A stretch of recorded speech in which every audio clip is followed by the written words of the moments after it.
Chapter 1. Capturing the Saintess. Begone, you ugly goblin. I am the saintess of the temple. Remove your filthy hands. I will surely kill you.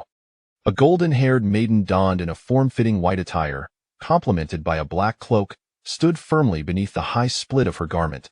Her long legs adorned with over-thinny white stockings were revealed. Heh, scream all you want.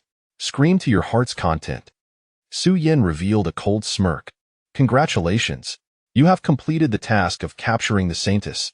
You have obtained the Magic Immunity Physique S. Magic Immunity Physique.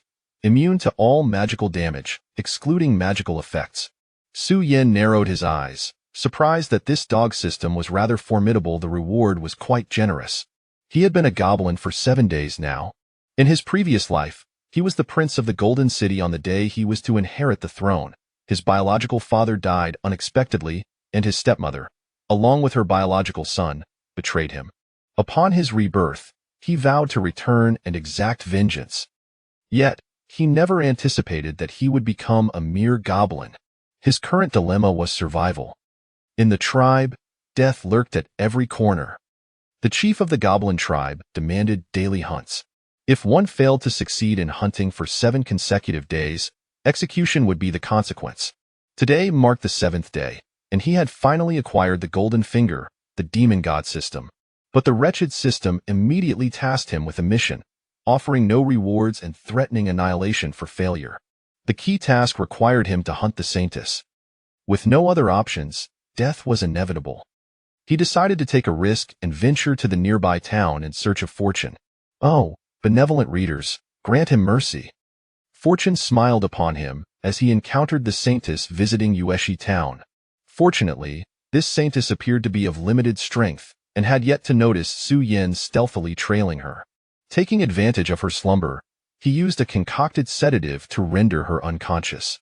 Then, he procured a burlap sack from the pigpen to stow her away, successfully completing his task. Congratulations! You have successfully unlocked the novice gift pack. Congratulations! You have obtained the SS level talent skill, Devour. By consuming, you can gain experience and have a chance to acquire skills. SS level talent? Su Yin was somewhat taken aback. He hadn't anticipated the novice gift pack to be so powerful. It offered him a top-tier talent right from the start. In his recollection, there was likely no SS level skill throughout the Golden City. Ugh.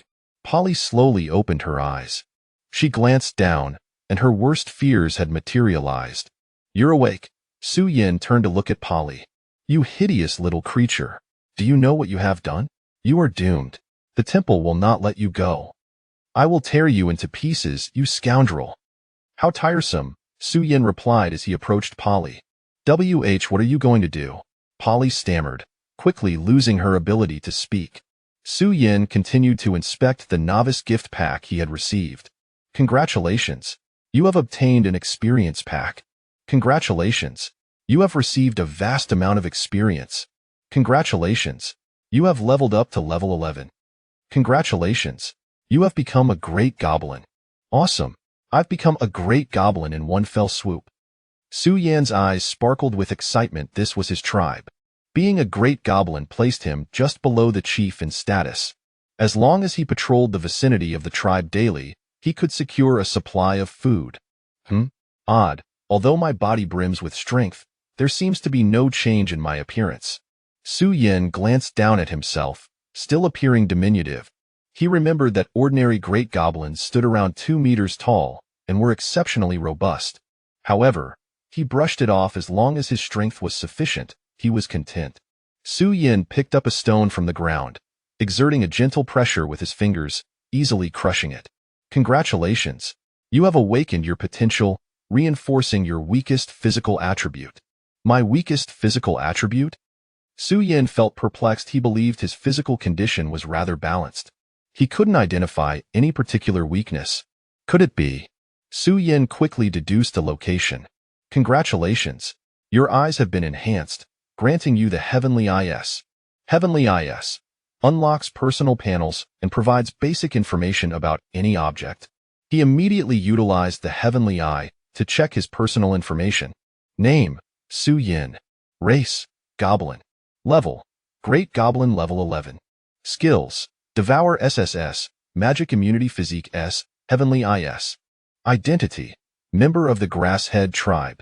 This skill is quite advantageous, allowing me to glean information about others in advance. Su Yin smiled slightly, glancing over at Polly, scrutinizing her closely. One could not deny that the saintess of the temple possessed exquisite fair skin, undoubtedly a rare beauty. Though currently marred by a few bruises that were somewhat jarring, they would fade in a few days. Su Yin examined Polly's information. Name: Polly. Race: human. Level: Obsidian Hero Level 13. Skills: Holy Light S, Healing S, Silence A, Holy Barrier S. Identity: Saintess of the Divine Church. No wonder it was so easy to capture her. She's merely an obsidian hero, however. With her around, I need not worry about injuries in the future. As Su Yin glanced at the sky, he hoisted Polly back into the burlap sack and slung it over his shoulder. Not bad. My strength has increased tremendously. A hint of excitement crossed Su Yan's face, but his expression quickly darkened. Ahead lay the goblin tribe where he was born. However, despite being of the same kin, goblins were far from harmonious. At times, they would fight to the death over mates. He touched the rusty iron piece at his waist, which he had salvaged for self-defense. Su Yin adjusted his mindset and trudged toward the tribe, carrying the sack. Oh, is that not Gobsu? Hee hee. Where did you go hunting this time? Did you bring back any game? A burly goblin, towering over 2 meters, approached him. Name: Gobduo. Race: Goblin. Level: Great Goblin Level 14. Identity: Guard of the Grasshead Tribe. Gobduo regarded Su Yin with mockery, extending his hand toward the burlap sack. Oh, have you made a catch today? Let me see what you've got inside. Swish. Su Yin swiftly drew the iron piece from his waist and cut across Gobduo's palm. Flesh was torn, blood gushed forth. He coldly warned, "Do not touch me." Gobduo paused momentarily, the sharp pain quickly snapping him back to reality. Bastard! You dare to injure me! You are courting death. I will smash you into a meat patty. Gobduo raised the spiked club in his hand and swung it fiercely towards Su Yan's head. This action was second nature to him. Any ordinary goblin who displeased him daily would meet their demise beneath his club. Ordinary goblins, as the lowest tier of the tribe, had no rights, only obligations akin to cattle and horses among humans. Su Yin stepped back, successfully evading the attack. Boom! Gobduo's spiked club crashed into the ground, creating a deep crater. The force of the blow drained him significantly, leaving him gasping for breath. Unaware of your own mortality, you dare evade me. Su Yin released the burlap sack, gripping the iron piece and rapidly advancing. This was his opportunity. Thud. He plunged the iron piece into Gobduo's eye, blood erupted, and one eyeball fell out. Gobduo clutched his right eye, howling in agony. Furious, he swung his club wildly, flailing in all directions. But Su Yin had already evaded, not a single strike landing on him. He stood still, his icy gaze fixed on Gobduo, searching for his chance to strike. In his previous life as the Prince of the Golden City, he had received specialized training in combat techniques, and he retained those memories after his rebirth. Previously, his strength had not sufficed. He had technique, but lacked the ability to kill a great goblin. Now, having become a great goblin himself, he had the means to eliminate his opponent. Swish. As Gobduo paused to catch his breath, Su Yin seized the moment. This time, his target was Gobduo's throat.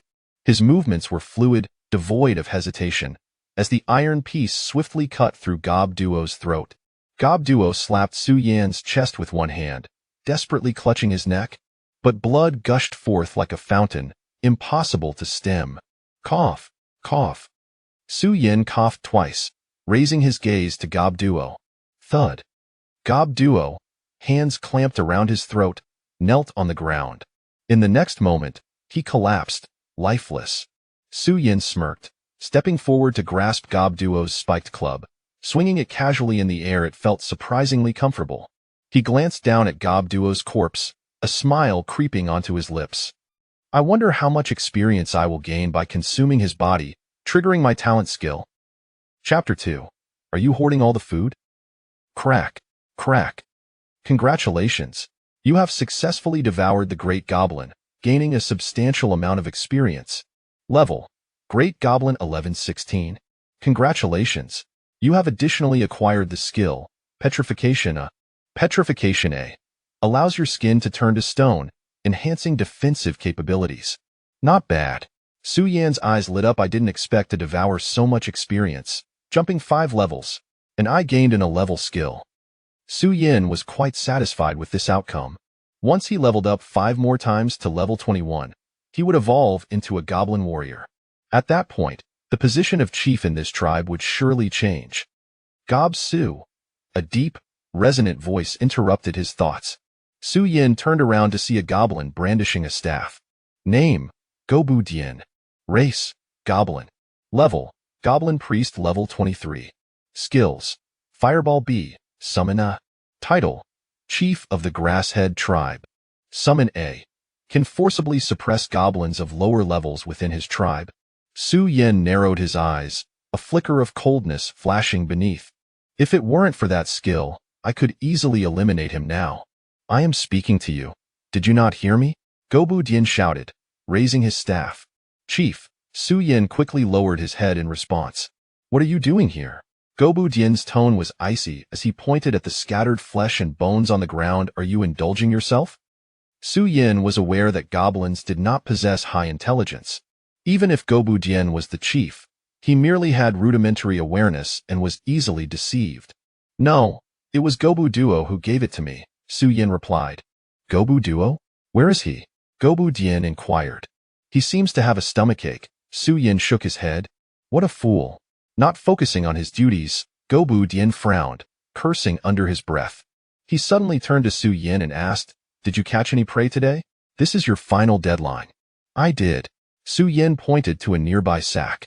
Oh? What is it? Gobu Dian approached the sack. Su Yan's brow furrowed. If Gobu Dian discovered the saintess, he would undoubtedly seize her. It is a fire lizard, Su Yan hastily declared. He knew that the fire lizard had always been a nightmare for Gobu Dian. Last time, during the ritual with the fire lizard, its hard shell nearly caused him to be incapacitated. Sure enough, Gobu Dian immediately halted, turning to glare at Su Yan. His eyes blazed with fury. Did you do this on purpose? Chief, the trap I set caught her, Su Yan quickly explained, feigning extreme fear. I doubt a fool like you would dare. Gobu Dian snorted coldly. Get lost. I will let you off this time, but if it is another fire lizard next time, you might as well prepare to die. All right, understood. Su Yan swiftly hoisted the sack and hurried towards his dwelling. Strange, is it just my imagination? Or does it feel like this fellow has grown stronger? Gobu Dian stroked his chin, casting a glance at Su Yan's retreating figure. He took a few steps forward when his foot suddenly landed on a torn piece of cloth. Isn't this the clothing of the Great Goblin? Gobu Dian picked up the rag and glanced back at the scattered flesh with a puzzled expression. Could it be that Gobu Duo is dead? Gobu Dian's expression darkened swiftly. Was it Gobu Su who did this?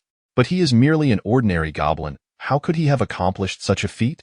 I must interrogate him thoroughly later. This wretched creature dares to conceal the truth from Meihei, truly seeks death. Meanwhile, Su Yan was completely unaware that Gobu Dian had discovered his act of killing Gobu Duo. He quickly arrived at a makeshift wooden shack nestled in a secluded corner. After ensuring there were no other goblins around, he pushed the door open. Inside, it was less than 3 squares, inconspicuous, yet Su Yan was quite satisfied. At least it wouldn't attract attention. He released Polly from the sack, allowing her to lie upon a pile of hay on the floor. Polly groggily awakened, glancing up to find herself in a small wooden cabin. Have I truly been brought back by goblins? I shan't become their breeding tool like in the legends, will I? Not at all, you are my tool. Su Yan crossed his arms, a cold smirk playing on his lips as he stood nearby. You hideous goblin. You will never make me bear your children. Dream on. Upon seeing the goblin before her, Polly immediately shouted. It seems the lesson wasn't sufficiently harsh. Su Yan scoffed, opting not to waste words with Polly. Now that he had returned to the tribe, a profound sense of crisis enveloped him. He needed to elevate his strength as much as possible. Hey, what are you planning to do? Aren't you tired? I. Knock, knock, knock. Hey, Gobusu, hurry up and come out. Everyone is waiting for you. A series of urgent knocks accompanied by a gruff voice echoed from outside the door. Su Yin furrowed his brow. Was it already so late? After every hunt, they would gather the prey and place it in cages for display. Each captured prey of the opposite sex would become communal property of the tribe. Almost all creatures were the natural enemies of goblins. Perhaps because of this, the heavens had lifted the reproductive isolation of goblins, enabling them to breed with any species. After showcasing the captured prey, they would proceed to the goblins' night of revelry. All the prey would be pushed to the center of the enclosure. Each goblin would randomly select a prey to complete the ritual.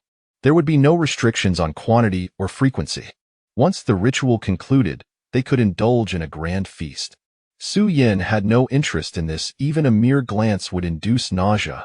Though he had been reincarnated as a goblin, his soul remained human, merely accepting the goblin's open-minded ideology. Some things he preferred to keep private. I accidentally dozed off just now. Su Yin opened the door to find a stout figure waiting outside. Name, Gobu Xiao. Race, Goblin. Level, Great Goblin level 16. Title, Guardian of the Grasshead Tribe. You dozed off. Do you believe I should smash your head? The chief is growing impatient. Gobu Xiao retorted brusquely. Hurry up and bring your prey with you. My prey? Su Yin smirked, eyeing Gobu Xiao. Devouring a great goblin could yield substantial experience. Perhaps if he consumed this great goblin, he would smoothly ascend to level 21 and evolve into a goblin warrior. Chapter 3. It is said that humans are particularly comfortable. Hey, are you talking to me? Did you not hear? Goblin Xiao brandished his spiked club towards Su Yan's head, suggesting that perhaps his skin was itching for a beating. If it weren't for the chief wanting to see you, I would smash your skull right now. The prey is inside. Come with me to retrieve ice. Su Yin smiled faintly, concealing a shard of iron behind his back. What do you think you are, daring to command me? Hurry and bring the prey along with me. Goblin Xiao retorted with annoyance. My prey is a human. What? A human? Goblin Xiao's true nature was revealed. His eyes gleaming with excitement. I have never tried a human before. They say it's particularly delightful. Put the weapon aside, or else there might not be enough space to maneuver inside, Su Yin cautioned. Goblin Xiao glanced at Su Yan's dwelling and nodded. Your shabby hut could use an upgrade. He casually tossed the spiked club aside and eagerly reached for the door. Swish! A flash of cold light flickered as the iron shard in Su Yan's hand cleanly severed Goblin Xiao's throat. You! Goblin Xiao clutched his neck, blood gushing through his fingers. He stared incredulously at Su Yin. How could an ordinary goblin kill him? I will rip you apart. Goblin Xiao growled, sensing his impending demise, intent on taking Su Yin down with him. Petrify! In an instant, Su Yan's skin transformed into stone, effortlessly deflecting Goblin Xiao's attack. You! Goblin Xiao was astonished, gazing at Su Yin. Logically, his punch should have sent Su Yin flying, yet the latter stood unwavering, his body as firm as rock.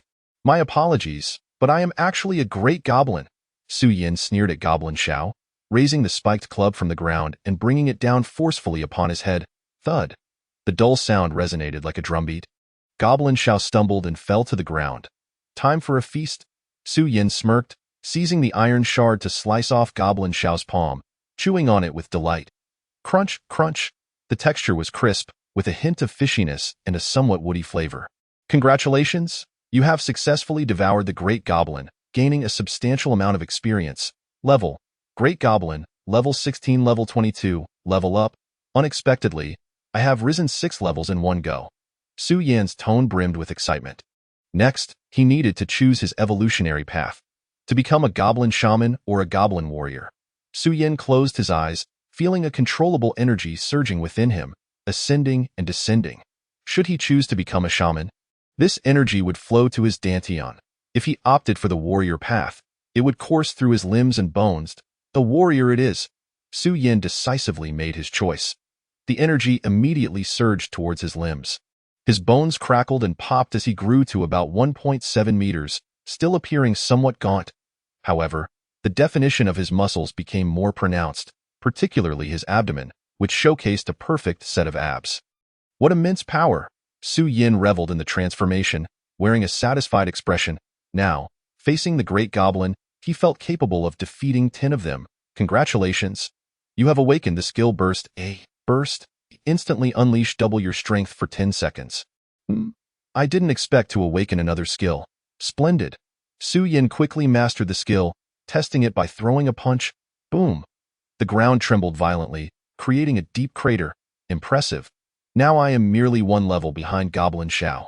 Once I reach the same level, I will no longer be affected by his summoning abilities. Congratulations. You have additionally acquired the skill stone. Congratulations. Your petrification skill has been enhanced and upgraded. Petrification. A. Steelization. S. Steelization. S allows your skin to turn to steel, enhancing defensive capabilities. Skills can indeed be upgraded. Su Yin was somewhat surprised, elated by the unexpected boon. This was undoubtedly a windfall. An A-level skill transforming into an S-level drastically improved his survival capabilities. Not just 10, but perhaps I could take on 100.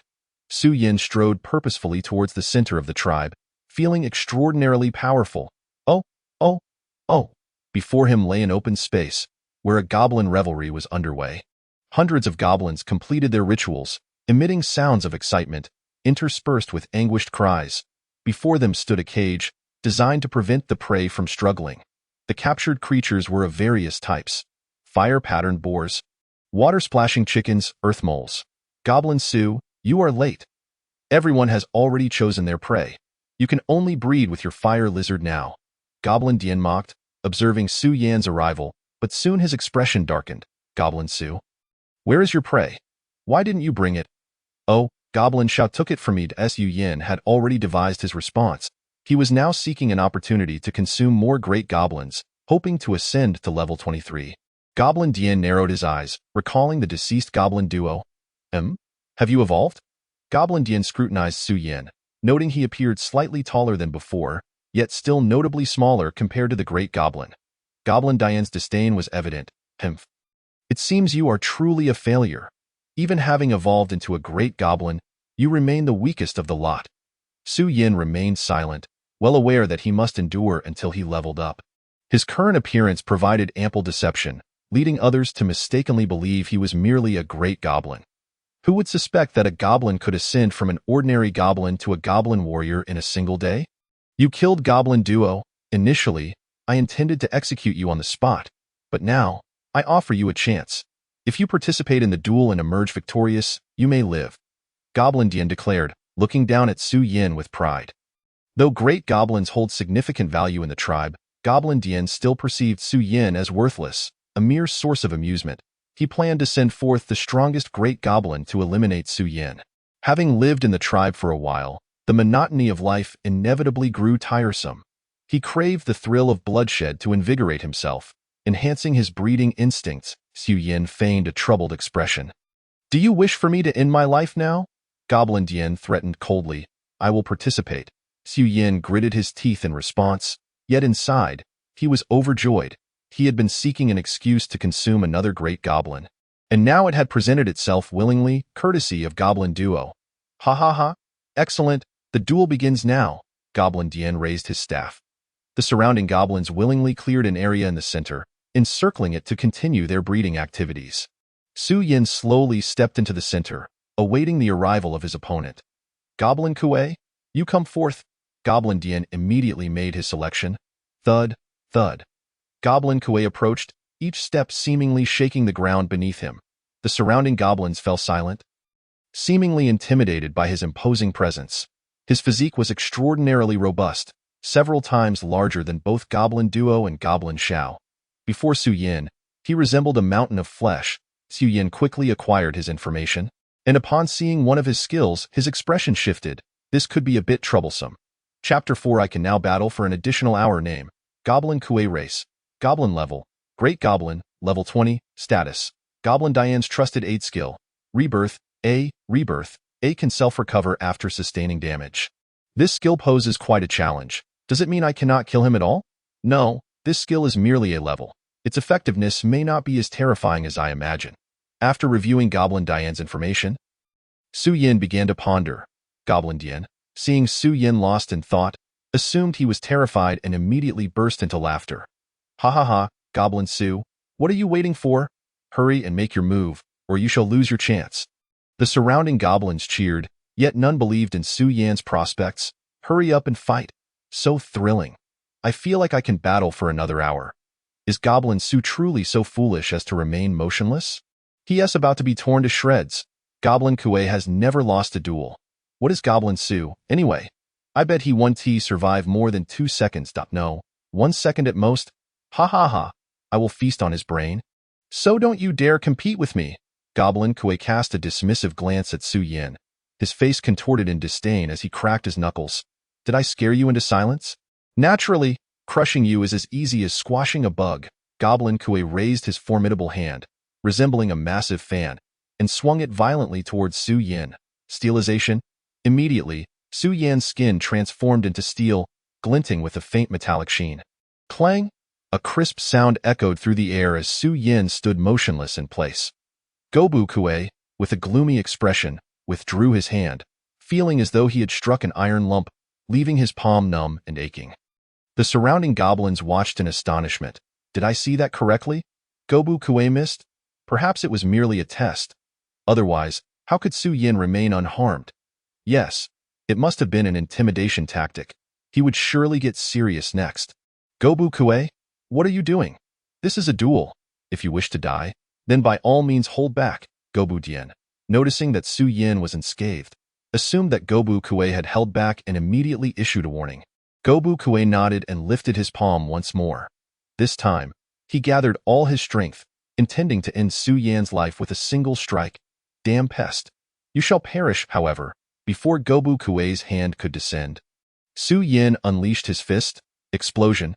His punch erupted with double the power. Although there was a 2-level difference between them, Su Yan had already evolved into a goblin warrior, placing their strengths on entirely different planes. Bang! Su Yan struck Gobu Kuei in the chest first, sending him flying like a bent shrimp. Boom!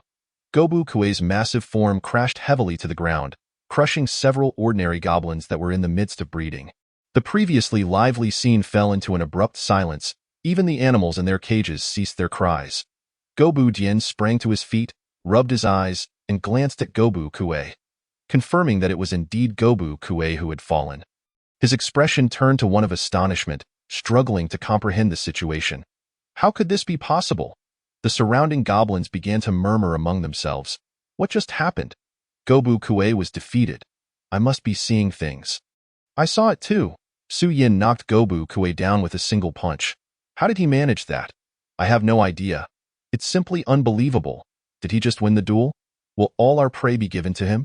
I haven't had my fill yet. Well, there's nothing that can be done. According to the rules, the goblin who wins the duel has the highest right of selection. Rebirth. Gobu Kuei struggled for a moment, quickly recovering from his injuries and rising once more. Gobu Dian scolded, Gobu Kuei, be more serious. He believed that Gobu Kuei had been too careless, leading to repeated mistakes. Gobu Kuei nodded and looked at Su Yan, this time devoid of any contempt. Even with his thick-headedness, he could comprehend that a goblin capable of knocking him down with a single punch was clearly no ordinary foe. Sigh, possessing such a skill truly makes him difficult to kill. Su Yan shook his fist and drew a metal shard from his waist. Gobu Kuei charged at Su Yan again, determined to seize him and tear him apart. Yet, Su Yan would not grant him that opportunity. Compared to Gobu Kuei, he was far more agile. Slash! The metal shard grazed Gobu Kuei's wrist, leaving a gaping wound, but the injury quickly began to heal on its own. Ha ha ha, you cannot kill me. I possess an immortal body. Gobu Kuei laughed triumphantly, his movements becoming even more reckless. Ha ha ha, now this is entertaining. Gobu Dian's expression turned excited as he approached the cage of the fire-patterned pig to perform a ritual. Surrender. I will grant you a swift end. Gobu Kuei laughed maniacally, completely disregarding Su Yan's attack. Bang. He landed a punch on Su Yan's back. Gobu Kuei discovered that his attack had not harmed Su Yan. In the moment of his confusion, Su Yan struck out with the metal shard, slicing into Gobu Kuei's vital area. Boom. Seizing the opportunity, Su Yan grasped Gobu Kuei's hands and executed an over-the-shoulder throw, sending him crashing to the ground. Taking advantage of your weakness to claim your life, Su Yan unhesitatingly used the shard to render Gobu Kuei temporarily incapacitated. He could not believe that a mere A-level skill could also sever limbs and allow for rebirth. Bastard, stop this at once. Gobu Kue bellowed in desperation. The blood in his throat stilled, but with his limbs severed, he could only writhe on the ground. Indeed, you cannot sever limbs and resurrect, Su Yin sneered. Ignoring him, Gobu Kue could only watch helplessly as Su Yin continued his assault. His rebirth ability could only restore wounds, but could not regenerate severed limbs. Rest assured, nothing will go to waste, Su Yin grinned. Resembling a nightmare for the demon, the surrounding goblins eyed Gobu Kue with predatory intent, ready to pounce at any moment.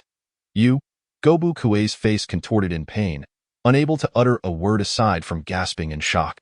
Su Yin grinned wider, wielding the metal shard to continue his dismemberment. Meanwhile, Gobu Jian concluded his intense battle. He exhaled deeply, turning to witness the scene, nearly causing his mind to falter. How could this be? What is happening? Gobu Kue lost? Chapter 5. The Subjugation of the Saintess. Congratulations on successfully devouring Big Goblin, gaining vast experience. Level. Goblin Warrior, level 22-24. It seems that the experience required after reaching level 20 has indeed increased. However, I only expected to gain 1 level. To my surprise, I have advanced to level 24, which gives me greater confidence in dealing with Gobu Dian. Su Yin smiled faintly, feeling the changes within his body. Congratulations on acquiring the skill Regeneration. Regeneration. Automatically heals damage received, with the healing speed related to the severity of the injury. I have also stolen Gobu Kue's skill, although the name differs. The effect is quite similar. Su Yin narrowed his eyes and looked toward Gobu Dian. How did you achieve this?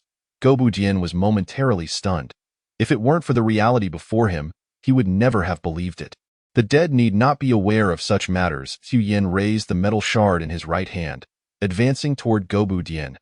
You are committing insubordination. You are seeking death. I will reduce you to ashes. Gobu Dian gripped his staff tightly, conjuring a fireball above his head. Boom. The fireball blazed fiercely, hurtling toward Su Yin. Yet, Su Yin, now possessing magical immunity, found the fireball ineffective against him, emerging unscathed from the flames. Su Yin continued forward, a cold smile upon his face. Is that all? What? Gobu Dian did not anticipate that his fireball spell would have no effect on Su Yin. He had no time to ponder why this was happening. Su Yin was drawing ever closer. Summon? Gobu Dian hastily waved his staff, unleashing his skill, able to control goblins within his tribe that are below his level. Unfortunately, Su Yan's level surpassed his. Gobu Dian, have you not yet understood your position? Su Yin stood before Gobu Dian. You are unaffected. A bead of cold sweat trickled down Gobu Dian's forehead. No, your level has surpassed mine, correct? Allow me to reward you by removing your head. Su Yin grinned. Reaching for Gobu Dian's head, I was wrong. Please spare me. I will allow you to share everything with me. I will give you all 10 of the fire-patterned pigs in the house. Snap! Su Yin twisted off Gobu Dian's head. The chief is dead. The surrounding goblins erupted in chaos. Suddenly, they found themselves leaderless, unsure of what to do. Silence, all of you. Whoever dares to speak again, I will devour. Su Yin turned and bellowed. The entire tribe fell silent. Among goblins, the rule of the jungle prevails. The one with the strongest fist reigns supreme. Now that Su Yin had slain Gobu Dian, he was regarded as the new leader of the Grasshead tribe in the eyes of the goblins. Su Yin paid them no mind. He now needed to prepare to devour Gobu Dian. He wondered if consuming him would grant him any new skills. He could not afford to be complacent. He had to seize every moment to enhance his strength. He understood that his greatest threat was not Gobu Dian, but humanity. Not only for the revenge against the Golden City, but also because he had taken the saintess, which would surely provoke the church to seek him out. Either way, he needed to possess sufficient power. Su Yin used the metal shard to cut Gobu Dian's body, gnawing at it. In truth, goblins prefer their food fresh. The longer it is left, the more likely it is to spoil and turn sour. Congratulations on successfully devouring the priest, gaining excessive experience. Level. Goblin Warrior, level 24-27. Congratulations on acquiring the additional skills Fire Mastery, and Absolute Domination, Fire Mastery, a natural aptitude for fire elements, granting mastery over all fire element skills. Absolute Domination. absolute control over all goblins within the tribe, ensuring their unwavering loyalty and faithfulness. Gobujian truly did me a great favor. He bestowed upon me 2S-level skills in one go, especially the second one, which is precisely what I need now. Su Yin was quite pleased with the skills he had acquired as he looked ahead, noticing that all the goblins of the Grasshead tribe had knelt before him. Absolute domination is a passive skill and does not require active release. Well, from now on, I shall be your leader. Su Yin spoke calmly. Your task henceforth shall be to breed abundantly. Strengthen the Grasshead tribe. The goblins immediately erupted in cheers. Grasshead tribe? No, that name is far too lowly.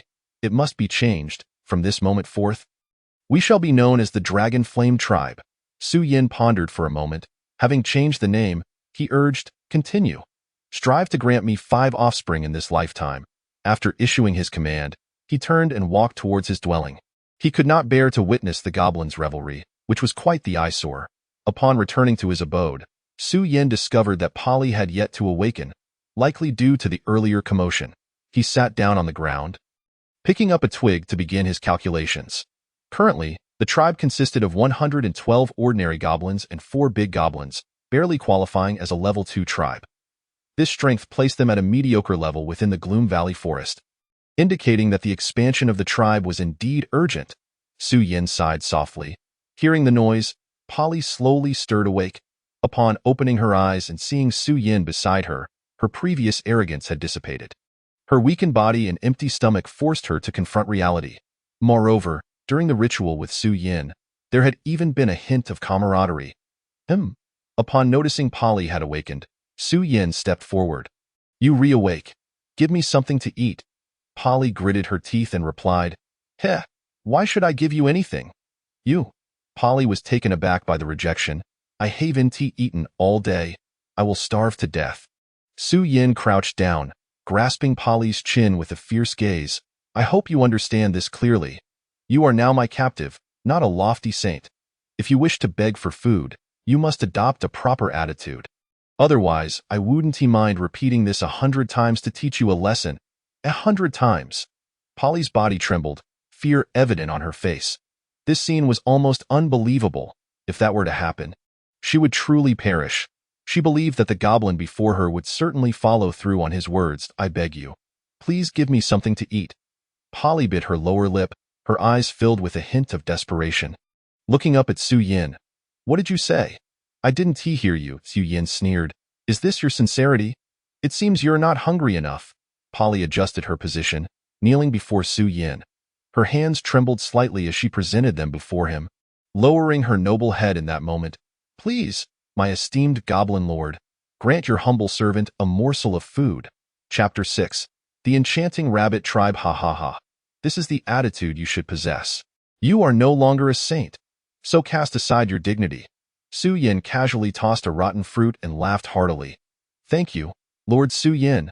Polly quickly picked up the rotten fruit, wiped it off a couple of times, and devoured it ravenously. The fruit was quite unpalatable, yet it at least filled her stomach.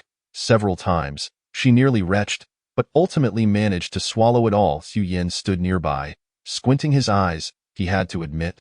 Polly's resilience under pressure was commendable. She was indeed a talent worth nurturing. Sitting down beside her, he gently stroked her silky hair. Rest assured, if I ascend to kingship in the future, your crown will be among the first. Polly lifted her head, blinking her beautiful eyes as she gazed at Su Yin. Lord Su Yin. What is it? Su Yin inquired. Polly's eyes sparkled with admiration. Lord Su Yin, you are unlike any other goblin. Oh? In what way am I different? Su Yin asked, intrigued. Lord Su Yin, you possess greater courage. You are also more astute and thoughtful, Polly replied earnestly. Su Yin was taken aback by Polly's words. Looking into her eyes, it seemed she was speaking truthfully. Could this young lady actually be developing feelings for him? Polly continued, Lord Su Yin, by the grace of the divine, I pledge to follow you forever. Very well, I understand. I can sense your sincerity, Su Yin acknowledged, knowing that such a pledge from a saintess was not made lightly. To his surprise, within less than a day, the saintess had begun to show her devotion. In the vicinity of Gloom Valley Forest, at Moonstream Town. Have you found her yet? A middle-aged man clad in silver armor bellowed angrily, "A bunch of useless fools. What are you doing? How can someone so significant simply vanish?" He was Gray, the protector of Saintess Polly.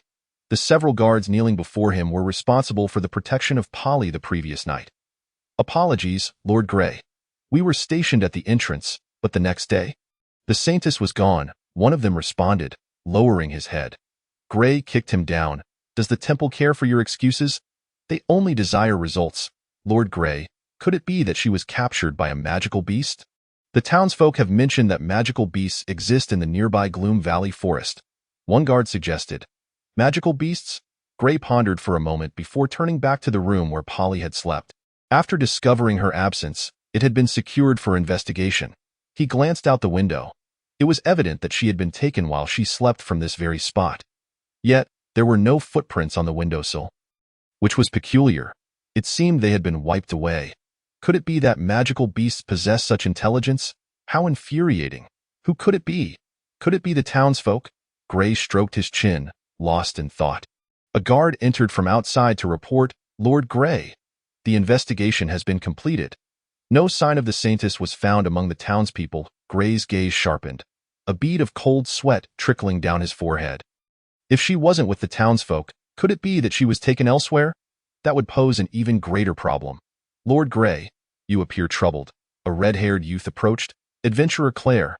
Gray was somewhat surprised to see him. "What brings you here?" "Oh, the flower season in Gloom Valley Forest is approaching. Is it a problem for me to come and enjoy the blossoms?" Claire smiled. "If you are here to witness my misfortune, please leave." Gray's expression darkened. Now, Lord Gray, don't be hasty. I am here to assist you," Claire said with a smirk. "If you are uncertain about who has taken the Saintess, I suggest splitting our forces." Upon hearing Claire's suggestion, Gray's eyes brightened. Indeed, they could split into two groups to search, thus avoiding any delays. He immediately turned to his subordinates. "If the captors are still nearby, we must pursue them. The rest will investigate the Gloom Valley forest for clues."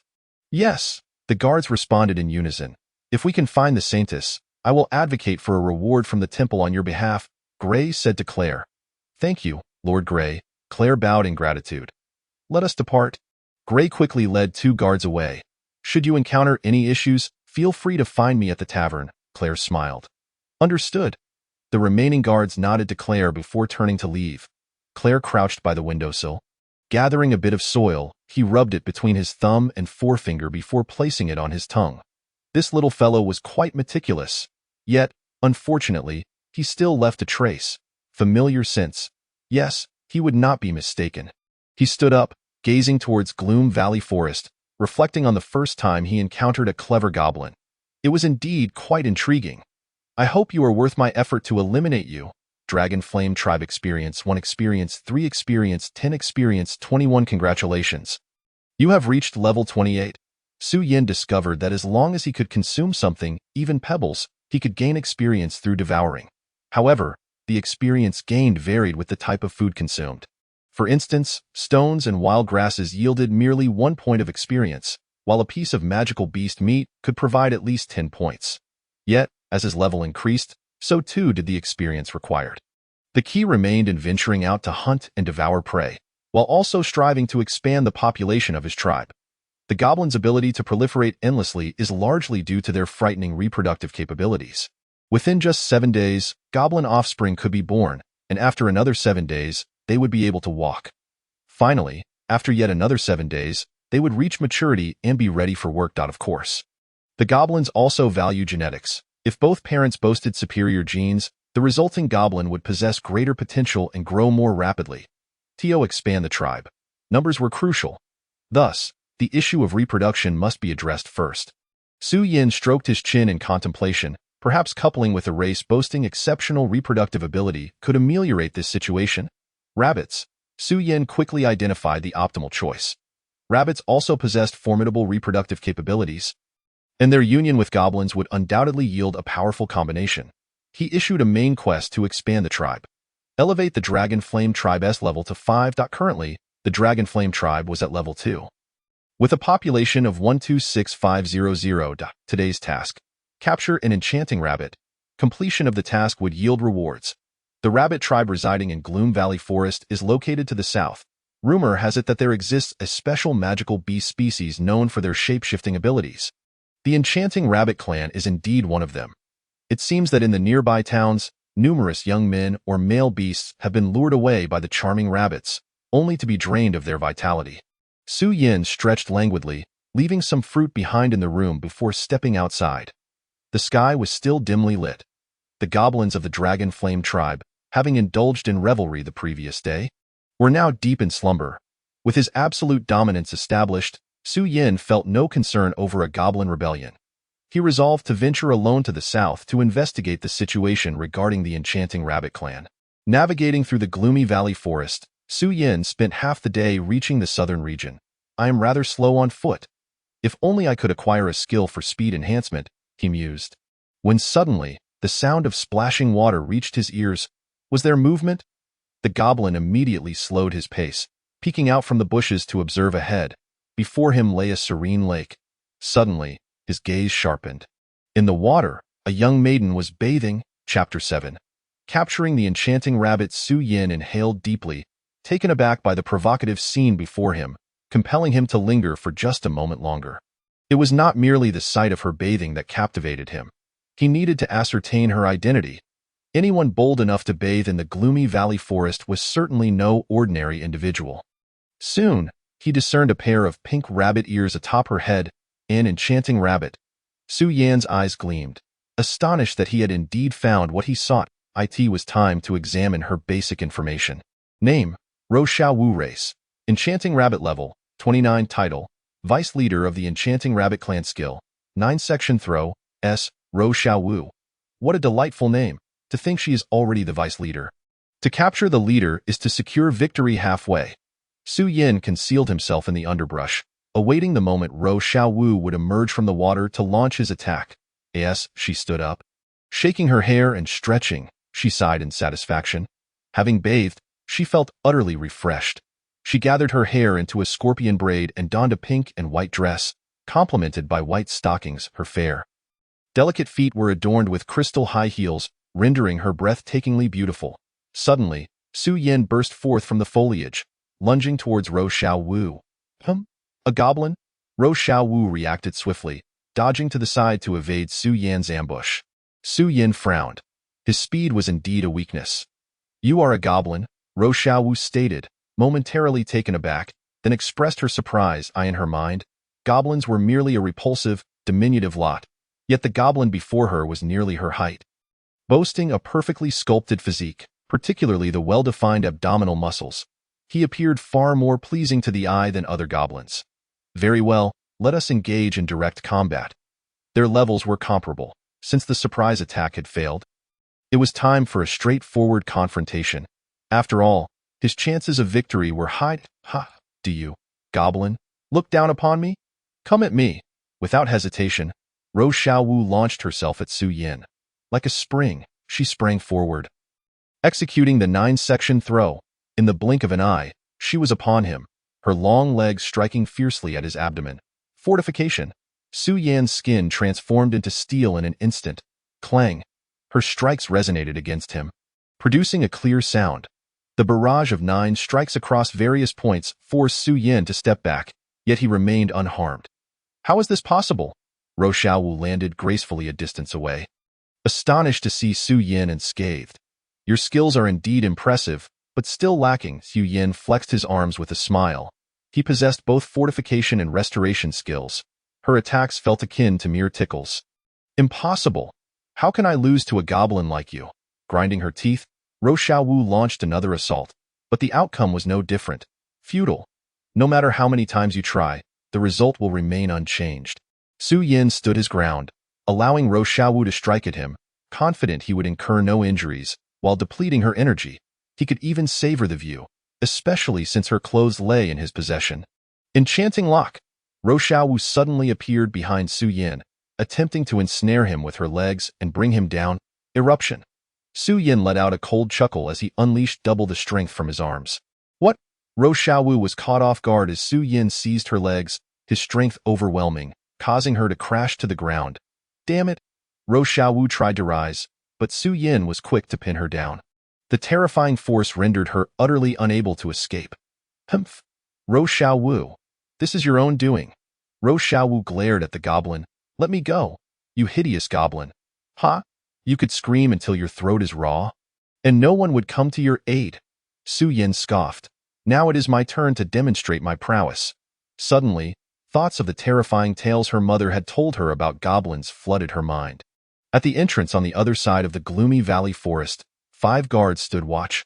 Olet, are we truly going in? One guard asked, slightly anxious. Can we handle those powerful beasts?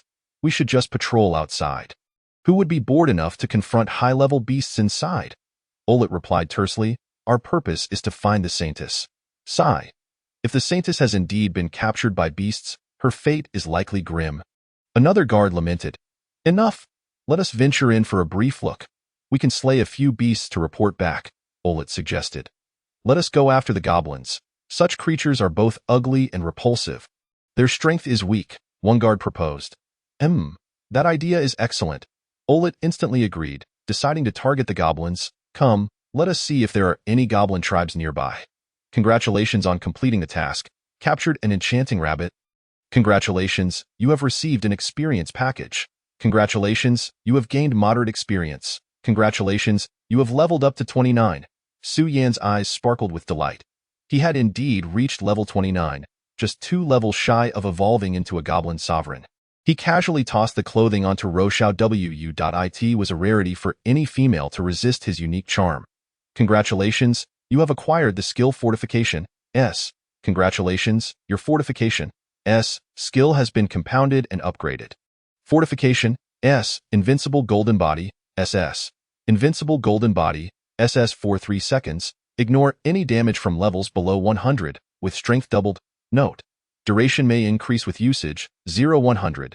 Su Yin had not anticipated that the rewards for today's task were not yet over. Directly enhancing his fortification skill from level S to SS. This demon god system was simply incredible. He glanced at the effects, a flicker of excitement crossing his face. Invincibility for 3 seconds. This was undoubtedly a trump card. Having donned her clothing, Ro Xiaowu approached Su Yin with a radiant smile. Lord Su Yin, shall we continue? Chapter 8. The Path to Death. Ro Xiaowu nestled contentedly against Su Yin, her eyes sparkling with adoration, revealing a fervent admiration for him. Su Yin felt a surge of emotion, realizing that the enchanting rabbit clan was indeed true to its reputation. Such innate abilities could only be claimed by a goblin.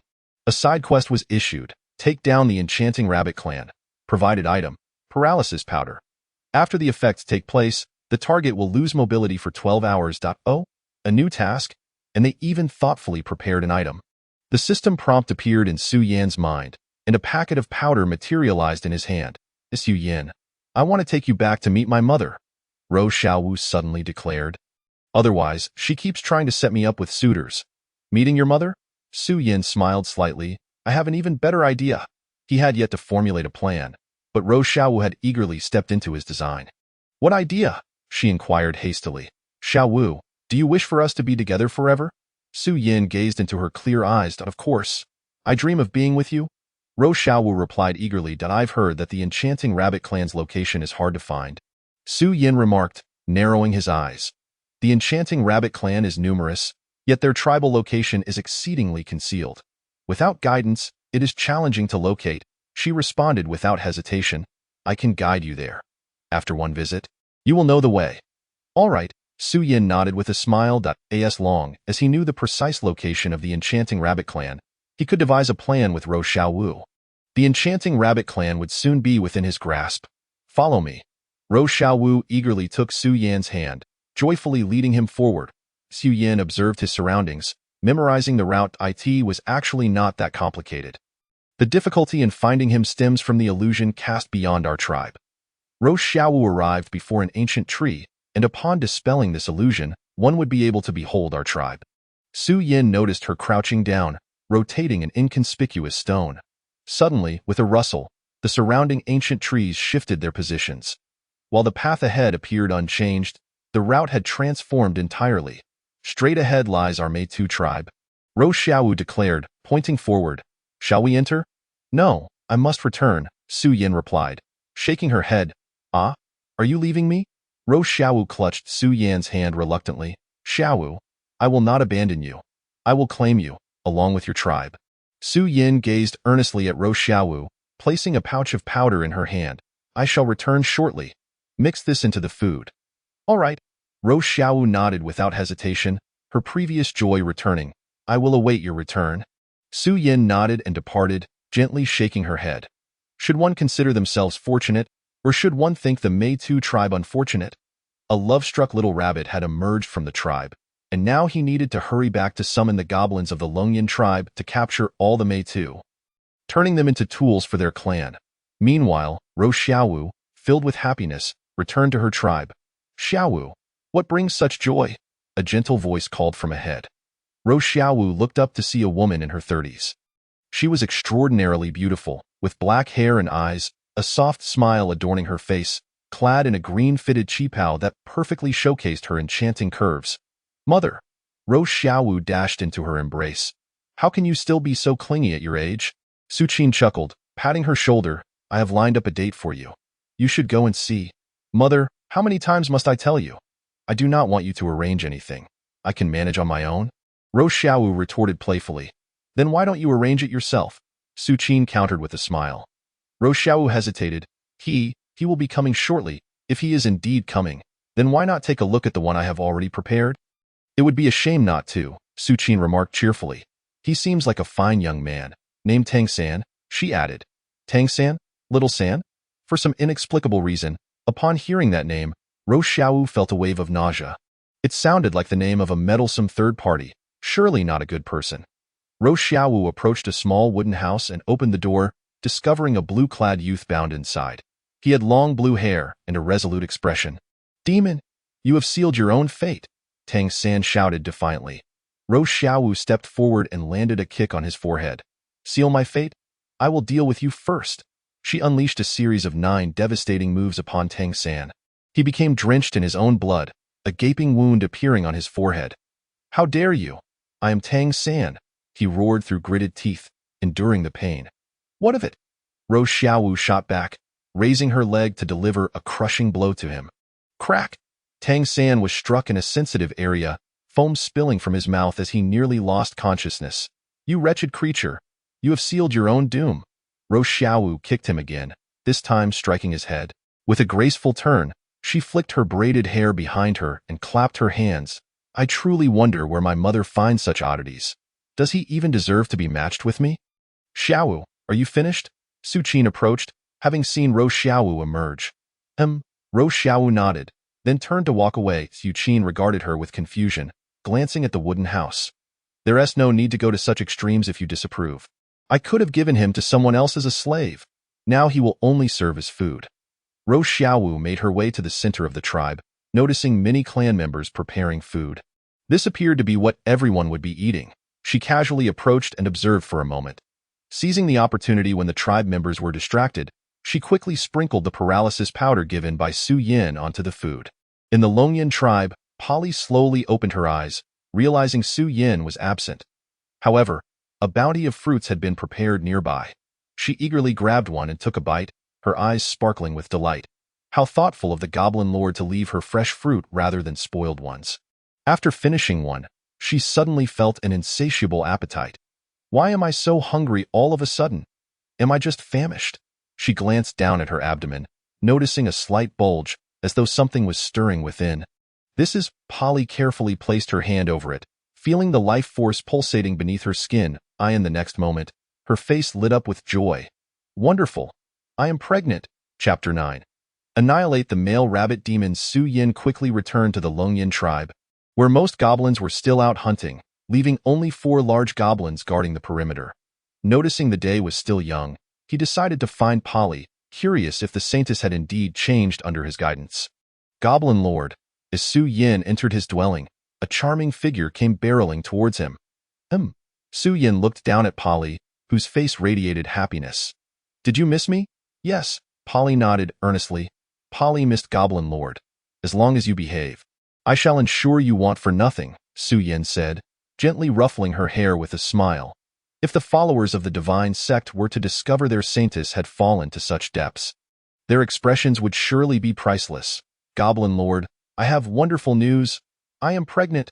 Polly closed her eyes, savoring the warmth of Su Yan's hand. Really? Su Yan exclaimed in excitement, reaching out to touch her abdomen. Take good care of yourself. I shall bring you some meat when I return tonight. Goblin Lord, are you leaving again? Polly asked, her voice tinged with reluctance. Yes, I have matters to attend to. You must stay here. This will soon be your routine, Su Yan replied. Polly's eyes sparkled with delight. How wonderful. Polly enjoys this state of affairs. Goblin Lord, may I give you a gift? As she spoke, she raised her hands, gathering holy light magic in her palms. Su Yan squinted slightly, sensing no threat, and made no effort to stop her eye in the next moment. A radiant sphere of pure white light surged into his body, merging with his skin. Su Yan looked down to find his emerald green skin shimmering with an additional layer of luster. This is the holy barrier protection. It will ensure the safety of Goblin Lord, Polly explained as she retracted her magic. Thank you for your thoughtfulness, Su Yan acknowledged, recognizing Polly's genuine affection for him. It is my honor to serve Goblin Lord, Polly beamed. After sharing a tender moment with Polly, Su Yan departed from the dwelling. It might be time to find a larger home. He glanced back at the small wooden house, and then at the previous abode of the goblin, thinking it was too simplistic. He resolved to build a proper brick house when the opportunity arose. Arriving at the plaza of the Longyan tribe, most goblins had returned from their hunt. Brothers, would you like to try something different? The goblins immediately gathered around, jumping with excitement. Yes, we want to. Su Yan raised his arm. Tonight, I will lead you to hunt the Meitu tribe. Quickly, tell me the details. One goblin was kicked aside as Su Yan retorted. What details? Just go and experience it for yourself. The boss is right, the goblin replied, scrambling back to his feet with a grin. With Ro Xiaowu as their guide before, Su Yan navigated the surroundings of the Meitu tribe with ease. Remember, I repeat, we shall annihilate all male rabbit demons, seize every female rabbit demon, and burn all traces. Annihilate, burn, seize. The goblins cheered enthusiastically, their eyes gleaming with excitement, glowing green like flies drawn to the scent of blood. Let us go. Su Yan strode forward, arriving at the entrance and turning the stone on the ground. In the Meitu tribe, Ro Xiaowu held a wine bowl, gazing absently outside. Why hasn't he arrived yet? Surely he is not going to stand me up. Before her, the members of the Meitu tribe lay sprawled across the table. What is happening to me today? I've only had one bowl of wine, yet I feel utterly drained, Su Qin mused, resting her head on her hand in confusion. Mother, did you wear yourself out this evening? Ro Xiaowu quickly inquired, worried her mother might grow suspicious. Not really, just 2 or 3 times, Su Qin replied with a gentle shake of her head. Once you finish your lifelong affair, I should start considering my own matters. Mother, with your beauty, you are sure to find someone satisfactory. As Ro Xiaowu opened her mouth, she inquired, Are you satisfied? Su Qin let out a gentle sigh. Do you have any idea how difficult these 2 words are? Difficult? Ro Xiaowu was uncertain.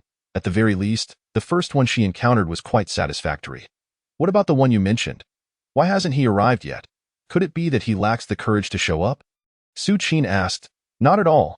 He will definitely come. Ro Xiaowu replied with unwavering conviction. Oh dear. Suddenly, a cacophony erupted from the entrance. This is bad. The goblins are attacking, a male rabbit demon exclaimed at the entrance. However, in the next moment, he was met with a swift demise as a goblin severed his neck. What? Goblins? Su Qin's expression shifted dramatically, attempting to rise but finding herself utterly powerless. He has arrived. Ro Xiaowu's eyes sparkled with joy. He did not deceive me. Did you really summon a goblin? Su Qin's expression fluctuated between disbelief and concern. Mother, he is different. He is not an ordinary goblin. Ro Xiaowu hastily explained. Have you perhaps poisoned the food? Su Qin scanned the room, noticing all the clan members sprawled across the table. The banquet has scarcely begun, and they are all inebriated. This is clearly illogical, she lamented, though she hadn't paid it much mind at the time. Mother, I am sorry. Just consider it a means to fulfill my happiness. Ro Xiaowu pleaded. It is over. The rabbit demon clan is doomed. Su Qin's complexion turned ashen. Ro Xiaowu quickly reassured her. Mother, that is not true. It will not end. Lord Su Yin will bring us happiness. Su Qin remained silent, instead gazing ahead as hordes of goblins surged in. They easily overpowered the male rabbit demon. Advancing to engage the female rabbit demons, the male rabbit demon lay in a pool of blood, helplessly watching as his companion succumbed.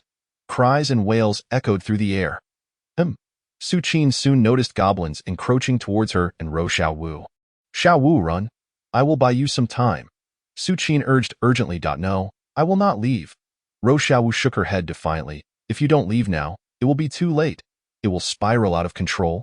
Su Qin, seeing 4 goblins closing in, wore a frantic expression. Thud. A spiked club fell, smashing the 4 goblins into a pulp. Su Qin's eyes widened at this display. Such overwhelming strength. She looked up to see a striking goblin wielding the club approach. "Gulu!" She swallowed hard. "Those abs so perfect." Chapter 10. "The rabbit demon clan is yours, a bunch of oblivious fools. They cannot move." Su Yin placed the club on the ground, surveying the area with an irritated glare. The surrounding goblins immediately fled, clearing the space for them. "Su Yin, you finally made it." Ro Xiaowu rushed into Su Yan's embrace. "Of course, I returned. I promised you." Su Yin nodded. He glanced at Su Qin. Name: Su Qin. Race: Rabbit Demon. Level: 32. Title: Clan Leader of the Rabbit Demon Clan. Skill: Holy Mother. I never imagined this beautiful woman to be Xiaowu's mother.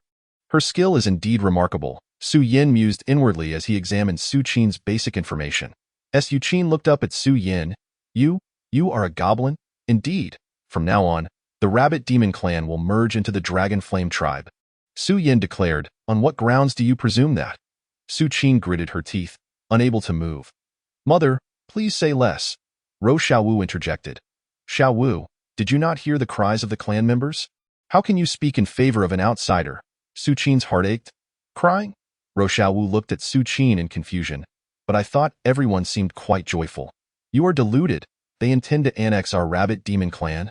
They must demonstrate sufficient strength. Otherwise, I will never concede." Su Yin stepped before Su Qin and lifted her effortlessly. "What are you doing?" Su Qin glared at Su Yan's abs. "To express my sincerity, I must demonstrate my strength. I will never yield to an abominable goblin. I would rather die than bow down to your vile race. Lord Goblin, the Rabbit Demon Clan is yours. At last, my Dragon Flame Tribe will grow stronger." Su Yin beamed with pride at this thought. "Lord Su Yin, what are you smiling about?" Ro Xiaowu asked, linking her arm with his. "Nothing. I am merely pleased at the prospect of my Dragon Flame Tribe's impending expansion." Su Yin replied as he embraced her. "What will you do once the tribe has grown?" Ro Xiaowu inquired.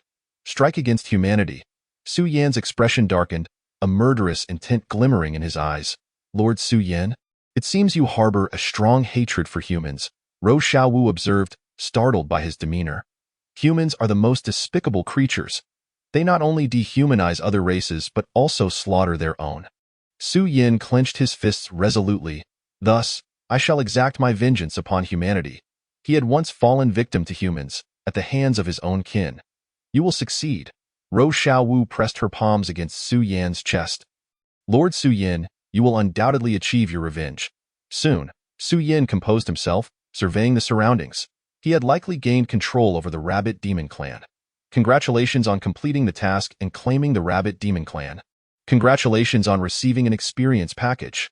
Congratulations on acquiring a large amount of experience. Congratulations on leveling up to level 31. Level 31. I am about to evolve into a goblin sovereign." Su Yin roared. His body undergoing another transformation, he grew to a height of 6 feet, his muscles becoming more defined, and his appearance shifting closer to that of a human. His skin transitioned from a vibrant green to a dark green. While his exterior seemed unchanged, Su Yin felt an incredible surge of power, vastly superior to before. Boom. He struck the ground with a punch, creating a massive crater. Now, he could easily take on 100 goblin warriors. And as for the big goblins, he could slay as many as approached. "Congratulations, your body and that of your tribe's goblins have been enhanced, gaining additional effects." Additional effect? All offspring's growth cycles reduced to 1 day. Su Yan's eyes lit up. This additional effect was simply astonishing. The normal process took 7 days, but now it was condensed to just 1 day. In other words, from conception to goblin offspring reaching maturity would take merely 3 days. This was a significant acceleration from the previous timeline of over 15 days. Feeling invigorated, he was one step closer to his goal of strengthening the tribe. Congratulations, you have awakened the skill all things as soldiers, est. All things as soldiers, all flora within 1,000 miles can serve as your eyes. More rewards. Su Yin had not anticipated such generous rewards from a minor side quest. Furthermore, this skill was incredible. So practical. His eyes gleamed with delight as he mentally praised its utility. With this skill, he could foresee whether the surrounding environment was safe and prepare accordingly for any impending invasions. He decided to give it a try. Su Yin closed his eyes, and immediately the surrounding flora provided him with a vision. A throng of goblins was reveling nearby with the rabbit demon clan. He swiftly scanned the scene, probing further into the distance. The spirit cat clan? Su Yin soon noticed a fleeting figure. It was said that the spirit cat clan was renowned for its speed. If he could ally with them, he might gain speed-related skills. He made a mental note of the spirit cat's location and continued his surveillance. Humans. Su Yin discovered traces of humanity near the outskirts of the Yugu forest. There were 5 human warriors standing over the corpses of 5 goblins. One goblin was bound to a stake, being repeatedly stabbed by a human warrior wielding a sword. Each thrust avoided vital points, allowing the goblin to suffer in agony without succumbing to death. The other humans stood by, laughing in triumph. Side quest issued. Eliminate at least 1 human. What a bunch of brutes! Su Yin clenched his fists, reopening his eyes. Even without a system task, he would seek to eliminate these humans. He recognized the slain goblins as members of the Dragon Flame tribe. He never anticipated they would meet such a gruesome fate at the hands of humans, tortured mercilessly. Taking a deep breath, he had already locked onto their location using all things as soldiers. In that moment, he made a resolute decision. He would kill them all and avenge his clan. Su Yin glanced down at the unconscious Ro, Xiao Wu, and Su Qin, saying, "You two rest here. When I return, I will take you away." He knelt beside them, covering them with a blanket. With absolute dominance, no goblins dared to lay a hand on them. Su Yin raised his head, a fierce glint in his eyes. His body shot forth like a missile, charging towards the 5 human warriors. Chapter 11. Memories stirred. Olate thrust his sword into the goblin's throat, ending its life. How boring. It offered no resistance whatsoever. Alette delivered a powerful kick that sent the goblin corpse, bound to a pillar, crashing to the ground. Alette, we have already slain 6 goblins, and night is drawing near. I suggest we return and report, proposed one of the guards. Report now? Alette placed a foot upon the head of a goblin corpse, pondering the idea. Would be out of the question. I had originally intended to dismantle a goblin tribe outright. Let us go. Time is of the essence. Each of us shall carry 1 goblin, and you can manage 2, one guard interjected. The Valley of Shadows is not particularly safe at night. Indeed. We shall return to deal with the goblins here later. Alette nodded, drawing his sword to pierce through the bodies of 2 goblins. Alas, how unfortunate. I had hoped for a more thrilling hunt with these few goblins today. Not thrilling enough? Would you like me to join in the fun? A deep voice emanated from the darkness ahead. Wah! Who goes there? Several guards immediately tensed, swiftly drawing their side swords, their gazes fixed ahead. Alette narrowed his eyes, gripping the hilt tightly, withdrawing his sword from the goblin corpse. Who are you? Show yourself. Cease this pretense. A figure gradually emerged from the gloom, revealing itself to be another goblin, which caused Alette to exhale in relief. With a disdainful expression, he raised his sword and pointed it at Su Yin. Huh? I was just lamenting the lack of goblins to hunt, and here you are, delivering yourself right to my doorstep. The other guards, seeing that it was merely a goblin, relaxed their vigilance, their eyes gleaming with mockery. Alette, allow me to finish him. I've been watching you torment goblins from the sidelines. I am simply itching to join in.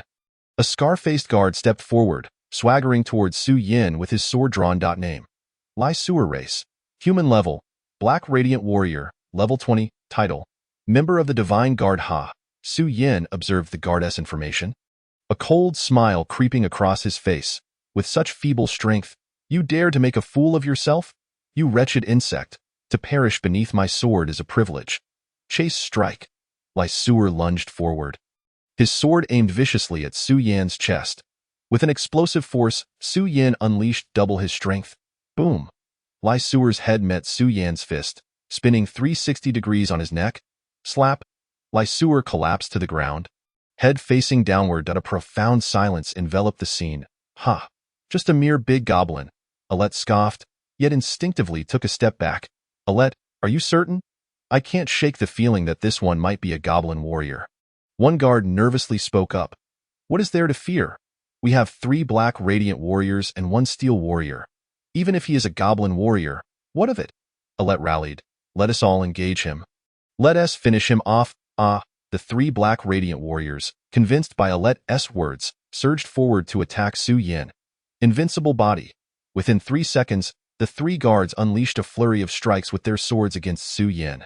Clang, clang. The metallic sounds of their blades clashing against him rang out. Su Yin timed his retreat, stepping back just before the 3 seconds elapsed. The guards looked up, bewildered. Su Yin remained standing, unscathed, as if nothing had transpired. Have you 2 forgotten to eat? Su Yin seized the heads of 2 guards and viciously collided them together. Bang! Their heads burst apart, splattering red and white upon the remaining guard. Not bad. A drizzle of hot oil would make it even tastier. After discarding the 2 guards, Su Yin licked his fingers clean, casting his gaze at the last guard. The guard slumped to the ground, turning to Alette in desperation. Alette, help me. Aren't you a steel warrior? Surely you can handle a goblin warrior one-on-one? Su Yin crouched to meet the guard's gaze. Apologies, but to clarify, I am not merely a goblin warrior. Alette sighed in relief. The situation seemed much simpler now, just a big goblin.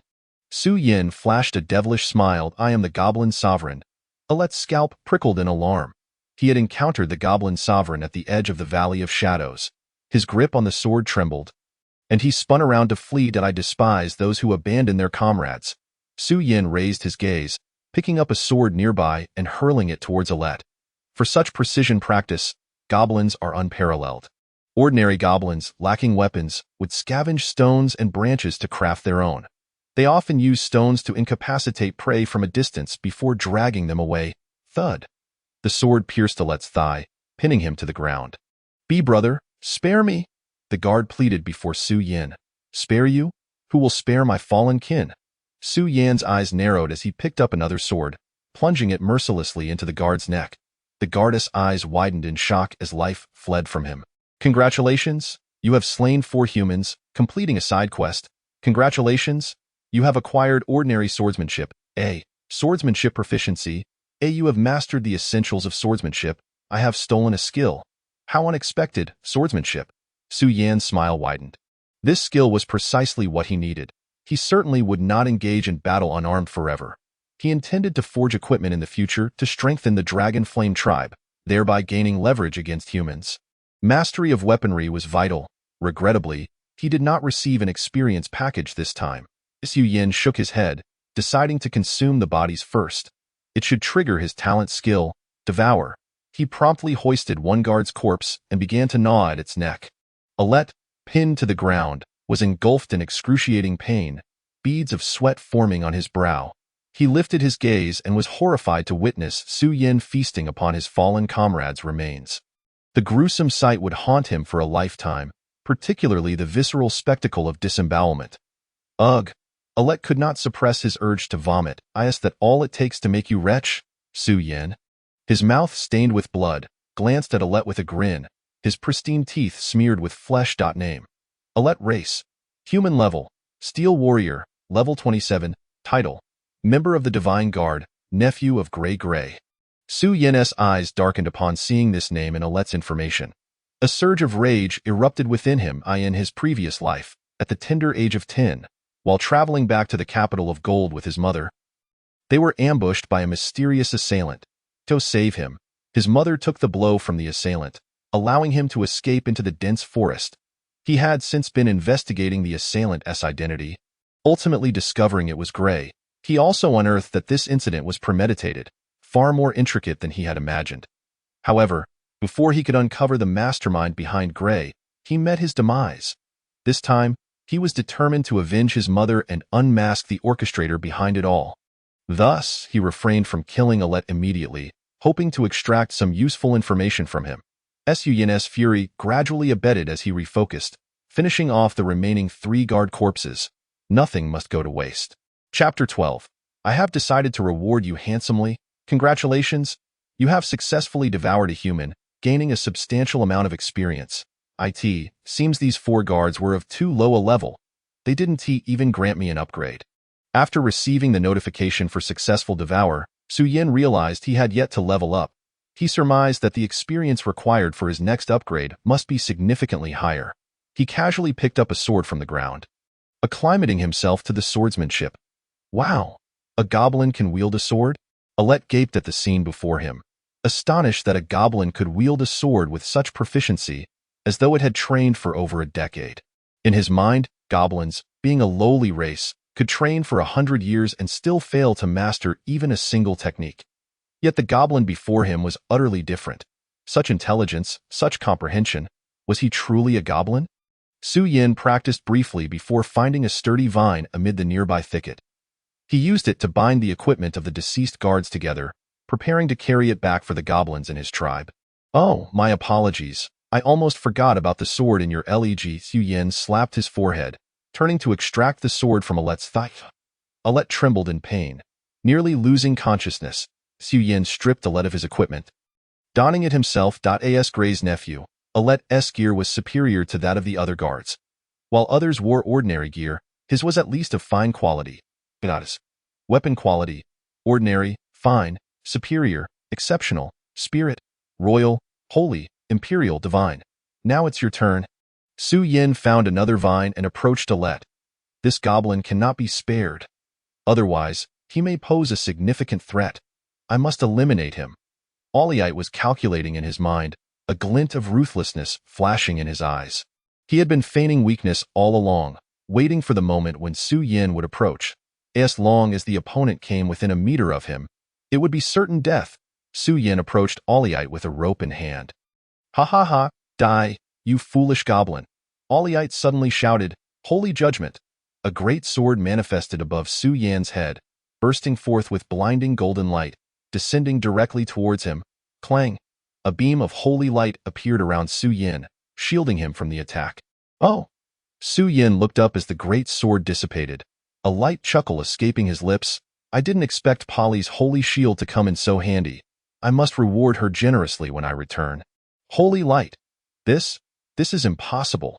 Alliite's eyes nearly popped out in shock. He hadn't anticipated that Su Yin would not only withstand the ambush but do so using divine magic. She is a saint. Alliite quickly realized this must be the only explanation. But how could a saint bestow holy light upon a mere goblin? She must have been coerced. Yes, that must be it. Are you referring to Polly? She is now my woman. Su Yin extracted 2 swords and plunged them into Alliite's shoulder blades, casting a sidelong glance at him with a smile, quite smooth. Alliite bellowed in rage, whether from pain or fury he could not tell. You despicable goblin! I will kill you. Ah, you will not die well. Why so agitated? Not only is she my woman, but she is also pregnant and will soon bear me a horde of goblins. Su Yin tightened the bindings around Alliite's body with a cold smirk. Such a divine and beautiful saint. He had not even touched a finger to her, nor exchanged more than a few words. And yet she had been claimed by a goblin. Alliite, driven to a state of fury, fainted. Heh! Is your mentality already crumbling? Su Yin slung Alliite over his shoulder with his left hand, while his right hand carried the neatly packed gear. Preparing to head towards the Dragon Flame tribe, he suddenly paused, glancing back at the 6 goblin corpses on the ground. As fellow tribesmen, they deserved a proper burial. Thus, Su Yin buried them in the 5 Organs Temple. Congratulations, you have successfully devoured 6 ordinary goblins. Congratulations, you have gained a substantial amount of experience. Congratulations, you have leveled up to level 32. Feeling quite pleased, Su Yin patted his stomach and stood up, once again carrying Alliite and the equipment away. He had been so close to leveling up after consuming those 4 guards, and with these goblins, he had just reached the mark for a smooth upgrade. Upon returning to the Dragon Flame tribe, he found it desolate, with only a few scattered goblins remaining. He needed to fetch Xiao Wu and Su Qian. Su Yin dropped Alliite on the ground and pointed at several goblins. You lot? Keep an eye on him and take good care of him. Yes, Chief.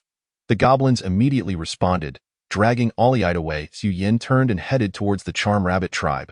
It was time to acquire skills that would enhance his speed. He distinctly felt that his current speed was a weakness, and obtaining related skills would undoubtedly bolster his strength. The most suitable tribe for this was the Spirit Cat tribe. He planned to return to the spot where he had previously discovered their traces when he had the time. By the time he arrived at the Charm Rabbit tribe, it was already deep into the night. The goblins' revelry had ended, and most were fast asleep, with only a few still engaged in reproduction. Su Yin approached Ro Xiaowu and Su Qin, finding them both in a blissful slumber. He hoisted them over his shoulders and shouted to the surrounding goblins, "Wake up! We're going back to the tribe." The Charm Rabbit tribe members complied due to the effects of the paralysis powder. He could not guarantee that they would not resist or flee once the effects wore off, so it was prudent to confine them in cages while they were still drowsy. Su Yan's voice penetrated the air, instantly awakening the goblins. Yes! The goblins sprang into action, not daring to resist under the overwhelming pressure.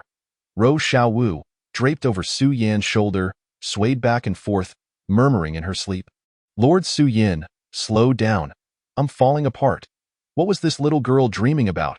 Su Yin chuckled, shaking his head. Before dawn, they returned to the Dragon Flame tribe and confined them in cages. After giving a brief instruction, he brought Ro Xiaowu and Su Qin to the chief's quarters. The previous space had felt cramped with just him and Polly. He covered them with straw and turned to find Polly. Lord Goblin, you're back. Upon seeing Su Yin enter, Polly rushed over with excitement. Take it easy. Be careful not to disturb the pregnancy, Su Yin said, extending a hand to support Polly. Machem. Polly nodded happily. I can't believe Lord Goblin is concerned about me. It truly makes me incredibly happy. Su Yin caressed her small belly, noticing it had already begun to show. He helped Polly sit on the edge of the bed, saying, Polly, thanks to your holy shield today, you were a great help, so I've decided to reward you well. What would you like? Polly's eyes lit up, her hands clasped in front of her. Lord Goblin, anything is a reward? Then Chapter 13. I heard you were going to give me a gift? Su Yin stretched lazily, glancing down at Polly, who had succumbed to slumber. He approached and wiped the sweat from her forehead, covering her with a straw-woven blanket before stepping outside. The sky had brightened considerably. After stretching his limbs, he walked towards the center of the tribe, where Ollieite was bound by the goblins. However, before he could approach, he noticed several goblins attacking Ollieite. Su Yin swore he hadn't instructed the goblins to administer a lesson. After a few cries of agony, he stepped forward and casually knocked the goblins away. Next time, take it easy. I haven't even asked my questions yet. Don't kill him. Ollieite lay on the ground, his face pale, gritting his teeth. If you have the guts, kill me, you disgusting beast. Don't give me a chance to escape, or I will definitely kill you. Looking for your uncle? Su Yin squatted down, gazing at him. Ollieite's expression shifted slightly as he stared at Su Yin in silence. Do you know who captured the saint? Su Yin inquired, looking at Ollieite. Hmph. Wasn't it you who captured her? How dare you seize the saint? You have defiled her purity. You're doomed. The divine church will not let you go. Ollieite retorted with a cold sneer. It seemed this news had not yet spread. Su Yin smirked, causing Ollieite to feel a chill run down his spine. How intelligent could this goblin be to read expressions so well? Well, I have basically confirmed what I needed to know. Now you can enjoy yourself. Su Yin stood and walked away. Wait, aren't you going to ask anything? Ollieite shouted at Su Yin's retreating figure. What should I ask you? How many people are in your divine court guard? Who is your captain? Or the strength of the divine church? Su Yin halted, glancing back at him. Ollieite's mouth fell open in shock. How did this fellow know all this? Was it merely a glance that revealed so much? Could his expression betray such information? This goblin was terrifying. By the way, let me give you a piece of advice. Don't speak carelessly. Su Yin grinned and turned to leave. Before Ollieite could react, he suddenly saw 4 large goblins approaching. If you have the guts, kill me, ugly goblin. Give me a quick death. Ollieite yelled, but soon his voice faded. Su Yin grinned. A warrior who enjoyed tormenting goblins would not be easily spared.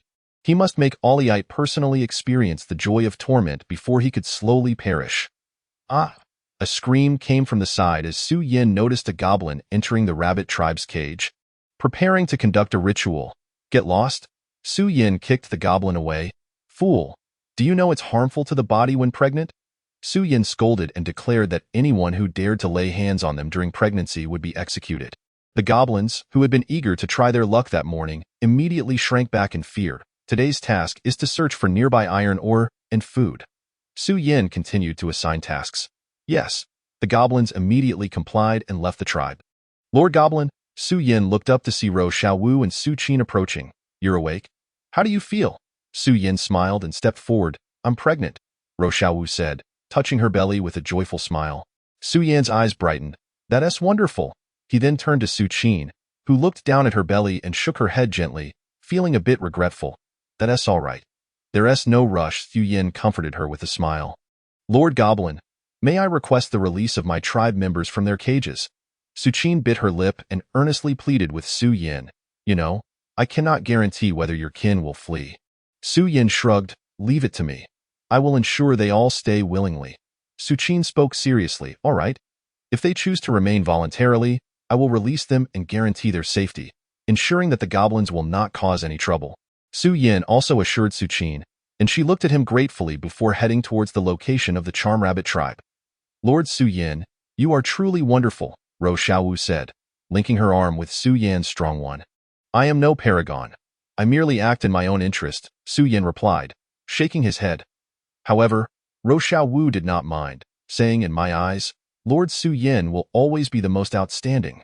By the way, Mother is going to give you a gift shortly. Ro Xiaowu winked out. A gift? What kind of gift? Su Yin inquired.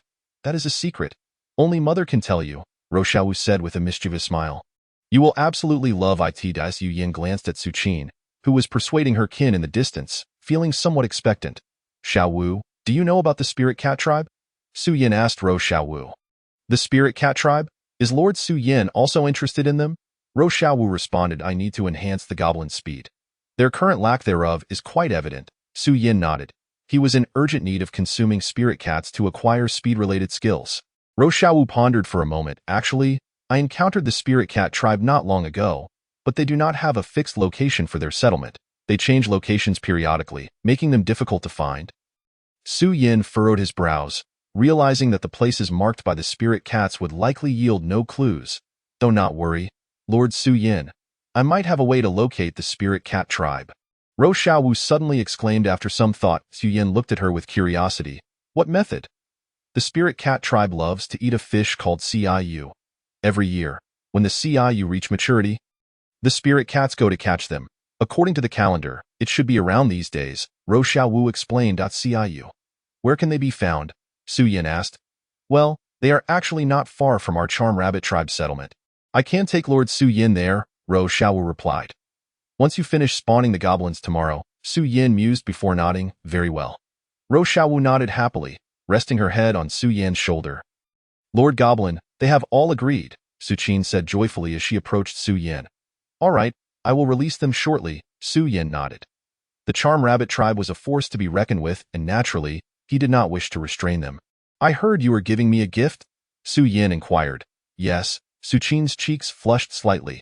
She extended her delicate finger and slowly opened her collar. Su Yin's expression shifted slightly as he beheld the sight. This is far too large. Chapter 14. Sacred Qualities, Maternal Virtue. It was the first time Su Yin had seen such a large crystal. The crystal on Su Qin's neck was roughly the size of a fist. It was a white crystal, devoid of any impurities, its surface shimmering with a spectrum of colors. Flowing light crystal, contains the purest energy in the world. Oh? Su Yin gazed at the item information. Feeling somewhat perplexed, it seemed to resemble some sort of material. This is our rabbit tribe's treasured possession. Our ancestors used it to protect our tribe across generations, shielding us from being hunted by our enemies. Su Qin held it reverently in her hands. A formation? Su Yin seemed to have an epiphany. The Charm Rabbit tribe relied on formations to conceal their entire kin.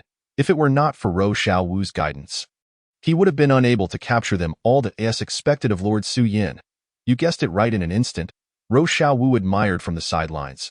Indeed, Su Qin solemnly nodded. This time, I wish to present it as a gift to Lord Goblin, so it may also protect the Longyan tribe for generations to come. Su Yin stroked his chin in contemplation. For generations? That is quite a profound sentiment. Then I shall trouble you with it. It is my duty.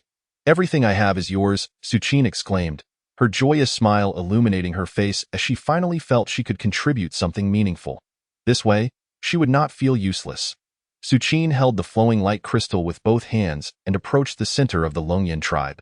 She closed her eyes and softly chanted incantations. The surrounding charm rabbits crossed their hands on their chests and knelt on the ground. Holy Mother! A burst of colorful brilliance erupted from the crystal, instantly filling the entire tribe. Alet's eyes were dazzled by the radiant light. He looked up and noticed Suchin in the center, then scanned the surroundings. His heart was overwhelmed by shock. Previously, when they were caged, he had not perceived it.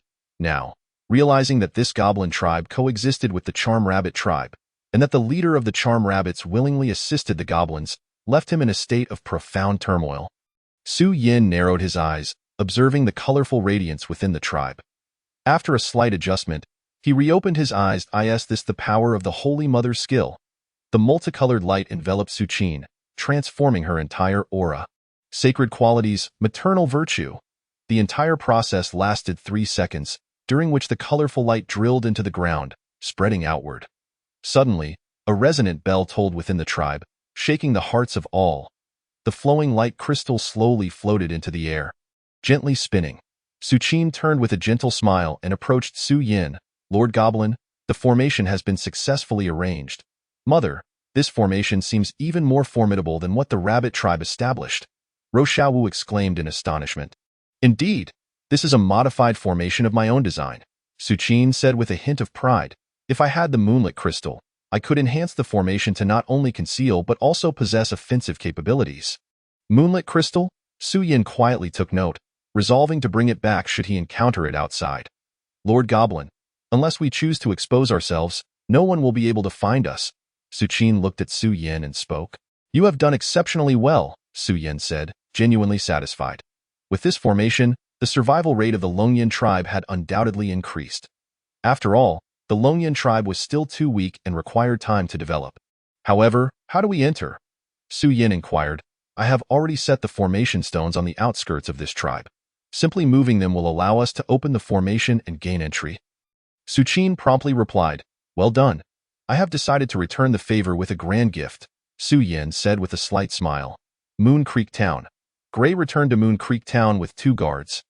His face filled with worry, clearly having found no trace of the saintess as time passed. It seemed increasingly likely that the saintess had met with misfortune. I wonder how Alet's investigation is progressing. Gray muttered as he paused before the tavern, then stepped inside. Oh, is that you, Lord Gray? Claire exclaimed upon seeing Gray, raising her cup with a smile. Drinking so early in the morning? Gray frowned. I was merely waiting for you. So I had a bit of wine to refresh myself, Claire grinned. Waiting for me? What for? I have no tasks for you, Gray retorted, casting a displeased glance at her as he prepared to head upstairs. Looking for your nephew? He has yet to return, Claire shouted. Gray halted, turning back to her. What do you mean?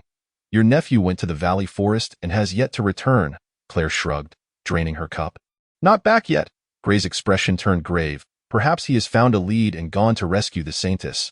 Let us hope so, Claire sighed. Theo, you know something? Gray stepped closer to Claire, his face revealing irritation. Do not get agitated. I did find a clue in the saintess's room. Claire smiled slyly. Gray frowned. What clue? 10,000 gold. Claire held up a finger. Gray grabbed her collar angrily. You brat, do you want to die? How dare you extort me? Do not be hasty. This clue could lead you to your nephew and possibly save the saintess. Claire calmly gazed at Gray. You know better than I what consequences await if the cult learns you lost the saintess. I will give you 1,000 gold first. I want to see if you are deceiving me. Gray tossed a pouch of coins. Claire weighed the pouch in her hand, a smile spreading across her face. Lord Gray is indeed generous. It was the goblins who captured the saintess. Gray squinted, drawing his sword and pressing it against her neck. You are deceiving me. How could it possibly be goblins? Such a lowly race could not possibly capture the saintess. The fine sword's edge sliced through Claire's skin, a trickle of blood seeping forth. What if the saintess was knocked unconscious? Claire's expression grew serious. This is not merely my conjecture. I believe my reputation at the Adventurers Guild assures you I am not lying. Gray slowly lowered his sword, his expression fluctuating between uncertainty and dread. A bead of cold sweat trickled down his forehead. If the saintess had indeed been abducted by goblins, it would spell disaster. Chapter 15. I caught a whiff of the maiden's sweet fragrance. How much do you think this clue is worth? 1,000 gold pieces, perhaps? Claire grinned and glanced at Gray. If I find out you are deceiving me, you will face the consequences? Gray fixed him with a stern gaze, a hint of menace etched on his face. Rest assured, I shall await Lord Gray's return at the tavern and will not venture anywhere else. Claire replied earnestly, nodding. Humph! Gray scoffed and turned to stride towards the tavern's exit. Claire watched Gray's retreating figure, a smirk creeping onto his lips. Little goblin, I imagine those guards have met their demise at your hands. It seems your wit is not to be underestimated. This time, I have dispatched Gray. I wonder if you will be able to eliminate him? Fuming, Gray marched with his guards towards the valley forest. Lord Gray, surely the saintess has not truly been taken by goblins? How could that be? Only ordinary goblins can enter the saintess's chamber. Such a wretched race could never succeed in abducting her without leaving a trace. Gray retorted, suspecting that Claire had concocted this ruse to swindle him. What a detestable scoundrel! Just wait until I return. I will deal with him. Su Yin rolled over, invigorated, and sprang to his feet. Whistling, he made his way to the door. Upon opening it, he discovered Rou Xiaowu sleeping against the wall.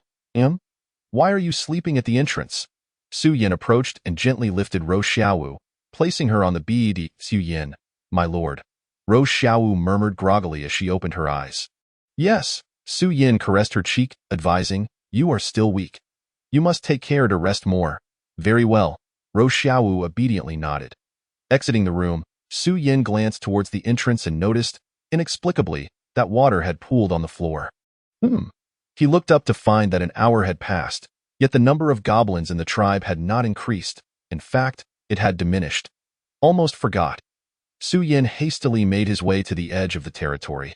Currently, the Longyan tribe was enveloped in a formation, rendering them invisible to outsiders. However, the goblins within the Longyan tribe faced the same predicament in not being able to enter. Here, as Su Yin stepped out of the formation, he unexpectedly collided with a throng of returning goblins. Remember this? Enter the tribe from here. Su Yin approached the stone of formation and manipulated it. Soon, the Longyan tribe was once again visible before their eyes. The goblins immediately surged into the tribe. Su Yin summoned one goblin to guard the entrance, while others opened the gate for their fellow goblins before returning to the Longyan tribe. Upon surveying the scene, Su Yin noted an abundance of fruit, though many had spoiled. Have you made any discoveries?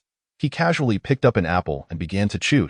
A cacophony erupted as goblins searching for iron or discarded their findings onto the ground. Su Yin crouched down, sifting through the rubble, utilizing his celestial vision to examine each piece, searching for traces of iron ore. This iron ore is indeed quite rare. Su Yin discovered that most of the debris was worthless stones, devoid of any signs of iron. Oh, are is there any more? Su Yin inquired of the goblin before him, but the goblins shook their heads in unison, indicating that this was all they had. Boss, a goblin stumbled in, falling to the ground with a thud, dropping a stone from its grasp. Su Yin glanced down, his eyes lighting up. Found it. Iron ore, an essential material for crafting equipment. He quickly helped the goblin to its feet, only to notice that an arrow had pierced its leg. Did you encounter danger? Su Yin asked the goblin. The goblin promptly replied, Boss, after we discovered the iron ore, we were ambushed by another goblin tribe. I was the only one to escape, but I was injured as well. Another goblin tribe? Su Yin had not anticipated encountering fellowkin so soon. Goblin tribes were typically hostile towards one another, adhering to the principle of survival of the fittest. Upon discovering a weaker tribe, goblins would surely seek to eradicate them. Where is their exact location? Su Yin queried. To the southwest of the forest. The goblin responded. Su Yin nodded slightly, closing his eyes to employ his ability to see through nature. He needed to witness the situation firsthand to devise an appropriate strategy. Those who dared to harm his goblins would not be spared. As Su Yan's vision shifted with the use of his ability, he explored the southwestern direction. Soon, he stumbled upon a small stream, where he discovered a multitude of goblin tracks. Continuing onward, he soon located the iron ore site, where numerous goblins were actively mining. Su Yin calculated that approximately 200 ordinary goblins were engaged in extraction, 30 larger goblins were tasked with transportation, and 2 goblin warriors stood guard. Clearly, they were a level 3 tribe, perhaps even level 4. To seize control of this iron ore, it would be unwise to act recklessly without first confirming their true strength. Having assessed the strongest goblins guarding the ore, Su Yin made his mental preparations. As night fell, Goblin Shama lit a torch, placing it against the rock wall. "All right, let us take a break. We will resume our work later." The larger goblins immediately halted their labor and sat down to rest. "Let us also take a moment to rest," Shama signaled to Goth and Gotan. "Sure. Let us indulge ourselves first, then share some broth with the others." Goth rubbed his hands together, grinning lewdly. "Hurry up, I can hardly contain my excitement." Gordon's face was alight with excitement as Su Yin discovered that there were 5 goblins resting outside the door. He knew that approaching them would undoubtedly lead to his discovery, provoking a commotion that would draw all the goblins together. Narrowing his eyes, he gripped his exquisite sword and stealthily advanced forward in the corner of the iron mine. A massive iron cage dangled in midair, within which the spirit cat girl was confined. Her hands and feet were tightly bound by vines. Cackling, the goblin Shama swaggered forward. "So, what is it going to be? Have you come to your senses yet? Dream on. I would rather die than give in to you loathsome creatures." The spirit cat girl's cold visage twisted in disgust. "Ah, it seems you still fail to grasp your predicament," Gordon sneered from the side. "No matter. You can put on a brave front now, but soon enough, you'll be begging for mercy." Goth chimed in with a wicked smile. "Shama, you go first. After all, you were the one who captured her." Cackling, Shama replied, "Then I shall not hold back." He grinned as he opened the cage and reached inside, relishing the prospect of taming such a defiant spirit. The spirit cat girl glared with icy eyes and bit down hard on Shama's hand, her sharp teeth piercing his flesh, blood gushing forth. "Seeking death, do you truly think we would hesitate to kill you?" Gordon shouted, raising his rusty sword. "Hey," Shama interjected, blocking Gordon's arm while sucking on his wound, a wicked grin spreading across his face. "What a feisty little wildcat. It seems you are destined to accept my talents within this cage." With a swift motion, Shama tugged at the vines, suspending the spirit cat girl in the air, rendering her limbs immobile. "Get away! Do not touch me, vile goblin. My sister will avenge me." The spirit cat girl fumed. Cackling, Shama taunted, "Do you really think you accidentally found yourself alone?" The spirit cat girl's expression shifted. "Shut up, that's impossible. Absolutely impossible." Cackling, "I live for the despair on a girl's face," Shama remarked as he approached her from behind. "Fire! There's a fire outside. Run!" An urgent voice called out. "Huh?" Shama turned to see thick smoke billowing from the entrance. "Shama, what do we do?" "Let us go," Gordon urged, glancing at Shama. "Let us hurry." Shama decisively moved toward the exit. "Aren't we taking the spirit cat with us? This is our first time capturing one." Gordon expressed reluctance. "Do you value your life?" Shama snapped, "I'll have them send another one over later." Gordon's eyes lit up, and he quickly fell in line. "All right, brother." "Goth, why aren't you moving? Hurry up." Gordon noticed that Goth had stopped in his tracks. The smoke at the entrance thickened, obscuring their view. He reached out to tap Goth on the shoulder, but the next moment, Goth's head fell to the ground. "Whoa, what the hell?" Gordon stumbled back in shock. Shama looked up and noticed the goblins appearing at the entrance. "Hey, which tribe are you from? Do you dare cause trouble here? Are you seeking death?" Gordon brandished his rusty sword at Su Yin. Su Yin ignored him, gripping his exquisite sword and swiftly thrusting it, piercing Gordon's heart. Gordon's expression froze, astonished by Su Yin's decisive action. A wave of excruciating pain surged through him, and he collapsed to the ground, lifeless. "Are you the big goblin?" "No, the big goblin couldn't possibly match Gordon." "Are you a goblin warrior? Why do you appear so small and frail?" Shama retreated a step, staring at Su Yin. Su Yin remained silent.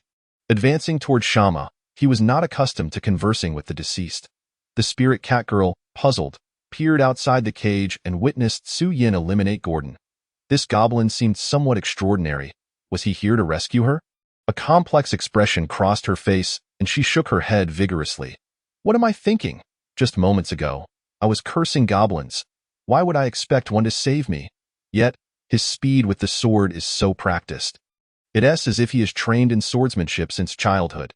If he were human, it would all make sense. But he is a goblin. How could this be possible? Whoosh! Shama suddenly raised his left hand, revealing an iron box from which an arrow shot forth. Watch out! The spirit cat girl urgently warned, but it was too late.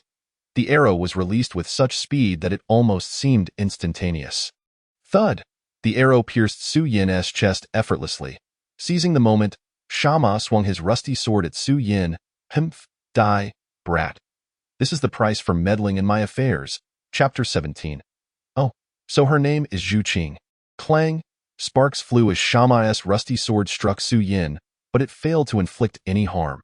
Instead, a crack appeared on the sword. What? This? Shama was momentarily taken aback. Could it be that this goblin was made of iron? Su Yin activated his invincible body, rendering him impervious for 3 seconds and doubling his strength. With a swift motion, he swung his exquisite sword, severing Shama's left arm. Shama recoiled in agony, casting an uncertain glare at Su Yin. Is this all you've got? You truly are pitifully weak. Su Yin approached Shama step by step. Both of us are goblin warriors. Why is there such a vast disparity between us? Shama glared at Su Yin, unwilling to accept the reality. Hearing Shama's naive words, Su Yin couldn't help but chuckle. You're quite amusing. Who told you I'm a goblin warrior? Isn't that merely your assumption? You? Shama faltered, realizing that this was, indeed, his own presumption. Could it be that this goblin before him was even stronger than a goblin warrior? The spirit cat girl watched from her cage, astonished to see Su Yin remain unharmed after taking Shama's attack. She was curious about this goblin who appeared to be far superior to the others. Before I send you on your way, let me tell you, I am already a goblin sovereign. Rest in peace.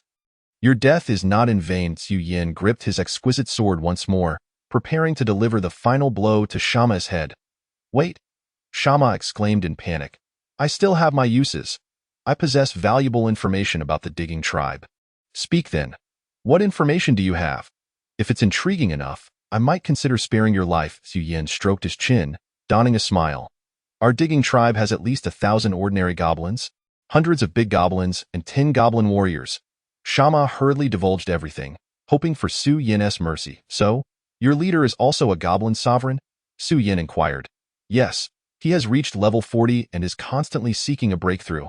Shama replied. Su Yin nodded slightly, understanding that this goblin sovereign was on the verge of evolving into a goblin king.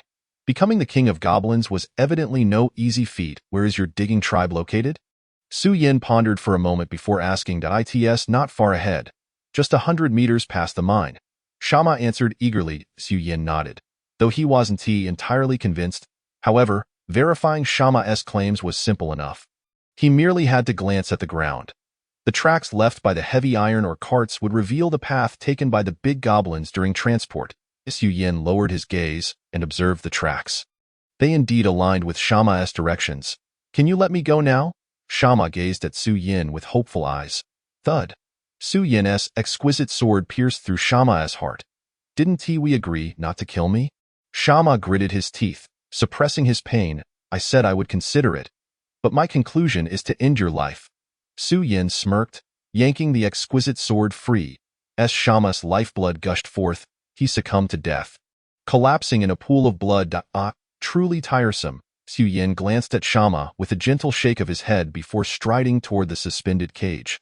With a swift motion, Su Yin severed the ropes holding the cage, causing it to crash to the ground. The spirit cat girl tumbled out, disoriented, and looked up, muttering something about that goblin. Su Yin turned back to rummage through Shama's belongings and quickly discovered a copper key. Click! Su Yin unlocked the iron cage and swiftly cut the vines binding the spirit cat girl. Thank you, she said, flexing her wrists as she emerged from the cage. Don't mention it. Su Yin replied with a grin. Your chest? The spirit cat girl exclaimed, pointing at Su Yin's chest with a finger resembling a green onion. Su Yin looked down, finally realizing that the arrow shot by Shama was still embedded in his chest. Without hesitation, Su Yin yanked the arrow free. I must staunch the bleeding. What you did was far too perilous. The spirit cat girl felt a twinge of concern upon witnessing the scene before her. But within the blink of an eye, her expression transformed into one of astonishment. She beheld with her own eyes as the wound on Su Yan's chest rapidly healed, soon leaving only a scab behind. Once the scab fell away, it would reveal pristine new skin.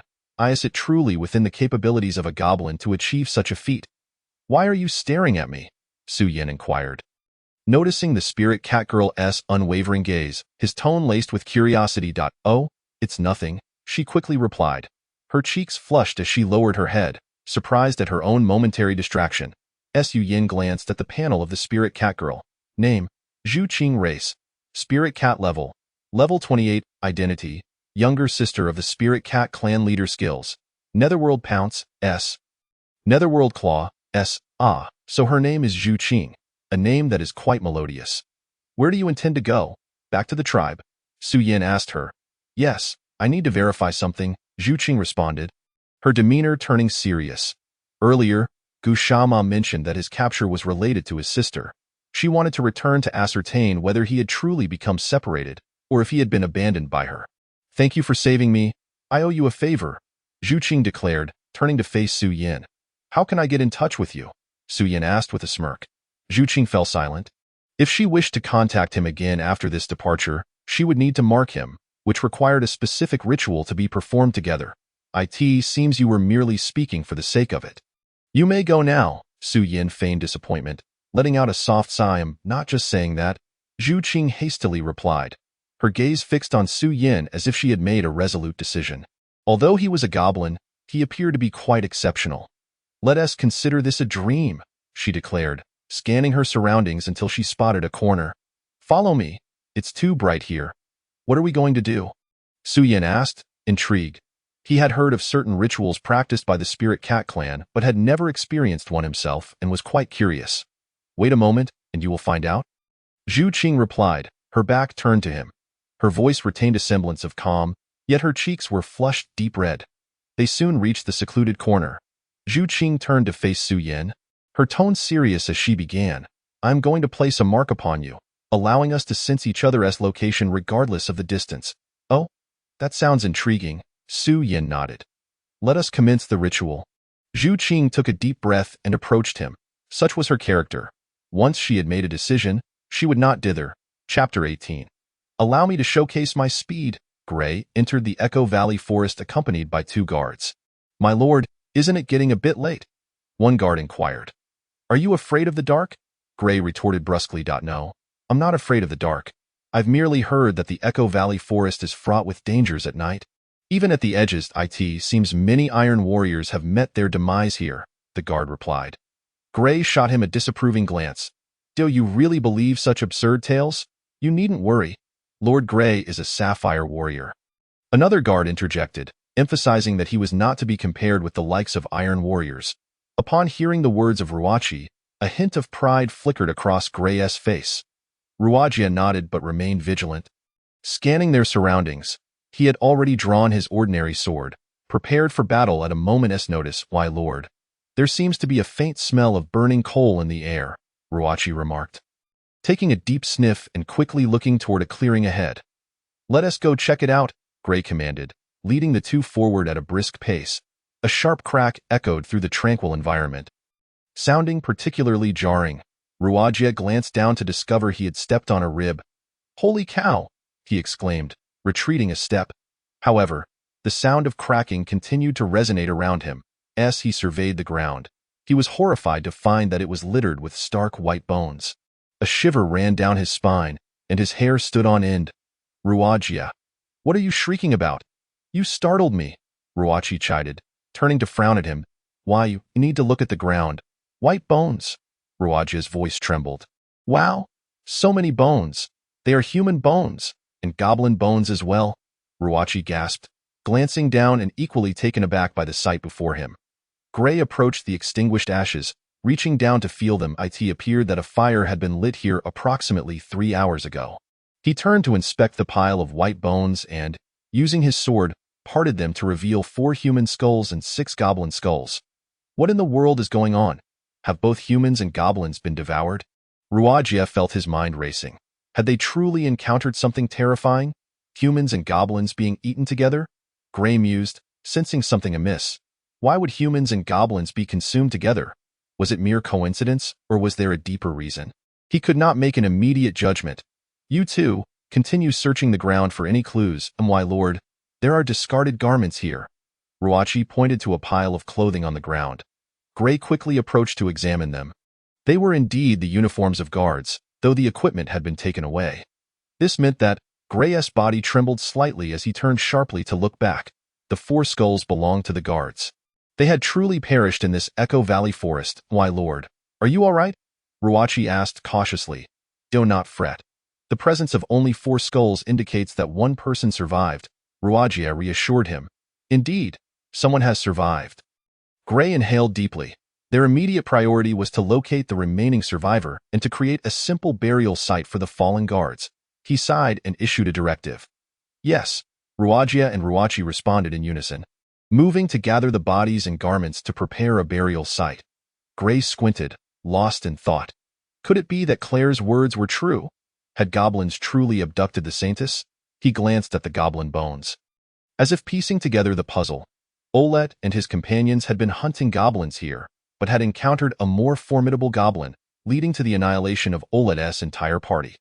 The one who survived might have been taken by this stronger goblin. Olet was an iron warrior. It was likely that the one who had slain them was a goblin warrior or even a goblin lord. A confident smile spread across Gray's face as clarity dawned upon him. My lord, the burial site has been prepared. Ruachi and Ruachi approached. Gray turned to see the 4 burial mounds before him.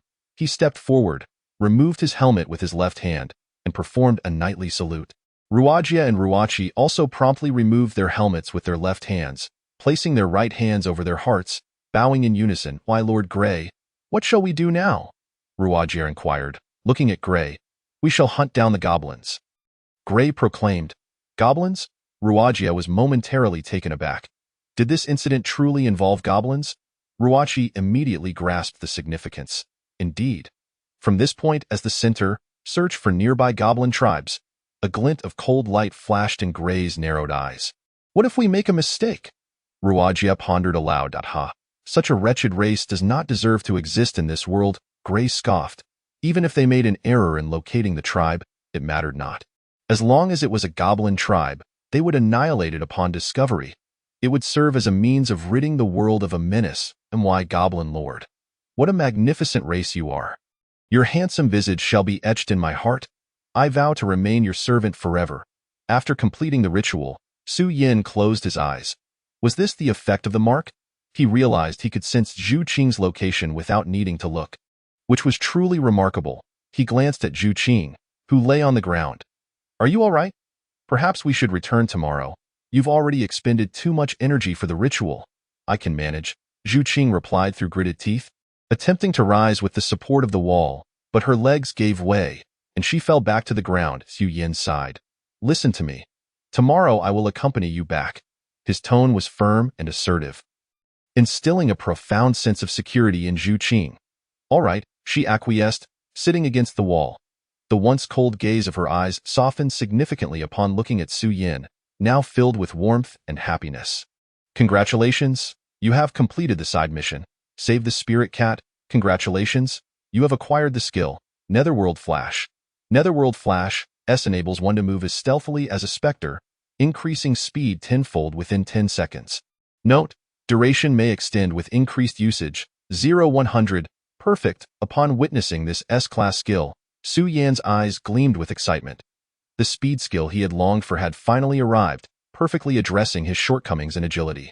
Goblin Lord, what troubles you? You seem quite elated. Zhu Qing inquired, her curiosity piqued by his expression. If I were to claim that my speed surpasses yours, would you believe me? Su Yin asked, breaking free from his reverie. Without hesitation, Zhu Qing shook her head. Impossible.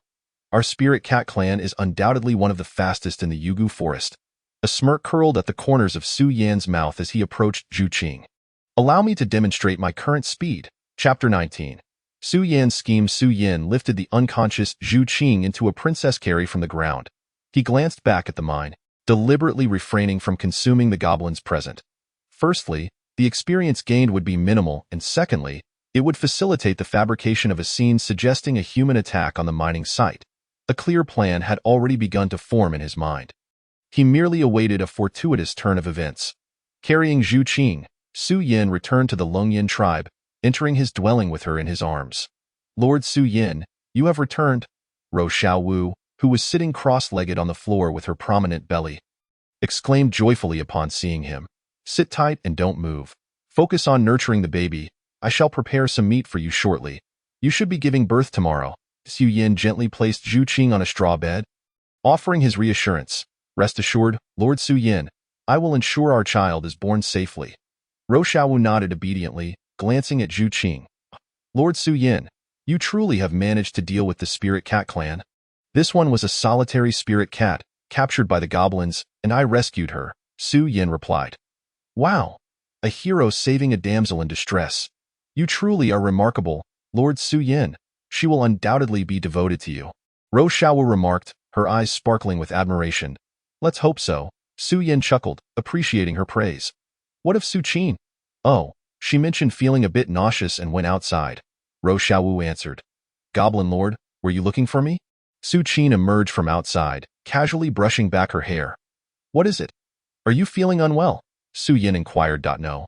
It's merely due to my pregnancy, Su Qing said, her gaze filled with maternal affection as she touched her abdomen gently. Really? That's wonderful. Su Yin quickly assisted Su Qing in sitting comfortably on the bed. You must also take care to rest. You both remain here while I fetch some food to replenish your strength. With that, Su Yin strode outside, recognizing that the growth of the tribe hinged upon a sufficient population. Moreover, the higher the goblin's evolutionary level, the greater the innate talents of the offspring they bore, hence his particular concern for them. Lord Su Yin is truly attentive, Ro Xiaowu remarked, one hand resting on her waist while the other caressed her belly. Indeed, he shall be a wonderful father. Encountering him is our fortune, Su Qing responded with a gentle smile. Arriving at the center of the Longyan tribe, Su Yin observed a considerable pile of prey collected by the goblins from outside. Most were ordinary, low-level magical beasts, Kaikuan chickens, black mountain pigs, and large black cattle. Quickly, process these magical beasts, then, prepare a fire, Su Yin commanded promptly.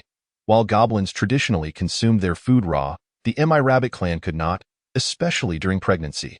Yes, although the ordinary goblins were puzzled, they dared not defy Su Yan's orders and hurried to comply. Did anyone notice anything unusual while hunting? Su Yan asked casually as he skewered a prepared snow goat over the campfire. Taking a seat on the ground, Boss, I have discovered something. An ordinary goblin approached eagerly. Oh, pray tell, Su Yan replied, tearing off a piece of half-cooked goat meat to munch on. I saw 3 individuals approaching. They are heading deeper into the Yugu forest, the goblin reported, though. Su Yan's eyes narrowed as he glanced at the unconscious Olet. The appearance of these 3 humans was likely connected to him. Most probably his uncle Gray, leading a search party for him. Gray, after many years, I shall send you a gift upon our reunion. Gobbulurin, Su Yin suddenly called out. Boss, what is it? Gobbulurin inquired, rushing to his side. Come here. I have a task for you, Su Yin smiled. Gobbulurin leaned in closely to listen as Su Yin conveyed the mission, gesturing towards a regular iron sword nearby. Upon completion of this task, this will be yours. Thank you, Boss, Gobbulurin expressed his gratitude, excitement propelling him outward toward the tribe. As long as everyone works diligently, rewards await all. Su Yin beamed at the other goblins. Oh, Boss is mighty. They cheered, their spirits soaring as they anticipated the impending misfortune of the captured magical beasts. Seated on the ground, Su Yin continued roasting the goat meat before him, his eyes reflecting the flames of the campfire. The bait had been set. Now, all that remained was to await the catch.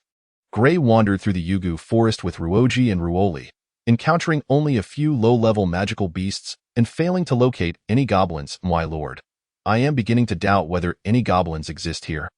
Ruoji remarked, the missing individuals cannot have vanished without a trace. I demand to see the living or the dead. Gray's expression grew grave as he pressed onward. Suddenly, rustling sounds emanated from the nearby bushes, prompting Gray to halt and signal Ruoji and Ruoli to do the same. It was a goblin. Ruoji swiftly spotted a head peeking from the thicket. Ruoli quickly covered his mouth as Gray stealthily approached, ready to deliver a lethal blow with his sword. Gobbulurin, hearing the footsteps drawing near, leapt from the bushes and bolted ahead. "Quick, pursue!" Gray commanded, astonished by Gobulurin's speed. Ruoji and Ruoli hastily followed suit. Gobulurin soon reached the vicinity of the iron mine. Glancing back at Gray and the others before leaping into a stream, disappearing from sight, "Damn! This goblin runs like a rabbit," Gray exclaimed in frustration. "My lord, the scent of smoke is overpowering." Ruoji covered his nose while fanning the air. "Where is that smoke originating from?" Ruoli pointed in a specific direction. "Let us investigate." Gray immediately headed toward the source of the smoke. Arriving at the entrance of the iron mine, he was struck by the sight of numerous fallen goblins. What transpired here? Was there a massacre? Gray furrowed his brow upon discovering dozens of slain goblins at the entrance. As he ventured further, he saw that this was indeed an iron mine, littered with the corpses of ordinary goblins. Nearby lay 3 goblin warriors. "Boss, these wounds appear to be from swords." Ruoji examined the bodies of the goblin warriors. Could it be that humans engaged in a fierce battle with the goblins here? Ruoli pondered aloud. Gray nodded, acknowledging the possibility. Moreover, with no human bodies present, it is likely that the goblins emerged victorious. But why did they not take the iron with them? Ruoli questioned, perplexed. "We must leave at once." Gray suddenly exclaimed, a realization dawning upon him. Chapter 20. The greatest winner, my lord. What troubles you? With so much iron ore, we are bound to prosper. Ruoji queried, confused. Is your life more valuable than iron ore? Gray retorted sharply, immediately rushing toward the entrance. What? Ruoji and Ruoli exchanged glances before hastily pursuing him. A flurry of arrows rained down from ahead, hurtling toward them. Quickly, retreat. Gray swung his fine sword to deflect the incoming arrows. Swiftly backing away. What is happening? Ruoji pressed against the rock wall, astonishment etched across his face. If I am not mistaken, we are likely facing a goblin ambush. Gray gritted his teeth. Ambush? Since when have goblins become so cunning? Ruoli asked incredulously. Gray's expression darkened. As goblins evolve, their intellect also develops. I suspect we are dealing with a tribe led by a goblin lord. A goblin clad in rusty iron armor rode upon an ice spirit lizard. His blood-red gaze fixed upon the iron mine. He was the leader of the excavation tribe, Gobu Mion, currently a goblin lord, merely a step away from becoming a goblin king. Heh, quite a quick response. Gobu Mion sneered. Advance, vanguard unit. Let us see how long you can endure. Attack. A horde of ordinary goblins instantly gripped their stones and charged towards the iron mine. Gobu narrowed his eyes. He had just received news that the iron mine he had discovered had been annihilated. From the wounds on the corpses, he could discern that all were clean sword cuts. It was evident that humans were behind this. Other beasts could not possibly wield such sharp swordsmanship. He speculated that humans intended to cart away the iron ore.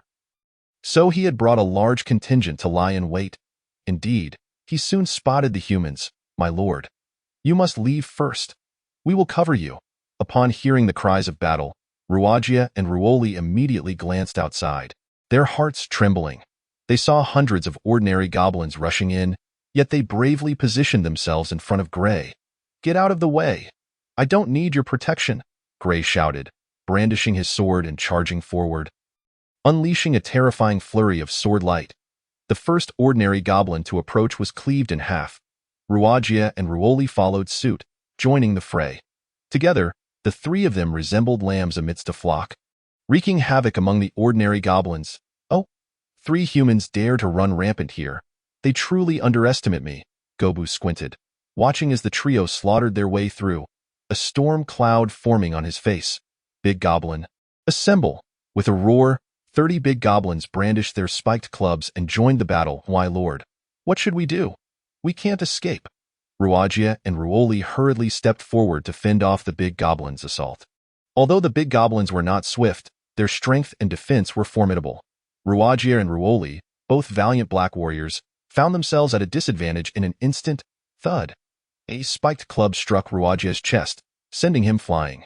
Before he could even lift his head from the ground, another spiked club descended, crushing his skull. Ruoji. Ruoli cried out in anguish, but Ruoji had already lost his life. No. We must leave.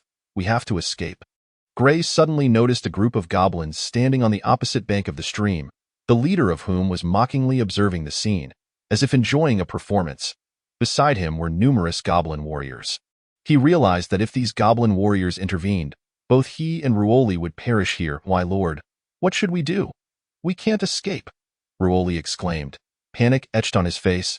I'm sorry, Ruoli, Gray sighed. I will avenge you. Before Ruoli could react, Gray forcefully pushed him away. The next moment, Ruoli fell into the oncoming big goblins, instantly being smashed into a pulp by a spiked club. Seizing the opportunity, Gray carved a bloody path through the ordinary goblins. Selfish. This is humanity. Gobu picked up a spear from the side and hurled it fiercely into the distance. The spear traced a perfect arc through the air, heading straight for Gray's back. Gray felt a rush of wind by his ear and swiftly turned, attempting to block with his sword, but it was too late. Thud. The spear pierced his chest. Stumbling, he fell into the stream. Is this how it ends? How boring, Gobu sighed. Let us return to the tribe.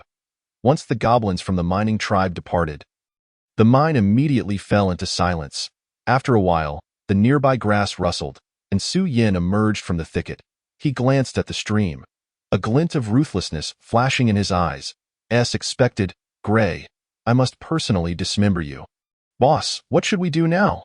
Gobulorin asked, wielding an ordinary iron sword. Gather as much ore as possible before dawn, Su Yin commanded, snapping back to focus. And once the iron ore is moved, we must take away all the corpses as well.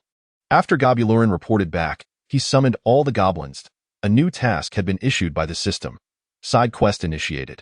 Collect 10 tons of iron ore. Su Yin had no choice but to steel himself and venture forth.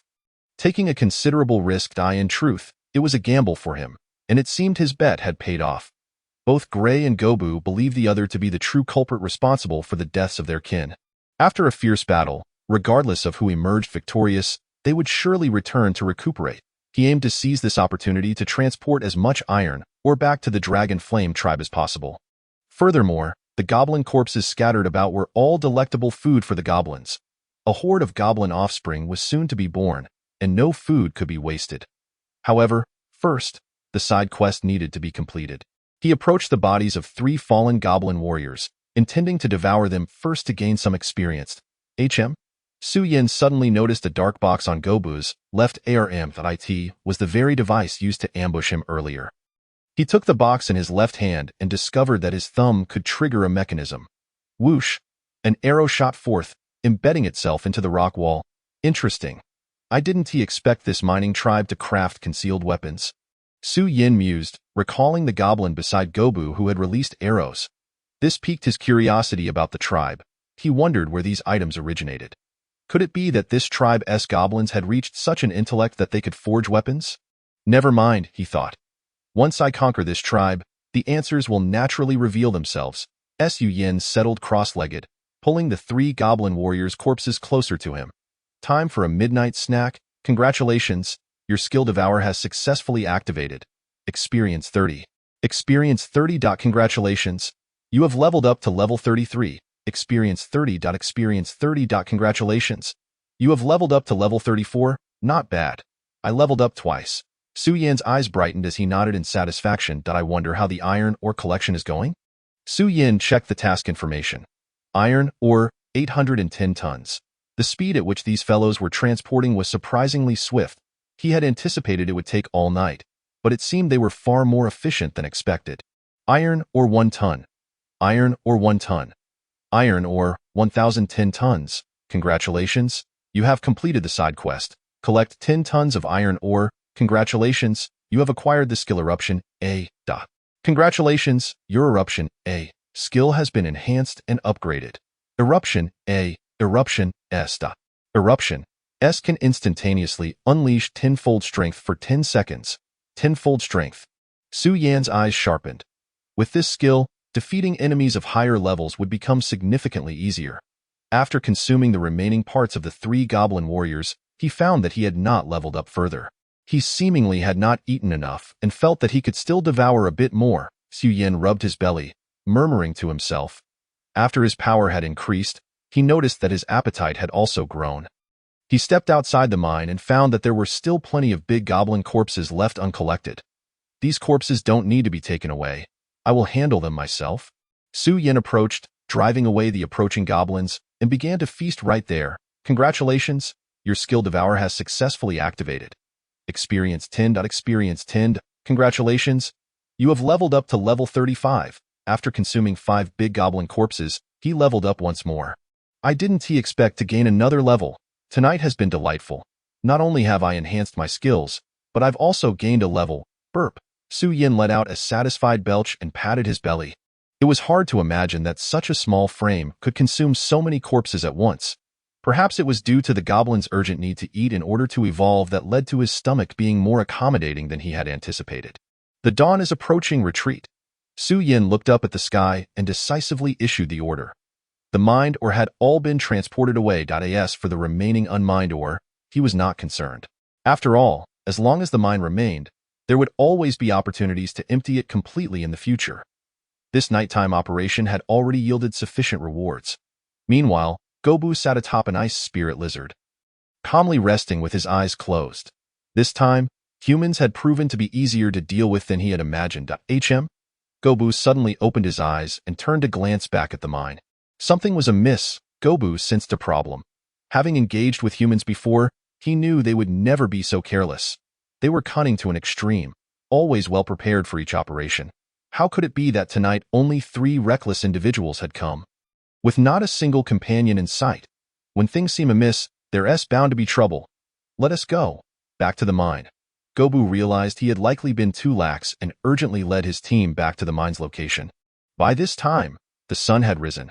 Gobu found that the big goblin corpses near the mine were already gone. He dismounted from the ice spirit lizard's back and discovered several remains of big goblins. The enemy had feasted thoroughly, with bones that even reflected light. This is bad. The expression on Goblin Mion's face shifted dramatically, as if a realization struck him, prompting him to dash into the mine. The scene before him was enough to make his eyes widen in fury. It wasn't just the corpses of ordinary goblins scattered about. The iron or painstakingly extracted over an entire day had all been carted away. He had been played for a fool. With a roar of rage, Goblin Mion seized the neck of a nearby ordinary goblin and snapped it. After the fury subsided, he gradually regained his composure. The 3 humans from earlier had merely been bait. After my departure, they dispatched a team to clear out this place. No, that doesn't add up. If it were humans, why would they need the goblin corpses? Moreover, given their ruthless nature, how could they have let me go? Could it be that they are not humans at all? Goblin Mion rubbed his temples. Feeling a pounding headache, he squinted and looked down at the 3 goblin warrior corpses, still devoured down to the bones. His previous line of thought had been too narrow. Perhaps it was not just humans who wielded swords. He glanced at the sword hanging at his waist.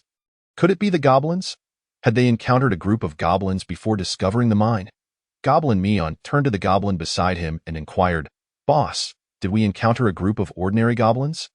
A large goblin responded, "Yes, we killed them all." "Killed them all?" Goblin Mion frowned, his piercing gaze causing the large goblin to falter, lowering its head and scurrying away. With a swift motion, Goblin Mion drew his sword and plunged it into the large goblin's chest, ending its life. I despise liars. With a whoosh, Goblin Mion sheathed his sword and cast a glance into the distance. The answer was becoming evident. Another goblin tribe was behind this. They must possess at least 1 goblin elder. Huh? Nothing more than that. If it were me, I would never remove or consume the goblin corpses. Such actions would effectively shift the blame onto the humans. A smirk of disdain crept across Goblin Mion's face. They dared to play tricks on me. They were doomed. At the Dragon Flame tribe, Su Yin stretched lazily by the campfire, gazing up at the sky with a smile. They must have discovered the scene I intentionally left behind. He had deliberately exposed himself to lure the excavation tribe out, thereby expanding their activity range. This way, when humans ventured into the gloomy valley forest, they would believe it was solely the excavation tribe, allowing the Dragon Flame tribe to remain concealed. His true target was the humans. He held no regard for the excavation tribe, which was merely of utilitarian value. Lord Goblin, Polly emerged and sat beside Su Yin. "Why are you out here?" Su Yin turned to glance at her. "I'm sorry, Lord Goblin. It was just too stuffy inside, and I wanted to get some fresh air," Polly replied hurriedly. "Well, take care of yourself." Do whatever you wish, Su Yin nodded. Really? Anything I can do? Polly's eyes sparkled as she gazed at him. Of course, Su Yin affirmed with a nod. Thank you for your generosity, Lord Goblin, Polly beamed, revealing a charming smile. Su Yin exhaled, his gaze drifting to the iron ore not far away. Polly, do you know how to forge equipment from iron ore? To forge equipment, there are specialized blacksmith shops in the city. And the royal city has dedicated blacksmiths, Polly recalled, placing a finger to her lips. I see. Su Yin frowned. Could it be necessary to capture some blacksmiths? Lord Goblin, are you looking to forge equipment? Polly knew of a race that excelled in crafting. Who is it? Su Yin inquired. The dwarves, Polly responded. The dwarf race? Su Yin pondered. This was indeed a distinct race, historically only having cooperative relations with humans. After their collaborations ended, they lived separately. Dio, you want the dwarves to assist you? I know the dwarf princess. I can give it a try, Polly suggested. Well, I appreciate your effort. After the baby is born, please help me make the introduction. Su Yin nodded. If he could establish contact with the dwarves for weapon crafting, it would indeed be a splendid choice, as legend has it that the first divine equipment in the world was crafted by the dwarves. Polly beamed. It's no trouble. It's my honor to assist Lord Goblin. Chapter 22. I am willingly staying behind. Oloite awoke from his stupor, hissing as he gasped for breath. The pain in his posterior was excruciating. He realized that for the next few days, he would likely have to remain prone. Saintess! Oloite lifted his head and saw Polly sitting beside Su Yin, his expression instantly turning fervent. He rasped, calling out, Saintess! Saintess! Polly trembled at the sound. Who is calling me? That voice is so disgusting. Su Yin glanced at Oloite, a smirk forming on his lips. It seemed he was still not resigned to his fate. Saintess, it's me! Oloite shouted anxiously. He had no idea how his voice had turned out like this. It was undoubtedly the gobliness doing. Who are you? Polly looked at Oloite with confusion. Saintess, I am a member of the Divine Court Guard. Have you forgotten me? We were sent to protect you. Oloite spoke hastily. Don't be afraid. I will take you away from here. No, I don't want to leave. Polly stepped back, clutching Su Yin's arm. This is my home. It is the home of me and Lord Goblin. I refuse to leave. Saintess, he is a goblin. Are you out of your mind? Oloite stared at Polly in disbelief, astonished that she would willingly choose to stay. Lord Goblin is a very special goblin. I like him and wish to remain by his side. He gives me a sense of security. Polly replied earnestly, I will forever be Lord Goblin's servant, serving him for a lifetime. You hideous goblin! What kind of spell have you cast on the Saintess? Why has she become like this? Oloite glared at Su Yin furiously. Do you understand the consequences? If the divine cult intervenes, the entire gloomy valley forest will be reduced to ashes in an instant. You shall not speak of Lord Goblin in such a manner. Polly raised her staff, summoning a beam of white sacred light that struck Oloite fiercely. Oloite was flung backward, crashing against a massive tree. Cough, cough. He spat out a mouthful of blood, feeling as though his spine had shattered. He hadn't anticipated that Polly would strike him with such lethal force. Enough, Polly. Don't be angry. Be careful not to harm the baby. Su Yin consoled Polly before guiding her back toward the house. Baby? Pregnant? Oloite finally noticed Polly's slightly rounded belly. The Saintess was having a child with a goblin. Oloite was nearly driven mad. If this got out, it would undoubtedly tarnish the reputation and influence of the divine cult. I must find a way to survive and seek an opportunity to eliminate Polly. Oloite's expression darkened. After Su Yin helped Polly settle back inside, he returned to face Oloite. You repulsive goblin, how dare you make the Saintess pregnant? Do you have any idea of the crime you have committed? Oloite immediately began to curse at Su Yin. Just wait. My uncle will definitely come looking for me. He will certainly send more men to find me. That will be your end. Su Yin suddenly reached out, grasping Oloite's tongue, and with a swift motion, he drew his sword and severed it. Oloite's mouth spewed blood incessantly. He could no longer utter a sound. Fear not, I will take good care of the Saintess. The divine cult will never find this place. As for your uncle, rest assured, I will devour him. Su Yin smirked, gazing at Oloite, just as I will with you. Oloite attempted to speak, but was rendered mute. Su Yin approached and directly tore off one of Oloite's arms, sinking his teeth into it. Blame it on the fact that you are Gray's nephew. Su Yin growled as he feasted upon Oloides' flesh. Crunch, crunch. Su Yin first consumed Oloides' limbs, followed by his facial features. He intended to make Oloite suffer excruciatingly before meeting his demise, a small measure of vengeance for himself. Ah! A sudden cry of agony echoed from within the house. It's Xiao Wu. Su Yin furrowed his brow and hurried inside. What's wrong? He saw Rou Xiao Wu on the straw mat, shouting, sweat beading on her forehead.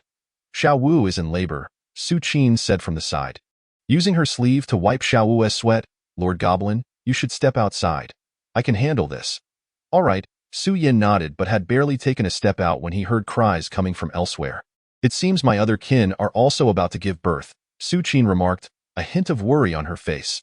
Lord Goblin, Polly stepped forward anxiously, do you have any skills that can assist everyone? Su Yin turned to her and asked. Yes, my healing ability can alleviate their pain. Polly promptly drew forth her staff and closed her eyes. A gentle radiance erupted from her being, enveloping the entire dragon flame tribe. Rou Xiaowu ceased her cries, the expression of agony on her face gradually fading away. The cacophony from other quarters also began to diminish. Polly, do not overexert yourself, Su Yin urged, glancing at Polly, who appeared somewhat pale. Her lower lip and complexion lacking color, a flicker of pain crossed her brow before she ultimately relinquished her staff. The soft glow slowly retracted into her body. With an apologetic expression, she weakly uttered, I am sorry, Goblin Lord. I can no longer persevere. You have done remarkably well. Please rest. Su Yin quickly assisted her in sitting down, allowing Zhu Qing to attend to her. Suddenly, a series of piercing cries resonated through the air. Su Yin swiftly turned around, only to behold that Rou Xiaowu had given birth to 10 goblin offspring. These tiny goblins sprang to life as soon as they hit the ground, scampering about the room in a frenzy. Exclaiming, hungry, hungry, a smile crept across Su Yin's face as he promptly checked their information. Name, Nun race, Goblin level, Goblin offspring identity, son of Su Yin qualification. Rare. Su Yin understood that the qualification levels typically ranged from inferior, average, excellent, outstanding, exceptional, rare, epic, legendary, mythical. He discovered that among the 10 goblin offspring, 2 possessed rare qualifications, while the other 8 were all classified as outstanding. This time, a total of 500 charm rabbits were pregnant, averaging 10 offspring per rabbit, indicating that this batch birthed a staggering 5,000 goblin offspring. He led the goblin youngsters to the prepared food. The 5,000 goblin offspring surged forward, swiftly devouring the food as if swept away by a tempest. After their meal, Su Yin observed that their bodies had grown slightly larger. By evening, they would likely evolve into ordinary goblins. Future evolutions would depend on the goblin's inherent qualifications. The higher the qualification, the greater their potential to evolve into more formidable goblins. Having checked the information of the other newly born goblin offspring, he noted that all qualifications were either excellent or outstanding, implying that even the least among them could evolve into great goblins. As Su Yin gazed at the group of younglings before him, a sudden realization struck. This is utterly insufficient. Chapter 23. The weapon gift box. This is utterly insufficient, he thought. To facilitate the continued evolution of the ordinary goblins. The current food supply was wholly inadequate. These little rascals were simply insatiable. Although he had prepared food in advance, it was consumed in an instant.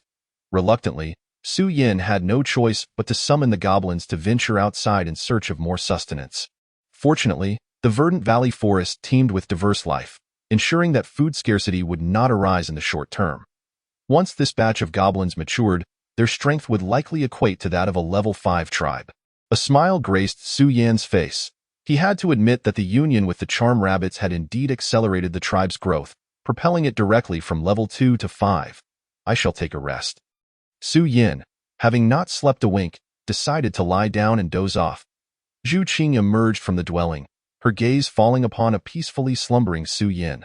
Silently, she approached his side, her eyes brimming with affection. Leaving a tender kiss, I am sorry, Goblin Lord, but I must depart. There are matters I must address. Rising, her expression reverted to one of icy composure. She left behind a fleeting shadow. Su Yin slowly opened his eyes, turning over to continue his slumber. Gray awoke to find himself standing in a forest shrouded in mist, obscuring his vision. Did I not fall into the water? He glanced down at his chest, discovering that his wound had vanished. As he looked up, the silhouette of a woman approached. You? Gray's eyes widened in astonishment at the sight of the princess of the Water City. Why did you attempt to kill me? A ghostly voice echoed. I was merely following orders, Gray stammered in response. Why did you attempt to kill me? The woman drew closer. Suddenly, Gray noticed that the woman transformed into a boy, who approached him with a dagger in hand. In a panic, Gray stumbled backward, falling to the ground. When he looked up again, the boy had morphed into a goblin lunging towards him. Cough, cough. Gray abruptly coughed, his face flushed, as he opened his eyes once more. What is happening? He surveyed his surroundings, realizing he was seated upon a bed. With a resounding slap to his own face, the sharp pain grounded him in reality. Phew, he exhaled, relieved to discover it was merely a dream. Lord Gray, your tastes upon waking are quite peculiar. Should you require assistance next time, do not hesitate to ask, Claire jested, holding a bowl of medicine at the doorway. How did I end up here? Gray inquired, feeling a lingering pain in his chest. I found you drifting by the river this morning, shouting for help at the tavern, and rescued you. I even summoned a physician to tend to your injuries, which cost a total of 500 gold coins. Dio, remember to reimburse me later, Claire smiled, extending 5 fingers. I shall settle that for you, along with the remaining 9,000 gold. Gray took a sip from the bowl, grimacing at the bitter and foul-smelling concoction, yet he forced himself to swallow it. You truly have a remarkable constitution. That blow to your chest narrowly missed a vital spot. Otherwise, you would have been done for. Claire remarked with a smile as she took a seat. Gray sighed, acknowledging that this failure was due to his own carelessness. He cast a glance at Claire. How did you know it was goblins who took the saintess? Claire tapped her temple twice with her index finger. Here, you may leave now. Thank you for saving my life. Gray paused for a moment before waving his hand. I owe you a favor. Claire nodded slightly, saying nothing more as she turned to depart. Stretching his limbs, Gray found that aside from a slight ache in his chest, he was otherwise unharmed. He donned his gear and made his way downstairs. Oh, will you not rest a little longer? Claire inquired, sipping her drink at the bar. Noticing Gray's descent. 9,500 gold. Gray tossed several bags of coins onto the table. Are you planning to hire reinforcements? Claire asked, sipping her drink. The goblins killed my companions. I will not let this debt go unpaid. Gray clenched his fists, a surge of anger causing his chest wound to throb. A suggestion. Why not hire adventurers?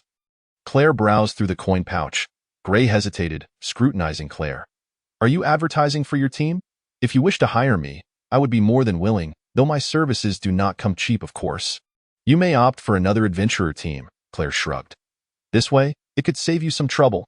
After all, your injury will prevent you from engaging in any vigorous activities for the foreseeable future. I shall consider it. Gray gritted his teeth, taking a seat nearby. Alternatively, you could issue a bounty.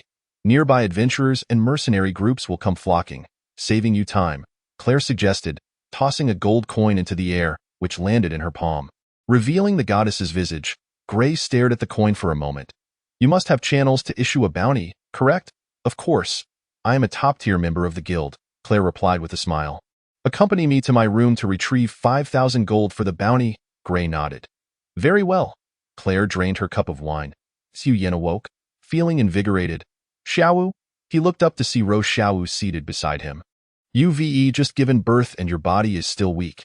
You should return to rest. It has been so long since I last saw you. Lord Su Yen, I wish to spend more time with you. Rose Xiaowu linked her arm with his, gently resting her head against him. Am I not here? Su Yen chuckled. You're going to find Zhu Qing, aren't you? Rose Xiaowu inquired, tilting her gaze towards Su Yen. Yes, she returned to her tribe alone, and I am rather concerned. Su Yen nodded. I am worried about you too, Lord Su Yen. Rose Xiaowu spoke. Do not fret. I will wait until these little ones evolve into ordinary goblins before I take action. Su Yen reassured her, gently caressing her braided hair. Rose Xiaowu looked earnestly at Su Yen. By the way, Lord Su Yen, there is something I must tell you. Yes, Su Yen replied. The Spirit Cat tribe has historically intermarried with the 9-power White Tiger tribe. Rose Xiaowu warned. Su Yen narrowed his eyes. Oh? The 9-power White Tiger? Rose Xiaowu nodded. You must exercise caution around them. It is said they carry the bloodline of the sacred beast, the White Tiger. Su Yen acknowledged. Understood. Rose Xiao beamed, resting her head on Su Yan's shoulder. Then, Lord Su Yan, may I stay with you for a while? Of course, Su Yan nodded. Just then, a prompt from the system resounded in his mind. Dragon Flame Tribe Population 5000 Tribe Level 2 Level 5 5126100000. Congratulations on completing the main quest to strengthen the tribe. Congratulations on acquiring the Weapon Gift Box. Weapon Gift Box. Randomly obtain a weapon of any qualification. Would you like to open the Weapon Gift Box? Open. Su Yan, without a moment's hesitation, chose to open the Weapon Gift Box awarded for the main quest. Curiosity piqued, he wondered what treasures it might hold. Chapter 24. The 10 Directions Sword. The Weapon Gift Box opened successfully, revealing the 10 Directions Sword, Divine Grade. Wow! A Divine Grade weapon. Su Yan did not expect the system to be so generous, bestowing upon him a divine weapon right at the outset. Even during his previous life in the palace, he had only possessed a few royal grade weapons. Divine grade weapons were merely the stuff of legends. To think that he had obtained one so readily. If word of this spread, it would undoubtedly incite madness across the entire world. Weapon. 10 Directions Sword Grade, Divine Status. Sealed, each time a certain number of enemies are slain. One direction can be unlocked. When all 10 directions are opened, it can annihilate heaven and earth. Notes. The sun and moon initiate the Taiji, determining the 5 elements, peering into the secrets of heaven, establishing the 10 directions, above, below, east, west, south, north, life, death, past, and future. Enemies slain. 1000. Su Yan quickly acquired information about the 10 Directions Sword, only to discover that it remained sealed. In truth, given his current level, unleashing the full might of this artifact was an unrealistic expectation. Gradual unlocking seemed only reasonable. Wow, Lord Su Yan, is that your weapon? Rose Xiaowu suddenly noticed the ancient sword that had appeared in Su Yan's hand, exclaiming in surprise. Su Yan nodded slightly, rising from the ground and casually waving the sword a couple of times. What do you think? Rose Xiaowu gazed at the sword with trepidation. It looked so intimidating, as if just touching it could cost me my life. A smirk played on Su Yan's lips as he surveyed the 10 Directions Sword. Evidently emanating an aura of pressure in the southern part of the Yugu forest, Zhu Qing swiftly navigated through the thicket, adeptly locating the stronghold of the Spirit Cat Clan. Who goes there? 2 guards of the Spirit Cat Clan detected something amiss among the bushes. It's me. Zhu Qing emerged from the foliage. You're not dead? The guards stared at Zhu Qing in astonishment, immediately stepping aside. Ignoring their surprise, Zhu Qing walked towards the clan's interior. Upon her return, the spirit cats greeted her with excitement, eager to inquire about her experiences. However, Zhu Qing merely shook her head, remaining silent as she made her way to a central building. A cool and aloof voice suddenly sounded. Sister, you're back? Zhu Qing looked up to see a mature woman with short black hair approaching her, clad in a fitted black outfit that accentuated her figure, particularly her prominent curves, which captured everyone's attention at once. Sister. Zhu Qing bit her lip, finally managing to utter the words. What is wrong with you? Why do you seem so distant? Zhu Yun stepped in front of Zhu Qing and embraced her. Where have you been? I've been searching for you everywhere. I was captured by goblins, Zhu Qing replied, looking up at Zhu Yun. What? Goblins? Those scoundrels dared to take my sister. Where are they? I'll go kill them. Zhu Yun's face instantly darkened with rage. They have already been slain by me, Zhu Qing stated. Slain by you? Zhu Yun paused in surprise before a smile crept across her lips. That is wonderful, but you must be more cautious next time. You cannot afford to fall behind again. If you're captured by goblins again, it will be troublesome. You know how repugnant they are, not just in appearance but in many other aspects. Zhu Qing nodded gently, her mind swirling with questions, yet she found no opportunity to voice them. All right, you must be exhausted after your escape. Go rest now. Zhu Yun patted her shoulder as she released her embrace. I shall take my leave.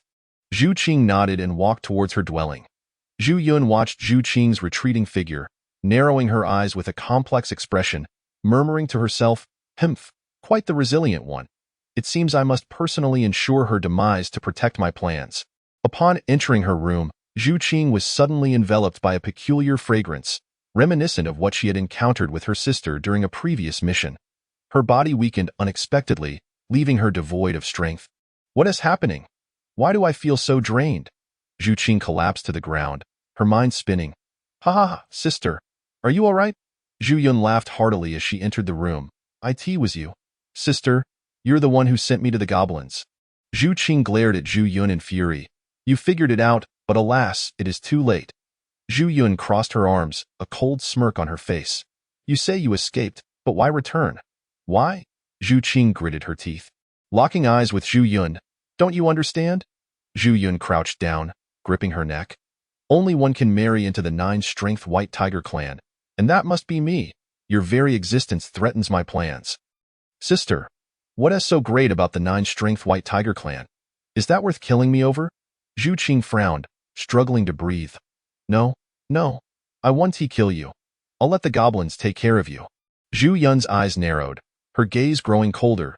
You've always been more talented than me since childhood, and your beauty rivals mine. Keeping you alive would only serve as an obstacle to my becoming the 9-strength White Tiger princess. But we are sisters.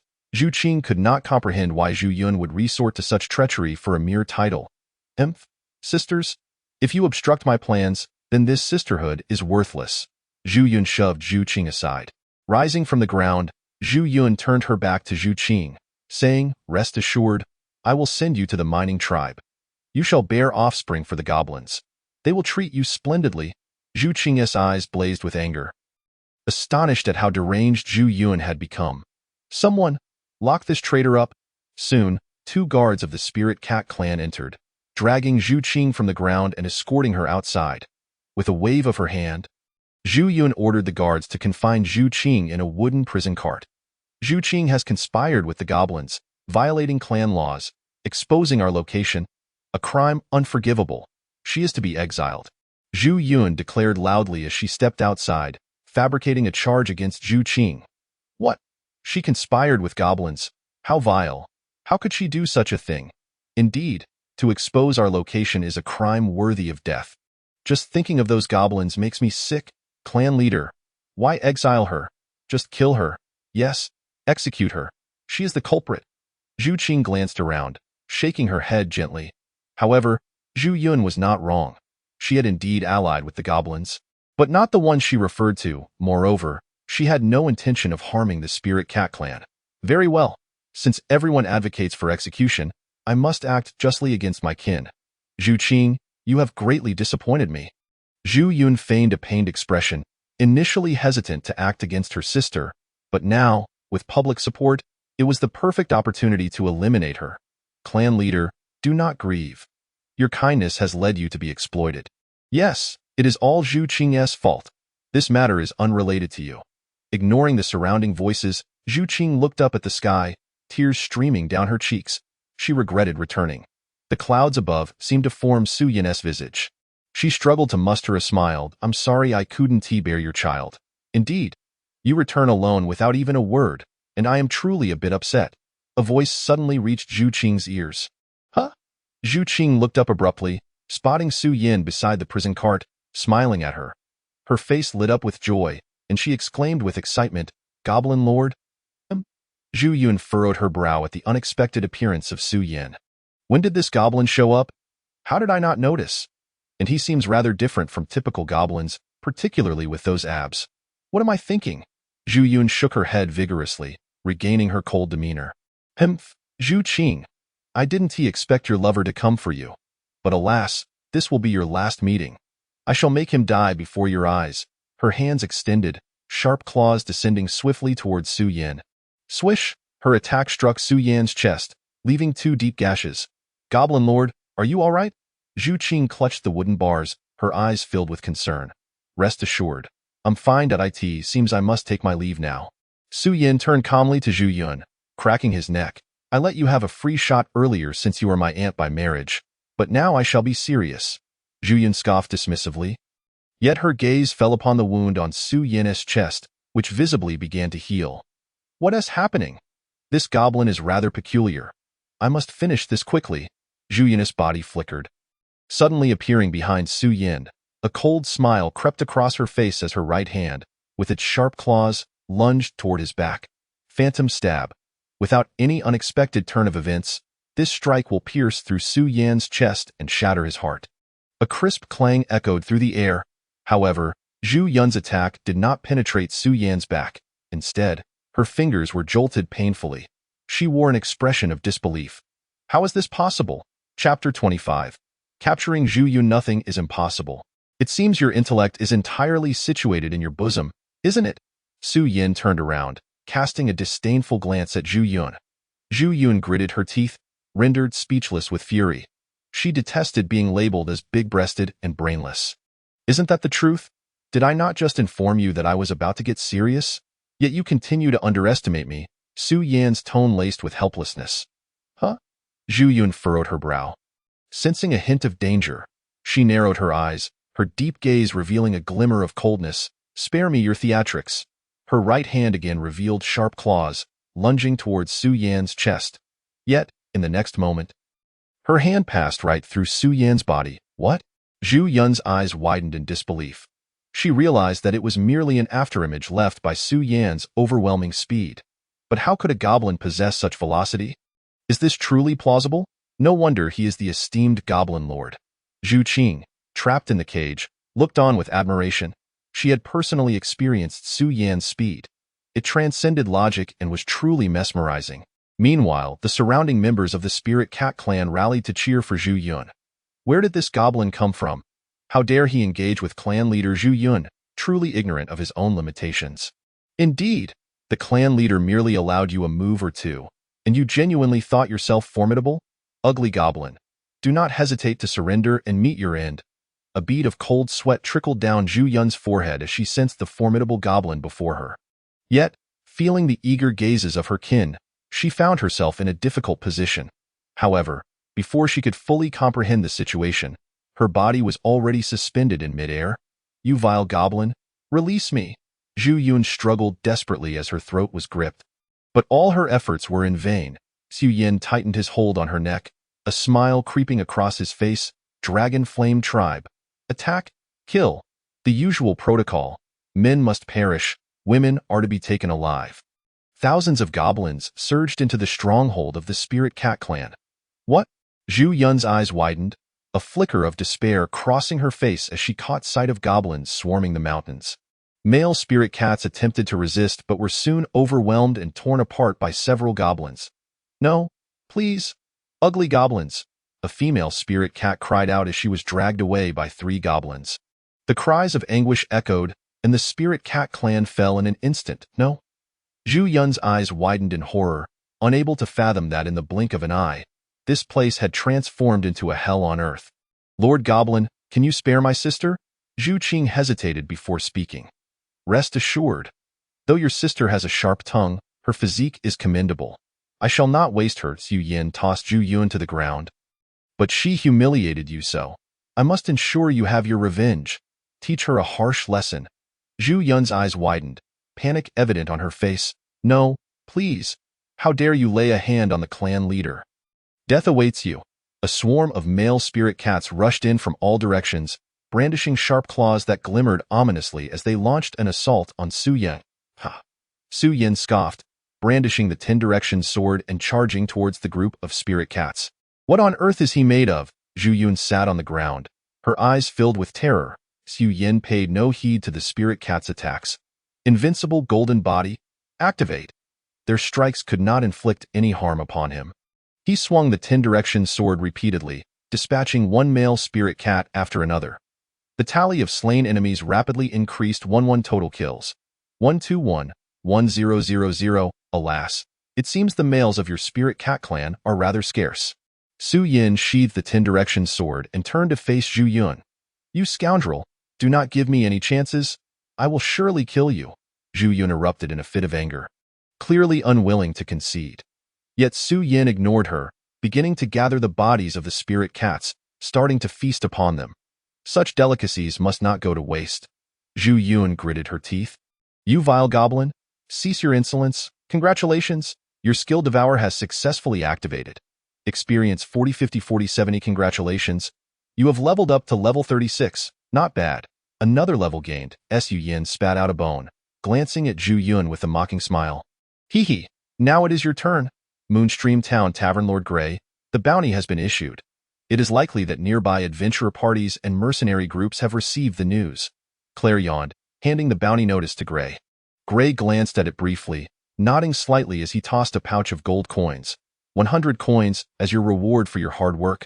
Ha ha ha, thank you, Lord Gray. You are truly generous. Claire pocketed the coins, glancing at the table.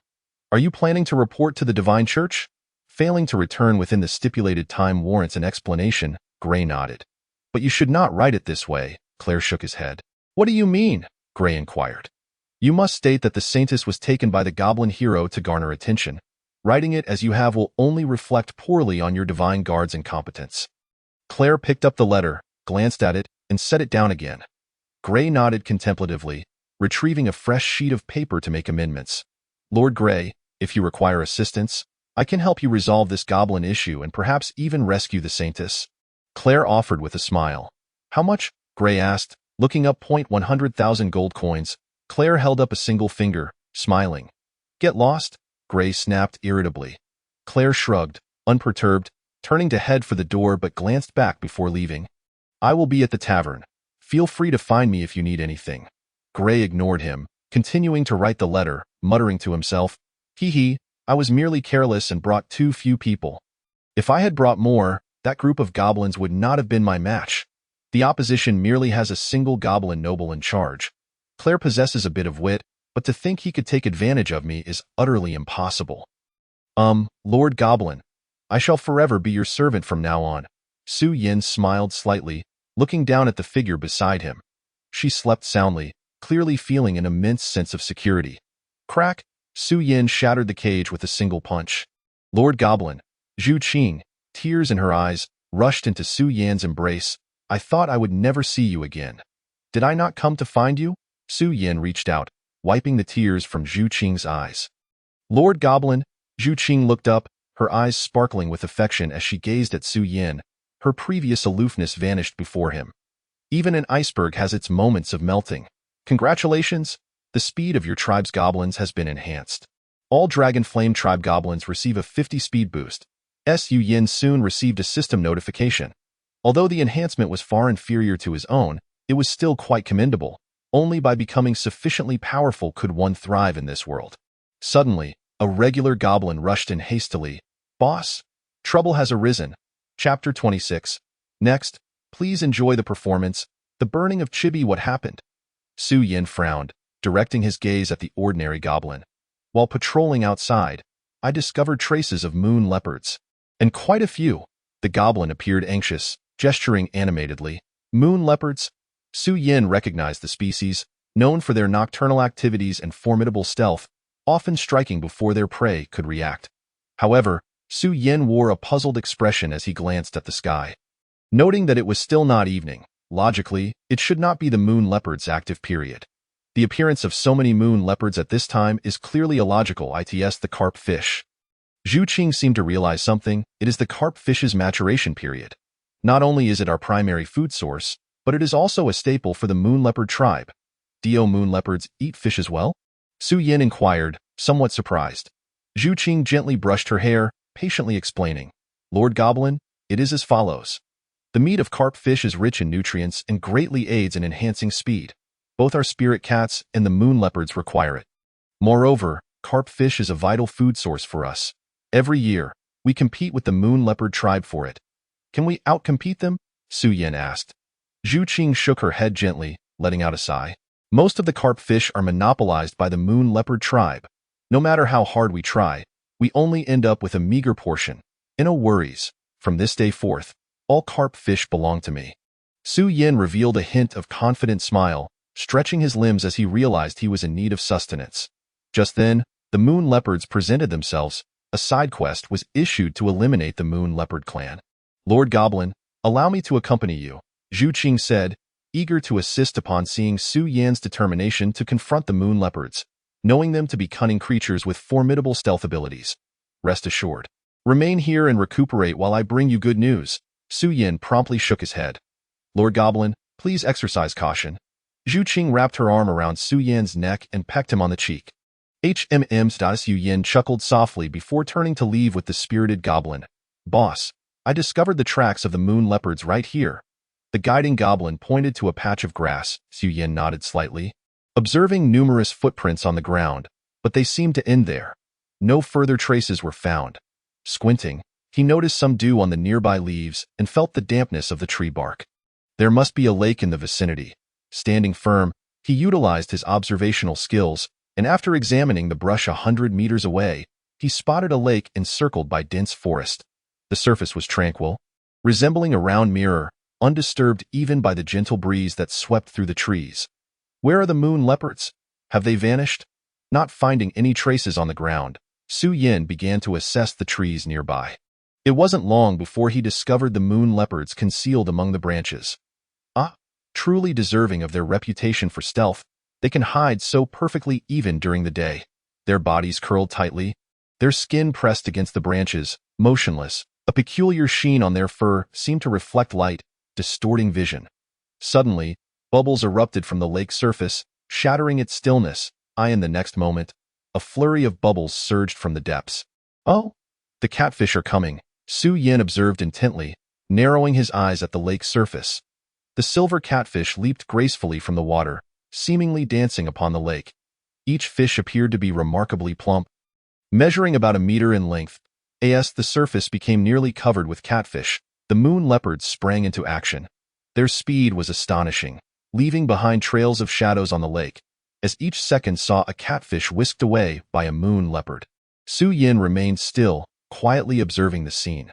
With the moon leopards assisting in the hunt, why waste his own time? Their hunting efficiency was remarkable. Within half an hour, the catfish in the lake were entirely captured. Along the shoreline, heaps of catfish formed like small mountains, with the entire moon leopard clan congregating at the edge. It was then that Su Yin noticed they could walk upright, their arms particularly robust. Likely a result of rigorous training, they wielded nets woven from vines, ready to ensnare the catfish and drag them away. Vanguard squad, move out. Su Yin dispatched the less skilled ordinary goblins to assist in the effort. These ordinary goblins could never evolve into greater goblins. Their potential sacrifice mattered little to Su Yin. Their task was merely to buy time against the moon leopards. Roaring, the ordinary goblins swiftly darted through the brush, leaving behind fleeting shadows. One moon leopard lifted its head, sensing something amiss. Something was approaching. Could it be the spirit cat clan? I wondered why they hadn't shown themselves, so they were lying in wait here. This time we must capture a few spirit cats for some real fun. Indeed, it would be splendid to capture their leader. The experience would surely be delightful. Before they could finish their banter, the ordinary goblins launched a surprise attack. A moon leopard shrieked as it felt a searing bite on its back from a goblin. Blood spattered. Where did this goblin come from? Seeking death, its expression twisted in pain as it retaliated, seizing the goblin and tearing it apart. Yet, two more goblins swiftly joined the fray. Damn it! Have these goblins gone mad? The moon leopard's chest was ripped open, gritting its teeth as it clutched a goblin's head and smashed it against a tree. Bang! The goblin's brain splattered. Other moon leopards faced similar fates. Where did these disgusting creatures emerge from? I'm in agony. A bunch of blind beasts, cursed. I will eradicate every goblin tribe in the vicinity. Soon, amidst the moon leopard's curses, the ambushing ordinary goblins were all slain. How strange! Why is there smoke rising? One moon leopard noticed something was off, displaying a distressed expression. At that moment, Su Yin stood amidst the jungle, extinguishing a small flame on his finger. The moon leopards present were generally above level 20 in a direct confrontation. The ordinary goblins he brought would undoubtedly be outmatched. To eliminate all the moon leopards, he had to employ strategy, utilizing his mastery of fire. While the vanguard squad bought him time, he ignited the dense forest surrounding the moon leopards. The lush vegetation made it easy for the flames to spread. Despite the humid air, Su Yan's fire could bypass that limitation. With the wind blowing toward the lake, the roaring flames quickly sealed off all escape routes for the moon leopards. Facing the direction of the lake, Su Yin grinned. Ladies and gentlemen, please enjoy the spectacle of the burning of Chibit. Chapter 27. May I receive a blessing? The moon leopards, witnessing the flames erupting around them, felt the intense heat making escape impossible, their expressions turning frantic. Damn it! How could it suddenly catch fire? To ignite in such a humid environment. This fire is no ordinary flame. Is there a human hunting us? Everyone, charge out. If we move quickly enough, We can escape. Point one. Moon leopard transformed into a blur, dashing toward the inferno in an attempt to break through with speed. The blazing fire instantly ignited its fur, the searing heat scorching its hide. Yet, it ultimately succeeded in breaking free from the flames. Emerging on the other side, I made it. Everyone, come quickly, the moon leopard called back excitedly. Indeed, come quickly and meet your doom. Hee hee. Who? The moon leopard was momentarily stunned upon hearing a voice, quickly looking up to see a goblin wielding a sword approaching. You wretched goblin! Before it could finish its sentence, the goblin's sword had already severed its head. Tenfold sword. Enemy count one. Su Yin kicked the moon leopard's corpse aside, narrowing his eyes as he commanded. All goblins, heed my call. Attack. He had strategically placed goblins at various positions, waiting for the moon leopards to emerge. With one moon leopard having led the charge, the others trapped inside would surely receive misleading information and emerge in droves. Indeed, upon hearing his command, the trapped moon leopards immediately grew excited. Brothers, we can break through with speed. Charge. One after another, the moon leopards rushed toward the flames. Yet, what awaited them was not hope, but death. The entire wave of moon leopards was annihilated. The tally of slain enemies rapidly increased. 1-1. Enemy count. 3-3-1-1-0-0-0. Lord Goblin. A graceful figure appeared before Su Yin. He looked up, puzzled. Zhu Qing? What brings you here, Lord Goblin? I have brought the remaining able-bodied members of our clan.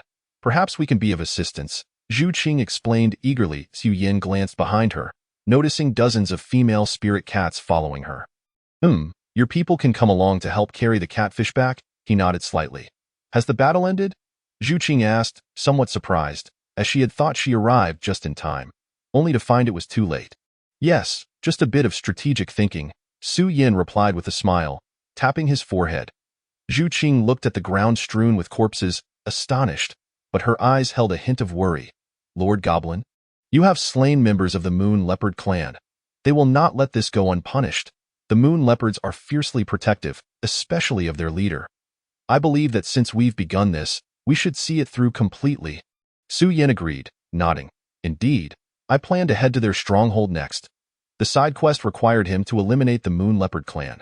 Thus far, he had only slain a portion of them, and the task remained incomplete. Lord Goblin, should we call for more assistance? Zhu Qing hesitated to ask, no need. Su Yin gently shook his head. The Moon Leopards are already few in number. Most of them have perished here. Those remaining at their stronghold are mostly the weak and elderly. I can manage alone. Lord Goblin, I wish to accompany you as well. I am familiar with the route. Zhu Qing expressed her eagerness to assist. Very well. Su Yin pondered for a moment before agreeing.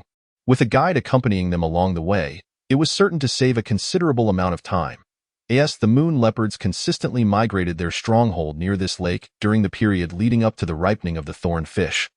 Zhu Qing was well acquainted with the Moon Leopard clan's stronghold and led Su Yin here with ease. Lord Goblin, just ahead lies the stronghold of the Moon Leopard clan. Zhu Qing halted, pointing forward. Very well. Allow me to scout the area first. Su Yin closed his eyes, employing a technique to assess the situation of the stronghold. As anticipated, the current state of the Moon Leopard clan unfolded before him. The majority present were Moon Leopards unable to move freely, engaged in simple tasks while awaiting the return of others with abundant harvests. Only a handful of robust Moon Leopards stood guard.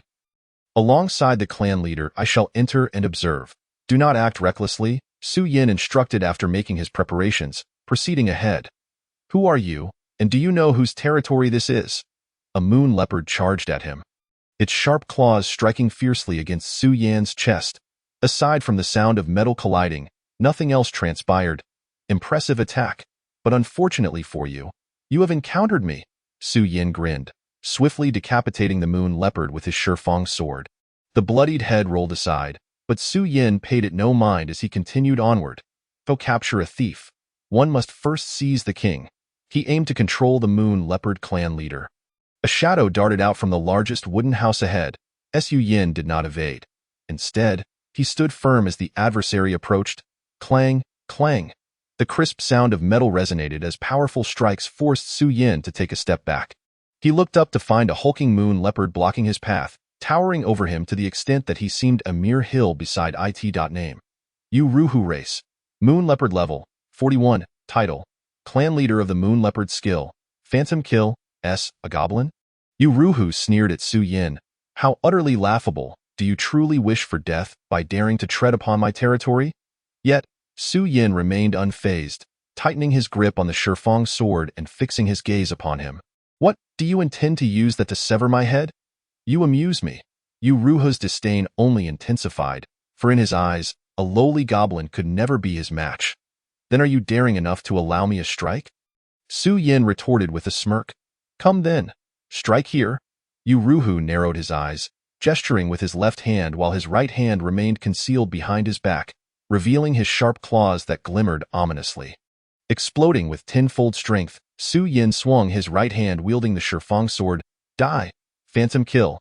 Yu Ruhu acted simultaneously, his claws crashing down onto Su Yin's chest. Clang! The sharp sound echoed. What? Yu Ruhu's expression faltered. He could not comprehend how a mere goblin possessed such formidable physicality. His attack left not a single mark. Before he could react, Su Yin cleaved him in half. Truly foolish. Did you not learn from your first failed ambush? And sought a second. Su Yin cast a glance at the slain moon leopard's body, sheathing his Shifeng sword. Enemy kills 1. Total kills 3,321,000. Lord Goblin, you dispatched him in an instant. Zhu Qing arrived just in time to witness the scene. Her mouth agape in astonishment. The rest is up to you. Can you handle it? Su Yin surveyed the surroundings briefly before sitting down to tear off one of Yu Ruhu's arms and begin feasting. Rest assured, Lord Goblin, none shall escape. Zhu Qing licked her claws delicately, casting Su Yin a beguiling glance. But Lord Goblin, will you grant me a boon after I complete my task? Chapter 28. The treasure of the Moon Leopard clan depending on my mood. Su Yin replied dismissively, focusing on consuming Yu Ruhu to absorb the experience. Truly worthy of being a goblin lord. Your words are so cool. Zhu Qing gazed at Su Yin in admiration before transforming into a shadow and vanishing. Commencing her slaughter of the remaining moon leopards. The remaining moon leopards, being mostly elderly or infirm, stood no chance against Zhu Qing. Within half an hour, she had eradicated them all. Congratulations. You have completed the side quest to eliminate the Moon Leopard clan. Congratulations. You have acquired the skill. Stealth A. Stealth A. After remaining stationary, you can seamlessly blend into the surrounding environment and mask your presence from detection. A flicker of excitement crossed Su Yan's face. This was precisely the skill he sought.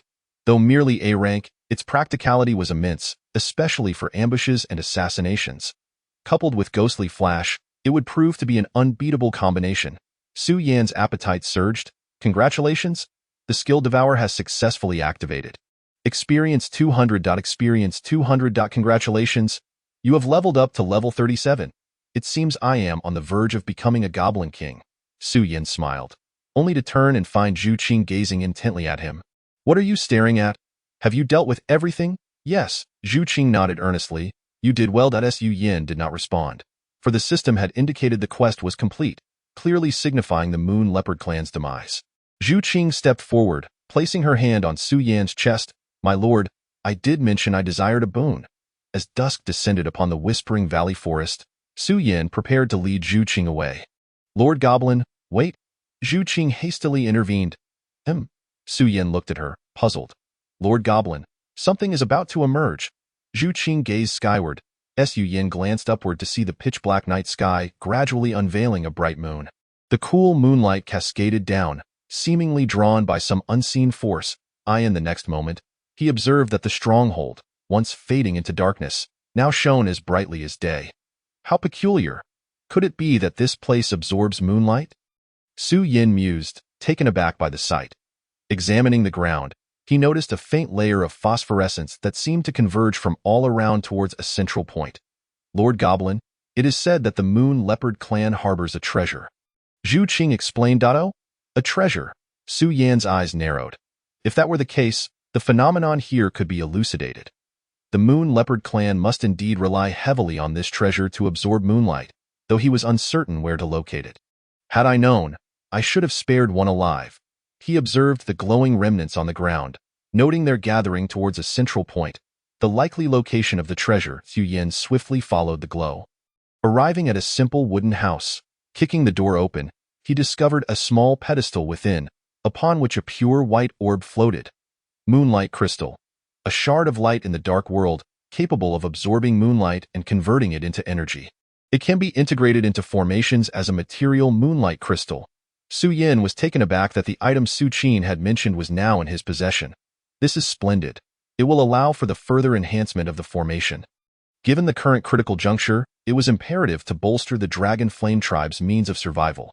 After stowing away the moonlight crystal, Su Yin turned to Zhu Qing. I shall first escort you back to your tribe to reunite with your sister. Lord Goblin, we can head directly to your tribe. Zhu Qing shook her head gently. My sister has already informed me that she will bring the clan members along. They are all willing to join your tribe. Very well, Su Yin nodded slightly. You have done exceptionally well. It is my honor to assist Lord Goblin. Zhu Qing smiled, wrapping her arms around Su Yin's neck and leaping into his embrace. I wish to rest for a while. I am quite fatigued. All right, sleep well, Su Yin nodded, carrying her back to the Dragon Flame tribe. Now, the goblins of the Dragon Flame tribe were all newly born. During the conflict with the Moon Leopard clan, he had already eliminated the earliest batch of goblins with poor qualifications, and the current ordinary goblins had improved their speed significantly from the Spirit Cat clan. During his absence, they had already transported a substantial number of Moon Leopard corpses and thorn fish back to the tribe. It would not be long before everything was brought over. Father! Father! Two larger goblins rushed over. Su Yin looked up to see the two best qualified among the 10 goblins he had sired. They had reached level 20, and upon gaining just one more level, they could select their future professions for evolution. Goblin Long, Goblin Yin, go and pick out 2 moon leopards to feast upon. Su Yin named them after the tribe. Yes, father! Goblin Long and Goblin Yin cheered, rushing off to seize a moon leopard corpse for their meal. Oh! Su Yin quickly discerned that both goblins were undergoing transformations, evidently due to an elevation in their levels. Preparing for evolution, Goblin Long's robust physique sprouted black scales, akin to an armor enveloping him. Name: Goblin Long race. Goblin level. Goblin warrior, level 21, skills. Dragon scale armor, S. Swift, A. Brute strength, A. Qualification. Rare identity. Son of Su Yin. Conversely, Goblin Yan's originally towering stature began to diminish. The sound of cracking bones echoed, indicating his shrinking form, which reduced to approximately 1.5 meters, slightly taller than an ordinary goblin. Name: Goblin Yin race. Goblin level. Goblin priest, level 21, skills. Flame burst, S. Swift, A. Qualification. Rare identity. Son of Su Yin. Su Yin nodded slightly, appreciating that the differing developmental paths of the two goblins were indeed beneficial. They could complement each other perfectly.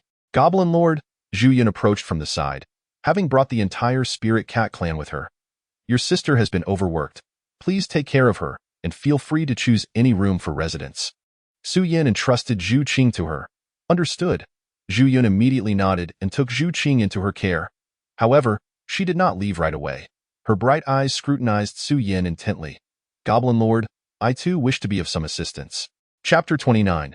Tonight we revel. I have pressing matters to attend to. Su Yin promptly declined, sending Zhu Yin away. What a jest. He was, after all, a principled goblin. Lord Su Yin, you have returned. Ro Xiaowu emerged from inside the house, her face lighting up with joy as she rushed towards him. Where is your mother? Su Yin inquired. Lord Su Yin, how biased you are. You think of my mother but not of me. Ro Xiaowu pouted, asking that I have found the moonlight crystal and require your mother's assistance to enhance the formation, Su Yin remarked, squeezing Ro Xiaowu's hand. Ro Xiaowu glanced at Su Yin in astonishment. As expected of Lord Su Yin, my mother once said that the moonlight crystal is a rare find, difficult to come by in a century. I can't believe you've managed to acquire it. Just fortunate, I suppose. Su Yin smiled and proceeded towards the wooden house. Polly and Su Qin were sitting on the ground, chatting.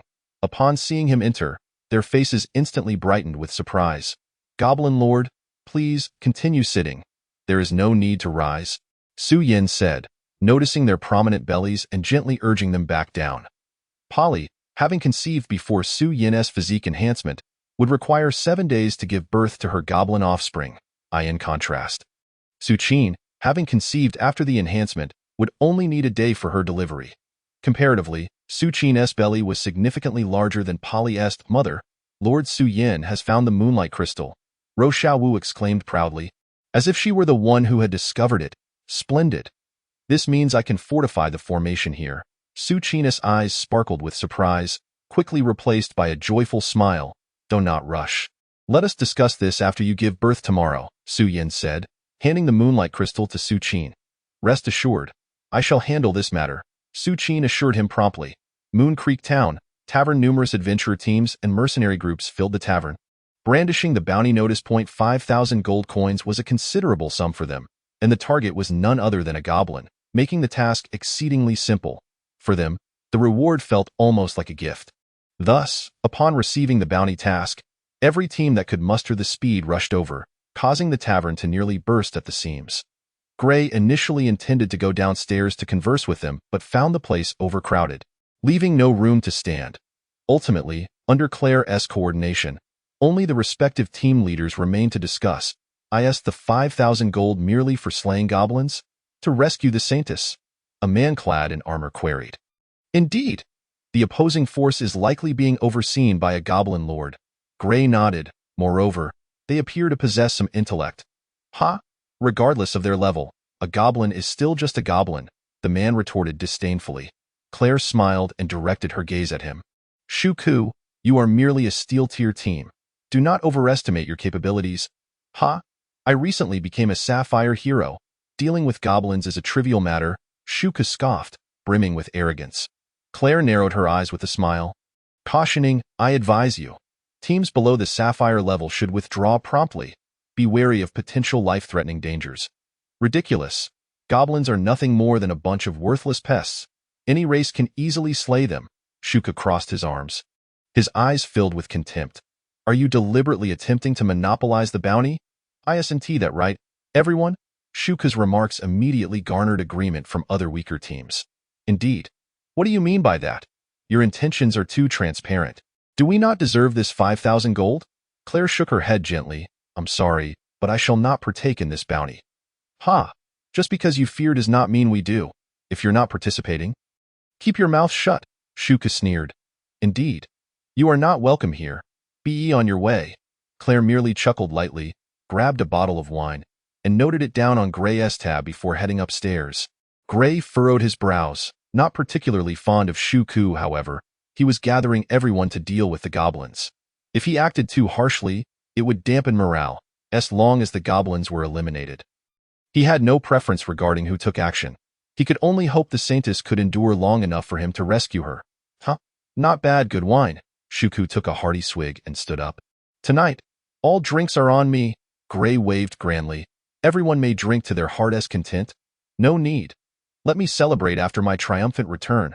Shuku turned, sword in hand, striding towards the tavern exit. You are not heading out to confront the goblins now, are you? It's dangerous at night, Gray cautioned. However, Shuka disregarded him, forcefully shutting the tavern door behind him. Gray shook his head lightly, settling down to order a bottle of brandy. He surveyed the surroundings, noting that most were steel-tier teams, with only a handful being sapphire-tier. There were even no green-tier teams present. Wasn't there a mercenary group here earlier? Where have they gone? He frowned. Although several hundred people could easily handle the goblins, having a green-tier team would provide additional assurance. Gray, you look rather troubled. Do you not trust us? Gray looked up to see a man with a red beard approaching, carrying an iron rod on his back. Olander? Gray recognized him instantly, the captain of a sapphire-tier team. He glanced at the badge on Olander's chest, revealing a hint of surprise. You've become a green-tier hero. Indeed. Olander smiled slightly. I initially planned to upgrade my team's rank at the guild. Upon receiving the bounty task nearby, I decided to come here first to complete this assignment. Excellent. I entrust this matter to you. Gray lifted his glass, feeling considerably reassured. With a green-tier team present, this endeavor would undoubtedly be much more secure. Goblin Face held a rag, wiping down the spear in his hand, while a group of ordinary goblins knelt before him. Pathetic. What use do I have for you lot? He thrust his spear through a goblin's body. Lifting it high, you've searched an entire day for a goblin tribe and found nothing. The unfortunate goblin displayed a pained expression before succumbing to excessive blood loss. Do you have anything to say? Goblin Face hurled the goblin aside, glaring at the remaining goblins. I have noticed something peculiar. One ordinary goblin trembled as it spoke. Speak. Goblin Face furrowed his brows, While I was out searching, I saw thick smoke rising from the south. So I went to investigate. I found that the Moon Leopard Clan's base was still intact, but the Moon Leopards were missing. The same goes for the Spirit Cat Clan. Goblin Face frowned. So what? They never had a fixed base. They may have relocated. The goblin hurriedly explained, Boss, I also found blood trails nearby, along with numerous leftover bones. I suspect goblins are responsible. Goblin Face fell into silence. Both the Spirit Cat Clan and the Moon Leopard Clan were not easily dealt with. If goblins were indeed involved, this tribe must be quite powerful, possibly even possessing a goblin king. But if they were truly that strong, why hadn't they come to seek revenge? Boss, I remembered. I also found charred thornfish at the site of the flames. The goblin added quickly. Thornfish? Goblin Face squinted his eyes as realization dawned upon him. It made sense. Thornfish were in season, and the moon leopards and spirit cats likely clashed over them, giving this goblin an opportunity. Indeed, it must be so. Goblin Face felt a sense of smugness wash over him, quickly concluding that the opposing tribe was not formidable. All units, prepare for enhanced patrols tomorrow. It is imperative that we unearth this goblin tribe and eliminate them all. This Valley of Shadows forest shall permit the existence of only one goblin tribe. Our leader is magnificent. Our leader is magnificent. The surrounding goblins immediately erupted in cheers and shouts. Ha ha ha! Bring forth the prey captured today and place them in the cage. Tonight, we shall revel. Chapter 30. Truth or Dare in the Valley of Shadows forest. For men traverse the jungle. Shuku. Is it not rather rash of us to seek out the goblins at night? Inquired a somewhat stocky man holding a shield. No, if we were to return by day, it would be too late. Do you know how many eyes are fixated on this 5,000 gold coins? The sooner we resolve this, the entire sum shall be ours. Shuka replied nonchalantly as he led the way. True, but if this forest were solely inhabited by goblins, it would be one thing. What if we encounter other beasts? One of the companions cautioned. We are on the outskirts. We shall not encounter danger, even at night. Shuka stopped abruptly, irritation evident in his demeanor. Moreover, we have already entered. Do you intend to back out now? Let me be clear. If you withdraw now, I shall not share a single gold coin. The other three fell silent, their heads bowed in submission. Shuka's expression shifted to one of satisfaction. That's more like it. Together, we shall vanquish the goblins and claim the gold. In our next lives, we shall be free from want. Suddenly, a rustling sound emanated from the nearby underbrush. Shuka halted, fixating intently on the source of the noise, and soon spotted a green head peeking through the foliage. The green head swiftly turned, casting a glance at Shuku and his companions, before bolting away, exclaiming, Ah, humans! It's a goblin! Shuka cried out, brandishing his sword as he dashed forward. Shuku? The others sensed something amiss about the goblin's reaction but could not quite articulate it. They simply followed Shuku in pursuit. They quickly stumbled upon a clearing where the goblin they had been chasing came to an abrupt halt. Ha ha ha! Have you realized you have nowhere to flee and have chosen to surrender? Shuku boasted, raising his sword high. I can offer you a chance at life. Take me to your tribe. Shuku, this goblin seems rather peculiar, one companion warned him. It does not fear you. Shuku furrowed his brow and gazed at the goblin ahead, realizing it was merely an ordinary goblin, yet its expression was one of disdain. Am I being scorned by a mere goblin?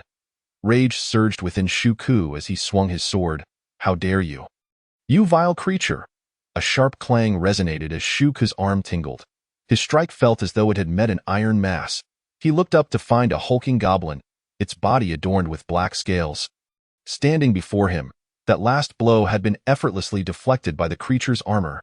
Shuka stepped back, never having encountered such a bizarre goblin.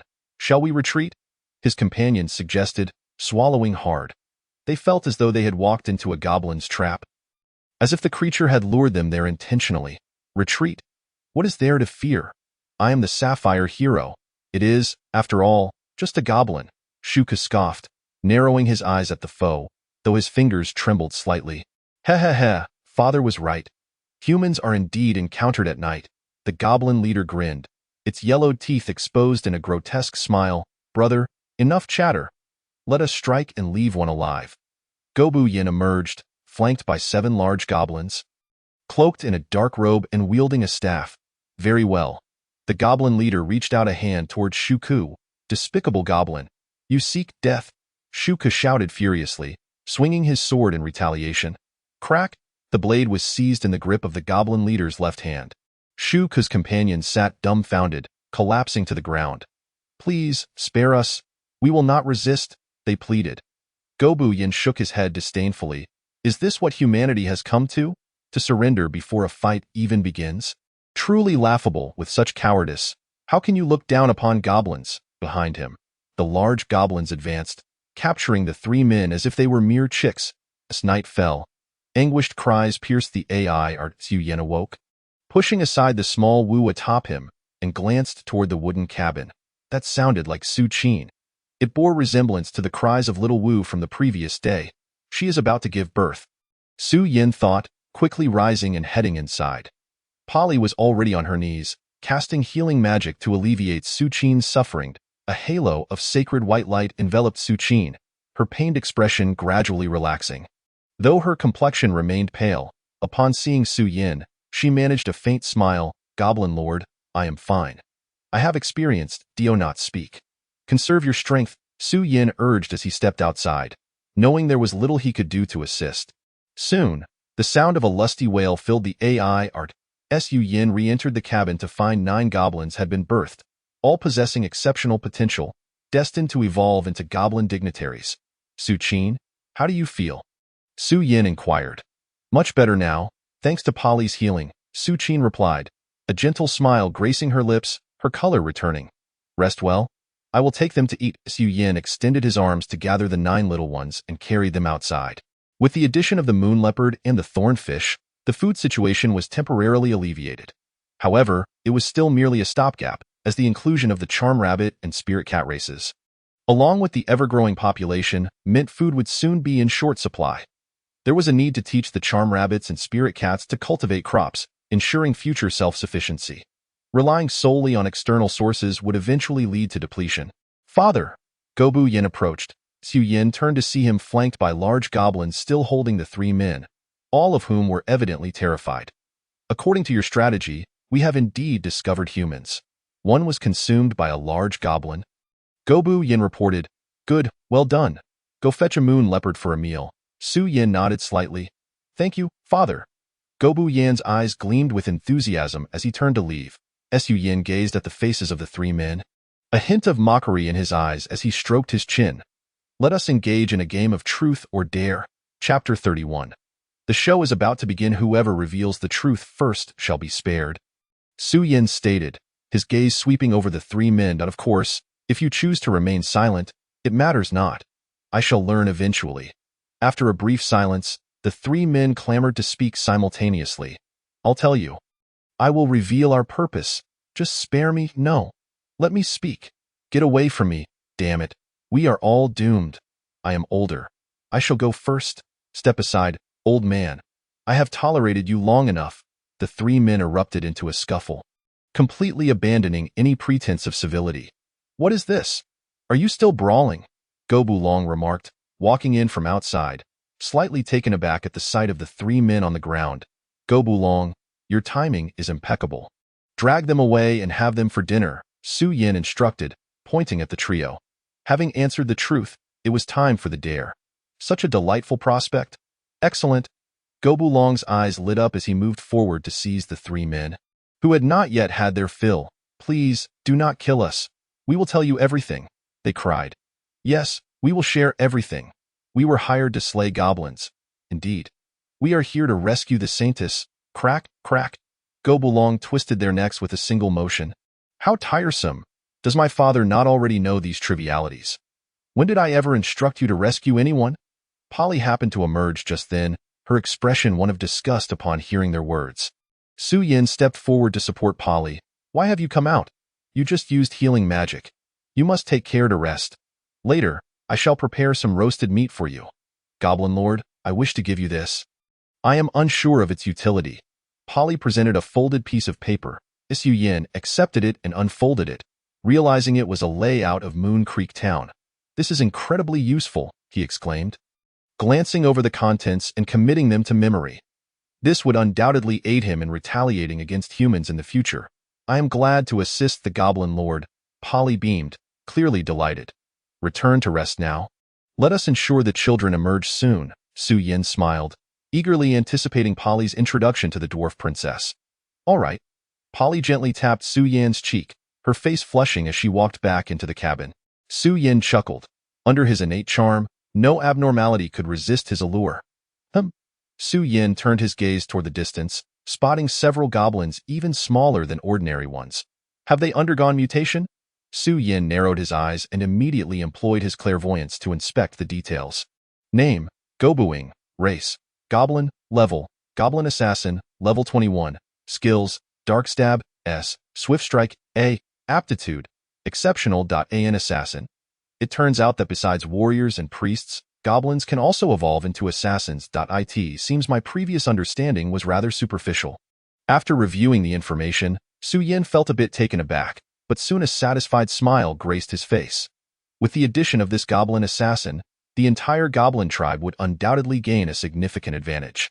After all, the more diverse the professions within a team, the stronger its overall power. In Yueshi Town, at the tavern, Gray descended the staircase after waking up. Good morning, Lord Gray. The bartender greeted him while polishing a glass. Has Shuka returned? Gray yawned as he sat down. The bartender handed him a glass of cool water, remarking that it seemed she had not yet returned. Gray tilted his head back to drink, feeling somewhat revitalized. Still not back? Sigh. Venturing into the Valley of Shadows at night is perilous, the bartender sighed, noting that besides goblins, many magical beasts also roamed at night.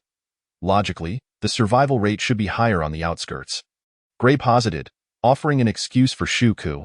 He certainly did not want his bounty mission to begin with unfortunate outcomes. You went last night, and didn't you nearly suffer a total defeat? Claire walked down the stairs, stretching lazily. I was pursuing a goblin deep into the woods, Gray hurriedly explained. Claire interrupted. What if he was also pursuing one? Gray faltered, as it was true that she had not returned, which was evidently illogical. Enough arguing. Orland entered from outside. I will lead my team into the Valley of Shadows shortly to eliminate all the goblins within and rescue the saint, if she is still alive. Why just you? Where are the other leaders? Gray questioned, puzzled. Those guys, worried I would steal their glory, set out early. Orland shrugged. You understand. I tend to go with the flow. Thanks. Gray looked at Orland. Don't worry. Orland chuckled, thumping his chest. When I return, you must treat me to drinks. Certainly. Gray immediately agreed. Claire watched Orland leave and asked, how many do you think will survive this time among the adventurer team and the mercenary group? Survive? What do you mean? Can't they handle goblins? Gray frowned at Claire. Claire shrugged. I've said it before. This batch of goblins is not simple. Claire, no matter how clever this goblin is, can it outsmart a human? It's still a lowly race. Gray disagreed with Claire's assertion and turned to ascend the stairs. Claire made a face at the bartender, performing a silly gesture. The bartender chuckled helplessly and handed him a glass of wine. In the goblin tribe, Gobu Mion stretched and stepped outside. Boss, we have news. A goblin rushed to him. Have you found the other goblins? Gobu Mion immediately inquired. No, we discovered traces of humans. It seems they are searching for us. The goblin replied. Oh, it's likely the companions of the humans from last time, coming to avenge them. Gobu Mion squinted his eyes. Boss, what should we do? The goblin asked. Naturally, we shall slay them all. How dare they come here and cause trouble? Utterly clueless, Gobu Mion drew his spear, nearly ready to evolve into a goblin king. In the dragon flame tribe, Su Yin stretched and settled comfortably on the ground. Zhu Yun and Zhu Qing knelt on either side of him. Zhu Yun gently tore pieces of mutton and fed them to Su Yin, while Zhu Qing held a bowl to offer him water. Father, just as you predicted, a large number of humans have entered the Valley of Shadows today, Gobu Yin reported as he approached. What about the goblin tribe? Su Yin inquired, pushing aside the bowl offered by Zhu Qing. The patrolling goblins returned immediately after discovering the humans. I suspect they went to report. Gobu Yin answered. Su Yan's eyes sparkled with excitement as he accepted the bowl from Zhu Qing and took a hearty drink of water. The show is about to begin. Chapter 32. Reward. Zhu Yun blinked curiously. What show? The goblin tribe and the humans are about to engage in battle. Su Yin smirked coldly. Let this goblin tribe serve as our scapegoat. to give humans the illusion that all goblins in the Valley of Shadows have been eradicated. This will save us considerable trouble and deter them from seeking the saint, as it is not yet the time to confront the church head-on. The church? Zhu Yun's expression slightly changed. Are you aware of it? Su Yin looked at Zhu Yun. A flicker of killing intent crossed Zhu Yun's face. Yes, my sisters and I were captured by the church. Zhu Qing's eyes also glinted with ferocity. I heard they were taken to become test subjects. Rest assured, they will pay for this, Su Yin reassured them, gently stroking their hair. Zhu Yun and Zhu Qing's emotions stabilized, and they affectionately nuzzled against Su Yan's chest. Gobu Yin, continue to monitor the battlefield. Report to me immediately if anything arises. Remember, do not engage in the battle, Su Yin instructed Gobu Yin. Yes, father. Gobu Yin nodded and promptly left. Clutching his staff, a side quest was issued. Eliminate the invading humans. The timing of this task is quite fortuitous, Su Yin grinned, feeling that the system's tasks aligned perfectly with his intentions. Goblin Lord, Su Qin emerged from within. How is your health? Su Yin casually inquired. Su Qin wore a gentle smile. Goblin Lord, I have fully recovered. I am here to strengthen the array for the Dragon Flame tribe. Do not overexert yourself. Su Yin lightly nodded, emphasizing the importance of her health. Yes, Su Qin, feeling touched, nodded vigorously. She retrieved the moonlight crystal and placed it in the position of the previous flowing light crystal. Then, she slowly closed her eyes, her long eyelashes fluttering slightly. Her rosy lips chanted an incantation, and an invisible gust of wind swept through Ayan. The next moment, a beam of light descended from the heavens, gentle rather than blinding, resembling ripples in water that undulated within the Dragon Flame tribe. Su Yin reached out, feeling as though he could grasp this wave, but his hand merely passed through it. A clear, soothing chime resonated, seemingly dispelling all distracting thoughts. Su Yin looked up and saw that Su Qin had completed her spell. Goblin Lord, I have integrated the moonlight crystal into the flowing light crystal. Su Qin reopened her eyes and approached Su Yan. In a 100-mile radius of the Dragon Flame tribe, our presence can be concealed, and within 100 meters, we can obscure our figures. If the Dragon Flame tribe is discovered by enemies, we will automatically launch an attack. Upon hearing Su Qin's explanation, Su Yan's deep-set eyes lit up. This enhancement of the array would significantly bolster the strength of the Dragon Flame tribe. Even if they ventured out now, they need not worry about being discovered by humans or other races. Moreover, during combat, they could effortlessly initiate surprise attacks. Su Qin, your array has truly been a tremendous help this time. Su Yin smiled, commending her. Su Qin stepped forward, her soft body slipping into his embrace, gazing up at him with watery eyes. Since I've lent my aid, Goblin Lord, shouldn't you reward me? In the Valley of Shadows, several Steel Tier teams were the first to arrive. Though they did not operate at night, they reached before dawn. Simultaneously, several Sapphire Tier teams also successfully entered the Valley of Shadows. Their arrival shattered the tranquility of the valley. The weaker magical beast races on the outskirts scattered in fright. A Steel Tier team searched for half a day but found no goblins. You think Shuka managed to capture the goblins ahead of time? Impossible! That guy is all bark and no bite.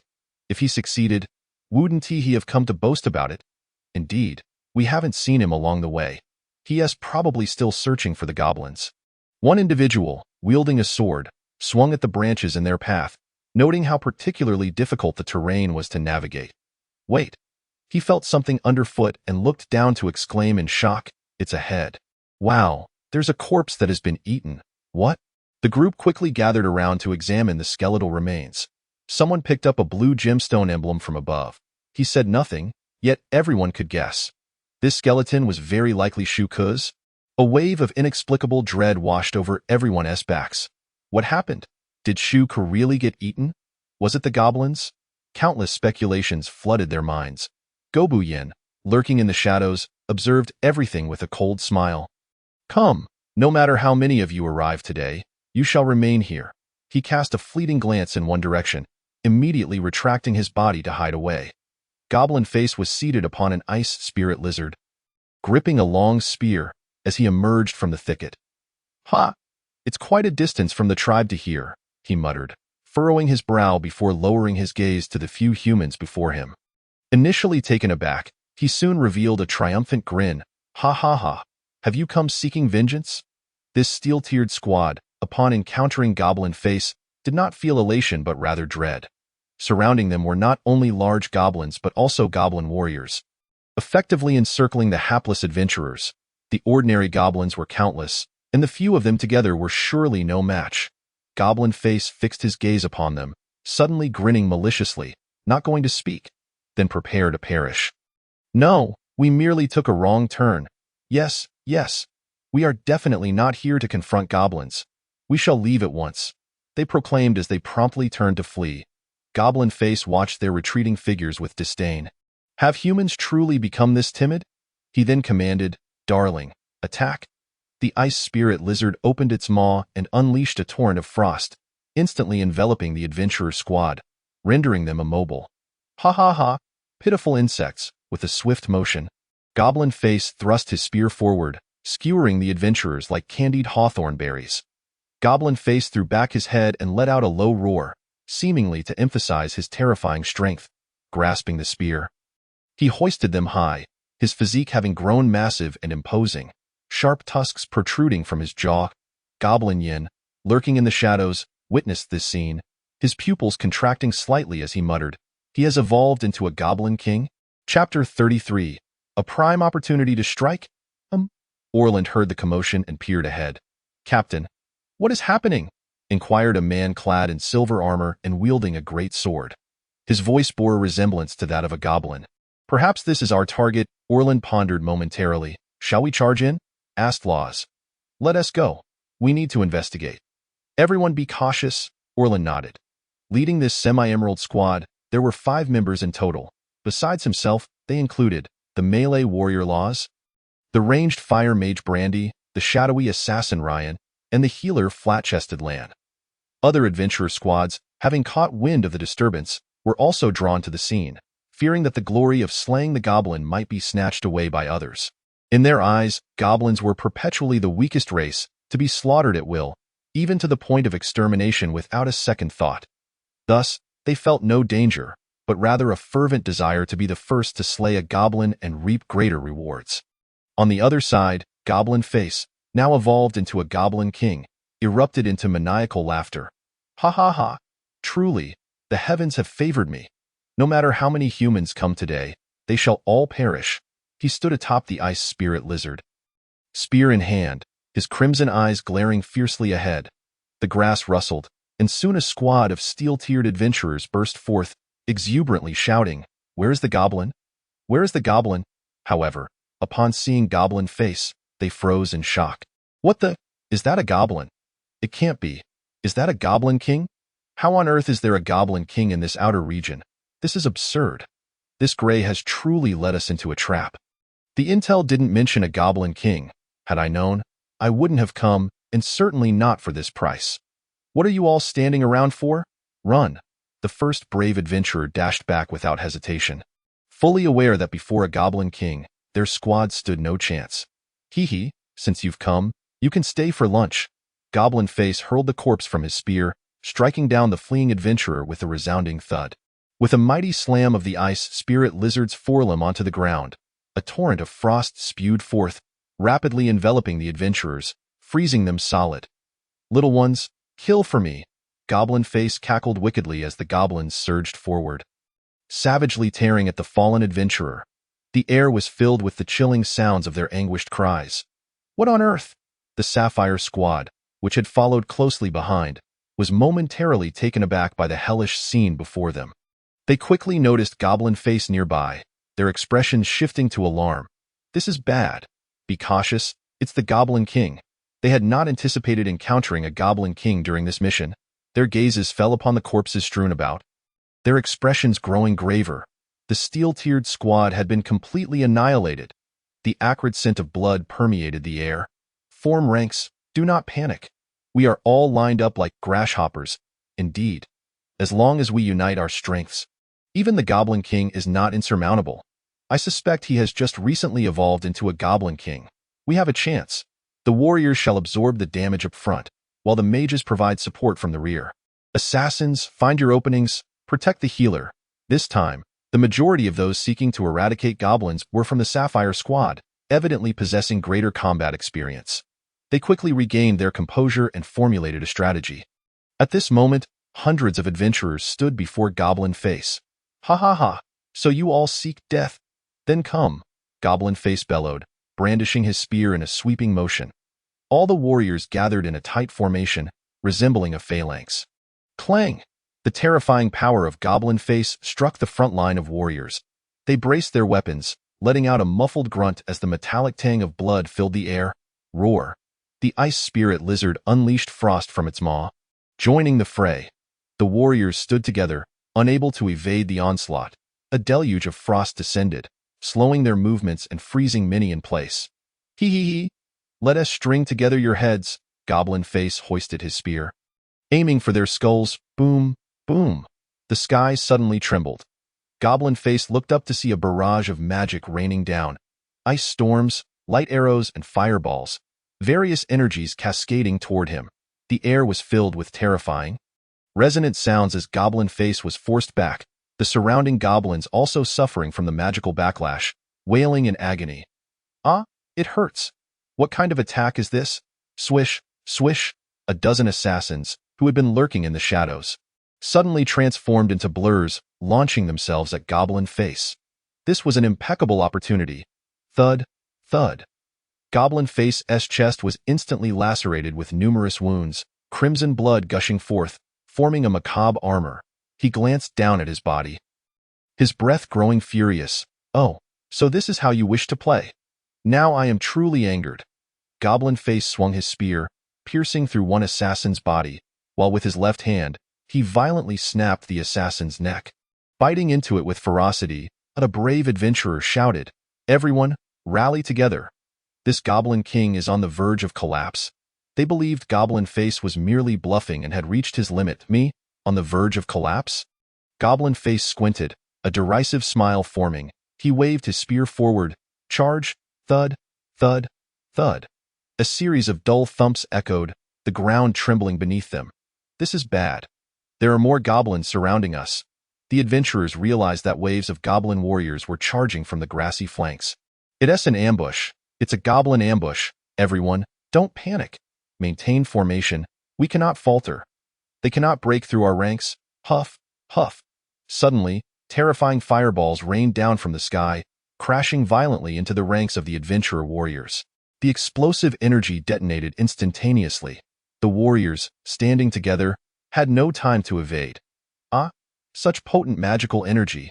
There's a goblin shaman hidden. I'm on fire. Help, it hurts. After all, this was a hastily assembled team. Lacking true cohesion, goblin warriors charged in from both sides. The formation of adventurers quickly fell into disarray. Who cast that fireball? A glimmer of confusion crossed Goblin Face's eyes as he blinked at the sky. But he swiftly dismissed the thought. His priority was to deal with the adventurers before him, especially now, as this makeshift adventurer squad had begun to show signs of weakness. It was indeed a prime opportunity for him to strike. Chapter 34.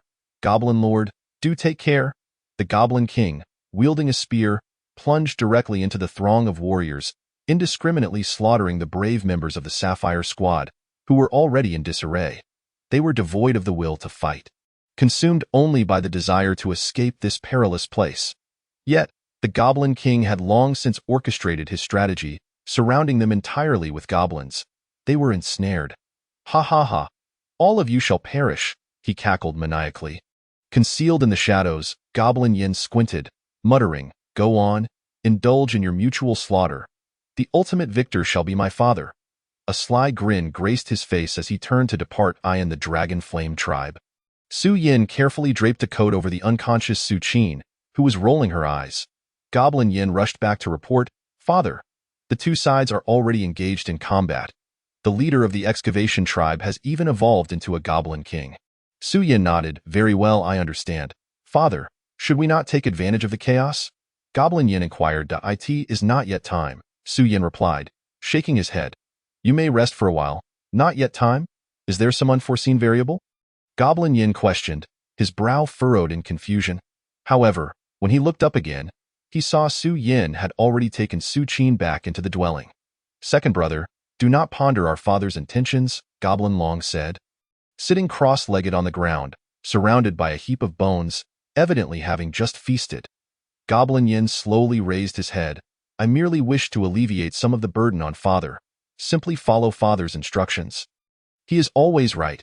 Goblin Long stood up. Let us go.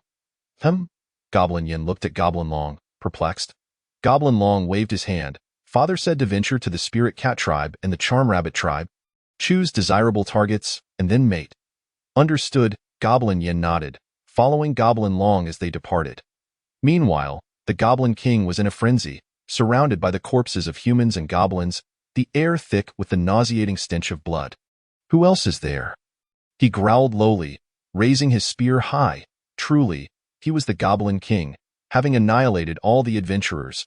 Orland strolled leisurely from the side, having just arrived, astonished by the carnage before him. 5 more fools have come to meet their end. The Goblin King's eyes burned crimson as he sneered, aiming his spear at Orland.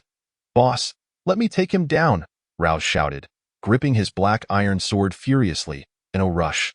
We can still chat for a moment. Orland replied, unhurriedly stepping forward to retrieve a staff from his back. By the way, my 7 kills staff has yet to taste the blood of a Goblin King. You seek death. The Goblin King swung his spear with fierce intent toward Orland's face. Orland deftly blocked the attack with his staff, effortlessly evading the Goblin King's strike. So you have only just become the Goblin King. Are you certain you can defeat me? Orland stood firm, a cold smile playing on his lips. The Goblin King wasted no words, launching a relentless series of attacks with his spear. However, Orland's agility allowed him to evade while occasionally landing blows that left the Goblin King in discomfort. Soon adorned with numerous bruises, the Ice Soul Lizard advanced, unleashing a spray of frost to assist, but Brandy swiftly countered with flames, dissolving the frost. The Ice Soul Lizard watched Brandy warily, refraining from further attempts. Heh, what are you staring at? Planning to become a roasted lizard tonight? Brandy chuckled triumphantly. I cannot continue like this. I will be exhausted. At this moment, the Goblin King's mind cleared significantly. He realized that if he persisted, he might well meet his demise here. All of you, attack together. Eliminate these humans. Yet, there was no response from his surroundings.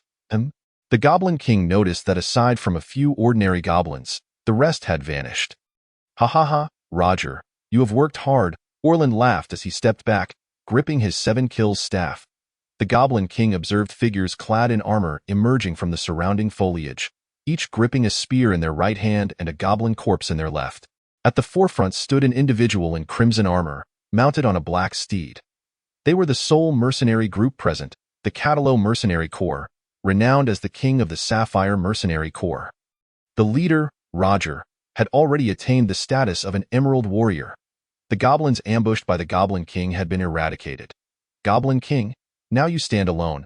You might as well submit to your fate. Orland taunted, advancing with his staff at the ready. The Goblin King gritted his teeth, surveying his surroundings. Roar!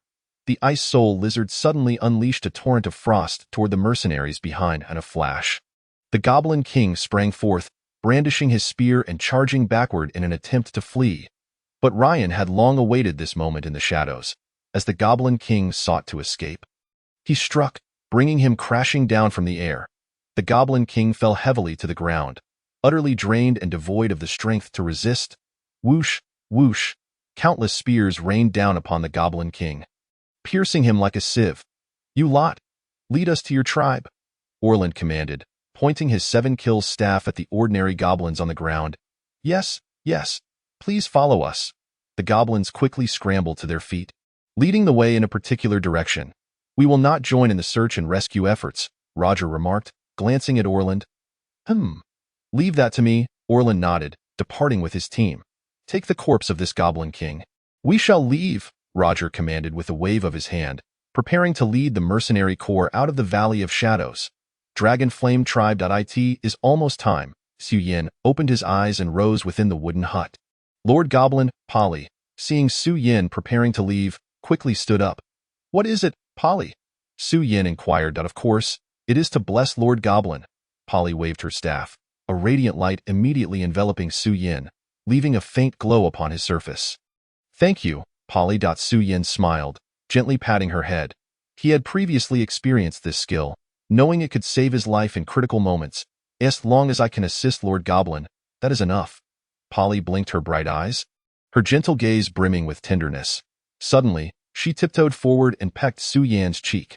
Be sure to stay safe. Chapter 35. Su Yan prepares to seize the opportunity. Father, are we ready to act?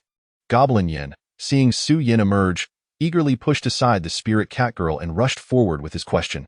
The timing is nearly upon us. Su Yan nodded slightly. Then who shall we target first? Goblin Yin asked impatiently. Su Yan shook his head gently. Our enemy has always been but one, and that is humanity. Goblin Yin looked at Su Yan, puzzled. What about the excavation tribe? If all goes according to plan, the excavation tribe has ceased to exist within the Valley of Shadows, Su Yan responded, lowering his gaze. Goblin Yan's eyes widened. How can that be? They have a Goblin King. And what of the Goblin King? Su Yan chuckled lightly, striding purposefully out of the Dragon Flame tribe. Goblin Long, bring the others. We go to seize the opportunity. Yes, father. Goblin Long readily complied, summoning a group of goblins to follow. Goblin Long passed Goblin Yin. He draped an arm around his shoulder. Indeed. What is a Goblin King? Our father is none other than the Goblin Sage. I dare say, not even a Goblin hero could stand against him. Upon hearing Goblin Long's words, Goblin Yin seemed to have an epiphany. Do not dwell on it. Based on my experience, for matters you do not comprehend, simply follow Father's lead. You are bound to gain something. Goblin Long answered boisterously, striding confidently toward the exit. Simply follow Father's lead. Indeed, that is the case. Goblin Yan's eyes regained clarity, feeling a sense of enlightenment wash over him.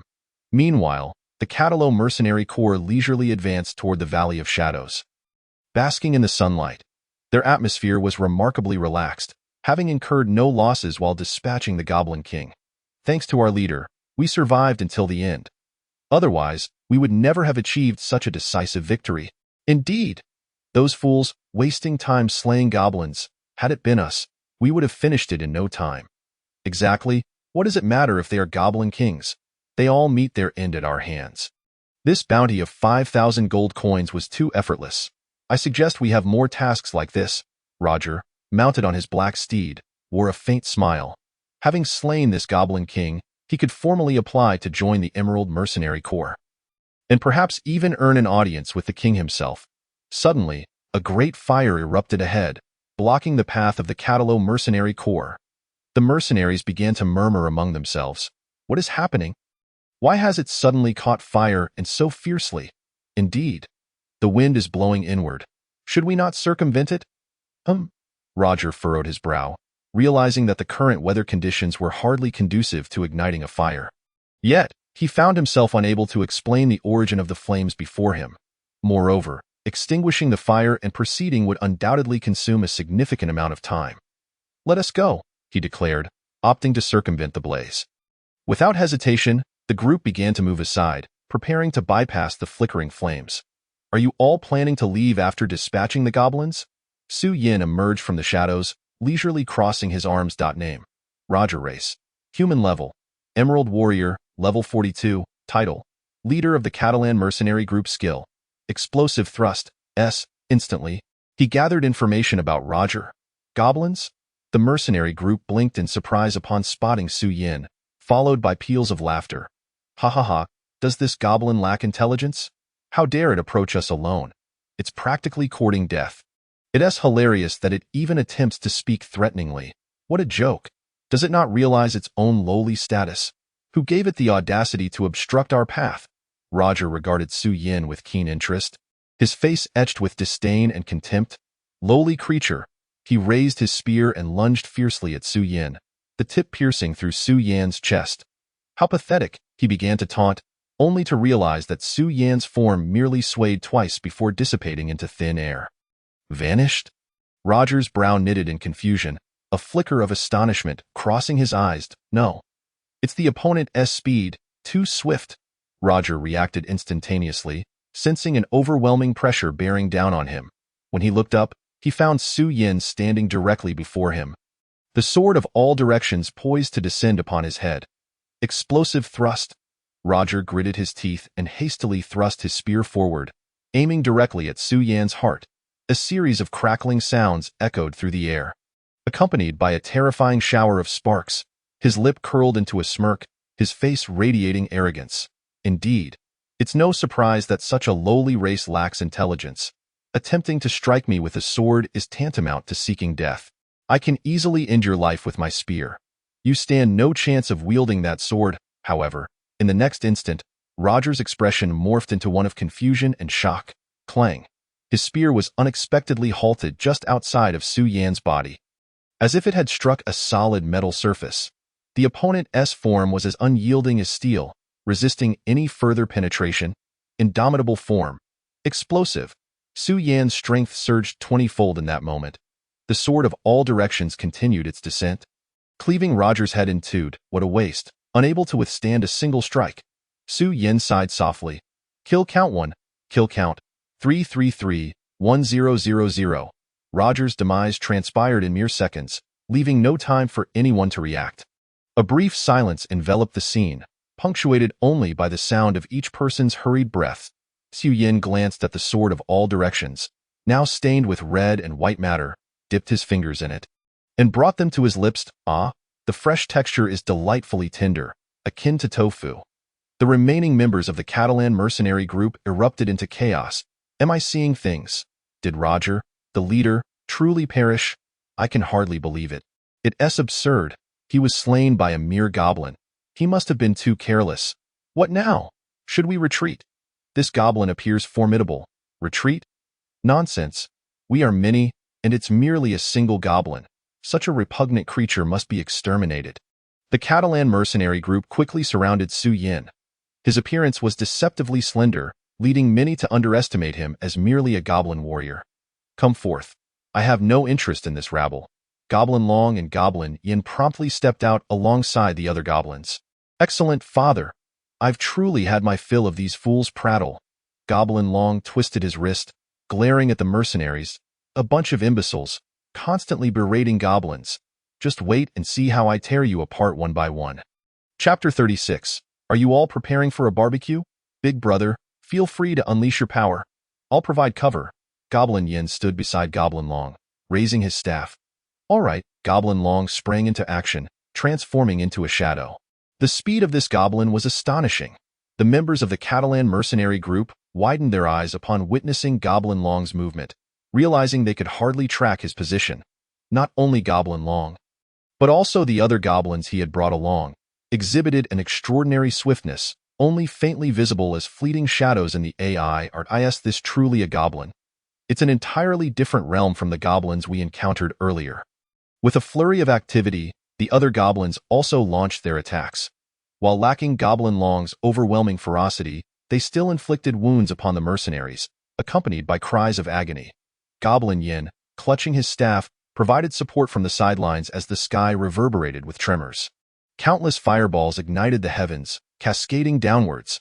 The mercenary members were too preoccupied to notice the fireballs raining down, many igniting in flames.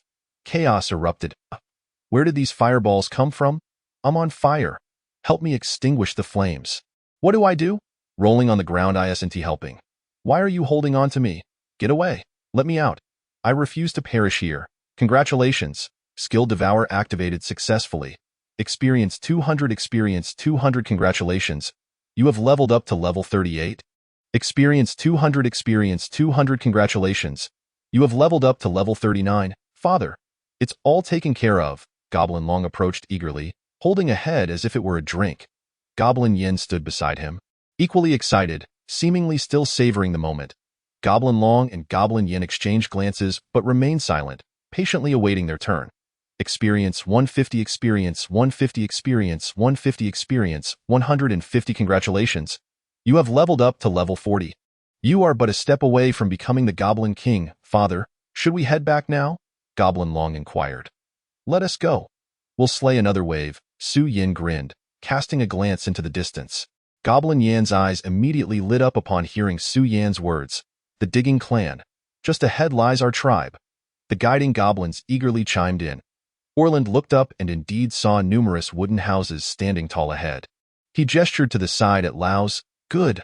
Laos swung his heavy sword and cleaved a goblin in half. Why? We brought you here. Why must you still kill us? Other goblins cried out in panic upon witnessing the scene. Ha ha ha! What reason is needed to slay a goblin? This is truly amusing, Laos scoffed, then swung his sword horizontally, bisecting the remaining goblins. Crimson blood splattered across his face, still warm to the touch. Quickly, find the saintess. We must see her alive or her corpse, Orland commanded. Yes. The squad members immediately entered the tribe to search for survivors, the cries of goblins echoing in the background, clearly indicating that the defending goblins were being slaughtered. Ron, the healer, stayed close to Orland for safety. Orland, once this mission concludes, shall we marry? Ron gently intertwined her arm with his. Indeed. I promised you that once we become the Emerald Adventurers, I would wed you. Orland smiled, affectionately ruffling Ron's short hair. Had it not been for Ron's connections within the Adventurers Guild, he would never have intentionally courted such a flighty character. You are so wonderful. Ron rested her head on his shoulder. Captain, it seems there are no traces of the saintess. Laos emerged, carrying his heavy sword. Ron quickly released Orland's arm, smoothing her hair and diverting her gaze. Once this mission concludes, shall we marry? Laos discreetly asked the flat-chested woman. After all, you are carrying my child. Are you threatening me? Did you not say you must become an emerald warrior first? Ron shot him a disdainful glance. I will strive for it. You must wait for me. Laos vowed earnestly. Oh, if only I had left a few alive. Brandy approached from a distance, sighing heavily. Could there be other goblin tribes? He asked. Ron shook her head. We've scouted the area. There's indeed only one goblin tribe active nearby. Burn this place to the ground. Orland remained silent for a moment before speaking. What? But the saintess? Laos questioned in surprise. The saintess has already perished at the hands of the goblins. Orland interrupted Laos. To afford the saintess a more dignified departure, let us incinerate her here. The crowd instantly grasped the meaning behind Orland's words. Orland glanced at Brandy, remaining silent, and simply turned away. His sole focus now was to complete the mission and successfully join the Emerald Heroes squad. Nothing could deter him. Brandy nodded slightly, raising his hand to hurl a ball of flames, igniting the nearby excavation tribe. Heh, such a splendid reason. How did you come up with it? A sudden voice rang out from ahead. Orland's expression shifted, his gaze fixed intently forward. What is happening? Are there others here? He tightened his grip on the 7-kill sticks. If strength permitted, silence would be the only option. Who goes there? Step forward. Laos held his heavy sword, staring intently ahead. Su Yin, with a blade of grass in his mouth, leisurely emerged from the shadows. He stood before them and spat out the grass. Good afternoon, everyone. Are you preparing for a barbecue? Chapter 37. Could it be a goblin? The moment Orland and the others saw Su Yin appear, their minds were flooded with questions. They had speculated on various identities, but never imagined that the owner of the voice would be a goblin. Heh, who would have thought there was a straggler? We didn't seek you out, yet you've come knocking. Laos, gripping his heavy sword, revealed a trace of disdainful amusement. With this sword of mine, I've slain no less than 100 goblins. You shall soon join their ranks. Orland noticed Su Yin standing there, his demeanor calm and seemingly unafraid. Wait. Orland attempted to intervene, but Laos had already made his move, his voice echoing, no worries, it's merely a goblin. Yet, before his heavy sword could descend, Su Yin's head was already severed. So much for idle chatter. With a kick, Su Yin sent the rolling head away. Ron instinctively hid behind Orland. Orland furrowed his brow. The opponent's swordsmanship was exceptionally skilled, and his actions were peculiar. The figure before him resembled anything but a goblin. He appeared more human. When had goblins evolved to such a level of intelligence? A flicker of surprise crossed Brandy and Ron's eyes as they exchanged glances with Orland. What do you intend to do? Orland struggled to maintain his composure. Judging solely from appearance, it was impossible to ascertain the opponent's level. But based on his ability to eliminate Laos in an instant, he was at least a goblin sovereign. Oh, I've heard you've slain quite a number of goblins. I'm here to avenge them. Su Yin licked the blood from his sword, a sinister grin spreading across his face. Avenge them? Just you? Ron scoffed. Don't think that because you succeeded in a sneak attack, you are beyond reach. In the next moment, Ron's body vanished from sight. His speed was among the best in the mercenary ranks. This goblin would never catch him, Brandy sneered from the side. Your time is up. Orland remained silent, his eyes fixed on Su Yin. Suddenly, Ron reappeared behind Su Yin, his right hand flicking out a pitch-black dagger, aimed viciously at his neck. Heh, a fool who doesn't know his own demise, Ron smirked. But in the next instant, his expression froze. His body passed right through Su Yin. Is that an afterimage? Orland's face paled in shock. This goblin was utterly absurd. How fast could he be? Ron was like refuse before him. Ron, be careful, Orland urgently warned. But Su Yin had already positioned himself behind Ron. With a swift thrust, Su Yin's 10-direction sword pierced through Ron's chest. Were you looking for me? Ron heard Su Yin's voice. Akin to a specter from the depths of hell, his eyes widening in terror. Yet, before he could react, his breath was snuffed out. 10-direction sword kills count 1. Kill count 334 1000. Who shall be next? Su Yin withdrew his sword, lifting his gaze to Orland. Ron, Brandy yelled in despair, gathering flames in his hands before launching a massive fireball at Su Yin. The terrifying flames radiated an intense heat. Towering over a person, Father, Goblin expressed concern, wanting to intervene, but was stopped by Goblin. You must trust your father, Goblin nodded, his gaze fixed on the battlefield ahead. Humph, that repugnant goblin, burned to ashes. Ron's eyes glinted with malice. Orland's gaze was fixed on the fireball, an inexplicable sense of unease creeping into his heart. The fearsome fireball surged towards Su Yin. Magic, perhaps? Su Yin grinned, his hands also gathering fire elements to unleash a fireball. Heh, I must be mistaken. You're just a wretched creature. Brandy was taken aback as Su Yin indeed conjured a fireball, one twice the size of his own. The scorching heat left Brandy feeling breathless. Su Yin's fireball swiftly consumed Brandy's, advancing toward the shadowy figure, engulfing him as well.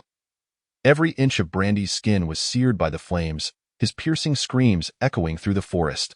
Only when the flames subsided did Brandy's cries fade.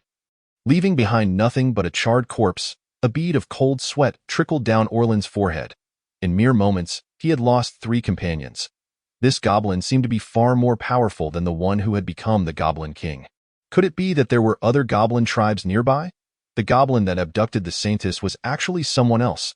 In an instant, countless thoughts raced through Orland's mind, yet the priority was to escape. He glanced at Ron beside him. It was said that goblins favored the opposite sex, and each encounter lasted at least an hour. Perhaps he could use Ron to buy himself some time to flee. Ron? Orland gazed at Ron with profound emotion. Ron looked at Orland in confusion. Do you love me? Orland inquired. Yes.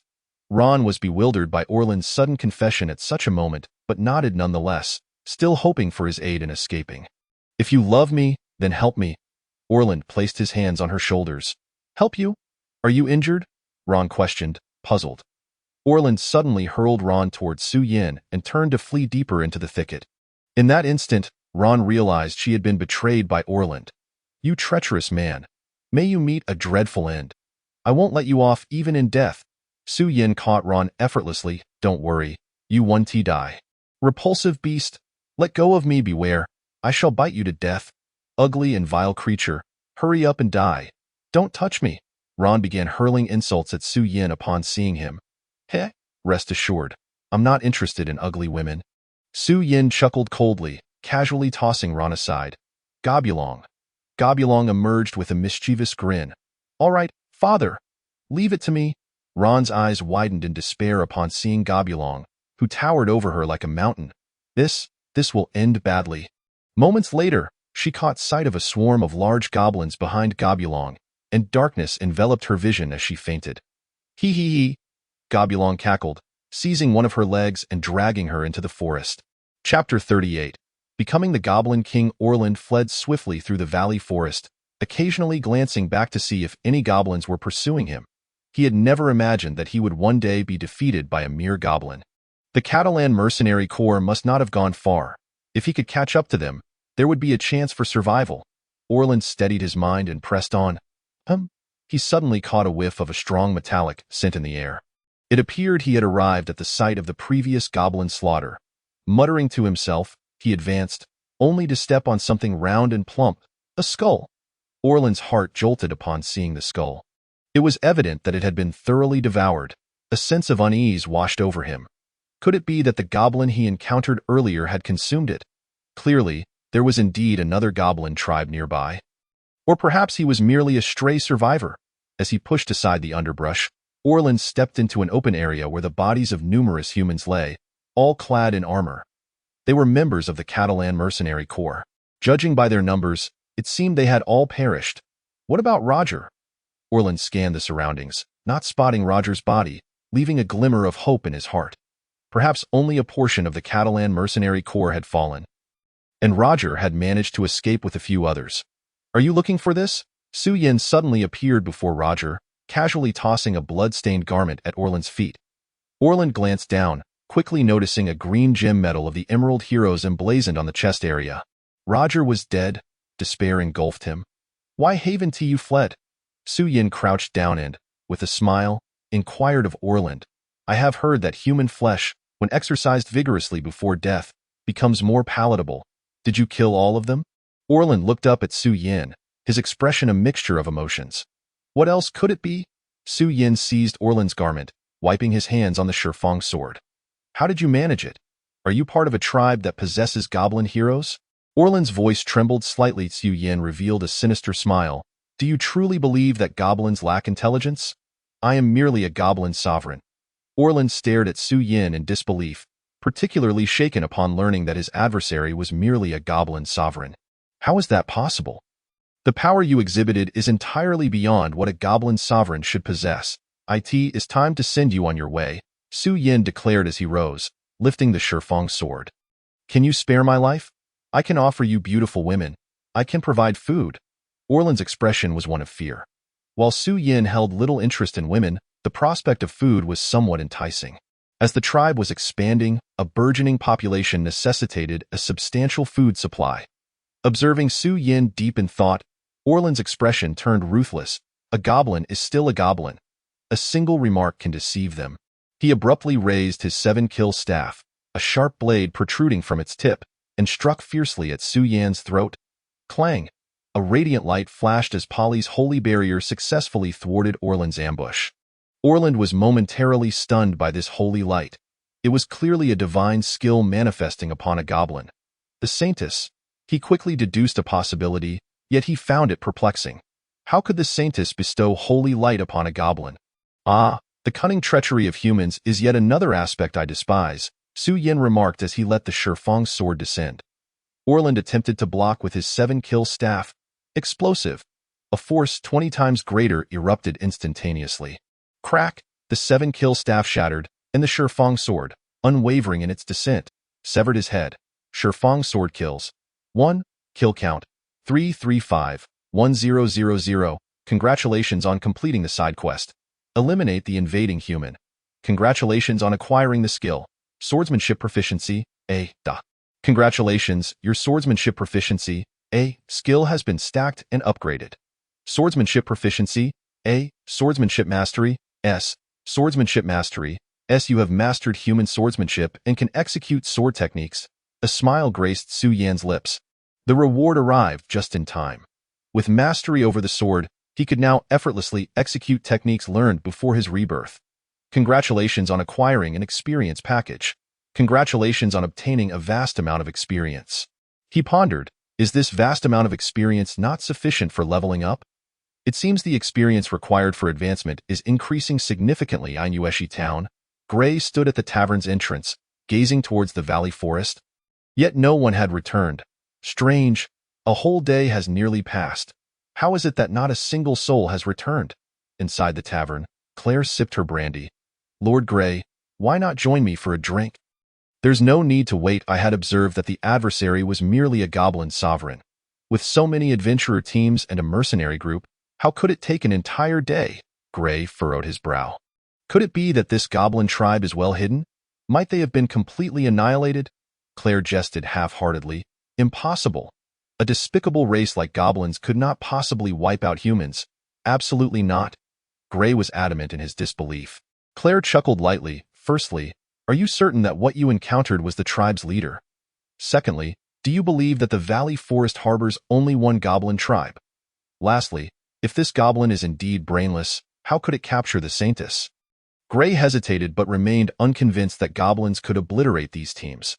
Even if what you say is plausible, remember, we are dealing with goblins, a race of the lowest order in nature, one that any other race can easily trample. Claire fell silent, finishing her drink in contemplation. I in the Valley Forest. Experience 200. Experience 200. Congratulations on reaching level 41. Su Yin roared, at last. I have broken through to level 41. I shall become the Goblin King. A faint sheen enveloped his body, reminiscent of metal. While his exterior remained largely unchanged, his power seemed to have increased by approximately tenfold. With his encounter with Orland, he estimated that he could crush him with a mere hand, without even needing to explode. Congratulations on awakening the skill. Sovereign Aura, S. Sovereign Aura, S. The Sovereign Aura expands into your exclusive domain, inflicting pressure upon enemies while also allowing you to detect the positions and numbers of foes outside your line of sight. With further practice, you may even anticipate their movements. Su Yan's eyes sparkled with excitement as he absorbed the details of the Sovereign Aura. This skill is extraordinary. It is immensely practical. His enthusiasm surged. It would undoubtedly elevate his strength significantly. Suddenly, Su Yin sensed a disturbance in the nearby foliage. Narrowing his eyes, he released a wave of Sovereign Aura. Who goes there? Chapter 39. The Art of Stealth Weapons. Father. Do not strike, it is us. Gobulong and Gobayan emerged from the underbrush, both drenched in cold sweat and trembling visibly, their eyes filled with trepidation. Thud. The two knelt before Su Yin. For reasons unknown, upon seeing Su Yin, they were overwhelmed by an intense sense of oppression, as if a heavy stone pressed upon their chests. Su Yin regarded Gobulong and Gobayan, simultaneously sensing the presence of their elder goblin. He instantly discerned their location and counted their numbers. The Sovereign Aura was indeed remarkable. A subtle, inscrutable smile crept across Su Yan's face as he withdrew the aura. Gobulong and Gobayan immediately felt a wave of relief as the terrifying pressure dissipated in an instant. Have you finished dealing with the digging tribe? Su Yin inquired. Yes, father. We have completely looted the digging tribe and brought out all their resources, Gobayan answered eagerly. Good. You may return directly to the Lungyan tribe. Su Yin gestured lightly. Father, we found this box in a wooden hut. Gobayan presented an iron box to Su Yin. Oh. Su Yin took the iron box, noting its distinctive engravings. It was clearly no ordinary item. It was not something typically found in a goblin tribe, likely acquired from elsewhere. Upon opening it, he discovered a book within. The Art of Stealth Weapons? Su Yan's eyes lit up at the title, eagerly flipping through its pages, which were filled with illustrations detailing the crafting of various stealth weapons, hundreds of them. The stealth weapon previously obtained from Gobama was classified as a basic dart. Other weapons included the blood drop, the rain of pear blossoms, peacock feathers, and the Yama's call. With this art of stealth weapons, I can craft a plethora of stealth weapons, Su Yin exclaimed with excitement. However, the pressing matter remained. He needed to seek the Dwarven clan for assistance in forging weapons. Father, there was also a large chest next to the iron box. Gobayan chimed in. Su Yin looked up to see Gobulong carrying a chest nearly his size, which he set down heavily on the ground. Su Yin rushed forward to open the chest, revealing a trove of darts and other stealth weaponry. Excellent, ready-made equipment. His face lit up with joy. Although he could not forge weapons at present, this would serve as a perfect interim solution. He envisioned the goblin assassins equipped with stealth weapons. Their strength would undoubtedly surge once more. In Yueshi town, Gray observed the dimming sky outside. Yet still no adventurers or mercenary groups had returned. Damn it, Gray downed the last of his drink, slamming the cup on the table. Another. The bartender promptly refilled his glass. You have yet to recover from your injuries. Drinking excessively is unwise. Claire approached with a drink in hand. A day has passed. It seems the situation is worse than I imagined. Not a single one survived. Spare me your grim prophecies. Gray shot a glare at Claire. We set out to deal with goblins. We were not confronting some fearsome beast. How could the entire force be wiped out? And where are they? Does it truly take a day to handle goblins? Claire queried with a smile. Goblins are cunning. Perhaps they wasted time in pursuit, Gray hastily offered as a justification. Or they may have won. Celebrating right there. Lord Gray, Claire's gaze bore into him. Stop deceiving yourself. A flicker of panic crossed Gray's face as he pushed Claire away. Claire took a sip of her drink, smiling. Did you not already send someone to investigate? They should be returning shortly. Gray paid no heed to Claire, his gaze fixed intently on the entrance. Soon, a figure rushed into the tavern with great urgency. His subordinates had perished, and both the adventurers and mercenaries had departed. He had temporarily hired a clever steel warrior in Moonstream Town to scout the Yugu Valley Forest, to ascertain why this group had yet to return. What of it? Have they come back? Gray immediately stood and approached the newcomer. Cammy, panting heavily, his face a mask of terror, exclaimed, "Dead. All dead. What do you mean dead? Who has died?" Gray grasped Cammy's shoulders, demanding an answer. "Humans, all human corpses, slaughtered by goblins," Cammy replied, trembling violently as if gripped by fear. "What, are you certain? All killed by goblins?" Gray's body quaked, his voice faltering. "Yes, I witnessed it." Cammy lifted his gaze to Gray, his eyes bloodshot. "Not a single soul survived. Not one. How could this be? This is impossible." Gray staggered and collapsed onto the ground. "Ha ha ha, they're dead. All dead. Ha ha ha." Cammy's tightly strung nerves snapped, plunging him into madness as he bolted from the tavern. Shouting wildly, "Lord Gray, do you now believe what I have said?" Claire crouched down, observing him with a smile. Gray looked up at Claire, feeling an overwhelming sense of helplessness for the first time. All this just to slay goblins? And yet such great losses ensue. Why? Gray fell silent for a moment before finally uttering 3 words. "Do you know of the goblin demon god?" Claire did not respond immediately, but instead posed a question in return. "The goblin demon god?" Gray regarded him with a peculiar glance. "That nonsensical tale? I've heard whispers of it." Claire stood, clasping his hands behind his back, narrowing his eyes. "It is said that the goblin race is the mightiest among all realms. Under the leadership of the goblin demon god, none dare provoke them. Yet, they have incurred the envy of the gods. United, the deities waged war against the goblin demon god. The gods would not permit a mere goblin to ascend to divinity. In a bid to protect his kin from annihilation, the goblin demon god willingly sacrificed himself. However, the surviving goblins were still cursed by the gods, relegated to the lowest caste. Rumor has it that the goblin demon god merely slumbers, not dead. Every 100 years, a glimmer of opportunity for his return arises." Listening to Claire's words, Gray seemed to grasp the implication, looking at him in confusion. You cannot possibly think that a goblin demon god might emerge from the Yugu Valley Forest?" Claire, with utmost seriousness, fixed his gaze on Gray. "Previously uncertain, now I believe there is perhaps a 1% chance. Surely you jest?" Gray furrowed his brow in inquiry. Claire shook his head and produced a token from his hand. Upon seeing the token, Gray's heart raced, and he sprang to his feet. "Good heavens! Have you lost your mind?" Chapter 40. The capital S bounty order. It was a golden token, intricately engraved with dragon motifs. In the center, a character for king was inscribed in small seal script. The bounty order of the capital, only bestowed upon those of bronze rank or higher. Once issued, the entirety of the capital would mobilize to capture the bounty target. In the entire Water City, there were no more than 10 bronze-ranked heroes. This illustrates the rarity of such a bounty order. "Are you mad?" Gray fixed his gaze on the token in Claire's hand. Questioning, "You intend to use the capital S bounty order against a goblin? You will surely be the subject of ridicule." Claire gently shook his head. "I do not intend to issue the bounty order just yet. Rather, I will personally deal with the goblins in the Yugu Valley Forest.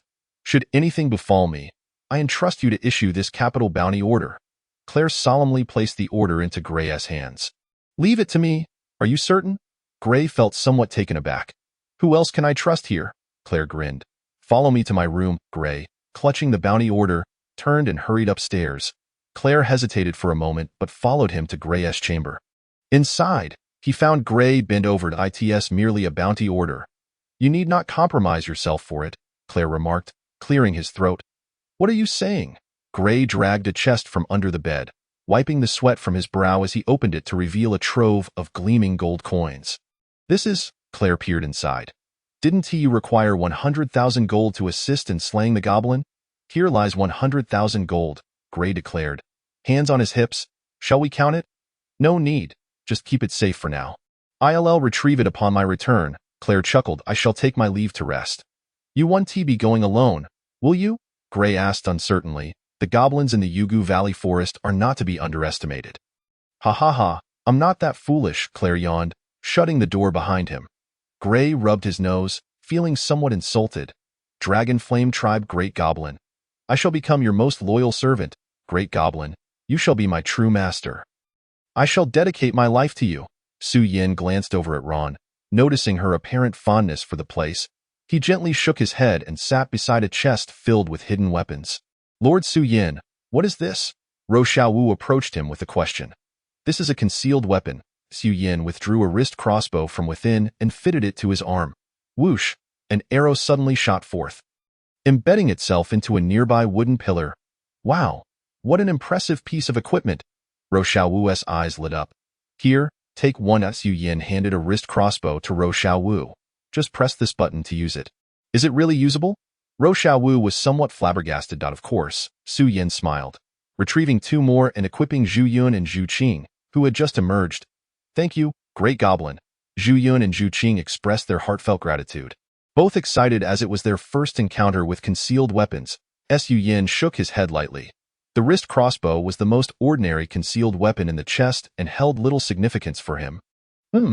As Su Yin rummaged through the contents, he unexpectedly discovered a flat concealed weapon, measuring approximately 7 inches long and 7 inches wide, inscribed with 16 characters.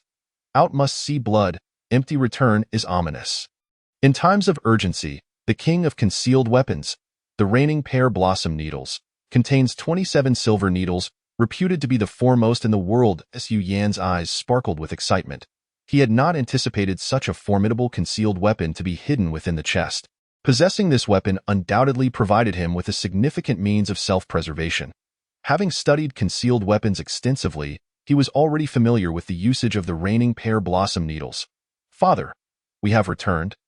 Goblin Long and Goblin Yin came back from outside. Su Yin glanced up, discovering that the two had already become esteemed goblins. The goblins Goblin Long had taken out had all become goblin warriors, while those Goblin Yin had brought back had all become goblin priests. Not bad. Su Yin nodded slightly. It seemed the Yugu Valley forest had returned to its former tranquility, but he knew this was merely temporary. Without a trace of the saintess, they would never relent. To survive, he must seize every opportunity to grow stronger. Upon returning to the Dragon Flame tribe, he instructed Goblin Long and Goblin Yin to lead goblins to hunt and gain experience, while also bringing back food to prepare for the next wave of goblin progeny. Since there is nothing to attend to lately, take everyone out to level up, Su Yin commanded, preparing to continue his study of concealed weapons. Father, I discovered the 9-powered white tiger near the Spirit Cat tribe. Goblin Yin spoke up. 9-powered white tiger. Su Yin paused, turning to look at Zhu Qing and Zhu Yun. Great Goblin, the day of union between the 9-powered white tiger tribe and the Spirit Cat tribe is approaching. They must have come to select a princess from our Spirit Cat tribe. Zhu Yun's expression shifted slightly, worry evident in her voice. Su Yin inquired of Goblin Yin. What is their number? Seems to be over 100. They are likely already inside. Goblin Yin replied. It is said that the 9-powered white tiger is renowned for its strength. This could be an excellent opportunity for our tribe to enhance its power. A smile crept onto Su Yan's face as he stood up. Great Goblin, our Spirit Cat tribe has already departed. If the 9-powered white tiger cannot find you, they will surely leave. You need not put yourself in danger. Zhu Yun voiced her concerns. Rest assured, I shall be fine. Moreover, if the 9-powered white tiger tribe fails to locate you, they will not simply abandon the matter. It is better to take the initiative now than to wait for them to come to us. Su Yin explained with a smile. Side quest issued. Eliminate the 9-powered white tiger tribe. Seeing this quest prompt, Su Yin smiled broadly, feeling invigorated. Now I have even more motivation. Father, Goblin Yin and Goblin Long stood beside each other, evidently eager to join the fray. As Su Yin passed by them, he commanded, Goblin Long, take 1,000 goblin warriors, while Goblin Yin stays to guard the home. Yes, Goblin Long and Goblin Yin promptly acquiesced, showing no sign of defiance towards Su Yan's orders. Lord Su Yin, allow me to accompany you. Zhu Qing stepped forward to speak. No, I shall go alone. Zhu Yun shook her head. After all, this matter was instigated by our Spirit Cat clan. Enough, you two need not quarrel. Both of you shall come with me. Su Yin grinned as he strode towards the outskirts of the tribe. I am quite curious to witness the expressions of the 9-power white tiger clan. Chapter 41. Our choice is Lord Su Yin, ha ha ha, beauties. I have arrived. A robust voice echoed as over 100 upright tiger demons entered the spirit cat tribe. Their fur was pure white, and their limbs were muscular and robust, exuding explosive power. However, several black markings adorned their chests, some with 1 line, others with 2, while the leading white tiger bore 3. What is happening? Where are the spirit cats? Tiger Dali's smile froze upon seeing the desolate tribe. Your Highness, it appears there are signs of a battle here. A 9-power white tiger spoke. Tiger Dali glanced down and indeed noticed numerous spirit cat corpses. But his eyes narrowed as he detected something amiss. Strange, why are they all male? Where are the female spirit cats? The other 9-power white tigers also recognized the issue. Where were the females of the spirit cat clan? Had they all been captured? The spirit cats were not weak and were known for their speed. Was it truly feasible to carry them all away without leaving a single one behind? Tiger Dali took a few steps forward, surveying the surroundings. Could it be the Moon Leopard clan? They have always been adversaries of the Spirit Cat clan. Previously, the Spirit Cats sought our assistance to contest the ZU with the Moon Leopard clan. A 9-power white tiger suddenly remarked. Tiger Dali nodded slightly, recognizing the possibility. We had warned them before. How dare they be so ungrateful? It seems they should vanish from the valley forest. Your Highness, rest assured. I have already dispatched someone to investigate the Moon Leopard clan's stronghold. A 9-power white tiger interjected. Tiger Nyo has done well. Let us head there as well. Without the beauties, this place is no different from a garbage dump. Tiger Dali shook his head. Your Highness. Suddenly, a 9-power white tiger rushed in from outside. What is it? Why the rush? Are there still dangers lurking in the outskirts of the valley forest? Tiger Nyo glanced at Tiger Dali. Then scolded, the Moon Leopard clan is gone. This 9-power white tiger answered. What do you mean gone? Their tribe is empty? Tiger Dali inquired. Yes, there isn't a single Moon Leopard left in their tribe, the 9-power white tiger replied. But I did see bloodstains and signs of a struggle, along with several Moon Leopard bones. Oh? The Moon Leopard clan has been exterminated? Who could have taken the female spirit cats? Tiger Dali pondered. Somewhat perplexed, he had no concern for the fate of the Moon Leopard clan. His only interest lay in the whereabouts of the female spirit cats. Tiger Dali, a delicate voice called out, and he looked up to see Zhu Qing and Zhu Yun had somehow appeared. A joyful smile immediately spread across his face. Hee, so you were in the tribe. I thought you had been taken. Tiger Dali, this is not a place for you. Zhu Yun glared at him. Impudent spirit cat. How dare you speak to His Highness like that? Tiger Nyo reprimanded. Beautiful ones, what are you saying? I have come to choose a consort. Tiger Dali leered at Zhu Yun and Zhu Qing's figures. I can take both of you as my queens. You can serve me together. Just you? Zhu Qing looked at him with disgust. You are only fit to be a toothpick. Do not gross me out here. Your Highness, he just insulted you as a toothpick. Tiger Nyo turned to Tiger Dali. I heard that. Tiger Dali scowled, slapping Tiger Nyo on the head, then turning to Zhu Qing. You sisters best not be so ungrateful. Know that offending me will lead to dire consequences. Do you wish for the Spirit Cat clan to vanish completely? I hope you think carefully. Zhu Yun and Zhu Qing ignored him, stepping back to Su Yan's side. They simultaneously planted a kiss on Su Yan's cheek and then turned to Tiger Dali, saying in unison, We have thought it over. Su Yan smiled faintly, sitting atop a large stone, calmly observing Tiger Dali. Name, Tiger Dali race, 9-power white tiger level, Demon King, level 43, identity, Prince of the 9-power white tiger clan skills, tri-power all-encompassing, S, /S goblin. You have chosen a lowly goblin. Upon witnessing Zhu Qing and Zhu Yun simultaneously kiss Su Yan, Tiger Dali was nearly driven mad with rage. Apologies. Not only them, but the entire Spirit Cat clan now belongs to me. Su Yan smiled, correcting Tiger Dali's misconceptions. You infuriate me. Tiger Dali's fury erupted, his bloodshot eyes seeming ready to spit fire. How dare you, vile goblin? I will surely kill you today. The Spirit Cat clan and the 9-power White Tiger clan had intermarried for generations, with the 9-power White Tiger considering the Spirit Cat as their harem. Go think they had been sullied by a goblin. Tiger Dali felt an overwhelming sense of betrayal. Kill me? Su Yan smiled, caressing the Shifang's sword at his waist. You likely lack the capability. Ha ha ha. You amuse me. Do you know what you were saying? Tiger Dali laughed in exasperation. glancing back at the 9-power white tigers beside him. Brothers! This goblin dares to say I lack the ability. Truly a joke. His Highness has awakened the tri-power. He could crush you with a single hand. What a foolish creature. Do you even know how to write death? The surrounding 9-power white tigers rallied behind Tiger Dolly, jeering at Su Yin. Dare you insult Lord Su Yin? Zhu Qing and Zhu Yun bared their teeth, their claws extending in preparation for a fight. Do not rush. Su Yin gently shook his head. Leave this to me. Seeing the intimacy between Su Yin and Zhu Qing, Zhu Yun, Tiger Dolly felt his head was about to explode. I shall crush your skull this instant. Tiger Dolly growled, 3 black markings on his chest radiating light. Su Yin noticed his strength seemed to be growing. What are these black markings? He wondered with curiosity. Zhu Qing lowered her voice to explain to Su Yin. These black markings are a unique talent of the 9-power white tigers. Each black marking doubles their strength. With 3 markings, he can increase his power 3-fold. Su Yin nodded thoughtfully, a smile creeping onto his face. Now this is getting interesting, Lord Su Yin. Please be careful, Zhu Qing reminded with concern.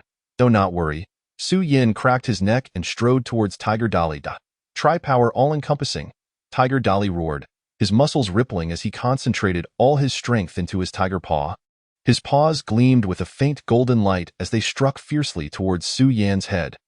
Tiger Dolly was filled with confidence, his eyes full of mockery. To die by my hand is your honor. But in the next moment, his voice abruptly cut off. Su Yin had vanished from his sight, causing his attack to miss entirely. Where did he go? Tiger Dolly scanned the area but could not capture any trace of his opponent, who seemed to have vanished entirely. Slash! A commanding voice rang in his ears. From behind, Tiger Dolly quickly turned, but Su Yan's Shifeng sword had already descended. Explode! Tenfold power surged forth as Su Yin effortlessly cleaved Tiger Dolly's body in 2. Chapter 42. Thanks to Lord Su Yin, Your Highness, the prince is dead.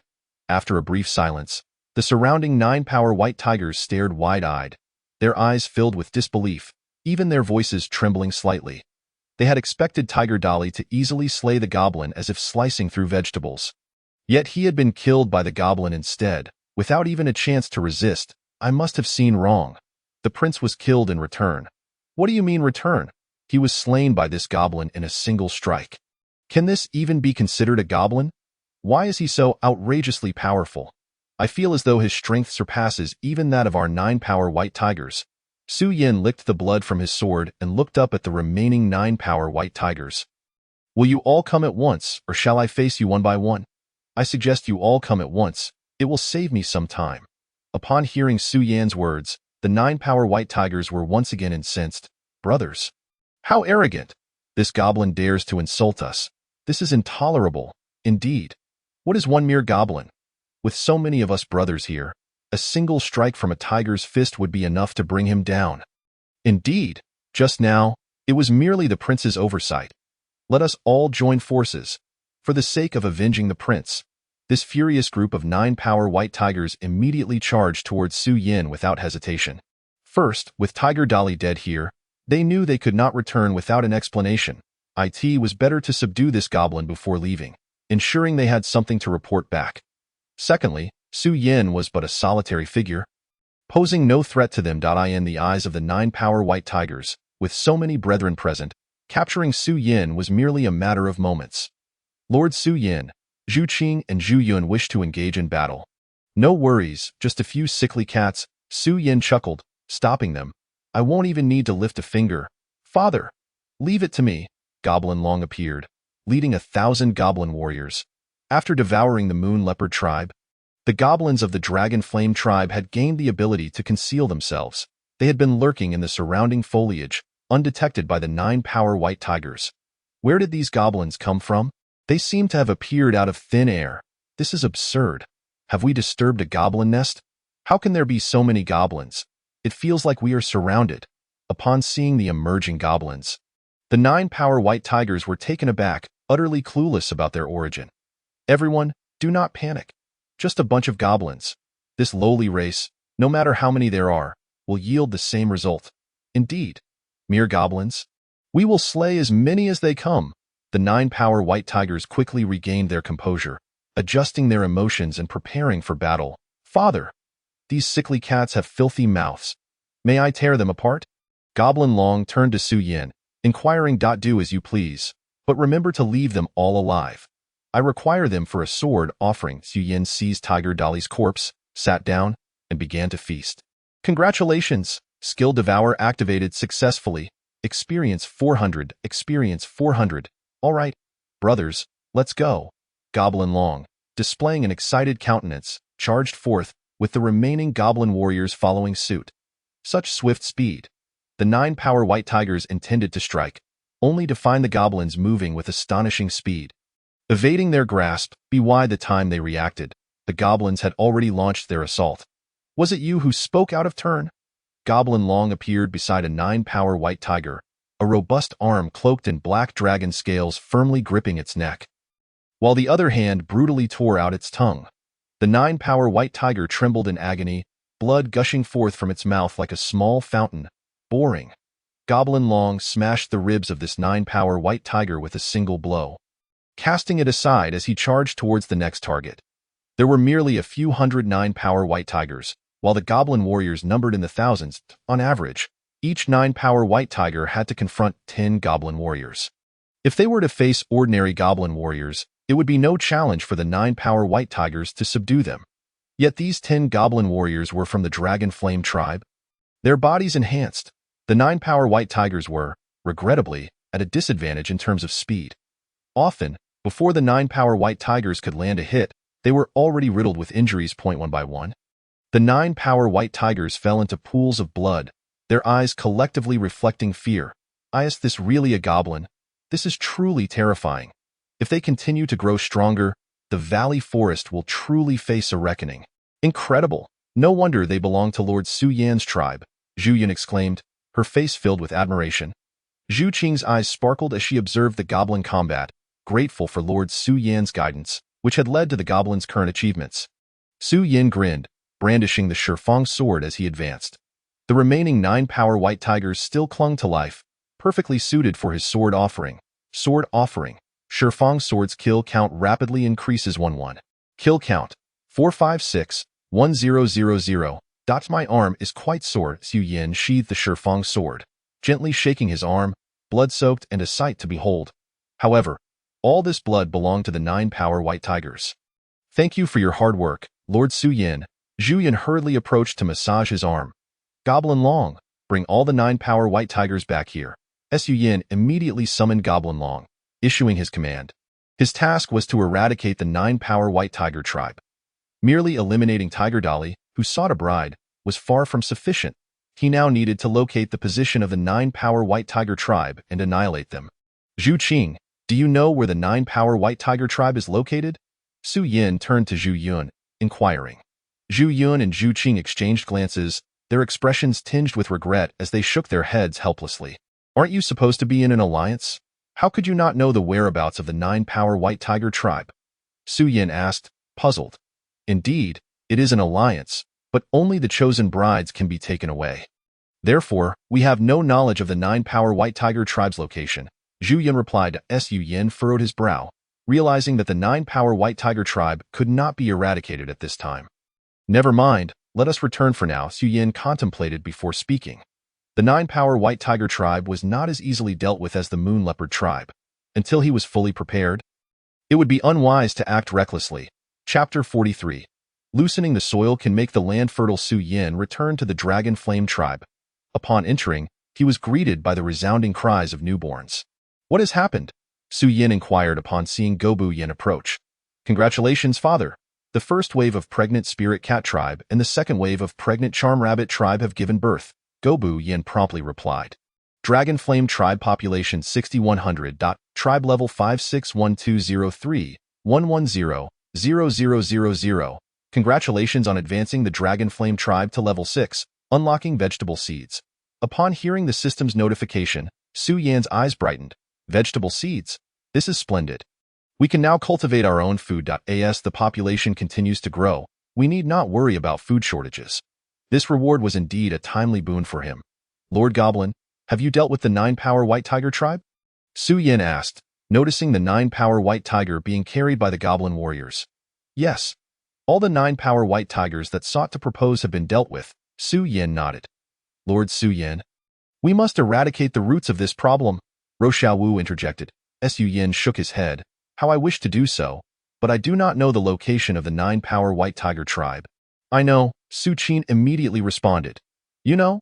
Su Yin looked at Su Qin in surprise. My father is the chieftain of the 9-power White Tiger tribe. Su Qin replied seriously. What, mother? Why have you never mentioned this to me?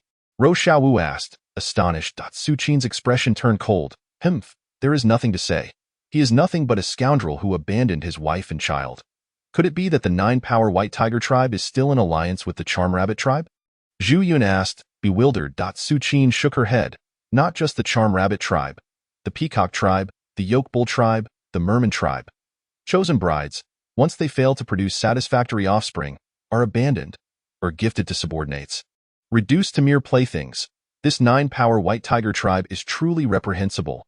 They have harmed so many races. Ro Xiaowu clenched her fists, her face filled with fury. This 9-power White Tiger tribe, they truly deserve to be exterminated. Zhu Qing echoed, her expression equally indignant. Their eradication would also rid the Valley Forest of a threat. Su Yin also felt a measure of admiration for the 9-power White Tiger tribe, as they truly spared no one. The chieftain of the 9-power White Tiger tribe is at the Demon Emperor realm. He resides in the central part of the Valley Forest with the 9-power White Tigers. The Demon Emperor realm is equivalent to a goblin monarch, 2 realms higher than the Goblin King. Su Qin picked up a branch and began to sketch on the ground, indicating that this area posed no threat for magical creatures, allowing them to reign here. However, venturing deeper would lead to encounters with magical creatures even stronger than themselves. Su Yin focused on the map drawn by Su Qin, which prominently marked the location of the enemy. Lord Goblin, this period coincides with their chieftain's seclusion. It might present an opportunity. Su Qin raised her gaze to Su Yin. All right, I understand. Su Yin narrowed his eyes, preparing to annihilate the 9-power White Tiger tribe. I want to go too, Ro Xiaowu immediately declared. Since I've already given birth, I have nothing else to do. We shall also join. Zhu Qing and Zhu Yun chimed in unison. Su Yin frowned and ordered. No, it is too dangerous. You all must stay behind. Upon hearing Su Yan's command, they immediately lowered their heads, not daring to speak further. They were reluctant to defy his orders. You have a more important task at hand. Su Yin presented the vegetable seeds he had acquired before them. What is this? Ro Xiaowu asked, blinking with curiosity. These are seeds? Polly, who had just come out with a bulging belly, exclaimed upon seeing the seeds on the ground. Indeed, Su Yin nodded. Here are seeds for potatoes, tomatoes, eggplants, and peppers. They will become our tribe's food source in the future. Why plant these?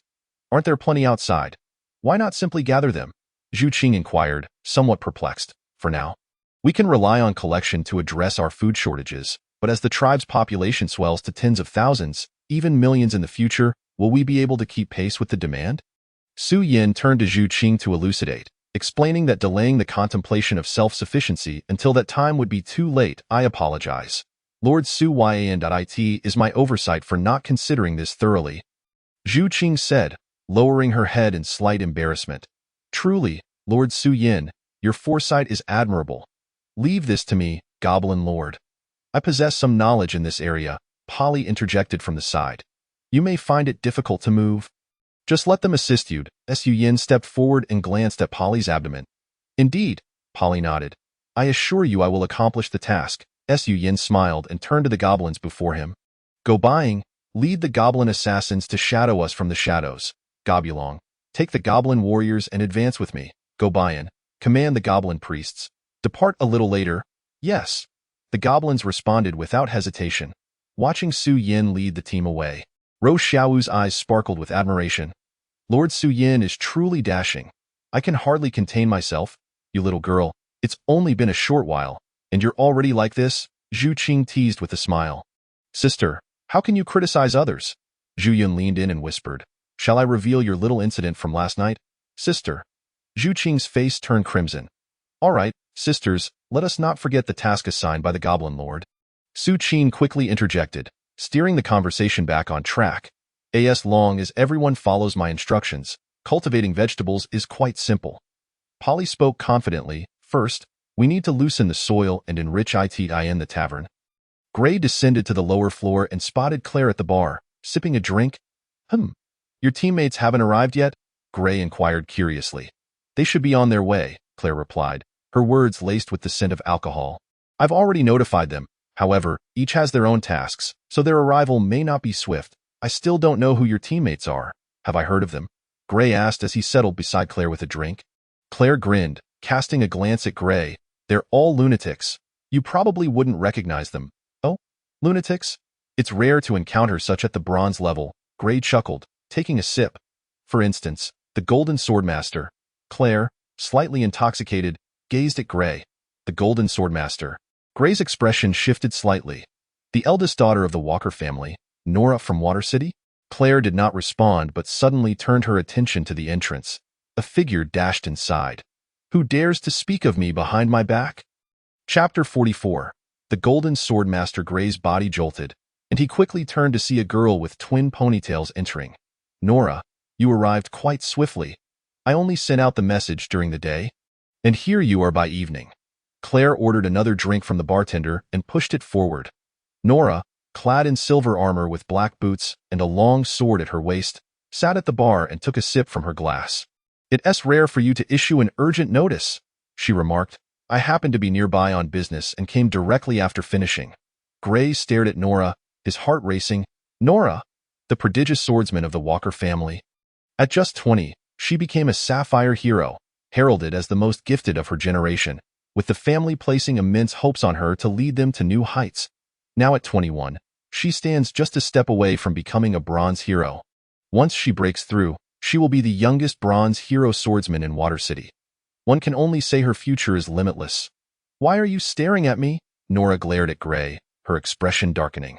My apologies. It's just overwhelming to see you here, Gray stammered, quickly apologizing. Be polite, Nora. He is my benefactor for this mission, Claire teased with a smile. Oh? Nora shot Gray a disdainful glance. If you keep staring like that, I'll gouge your eyes out. Gray nodded hastily, assuring her he would refrain. Claire shook her head lightly and took another sip of her drink. Where's Kaya? Isn't he usually the most eager one? Nora casually swirled her drink. Inquiring, he probably arrived early this morning, Claire nodded. Kaya? The Kaya you speak of is the forest elf ranger known as the fastest in Water City? Gray grasped Claire's arm, excitement evident in his voice. Why are you so worked up? Nora frowned. I apologize. It's just that I've only heard rumors and never expected to meet him in person. Gray scratched his head sheepishly. Kaya has been an orphan since childhood. But his speed is extraordinary, allowing him to become a ruby hero at just 23. He even managed to outlast a bronze hero with his incredible speed. Gray felt a surge of confidence regarding Claire's mission to eliminate the goblins. Knowing that two of her teammates were already so formidable, the remaining unknown allies surely wouldn't be lacking. Previously, he had only known Claire had a significant reputation within the Adventurers Guild, but he hadn't anticipated her teammates to be such remarkable individuals. If only I had sought Claire's help sooner, I wouldn't have faced such delays.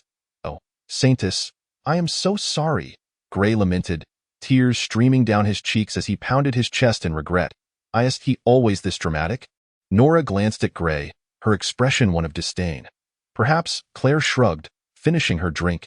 Nora signaled the bartender for another round and turned to Claire.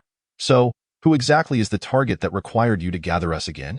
I recall you mentioning that invincibility is too lonely, and you seek a different path. Claire did not respond immediately, instead gazing into her drink before chuckling softly. There are too many uncertainties in life. Just like this time. So, who is the target? Nora pressed, her eyes fixed on Claire, certain that whoever warranted such attention from Claire must be extraordinary. A goblin, Claire slowly revealed. Nora was momentarily taken aback before crushing the glass in her hand. She drew her sword from her waist and pointed it at Claire's throat. Are you jesting? Claire met Nora's gaze calmly. Nora clenched her teeth, retracting her sword, realizing Claire was not lying. She spun around in fury, exclaiming, I've had enough. I rushed here, risking my life, only for you to tell me we're dealing with a mere goblin. This is an utter insult. Please do not tell anyone we were ever teammates. Claire, Gray exclaimed as he saw Nora about to leave, his eyes pleadingly fixed on Claire. What if I told you he is a demon goblin? Claire asked. Nora halted mid-step, turning back to Claire. The legendary demon goblin. Said to transcend all deities? Indeed, Claire affirmed. knowing that for a prodigy like Nora, the weight of her accomplishments mattered greatly. If there was an opportunity to slay a recognized powerful boss, no one would pass up such a chance. Nora returned to the bar, her eyes again locked on Claire, determined to ascertain the truth. The demon goblin is a mythical being, yet it has been ages since it was last said to exist. How can you be certain that the Valley of Shadows is where the demon goblin resides? I am confident. Thus, we must eradicate it before it has the chance to grow. Claire's tone grew serious. Nora hadn't heard such gravity in Claire's voice for a long time. She chose not to press further. All right, I believe you. Claire smiled broadly and downed her freshly filled drink. I'm exhausted. I'm heading upstairs to rest. Kaya yawned and made his way up. You didn't mention we were resolving a goblin issue, Gray whispered, lowering his voice. If I had conveyed that message, do you think they would still come? Claire chuckled, also heading upstairs to the resting area. Gray paused for a moment before nodding slightly. Indeed. That makes sense. In the central area of the Valley of Shadows, Father.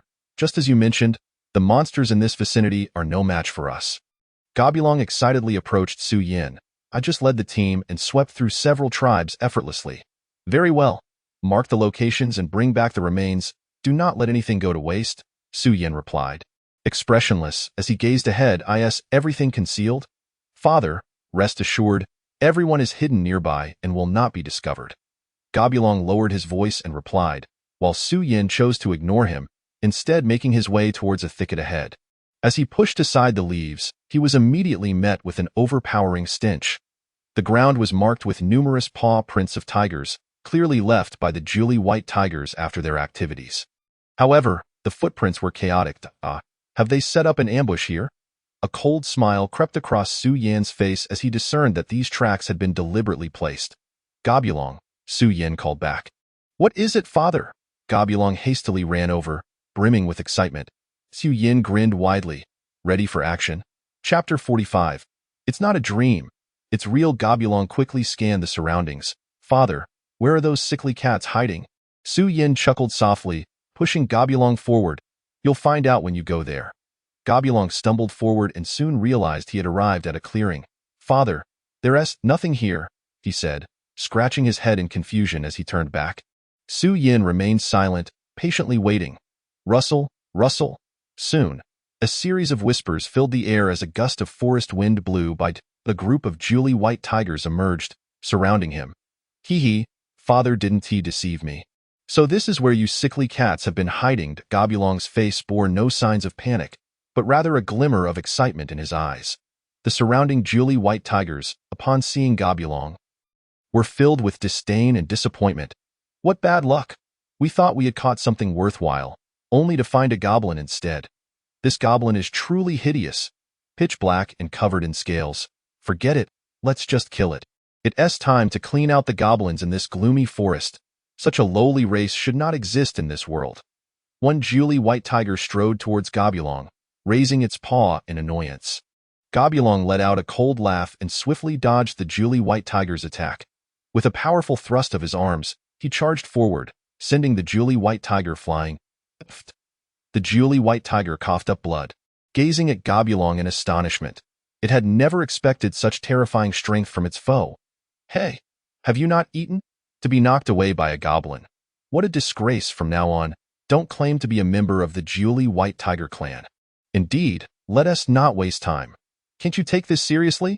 The other Julie White tigers observed the scene, realizing that the tiger had underestimated its opponent. The injured Julie White tiger, frustrated and feeling wronged, stood again, directing its fury toward Gobulong. You bastard! This is all your fault. You deserve to die. The Julie White tiger lunged at Gobulong again, swinging its broad paw fiercely at his head. Hee, come at me. Gobulong's eyes sparkled with excitement as he swung his fist to meet the attack. What? The Julie White tiger discovered its strike had once again missed, while Gobulong's fist struck its face the next moment. It felt as though a small mountain had crashed down upon it, and its consciousness faded in an instant. Alas! What a pity, no brain matter splattered. Gobulong sighed as he looked at the unconscious Julie White tiger. Su Yin shook his head gently, stepping forward to stomp his foot on the Julie White tiger's head. In an instant, brain matter splattered everywhere. This is how it should be done. 10 directions sword. Enemy kill count 1 kill count. 457-1000 nearby. The Julie White Tigers stood dumbfounded. In just 2 exchanges, one Julie White Tiger had been slain by a goblin, followed by a lean goblin crushing another's head with a single kick. When did goblins become this formidable? It was utterly absurd. If they hadn't witnessed it with their own eyes, they would have suspected they were dreaming. Father, shall we compete to see who can kill more Julie White Tigers? Goblin excitedly suggested, waving his fists. There are a total of 40 Julie White Tigers around. Su Yin nodded slightly, drawing out his 10 directions sword. Let us see who can eliminate them first. All right, Goblin eagerly nodded. The surrounding Julie White Tigers, overhearing their conversation, immediately grew furious. What nonsense are these 2 goblins spouting? They dare to compete over who can kill us more. What a joke. They think they can ambush us and kill our kin while we're off guard. And now they think they're invincible? Let us see who can kill these 2 lowly creatures first. Whoever does gets to treat us to meat, and also to the Fox Clan's little ladies for some fun. Ha ha ha. Without uttering much, Su Yin unleashed his kingly aura. An invisible energy spread outwards, bringing an overwhelming sense of pressure. I can't stand it. I feel like I'm about to kneel. What is happening? Why does it feel like a stone is pressing down on my chest? No. I feel like I can't move. The Julie White Tigers had never experienced such a bizarre sensation, momentarily frozen in place. Explode. 10-fold power within 10 seconds. Ghostly flash. Speed increases 10-fold within 10 seconds. 3 S-rank skills activated simultaneously. Moreover, none of these Julie White Tigers were even of king level. They could hardly withstand 3 seconds in Su Yan's presence. 10 directions sword. Enemy kill count 1 10 directions sword. Enemy kill count 1 kill count. 497-1000. Goblin had just loosened up when he realized that all the Julie White Tigers around had perished. Let us bring the bodies. The Julie White Tiger tribe is nearby. Su Yin sheathed his 10 directions sword and walked over to Goblin. Goblin's expression momentarily froze, then he displayed an expression of admiration. Truly, he was his father. Julie White Tiger tribe on the grassy periphery, a group of female Julie White Tigers were fetching water and preparing prey. Compared to the Julie White Tigers, they were strikingly voluptuous. However, unlike the transformation abilities of the charm rabbits and spirit cats, they simply walked upright, still bearing tiger heads and covered in white fur. Big Brother has been gone for so long. Why hasn't he returned? Did he encounter trouble in choosing a mate this time? A burly Julie White Tiger emerged from a wooden hut. He was Tiger Dolly's younger brother, Tiger Early. Big Brother has probably been dazzled by the choices. A slightly leaner Julie White Tiger chimed in. Dazzled? Yes, definitely indulging with the Spirit Cat clan. Father is so biased. Why can't he go to the Spirit Cat clan to find a mate instead of the Buffalo clan? Tiger Early clenched his fists in anger. Shoo. Tiger Sonley glanced cautiously at a humanoid ox-headed creature inside the hut. Be careful not to let sister-in-law hear. Heh. So what if she hears? Once she comes to our Julie White Tiger tribe. Is there any chance of going back? Tiger Early smirked coldly. It's all right, second brother. I heard the Peacock tribe is recently looking for mates. Once father emerges from his seclusion, you could bring it up. Tiger Sonley spoke in a hushed tone. Tiger Early revealed a wicked smile. Ha, not bad. It's said that the colorful peacocks can transform even at the level of a demon emperor. Second brother Tiger Sonley's expression suddenly froze as he rubbed his eyes. What's wrong? Tiger Early asked irritably. Second brother, didn't our tribe's girls just prepare food? Tiger Sonley questioned. Of course. I'm not blind, Tiger Early retorted. But they disappeared. Tiger Sonley pointed ahead. Tiger Early followed Tiger Sonley's paw and discovered that the female Julie White Tigers, who had just been preparing food, were now nowhere to be found. All that remained were overturned water buckets, and the cleaned prey was also missing. There had been more than a dozen female Julie White Tigers. And they had vanished just like that? Smack. Tiger Early slapped Tiger Sonley. Second brother, why did you hit me? Tiger Sonley asked, clutching his face in pain. I'm just confirming whether I'm dreaming. Tiger Early gritted his teeth.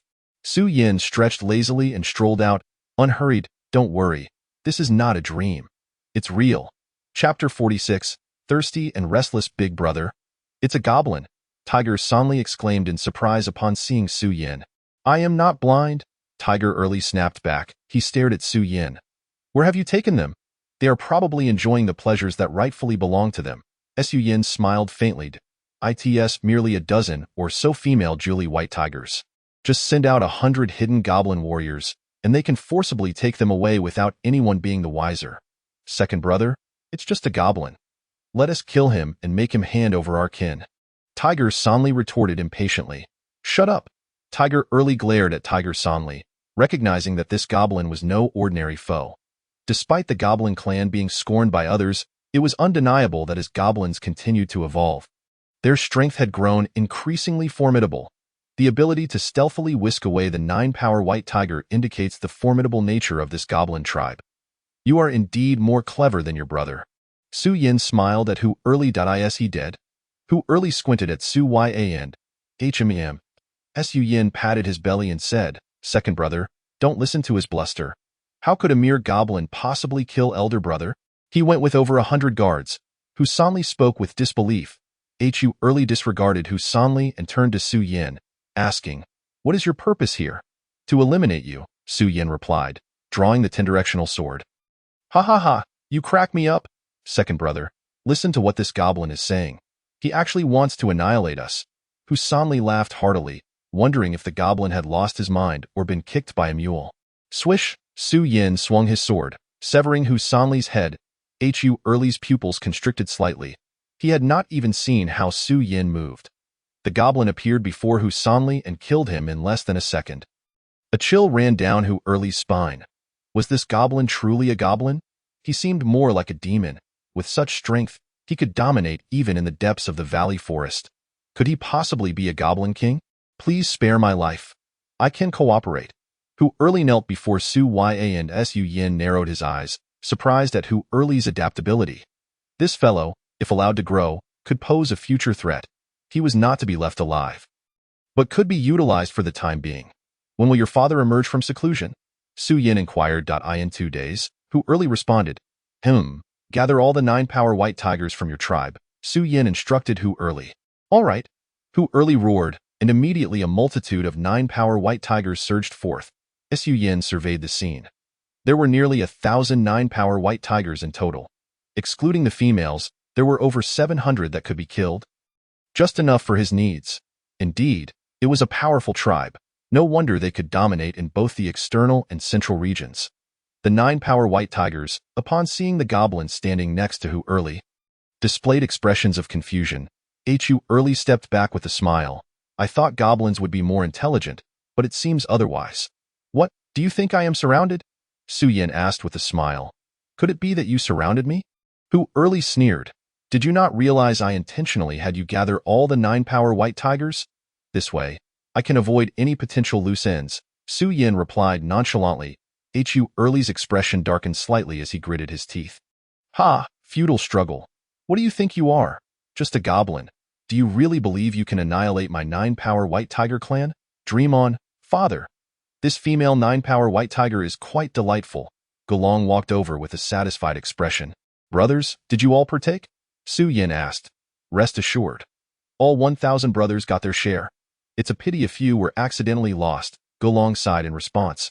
Upon hearing their conversation, Hu Early realized what had transpired and his face darkened.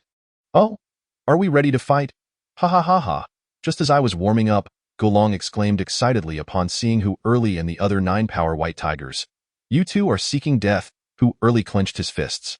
Us too. What are you talking about? Golong scratched his head. Are you blind or something? What? Before Hu Early could react, a chorus of screams erupted. He quickly turned to see thousands of goblin warriors charging in, directly attacking the 9-power white tiger group.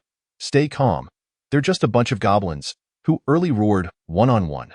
They are no match for us. Who said it is one-on-one? Su Yin grinned. Suddenly, over 1,000 goblin assassins darted out from nearby, becoming mere shadows as they infiltrated the 9-power white tiger group, seeking opportunities for lethal strikes. Steady. Everyone, gather towards me. Do not let the goblins find an opening. Hu Early's forehead was drenched in sweat as he gritted his teeth and continued to command. Howls erupted from the surviving 9-power white tigers as they unleashed their myriad powers, finally gaining a moment to regroup. Ha ha ha. I have now formed an impregnable fortress. Your assassins are utterly useless. Your warriors cannot break through. Hu Erli declared, a smug smile crossing his face as he observed the tightly knit formation. Now it is our turn to reap the harvest. Is that so? Su Yan's expression remained calm, a knowing smile gracing his lips. I was worried I wouldn't be able to gather you all together, but now, thank you for solving my dilemma. Hu Erli frowned. Stop pretending. You can't possibly break through my formation, Gobian, Su Yan said calmly. Father, I have arrived. Gobian emerged from the shadows, staff in hand. It's finally my turn to act. I've been waiting for this, huh? Hu Erli sensed something was amiss, suddenly noticing thousands of goblin priests appearing around them. Fireballs of various sizes began to rain down from the sky, dense as raindrops. This is bad. Quick, scatter, scatter. Hu Erli shouted anxiously. However, the 9-power white tigers, already clumped together and lacking agility, found themselves in disarray, becoming easy targets and unable to evade. In an instant, the group of 9-power white tigers was engulfed in flames, the stench of charred fur wafting through the air. Su Yan walked forward, gripping the 10-directional sword. My precious sword has long been thirsting for battle. Chapter 47. 10-directional sword, unlock. 10-directional sword kill count 1. 10-directional sword kill count 1. Fools. A bunch of fools. Scatter, I command you. Hu Erli roared in fury, but the surrounding 9-power white tigers completely ignored him. Trapped in the center, he could only watch helplessly as they fell one by one into the inferno. 999. Su Yan stood before Hu Erli, having cleaved a 9-power white tiger in two with the 10-directional sword. Just one more? And that would be you. I am a great demon hero. You wish to kill me? Dream on. Hu Erli let out a low growl. 5-power myriad forms. 5 black lines appeared on Hu Erli, amplifying his strength. A 5-fold power burst forth, making him resemble a small mountain. A woo. Hu Erli roared, performing a cross slash with his sharp claws, drawing a cross in the air aimed at Su Yan's chest. Invincible golden body. A faint golden light enveloped Su Yan, blocking Hu Erli's strike. He swung the 10-directional sword without hesitation. This was a 20-fold increase in power. Even though Hu Erli had ascended to the rank of great demon hero, it was still insufficient. How is this possible? Hu Erli realized that his all-out attack left merely a white mark on Su Yan's body, his eyes widening in disbelief. But he had no time to seek the truth. In the next moment, his body was cleaved in two. 10-directional sword kill count 1. Congratulations. Your 10-directional sword kill count has reached 1,000. Unlocking the first aspect. Ascend to heaven. Ascend to heaven, capable of traversing the heavens, soaring through the cosmos, and standing in the void. Unlocking the next aspect requires a kill count of 10. 000. Unlocked. Su Yan's eyes brightened, a thrill coursing through him. The kill count had finally surpassed 1,000. Successfully unlocking the first aspect of the 10-directional sword. Ascend to heaven. Summary. He can fly now. Su Yan gently waved the 10-directional sword and pointed to the sky. In the next moment, he shot upward like a rocket, able to change direction at will with a mere thought. Father can fly. Gulong looked up, astonished at the remnants of Su Yan in the sky. Gobian smiled. I believe, as long as he is my father, no matter how ridiculous, it all makes sense. Ha ha ha, second brother, you are right. This time, do you want to pick a female 9-power white tiger? Their stamina is exceptional. IVE tested it. 100 brothers can withstand it. Gulong laughed heartily. Elder brother, you choose for yourself. Gobian gently shook his head. After experiencing a moment of flight, Su Yan returned to the ground. Sheathing the 10-directional sword. Where's Gulong? Su Yan noticed only Gobian standing there. Elder brother, he has already taken the female 9-power white tigers away, Gobian replied. What a rush! Su Yan gently shook his head and walked towards the adjacent wooden cabin. With a subtle flick of the Shifang's sword in his hand, he deftly unlocked the door. Gobian peered inside and was taken aback to discover that it was a prison cell, housing women of various races. The 9-strength white tiger tribe had deceived these women into captivity under the guise of marriage contracts, confining them until they were summoned as needed. Moreover, should they offend their captors, they would be mercilessly gifted to their subordinates. This was not a path to becoming a queen. It was a descent into slavery. You may take these individuals with you, Su Yan stated, turning his gaze to Gobian. If you desire, you may make use of them yourself. Indeed, Gobian nodded, instructing his men to escort them away. Father, do you wish to remain? The battle is not yet concluded. Su Yin gently shook his head, standing resolutely in the center of the tribe. The notification of mission completion had yet to appear. Indicating his task remained unfinished. It appeared that he would need to slay their chieftain to eradicate the 9-strength White Tiger tribe entirely. Father, I will stay to assist you, Goblin immediately offered. This is my own affair. Your presence would only complicate matters, Su Yin replied, casting a glance at Goblin, urging him to leave at once. Very well. Seeing the gravity in Su Yin's tone, Goblin promptly turned to depart. Su Yin sat upon the ground, laying the corpses of Hu Erli and Hu Sanli beside one another. He tore off an arm and began to gnaw on it. Alas, whose 2 sons have met such a fate? Dare to slay my sons? A deep voice suddenly resonated throughout the tribe, echoing from all directions in Su Yin's ears. Goblin halted, glancing back at the 9-strength White Tiger tribe. Father, there is danger. Second brother, do not look. Follow father's orders. Your return will only bring trouble. Goblin seized Goblin's arm and led him away. Su Yin slowly raised his head, chewing on the tiger flesh, feeling the ground tremble violently as if an earthquake were occurring. Truly, the presence of the demon emperor was formidable. Su Yin maintained a calm expression as he awaited the emergence of the 9-strength White Tiger tribe's chieftain. Soon, a figure appeared before him. Name, Tiger Commander Race, 9-strength White Tiger level, Demon Emperor, level 63, status, Chieftain of the 9-strength White Tiger tribe skills. 8 strengths manifest, S, crossed/S, Hell Rift, SS, Su Yin looked up to see that the Tiger Commander had transformed into a humanoid form. He appeared as a middle-aged man, exuding a palpable aura of menace. Su Yin could feel the pressure emanating from him. You have slain my 2 sons. The Tiger Commander's white hair billowed without wind, his cold black eyes fixed on Su Yin. Not 2, but 3. I have slain all 3 of your sons. Su Yin replied languidly, Ha ha ha, Goblin. I shall make you wish for life but find no escape from death. The Tiger Commander erupted into a frenzied laugh, an immense aura surging from him. Your 3 sons spoke similarly. Su Yin stood up from the ground, unhurriedly proclaiming, Your sons had quite a delectable flavor. Would you care to sample? The Tiger Commander trembled slightly, suddenly spitting out a mouthful of fresh blood. Su Yin squinted. Indeed, he had forced his way out prematurely and, compounded by Su Yin's provocation, had thrown his internal energies into turmoil. This presented an opportunity. Otherwise, with a 20-level disparity between them, Su Yin would hold no chance of victory. I wonder if their father's flavor might surpass theirs. Su Yin raised the Shifang sword. Aru. The Tiger Commander let out a roar, a terrifying spiritual force exploding forth, transforming into the phantom of a white tiger that lunged towards Su Yin. Chapter 48.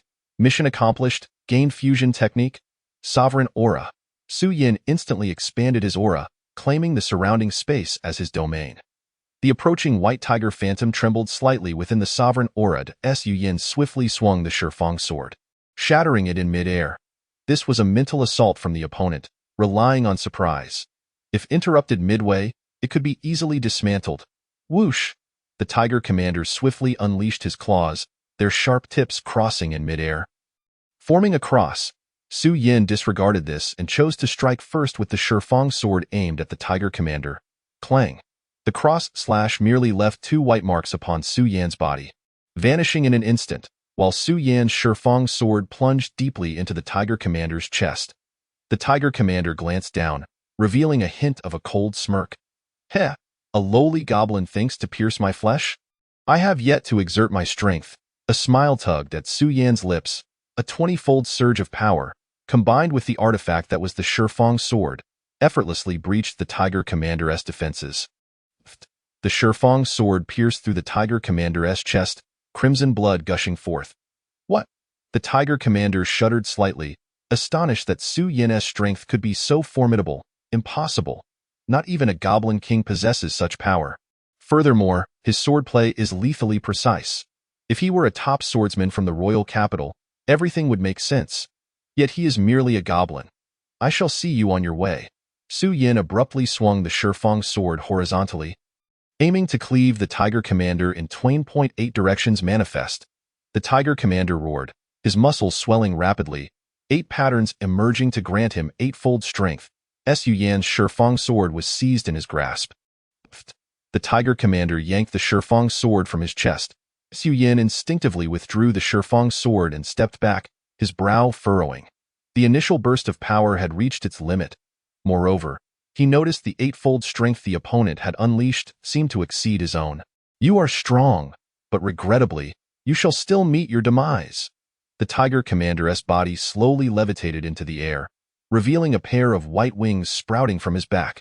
Su Yan could sense a massive surge of energy swirling around him, converging into the tiger commander's body. This is my most powerful strike. You shall perish beneath it. Consider it an honor. The tiger commander spread his arms wide, slowly raising them. Whoosh, whoosh, 10 beams of cold light appeared, transforming into 10 blades surrounding Su Yan. Su Yan felt his body immobilized, unable to move. Suddenly, a black hole materialized before him, its obsidian maw resembling that of a monstrous beast, seemingly capable of devouring all. Hell Rift, a black tiger claw, engulfed in black flames, suddenly emerged from the black hole, seizing Su Yan and crushing him in its grip. Crack! A crisp sound echoed as the space around them fractured like glass, ultimately shattering. Heh! It was through this very technique that I swept through the central region of the gloomy valley forest. Foolish goblin, you sought your own demise. The tiger commander descended back to the ground, proclaiming, though I am injured, dealing with a mere goblin is still a trivial matter. Alas, my 3 sons. Father, forgive me. Fear not. I can send you to join them. Su Yan's voice suddenly resonated. The tiger commander looked up in shock, witnessing Su Yan standing before him, unscathed. Impossible! The tiger commander stared at Su Yan as if he had seen a ghost. Heh! Who would have thought that such grandiose theatrics were merely magical attacks? You amuse me. Su Yan gazed at the tiger commander with a playful smirk. Though his magic-resistant physique could not immunize him against control, it rendered him impervious to damage. I suspect you will not be able to employ such a foolish tactic a second time. Su Yan stepped closer to the tiger commander. Is this all the 9-strength white tiger tribe is capable of? How pathetic! Pfft. The tiger commander spat out another mouthful of blood, his body swaying violently. What realm do you occupy? I have merely just evolved into a goblin king. Su Yan replied candidly. A goblin king? I have been bested by a goblin king. Defeated by a mere goblin. The tiger commander's thoughts swirled. Had he truly been vanquished by a goblin? A myriad of emotions washed over his face. Heh, goblins are indeed the strongest. Su Yan wielded the Shifeng sword, descending upon the tiger commander. Whoosh! The tiger commander spread his wings and soared into the sky. As long as the green mountains remain, I shall not lack for firewood, goblin. Wait for me. Once I recover, I shall uproot your entire tribe. The tiger commander glanced down, releasing a fierce proclamation. Huh? The tiger commander realized that Su Yan's figure had vanished from the ground. What is happening? Where did he go? You have no opportunity left. Su Yan's figure suddenly appeared before him. The tiger commander turned to find Su Yan, sword in hand, standing right before him. His eyes widened in disbelief. You can fly without wings? Of course. Su Yan thrust the Shifeng sword in his hand, piercing directly through Commander Hu's chest, bringing him crashing down from the air, firmly pinning him to the ground. Commander Hu's body trembled as he lifted his gaze to meet the goblin before him. At that moment, he found himself utterly devoid of strength. His eyes brimmed with resentment and confusion. Resentment at the thought of dying here, and confusion over how a mere goblin could be so terrifying. Yet, there was no time left for contemplation. Su Yan withdrew the Shifeng sword and severed his head. Congratulations on completing the side quest to eliminate the Julie Baihu clan. Congratulations on receiving an experience package. Congratulations on acquiring the experience of terror. Congratulations on leveling up to level 49. This experience is remarkable. It truly lives up to its reputation for terror, allowing me to ascend 8 levels in one go. Su Yan's eyes brightened upon receiving the system notification. Congratulations, the strength of your tribe's goblins has been enhanced. All goblins of the Longyan tribe gain a 50 boost in power. Excellent. Su Yan nodded in satisfaction, realizing that the strength of the goblin clan would improve yet again. Congratulations, you have obtained the Julie Baihu clan's ultimate skill, fusion technique. Wow, there's even a reward. This is quite generous from the system. After receiving another system prompt, Su Yin felt somewhat surprised. Fusion technique allows two randomly selected skills of the same level to merge, resulting in a more powerful skill. Most of my skills are already of S rank. If I use this fusion technique, could I possibly obtain an SS ranked skill? There is only one opportunity for use. Would you like to proceed? A one-time use? I choose yes. Su Yin made his decision without hesitation. His current predicament was far from stable, and he needed to enhance his strength at all costs. Only by surviving could he contemplate the future. Congratulations, you have successfully fused the skills Restoration, S, and Flame Mastery, Est. I never expected my Restoration skill to merge. I wonder what I will obtain. Su Yin felt a hint of anticipation, as the effects of Restoration were already formidable. Congratulations on the successful fusion. Chapter 49, Immortal Phoenix Body. Congratulations on the successful fusion. You have acquired the passive skill Immortal Phoenix Body, SSS. Immortal Phoenix Body, SSS infuses the essence of the phoenix's rebirth into the flesh, bestowing the characteristic of immortality. In battle, it allows for continuous healing of wounds while mastering powerful flame attacks. SSS rank. Su Yin did not anticipate that this fusion would elevate him once again, granting him another SSS-ranked skill. With this physique, he undoubtedly possessed the advantage of invincibility, growing stronger the longer he fought. He could feel a terrifying energy surging within him, wildly pulsating. A phoenix's cry echoed through the air. Su Yan's eyes ignited with two flames as his body was instantly enveloped in blazing fire. The temperature around him soared in an instant. The dwellings of the Julie Baihu clan were immediately set ablaze, reduced to nothingness. Once Su Yan's gaze returned to normal, the flames receded within him, leaving a fiery mark upon his forehead. The immortal phoenix body is indeed powerful. Su Yin glanced around. The remnants of the Julie Baihu clan were now nothing but a charred expanse of land. Fortunately, he had not incinerated Commander who, after all, he possessed a body of demon emperor caliber. Su Yin looked down at Commander whose corpse. Aside from slight charring on the surface, it remained undestroyed. Instead, a savory aroma wafted through the air. How delightful! Having just fought, he was quite hungry and decided to indulge. Su Yin promptly sat down and tore off a piece of flesh from Commander who to feast upon. Congratulations, your skill Devour has successfully activated. Experience 1200. Experience 1200. Congratulations, you have leveled up to level 50. You have broken through level 50, just one more level to become a goblin hero. Su Yin cast a glance at the remaining one-third of Commander whose corpse. Realizing that simply consuming him wouldn't suffice for another level, he dragged over the corpses of Hu Erli and Hu Sanli as well. After devouring this family of three, it should be enough. In Yueshi town at the tavern, Gray rubbed his eyes vigorously, realizing he had fallen asleep at the bar for an entire night. Sir, you're awake? The bartender said with a smile, handing him a glass of water. Where's Claire? Gray asked, sipping the water and shaking off the lingering drowsiness. Lord Claire went to bed after you got drunk, the bartender replied. You saw I was asleep and didn't he offer to help? Gray stretched and shifted his body. Damn Claire, get out here. Suddenly, he heard a voice and turned to see a young man entering. The individual wore Green Ranger attire and had a long sword at his waist. But the most striking feature was the ruby badge adorning his chest. Are you Kaya? Gray stared at the young man, momentarily taken aback. Kaya squinted, and in the next moment, he appeared right before Gray. Who are you? How do you know me? I was chatting with Claire yesterday, and he mentioned you, Gray replied, bewildered at Kaya's astonishing speed. Where is he? Kaya asked. I'm right here. I heard your voice bright and early. Claire yawned as he descended from the second floor. Whoosh! Kaya appeared beside Claire, exclaiming, as soon as I got your message, I rushed over. I didn't rest a wink last night. Claire glanced at him, noting the bloodshot whites of his eyes, yet his expression was filled with excitement. You should go book a room and rest. You're not in a fit state to undertake any tasks. Claire withdrew his gaze and headed downstairs. I knew I could fight alongside you. Kaya did not leave but eagerly followed, asking, tell me, who is the target this time? It wouldn't be the appearance of a demon saint. Would it? Gray trembled at Kaya's words, astonished by his audacity. It's a goblin. Claire sat at the bar, signaling for the bartender to pour him a drink.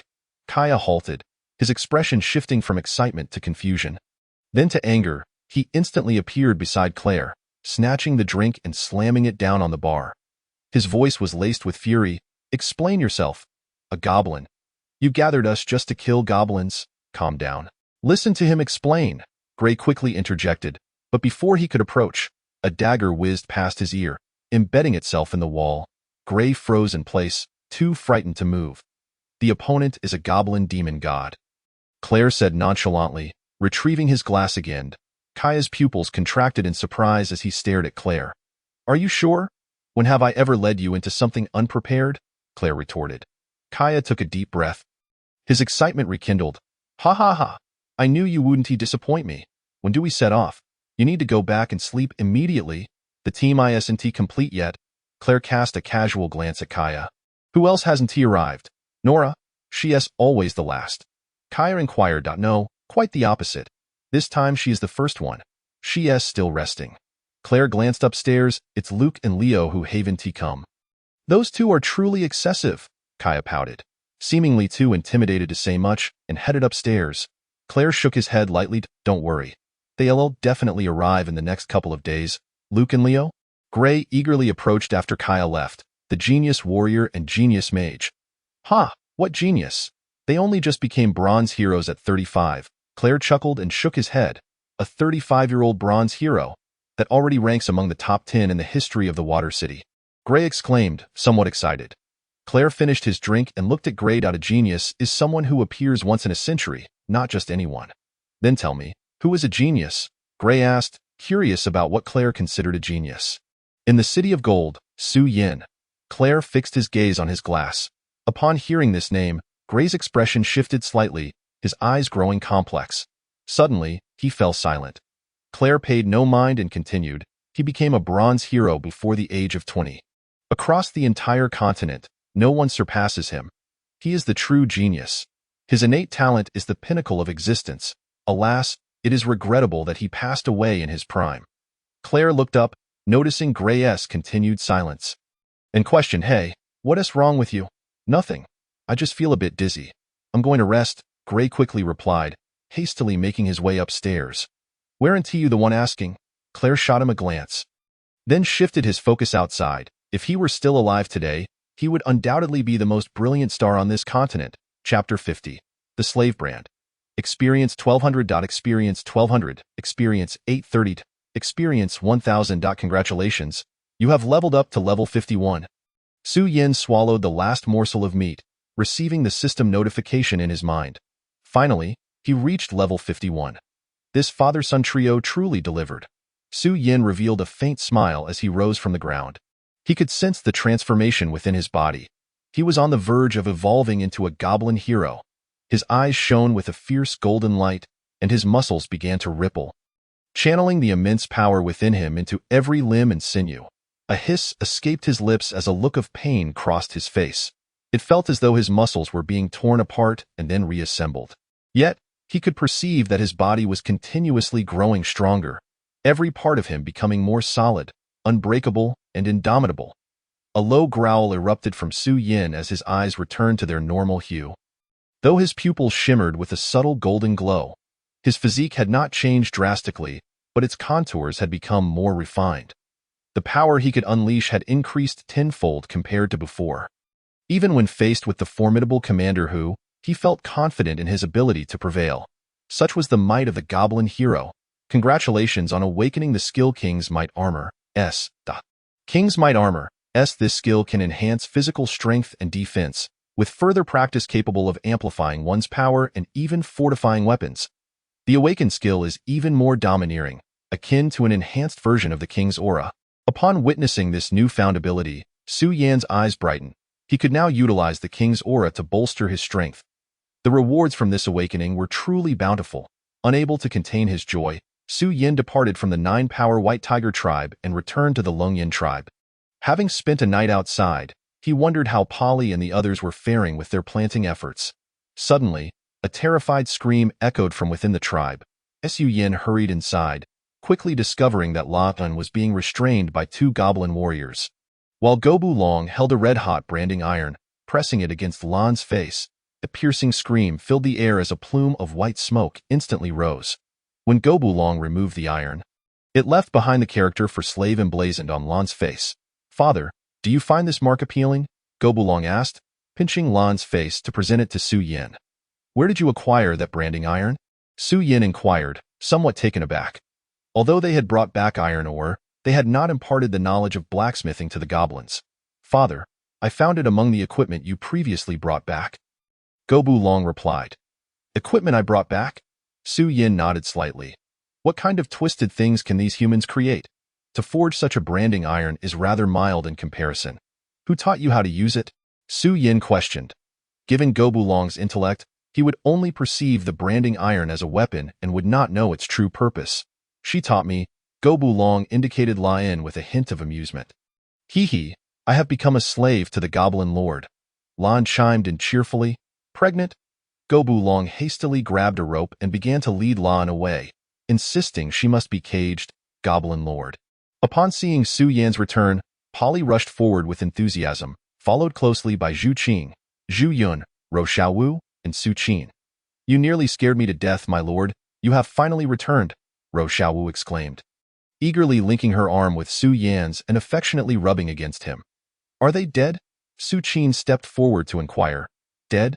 The 9-power White Tiger tribe has perished, save for the females sent here to aid in breeding. Su Yin nodded slightly. Wonderful. Such a vile race of men deserves to be extinguished. Su Qin sighed in relief, her worries alleviated. How did the vegetables fare? Su Yin turned to Polly, seeking an update. Yes, we have already sown all the seeds. Polly affirmed, though uncertainty lingered regarding how long it would take for them to sprout. It would be splendid if the nether grass tribe could assist. They could expedite the growth cycle of the plants. Zhu Qing suggested. They likely will not help. Su Qin's expression shifted to one of awkwardness. What is the matter? Do you have a dispute? Zhu Qing inquired. Previously, to arrange a match for Xiaowu, I captured the third son of their tribe. Su Qing confessed, lowering her head and casting a furtive glance at Su Yin. Oh. Su Yin looked down at Ro Xiaowu, who quickly clarified. It was that fellow named Tang San, my lord. I took an immediate disliking to him and simply killed him. Xiaowu, if you dislike someone, it suffices to give them a beating and release them. There is no need to kill, Su Qin responded. I actually think Xiaowu's actions were commendable, Su Yin remarked with a faint smile. A foolhardy individual deserved to be eliminated. Should the nether grass tribe hold a grudge, he would not mind wiping out another race. With the devourer's skill at his disposal, even if the nether grass tribe refused to comply, he had ways to acquire the skill. The nether grass tribe resided deep within the gloomy valley forest, serving as its guardians. Su Qin elaborated that many creatures seeking to delve into the depths were often slain by the nether grass. Oh, deep within the gloomy valley forest? Su Yin squinted. The central region already had a demon emperor in control, and the creatures dwelling deeper would undoubtedly be even more formidable. Goblin Lord, having just dealt with the 9-power White Tiger tribe, it would be wise to rest for a while before considering the nether grass tribe, Su Qin advised. Indeed, my lord, we still have many intriguing matters left to explore, Ro Xiaowu chimed in. Such as having children, a side quest was issued. Add bricks and mortar. Add bricks and mortar. The rapid increase in the tribe's population necessitates not only territorial expansion but also housing solutions. Please resolve the residential issues for all inhabitants. There are more pressing matters at hand. Upon receiving the quest prompt, Su Yin surveyed his surroundings. Currently, the Longyan tribe was filled with rudimentary grass huts. Despite this, a significant portion of the goblins lacked proper shelter, with priority given to pregnant female creatures. It was indeed urgent to construct homes to address the housing crisis. The quickest solution was to erect grass huts. What is it? Ro Xiaowu queried, somewhat puzzled, unable to fathom anything more significant than procreation. Building houses, Su Yin replied. Building houses? Ro Xiaowu pouted. What importance does that hold? It's far less significant than creating life. Goblin Lord, we can assist with building houses. Su Yin looked up to see the female members of the 9-power White Tiger tribe kneeling humbly before him. Seeing their demeanor, Su Yin was taken aback. Had they not just returned? Why were they all so submissive? After their return, the goblins in the tribe took turns educating them. Ro Xiaowu whispered to Su Yin. Understanding dawned upon him. They had genuinely submitted at heart. The males of the 9-power White Tiger tribe frequently formed alliances with other tribes, often neglecting the females within their own. Now that the goblins had offered warmth, it was likely they had experienced something they had never encountered before. Good. You all go and start making hemp ropes. Later, we will prepare to build grass huts. Su Yin instructed with a nod. He then turned to the surrounding goblins. Everyone, gather swiftly to collect timber. Yes, the goblins of the Longyan tribe sprang into action. Goblin Lord, what are we to do? Ro Xiaowu asked. Su Yin glanced at them and smiled, recalling her earlier comment about building houses. Now, with everyone's efforts, the population of the Longyan tribe has successfully surpassed 10,000. Constructing grass huts is the simplest task. Under Su Yan's guidance, the group worked in an orderly manner, successfully completing the task before nightfall. Every member of the Longyan tribe now had a place to reside. Congratulations on completing the side quest. Add bricks and mortar. All houses will be upgraded. Su Yan's eyes lit up. He had not anticipated that the system would upgrade the houses for free. This saved him a significant amount of manpower and resources. He immediately surveyed his surroundings. The previously rudimentary grass huts had all been transformed into wooden houses. His former wooden house had been upgraded to a brick house. While it could not compare to the castle from his past life, it was certainly far more comfortable than the previous overcrowded conditions. At the very least, they could now sleep in a dormitory-style arrangement. The next upgrade might even allow for the construction of apartments, where each person would have their own private room. Gob Shadow, Su Yin suddenly called out. Boss, a diminutive black goblin appeared before him, barely reaching his calf in height. Take your team to scout the outskirts of the gloomy valley forest. Report back to me immediately if you detect any signs of humans, Su Yin instructed without delay. Yes, Gob Shadow vanished from Su Yan's sight. Father, are you still concerned about humans? Gob Yin inquired, standing nearby. Being cautious is always prudent, Su Yin replied. Given the number of humans that have perished, who would still dare to come? Gob Yin questioned, perplexed. There will always be those reckless enough to take risks.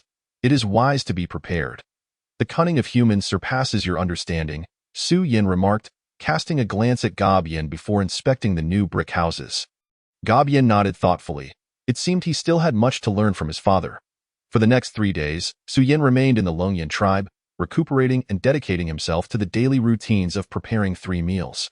Gobaying, on the other hand, diligently reported to Su Yin each day, noting that the silent valley forest had fallen silent, seemingly returning to its former tranquility.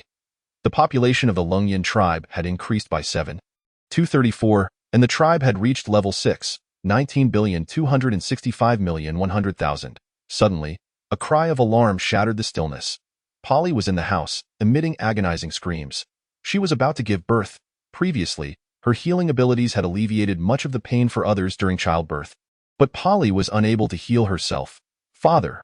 Gobulong approached, leading Lon by the hand. Su Yan's eyes brightened at the sight of Lon. As a healer, she would surely be able to ease Polly's suffering. You must cast your magic immediately to help alleviate Polly's pain, Su Yin urged as he took Lon into the wooden hut. Very well, my esteemed goblin lord. Your servant Lon shall serve you, she replied, her eyes shimmering as she extended her hand to cast a spell. Soon, a soft white light enveloped Polly, and her expression of anguish visibly softened, her body seemingly relaxing. Though not worry, my goblin lord. We shall take care of everything here, Su Qin chimed in, having gained considerable experience from assisting with births during her time in the Longyan tribe. How is it, father? Have we been of help? Gobulong inquired. Yes, indeed. Su Yin nodded slightly. As long as we can assist you, that is what matters. Come, let me reward you. Gobulong joyfully led Lon away. Upon hearing Gobulong's words, Lon's eyes gleamed with excitement, her tongue playfully sticking out. Father, Gobayan approached from the side. Guess what I've caught? Su Yin turned to Gobayan, noticing he was holding a rope attached to a giant lizard, shimmering white like crystal. As it drew near, a chill swept over them. An ice crystal lizard, Su Yin recognized it, recalling that it had been Gobayan's mount, capable of exhaling frost. After a moment of contemplation, an idea struck him. He could establish a goblin cavalry unit. Where did you capture it? Su Yin inquired. I found them in the central region of the Silent Valley Forest. Gobayan promptly answered. Snapping his fingers, I killed all the male ice crystal lizards and returned with the females. Su Yin glanced behind Gobayan and noticed 400 to 500 ice crystal lizards being led into the camp by goblin priests, followed closely by goblin warriors dragging in the carcasses of an equal number of ice crystal lizards. How is it, father? They can be ridden both day and night, Gobayan announced proudly before Su Yin. Excellent, Su Yin nodded. Now assign each ice crystal lizard to a goblin. From now on, each lizard shall follow its assigned goblin until the latter's demise. Understood. Goblin quickly grasped Su Yin's intent and turned to execute the order. Su Yin nodded approvingly, noticing that Goblin had significantly increased in intelligence during this time. Many of his ideas were now conveyed without the need for extensive explanation, thus saving a great deal of time. Su Yin squinted. His creation of a cavalry unit with ice crystal lizards was merely the beginning. He envisioned assembling wolf riders, tiger riders, leopard riders, and even dragon riders. Suddenly, he sensed a subtle disturbance nearby. Drawing the Shifang sword, he thrust it into the void, causing a black goblin to tumble to the ground. Boss, it's me. Goblin knelt on one knee, his expression urgent. Have they arrived? Su Yin fixed his gaze on him and uttered 2 words. Goblin nodded. They have. Chapter 52. It is our turn to strike. In Yueshi town, at the tavern, Claire approached the bar. Is it ready? She asked. Yes. The bartender promptly handed her a wine gourd. Claire, are you using a gourd to carry wine? Nora raised an eyebrow at her. Yes. The gourd makes it easy to carry and less likely to break. Claire replied. But is that really the priority? We're about to hunt monsters, and you're bringing wine. Kaya looked at Claire oddly. A stimulant. Claire grinned, fastening the gourd to her waist. Heh, Claire, you've changed quite a bit. A man in silver armor stood next to the table, leaning on a pitch-black great sword. Redhead, if it weren't for waiting for you, we would have set off ages ago, Kaya remarked grumpily upon seeing Luke. Luke ruffled his short red hair, frowning. This time it's not my fault. It's because of her. Who knew my sister would suddenly show up? Leo said, scratching his head helplessly. Is that your mad sister? Shalon? Kaya asked with a furrowed brow. Nora interjected. What do you mean mad? Sister Shalon is the president of the Magic Association. Be careful, or you'll end up as a toad. Kaya quickly shut his mouth. Glancing up. It's not too late, but let's give the goblins a few more days. Claire paid no heed, instead walking towards the door. Wait. Luke and Leo exchanged glances and hurried after her.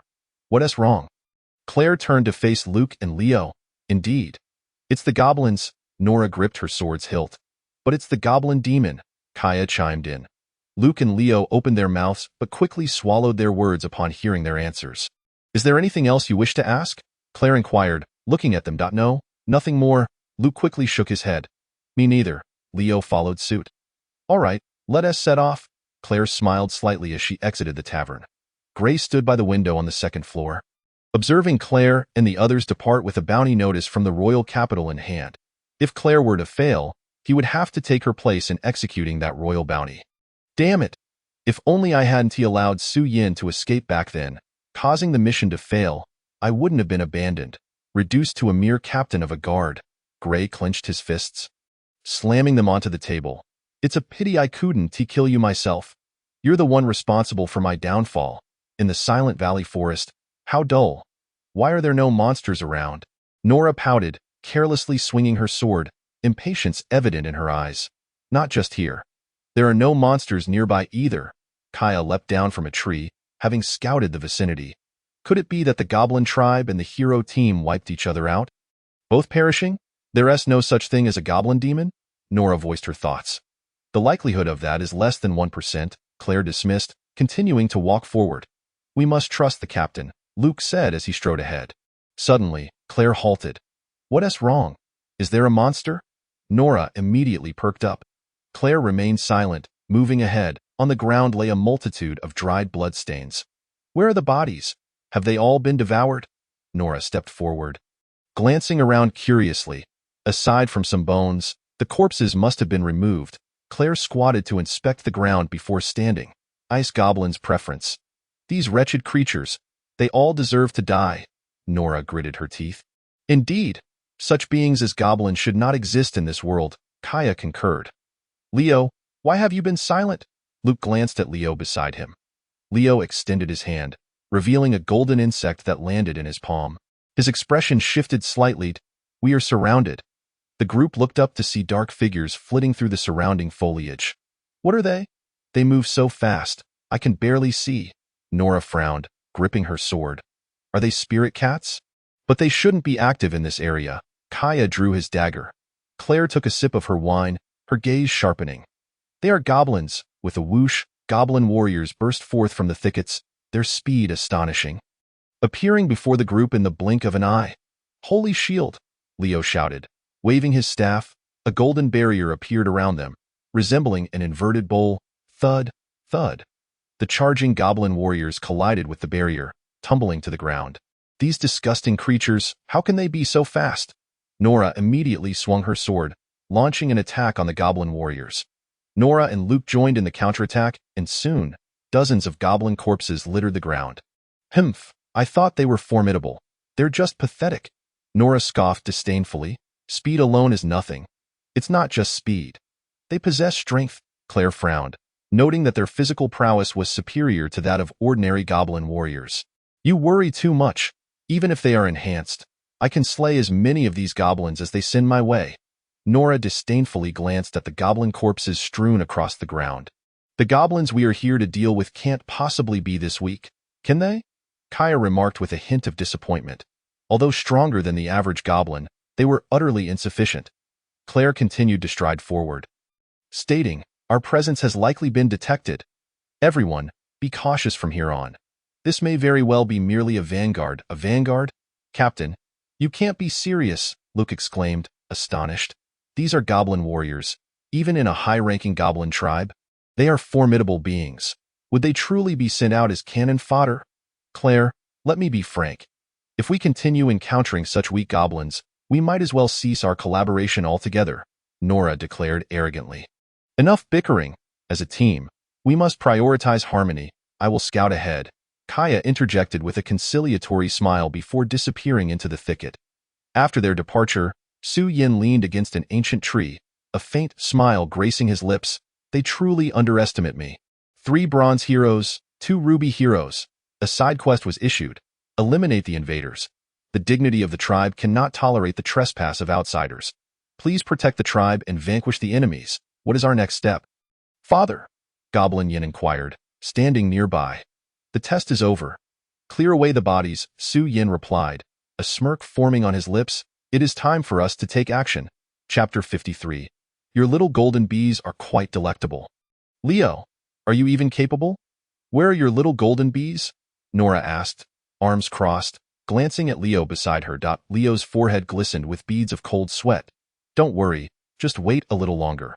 "Leo, have you lost contact with the little golden bees?"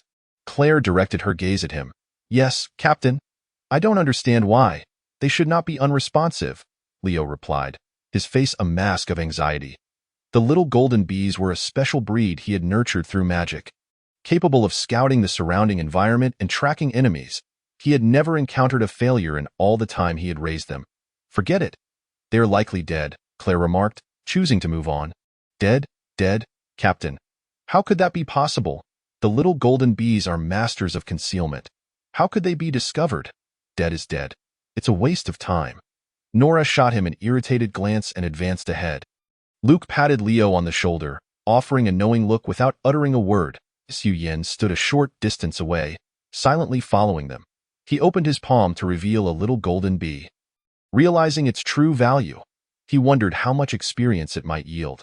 With that thought, Su Yin promptly popped all the little golden bees into his mouth. Crunch, crunch.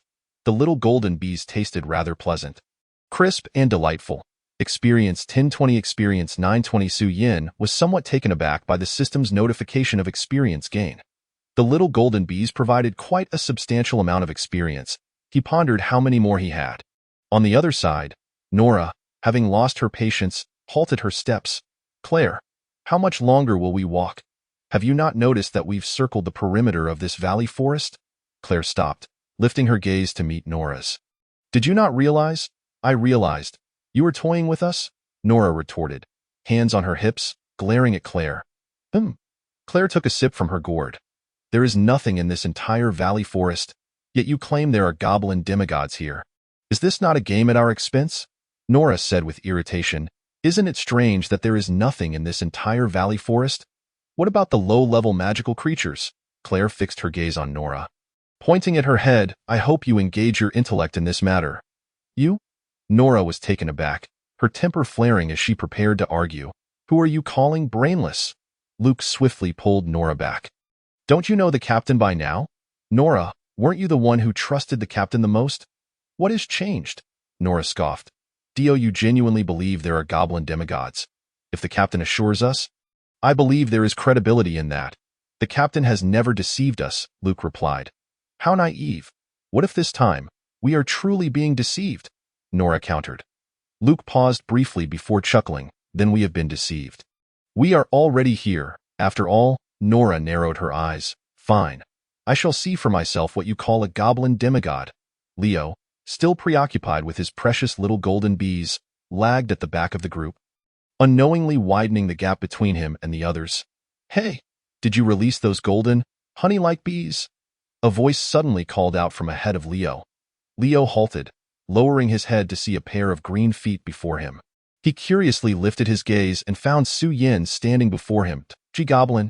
Leo hurriedly summoned magic, sending an energy ball hurtling towards Su Yan's chest. With a soft pop, the energy ball burst like a bubble, vanishing against Su Yan's chest without inflicting any harm. Leo's eyes widened. The goblin before him seemed impervious to magic. Do you still have that golden bee? Su Yan inquired with a faint smile. Why you? What have you done with my little golden bees? Leo glared at Su Yan. Oh, so they are called little golden bees. Do you still have any left? Su Yan grinned, finding their flavor quite delightful. Those are my little golden bees that I have nurtured with magic for 10 years. You actually ate them. Leo's expression turned furious as he waved his staff. In an instant, a massive golden cage enveloped Su Yan. I will kill you, you despicable goblin! Leo screamed in a frenzy, swinging his staff repeatedly. Blade tornado. Sharp blades whirled through the air, aimed at Su Yan. With a crackle, the blades fell to the ground upon making contact with Su Yan's body. Utterly ineffective. Fire meteor! Leo brandished his staff again, conjuring enormous fireballs that rained down upon Su Yan. Yet still, there was no effect. I forgot to mention. I possess magical immunity. Your spells are utterly useless against me. Su Yan remarked, casually digging at his ear while addressing Leo. Magical immunity? How can such a thing exist? Leo stared at Su Yan in disbelief. He not invincible then? You must be the goblin demigod. Leo recalled Claire's words, his pupils tightening in alarm. Huh? That is my goal. I am merely a goblin hero at present, Su Yan stated, drawing forth the 10-direction sword. Return my little golden bees, and I can grant you a swift end. Dream on. I have fallen behind. The captain will surely notice and come to rescue me. I just need to hold on. Divine shield of the gods. Leo waved his staff, casting a golden shield around himself. This is a spell of silver hero caliber. Leo sneered at Su Yan. What can a mere goblin hero do against me? Su Yan brandished the 10-direction sword, unleashing an explosion of 10-fold power for 10 seconds. Crack! Su Yan's initial strike did not shatter the shield but left a crack upon its surface. Leo trembled. He had not anticipated the shield would sustain damage. He had never experienced such a phenomenon even when facing silver heroes before. This was his ultimate defensive measure, expended with all his energy. If the shield were to break, he would undoubtedly perish. Su Yan wielded the 10-direction sword, striking repeatedly. After 3 seconds, the divine shield of the gods was riddled with spiderweb-like cracks. Crack! With the next strike, Su Yan shattered the shield. Leo gazed at Su Yan as he raised the 10-direction sword once more, but he was too late to muster magic for defense. Curse that goblin! My sister is Sharon. Leo gritted his teeth in a threat. You must understand the consequences of killing me. With a swift motion, Su Yan severed Leo's head from his body. Crimson blood erupted from his neck. Chapter 54. Your speed is appallingly slow. It is about to grow cold. Why should I care who your sister is? Su Yan held Leo's severed head and took a sip. He rummaged through Leo's belongings, quickly discovering a sealed wooden vial. Holding it to his ear, he could hear the buzzing within. The little golden bees that Leo had possessed must be contained within. Su Yan uncorked the vial and immediately pressed it to his lips. The little golden bees flew out in a flurry. Crunch, crunch. Su Yan eagerly chewed, finding the fresh ones not as crisp but imbued with a hint of sweetness. Experience 1020 experience 920 experience 820 experience 1120 Congratulations. You have gained the skill Stealth A. Congratulations, your Stealth A skill has been upgraded and compounded. Stealth A, Stealth, S. Stealth. S. You can actively conceal your presence, blending into the surrounding environment without detection. To think that consuming the little golden bees would also upgrade my skill. Su Yin smiled faintly, yet he had no time to indulge in the consumption of this corpse. He still needed to address the remaining humans. Soon enough, goblins would arrive to carry away the body. Meanwhile, Claire halted her steps and crouched down to investigate. "Why have you stopped?" Nora inquired. "The goblin tribe is nearby." Claire raised her head to survey the surroundings. "Are you sure? There's nothing here." Nora curiously glanced around. "Indeed. There are no traces of any monsters in the vicinity." Kaya returned after a brief search, clearly puzzled. "I even took a look in the central area and discovered that monsters were alarmingly sparse there. Could it be that the goblins have relocated deeper into the forest?" Luke speculated. "No, they are right here." Claire narrowed her eyes, fixating on the tracks on the ground. "There's no mistake about it.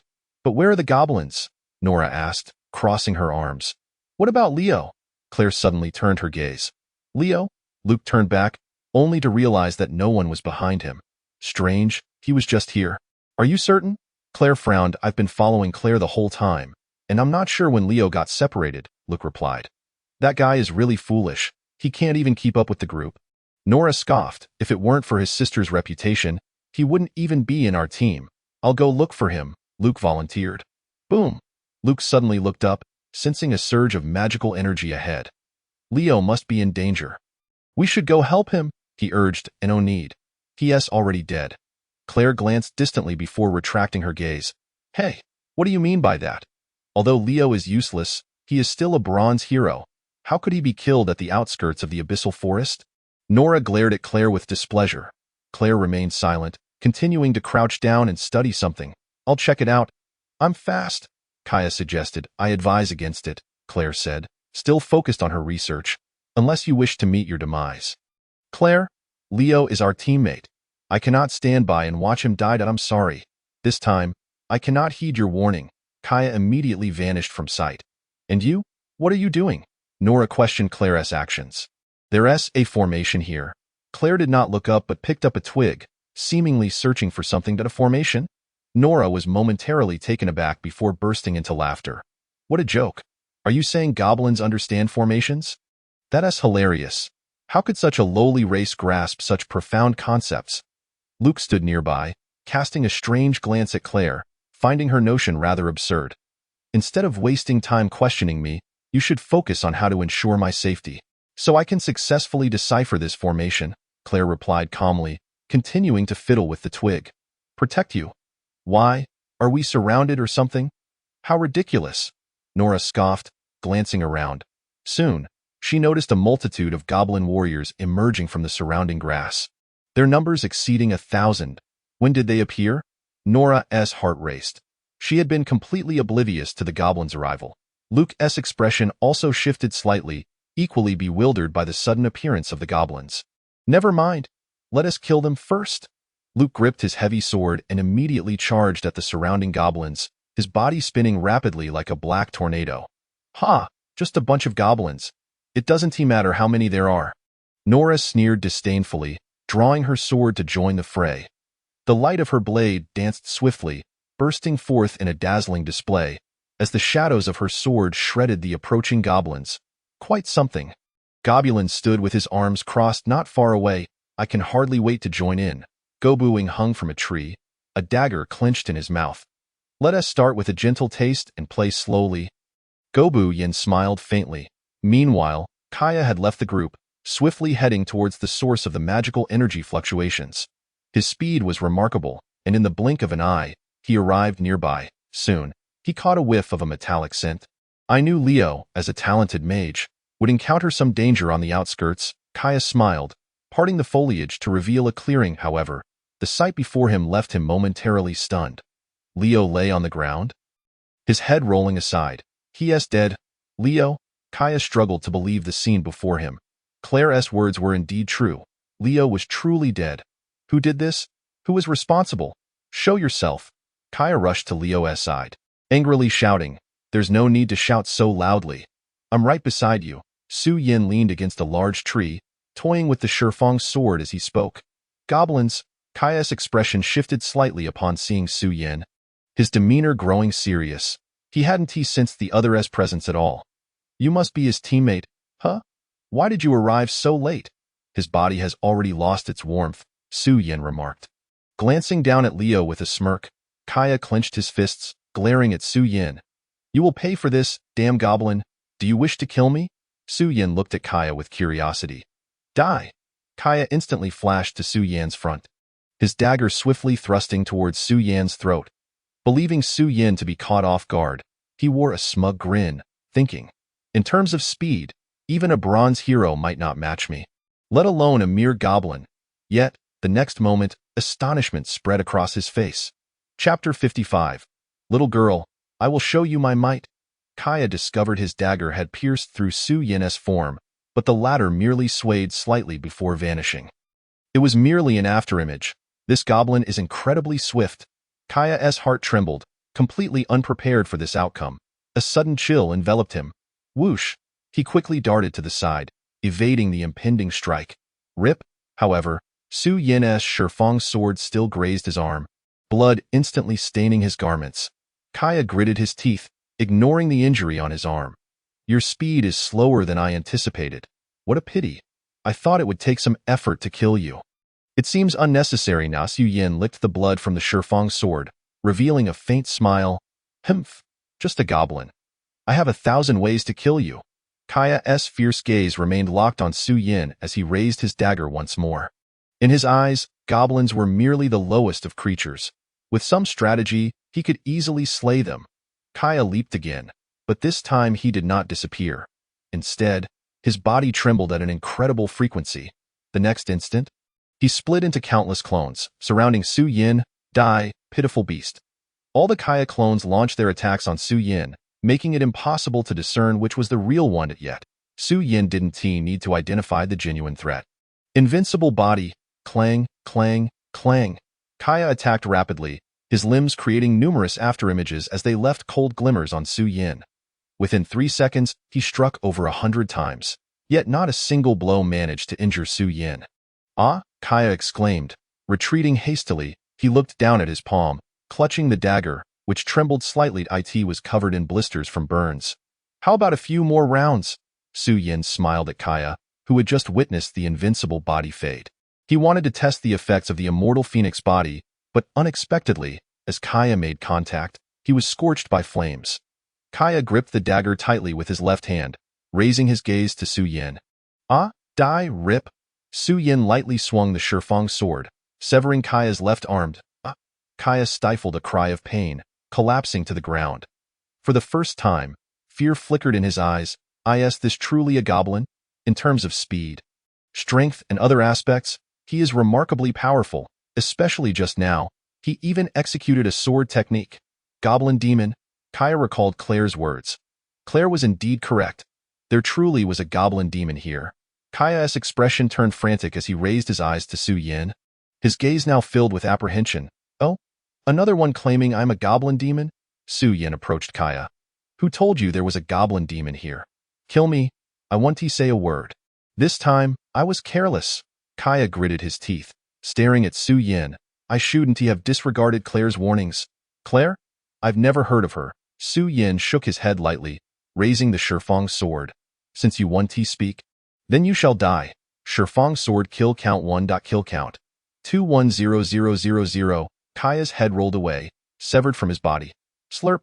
Su Yin lifted his weapon and took a deep breath, raising his gaze towards the front. It appeared that there were indeed formidable individuals among humanity. He wondered how long they could endure. Meanwhile, Nora was already in a frenzy, her sword slicing through the air as she dispatched goblin warriors one after another. Suddenly, a dark shadow darted by, and a gash appeared on her arm, the fair skin immediately oozing bright red blood. What was that? Nora furrowed her brow but failed to catch a glimpse of her assailant. Be careful. It seems there are more than just goblin warriors here. Luke also sensed something was amiss but managed to evade it. These cunning beasts dared to employ ambush tactics. Nora's expression contorted with rage as she swung her sword once more, unleashing a flurry of sword lights that decimated the approaching goblins. How perplexing. Why do the goblins seem endless? Luke relentlessly swung his heavy sword, effortlessly dispatching the goblin warriors as a bronze-ranked hero. Yet their numbers seemed infinite, with dozens of goblins perpetually launching assaults against him. Ha! This pathetic race relies solely on their numbers to prevail, doesn't it? Nora scoffed derisively, her eyes narrowing as she struck down a sneaky goblin assassin. Oh, so it's a goblin assassin. How revoltingly hideous, all dark and grimy. Nora shot a disdainful glance. You vile creature. I've tolerated you for far too long. Goblin dragon charged in from the side, rushing towards Nora. Sensing the imminent danger, Nora swiftly swung her sword, dragon scale armor. The black scales on Goblin Dragon's body thickened instantly, resembling a suit of armor. Nora's attack merely left white marks upon its surface. Nora realized that this goblin was different from the others. She looked up to find a goblin covered in scales. Indeed, these goblins were increasingly repulsive. Little wench, I shall show you my might.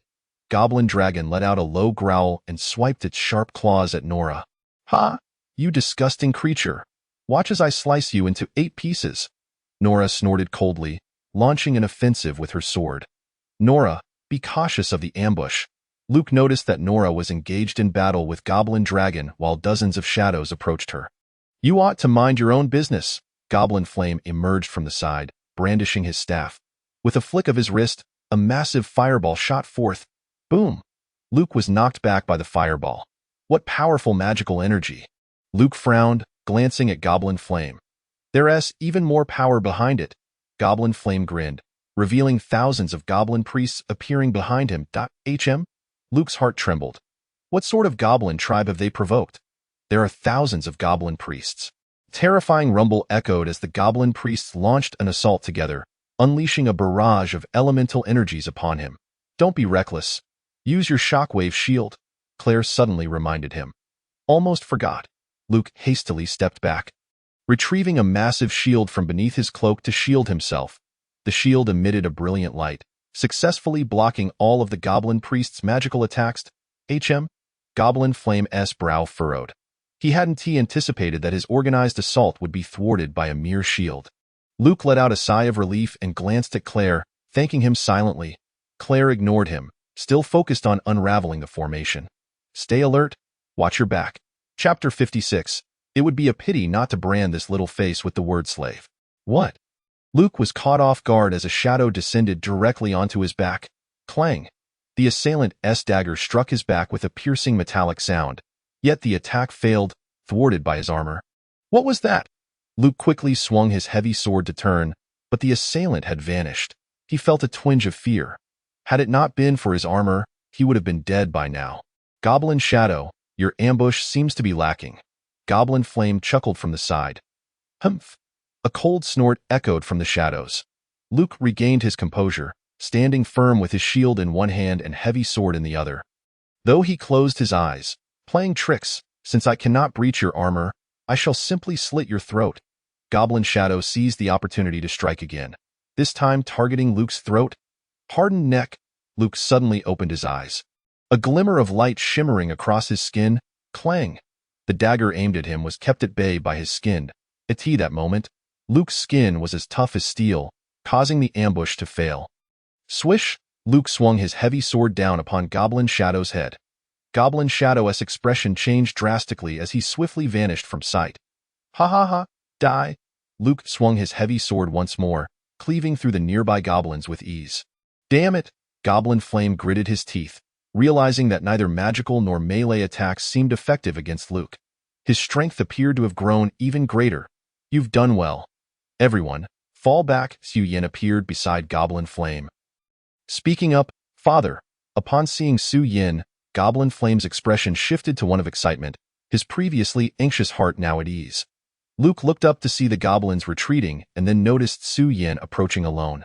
So, you are their leader. Indeed. Su Yin smiled slightly, observing Luke's robust physique. I wonder if you'll be more chewy than your companions. Luke's expression darkened.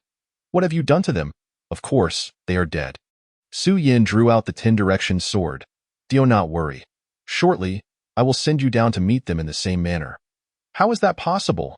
You, a mere goblin, could never harm them. Luke shook his head vigorously, gripping his heavy sword and charging at Su Yin. You must be trying to deceive me to distract me, HM. But Luke noticed that as soon as his heavy sword fell, Su Yin effortlessly dodged it. Such incredible speed. Luke's brow furrowed as he glanced at Su Yin. He swung his sword horizontally, but it still went wide while Su Yin appeared to be strolling leisurely. Your accuracy is lacking. Allow me to teach you. Su Yin swung the 10-direction sword with tremendous force, causing an explosive impact. Ha! Just what I needed. Luke had been troubled by the lack of a direct attack opportunity. And now his opponent had offered himself up. A triumphant smile spread across his face as he brandished his heavy sword to counter. Clang! A clear sound rang out as Luke felt a tremendous force surge through him, nearly causing him to drop his heavy sword. How is this possible? Why is he so strong? He glanced down at his hand, noticing a crack forming in his palm, with blood dripping down his wrist to the ground. Not bad. Again, Su Yin grinned, swinging the 10-direction sword once more. Luke's expression shifted slightly as he quickly raised his shockwave shield in front of him. A series of dull thuds echoed as Luke shielded himself behind the shield. Yet he felt an immense force continually pressing against him, causing a sharp pain in his shoulder. The shockwave shield, it was shattered. He was sent tumbling to the ground by the overwhelming force. Luke sat up, realizing that his shoulder, which had borne the brunt of the shield, was now a bloody mess. Gritting his teeth, he looked ahead, his expression shifting as he saw the shattered remains of the shockwave shield scattered across the ground. He was well aware of the shield's defensive capabilities. Even a silver-ranked hero could not breach its defense. Yet, this goblin had not only neutralized its defenses but had shattered it. A bronze-ranked hero is nothing more than this. Su Yin approached Luke, wielding the 10-direction sword. You are the goblin demon god, Luke recalled Claire's words, fixating his gaze on Su Yin. I am not yet. Su Yin swung the 10-direction sword directly at Luke. Captain, Luke called out urgently. Claire sighed heavily, glancing back at Luke. A protective barrier enveloped Luke. Clang. Su Yin was astonished to find that his 10-direction sword had been repelled by this barrier. He looked to the side and quickly spotted Claire crouching on the ground. Yet, there was something peculiar about him. Despite being so conspicuously present, he was utterly inconspicuous. Goblins were attacking him, and if it weren't for the fluctuations of his skills, one might easily overlook him. Luke regained a measure of safety, quickly grasping his heavy sword once more and stepping back. Thank you, Captain. Claire stood up, a smile gracing his face. No need for thanks. I'm nearly finished unraveling this formation. Though it seems it may no longer be necessary. After uttering these words, he immediately cast his gaze towards Su Yin. Are you the one who brought them here to besiege me? Su Yin inquired. Indeed. For the sake of humanity, I do not require the emergence of the goblin demon god, Claire replied calmly as she looked at Su Yin. Do you think you can prevail? Just the three of you?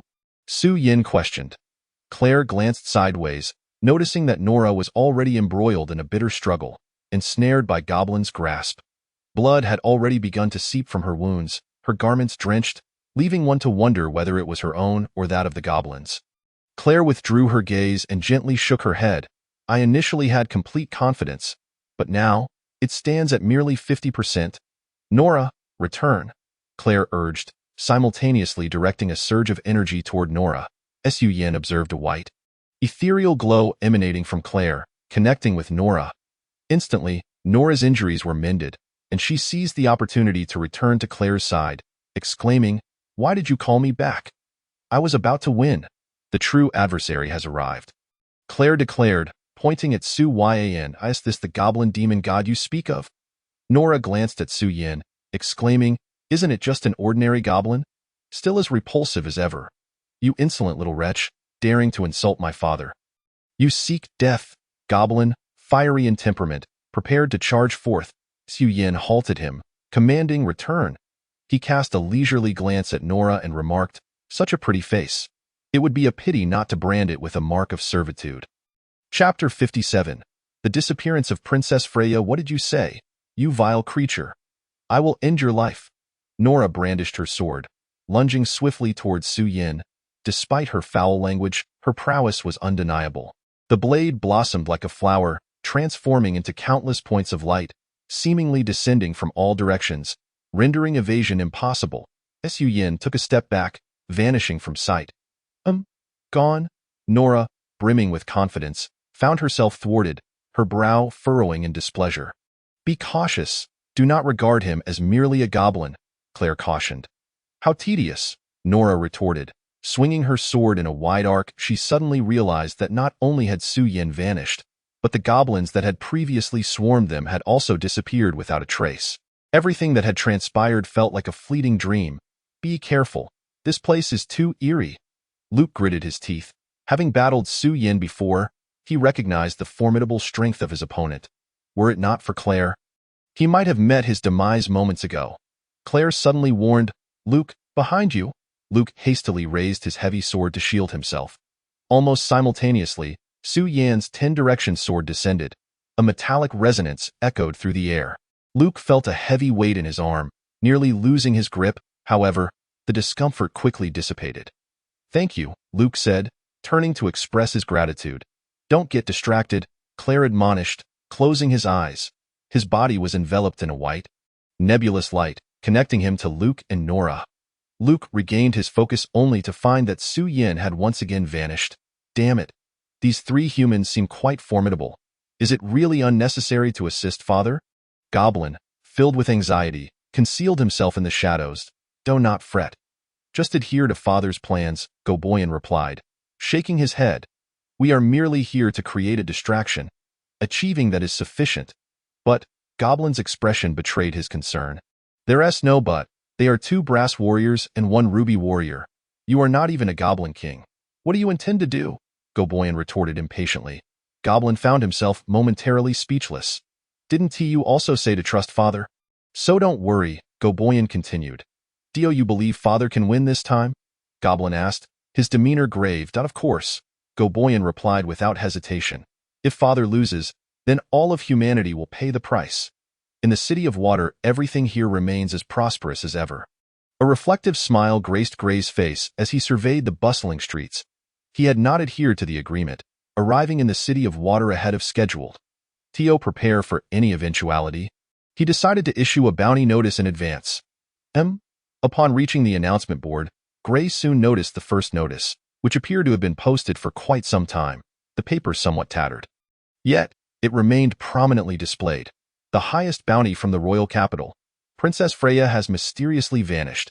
We hope that citizens can provide useful information. Upon verification, a reward of up to 10,000 gold will be granted. Freya has not been found yet. Gray was somewhat astonished. He had heard of this matter, why now? She had been missing for 5 years. The fact that such a notice was still posted indicated that there had been no news of Freya during these 5 years. It was indeed peculiar. Could she have truly vanished without a trace? Gray was somewhat acquainted with Princess Freya, known as the prodigious girl of the City of Water. She became a ruby warrior at the age of 15, breaking historical records and even becoming an exception as the heir to the throne. Entrusted with the future of the City of Water, it was unexpected that she had gone missing from the palace 5 years ago. Some speculated she had been assassinated and dismembered, while others believed she had run away from home. There were countless versions, yet no tangible leads. It seemed the royal family had not given up on Freya. Considering they had not found her body, Gray shrugged, merely feeling a twinge of sadness, and proceeded towards a nearby building. After all, the fate of Princess Freya was of no concern to him. Inside the registration office, a man clad in armor sat in a chair, dozing off. The City of Water rarely saw individuals posting announcements, rendering this position largely a leisurely one. Most of the time, they would sleep, waking only to clock out at the end of their shift. However, acquiring this position required certain connections, sir. Gray approached the desk cautiously. Nato jolted awake, his brow furrowing at the sight of Gray, evidently displeased at being disturbed from his slumber. "Sir, I am here to issue a bounty notice." Gray displayed a smile. "That a bounty notice? I'm busy today. Come back tomorrow." Nato waved dismissively, attempting to return to his dreams. "I must issue a bounty notice from the royal capital." Gray placed his token on the desk, fixing his gaze on Nato. Upon seeing the royal capital's bounty notice, Nato nearly fell from his seat. It had been years since anyone had issued a royal capital bounty. After all, those who held such notices were few and far between. "Why you say?" Nato's tone shifted dramatically. He understood that those who possessed this bounty were of an exalted status, far beyond his reach. "I wish to issue a bounty notice from the royal capital." Eliminate all goblins in the valley forest of Moonstream Town. Gray spoke nonchalantly. Nato paused in his note-taking, glancing at Gray with a perplexed expression. What did you say? You wish to eliminate what? Goblins, are you deaf? Gray reiterated. Nato felt an urge to curse but, glancing at the royal capital's bounty notice, restrained himself. You can't be serious, is there a problem? Gray locked eyes with Nato, his gaze cold and challenging. Who says a royal capital bounty cannot be issued for goblins? And no problem, Nato shook his head, lowering his gaze to continue recording. After finishing, he handed it to Gray. Here, is there anything you wish to add? Let it be issued as is. Gray left the royal capital bounty notice and turned to depart. This bounty notice could only be used once, after which it would be reclaimed by the royal family, making it rare for holders to employ it. Take care, Nato called out with a forced smile. Gray did not look back, leaving the premises directly. Once he confirmed the other had left, Nato glanced at the content and could not help but scoff. This guy is truly insane. Issuing a royal capital bounty just to eliminate goblins? To slay such lowly creatures, a regular bounty would suffice. Chapter 58. You are truly lacking. We have already secured our position of invincibility. Killing this beast is merely a matter of time. Nora let out a cold laugh, her hands tightening around her sword once more. You three are quite united, aren't you? Su Yin slowly emerged from the shadows, this time refraining from launching a surprise attack. What do you know, you wretched creature? Come here and meet your demise. Upon seeing Su Yin, Nora immediately struck. Clang! Su Yin raised his hand, positioning the 10-direction sword in front of him to block her assault, the overwhelming force instantly forcing her back. Nora felt her arms quiver under the tremendous power of her opponent, crimson blood trickling down from her palms. However, this state quickly dissipated, her injuries healing almost instantaneously. What use is your strength? You cannot kill me, Nora boasted triumphantly. Su Yin scoffed. Aren't you afraid of being backstabbed by your companions? How could that be? Claire is our ally. Nora shook her head defiantly. Ally? Are you certain of that? If she were indeed an ally, why conceal her true identity? Su Yin's gaze fell upon Claire. Claire frowned, opening her eyes. Stop trying to sow discord here. Luke charged forward with his heavy sword. Su Yin effortlessly dodged to the other side, fixing his gaze on Claire. I am not mistaken, am I, Princess Freya? His clairvoyance allowed him to perceive her true identity. It soon became evident that Claire was disguised as a male. Utilizing a false identity, their conversation further revealed that her companions were clearly unaware of this. Princess Freya? Both Luke and Nora halted, turning back to Claire in disbelief. Claire maintained a calm demeanor as she regarded Su Yin. Though her heart was tumultuous with anxiety, is this truly the strength of the goblin demon god? How could he see through her true identity? Impossible. I have seen Freya, and she is not a single entity. Moreover, Claire is male. Luke shook his head, quickly dismissing Su Yin's assertion. Mastering the art of disguise is not a challenge, is it? Su Yin retorted with a smirk. Nora fixed her gaze on Claire, demanding, Are you or are you not Freya? Nora, do not fall for this goblin's trick. What does it matter whether she is Freya or not? Luke interjected urgently. If we fracture internally again, we will undoubtedly perish. What do you mean it doesn't matter? My brother was killed by her, Nora shouted hysterically, her eyes reddening. That was merely an accident. Freya shook her head. It truly is you. Nora swung her sword, charging at Freya. Clang! Luke immediately positioned himself in front of Freya, staring at Nora. Are you insane? Do you wish for us all to die here? Get out of my way. I seek vengeance for my brother, Nora exclaimed passionately. Sigh. Freya gently shook her head. Luke, step aside. We have failed. It is better to die at the hands of our companions than by the goblins. Claire Freya, I care not who you are all my companions, Luke urged anxiously. Rally yourself. Goblong scratched his head in confusion from the shadows. Second brother, do you comprehend what is transpiring? Why are our own turning against each other? Gobian sneered. This is humanity. Even companions may harbor suspicion. Yet, at least our father has triumphed. Su Yin executed a shadowy dash, appearing behind Nora and thrusting his sword through her shoulder blade. Thud. He then struck her on the back of the neck, knocking her unconscious. Nora! Luke swiftly swung his heavy sword at Su Yin. Heh, Su Yin sneered, exuding the aura of a king. A powerful oppressive force momentarily stilled Luke's body. Su Yin narrowed his eyes, quickly determining the trajectory of Luke's attack. He sidestepped, withdrawing his 10-direction sword and slashing horizontally towards Luke. Explosion! Luke barely had time to defend himself, receiving the full brunt of Su Yin's strike. He crashed heavily to the ground, his armor cleaved apart, flesh torn, exposing bone beneath. Retracing the sword. How is this possible? How could he wield such a sword technique? This is impossible. Freya's mind replayed Su Yin's movements, her expression one of incredulity as she muttered to herself.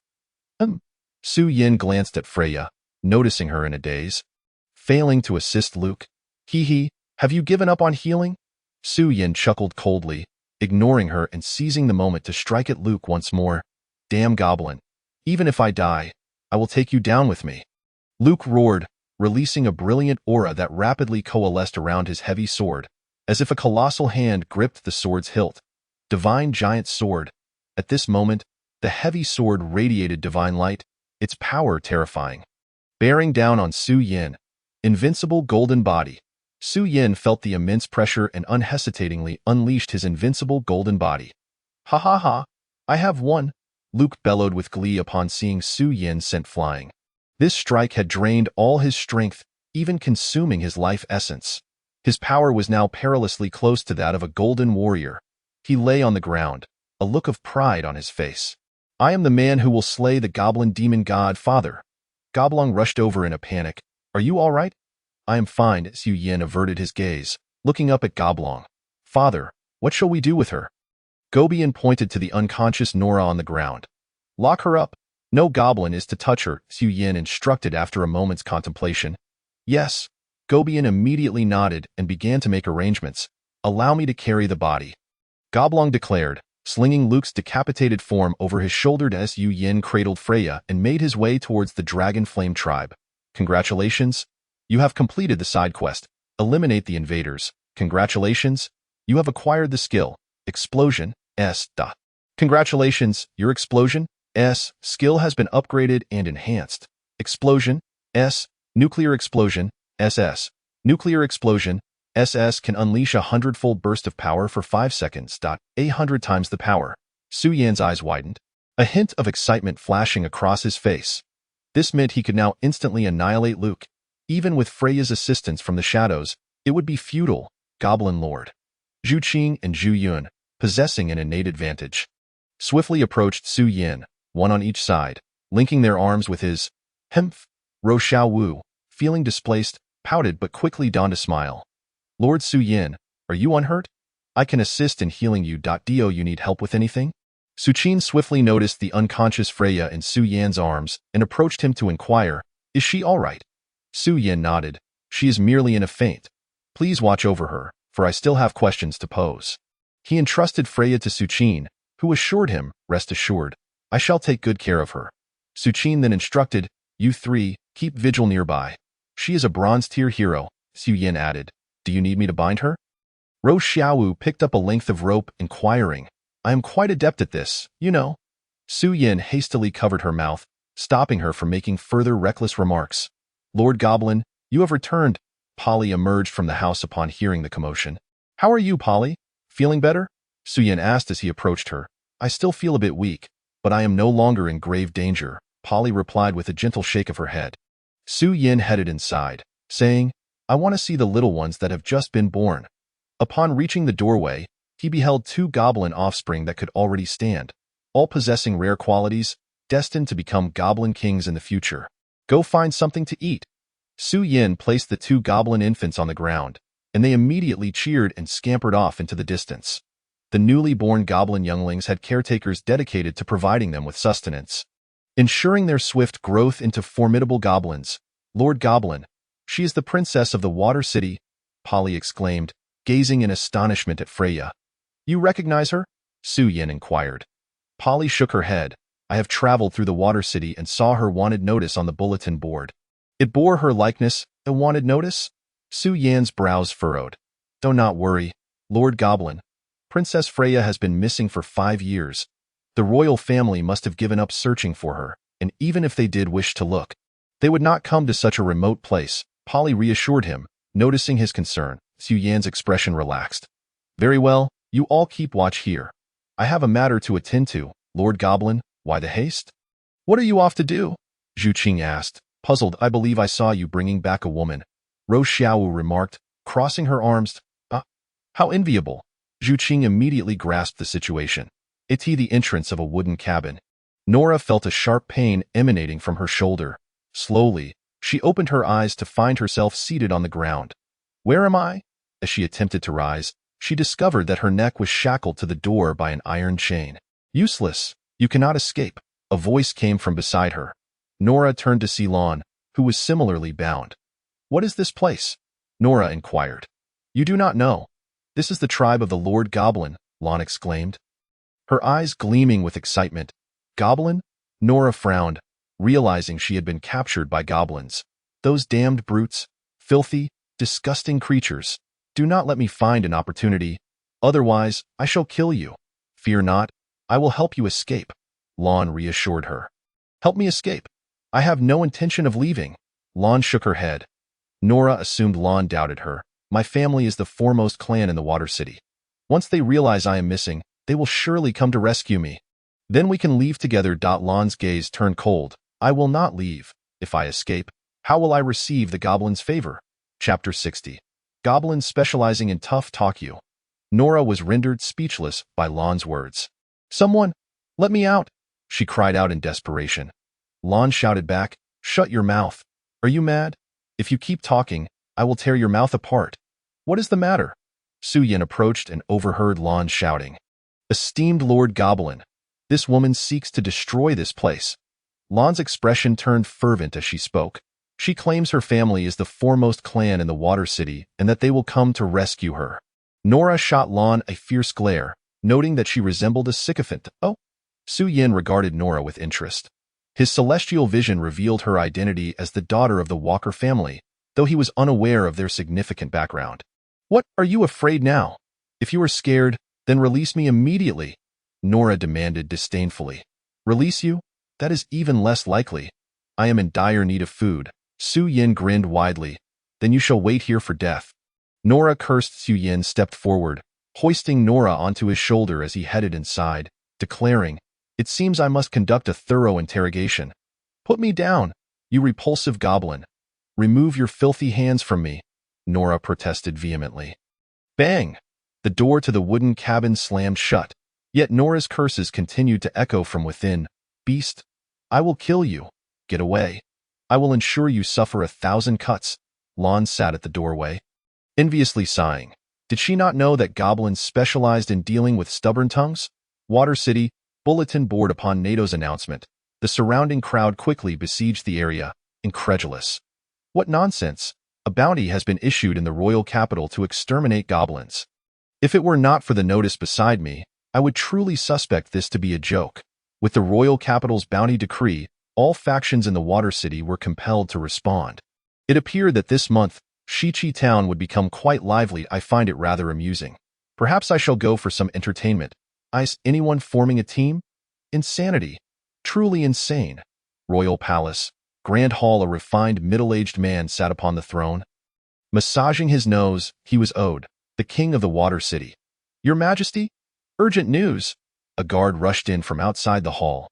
Ode promptly raised his head to look at the guard, asking, What is it? Is there news of Freya? No, the guard hesitated before shaking his head. Ode's previously bright gaze dimmed once more. What is the matter? A bounty has been issued in the royal capital, the attendant quickly replied. What? Ode exclaimed, and the ministers standing in the hall wore expressions of shock. How many years had it been? Ever since the issuance of the royal capital's bounty, no hero had dared to make such a proclamation. Who would have thought that now a hero would step forward? Could it be that an extraordinary monster had emerged? Speak. What has happened? Ode urged, if a powerful monster were to appear near his capital, it would indeed require swift extermination. The attendant hesitated, closed his eyes, took a deep breath as if steeling himself, then spoke. Exterminate goblins. As soon as the attendant uttered those words, the entire hall fell into silence. Ode doubted his own hearing. Repeat that. What did you say? Goblins, the attendant enunciated deliberately. Absurd. A man standing nearby scolded. You propose to use the royal capital's bounty to exterminate goblins? What kind of jest is this? The other ministers echoed in agreement. Indeed. To expend a nation's resources to deal with goblins? This is madness.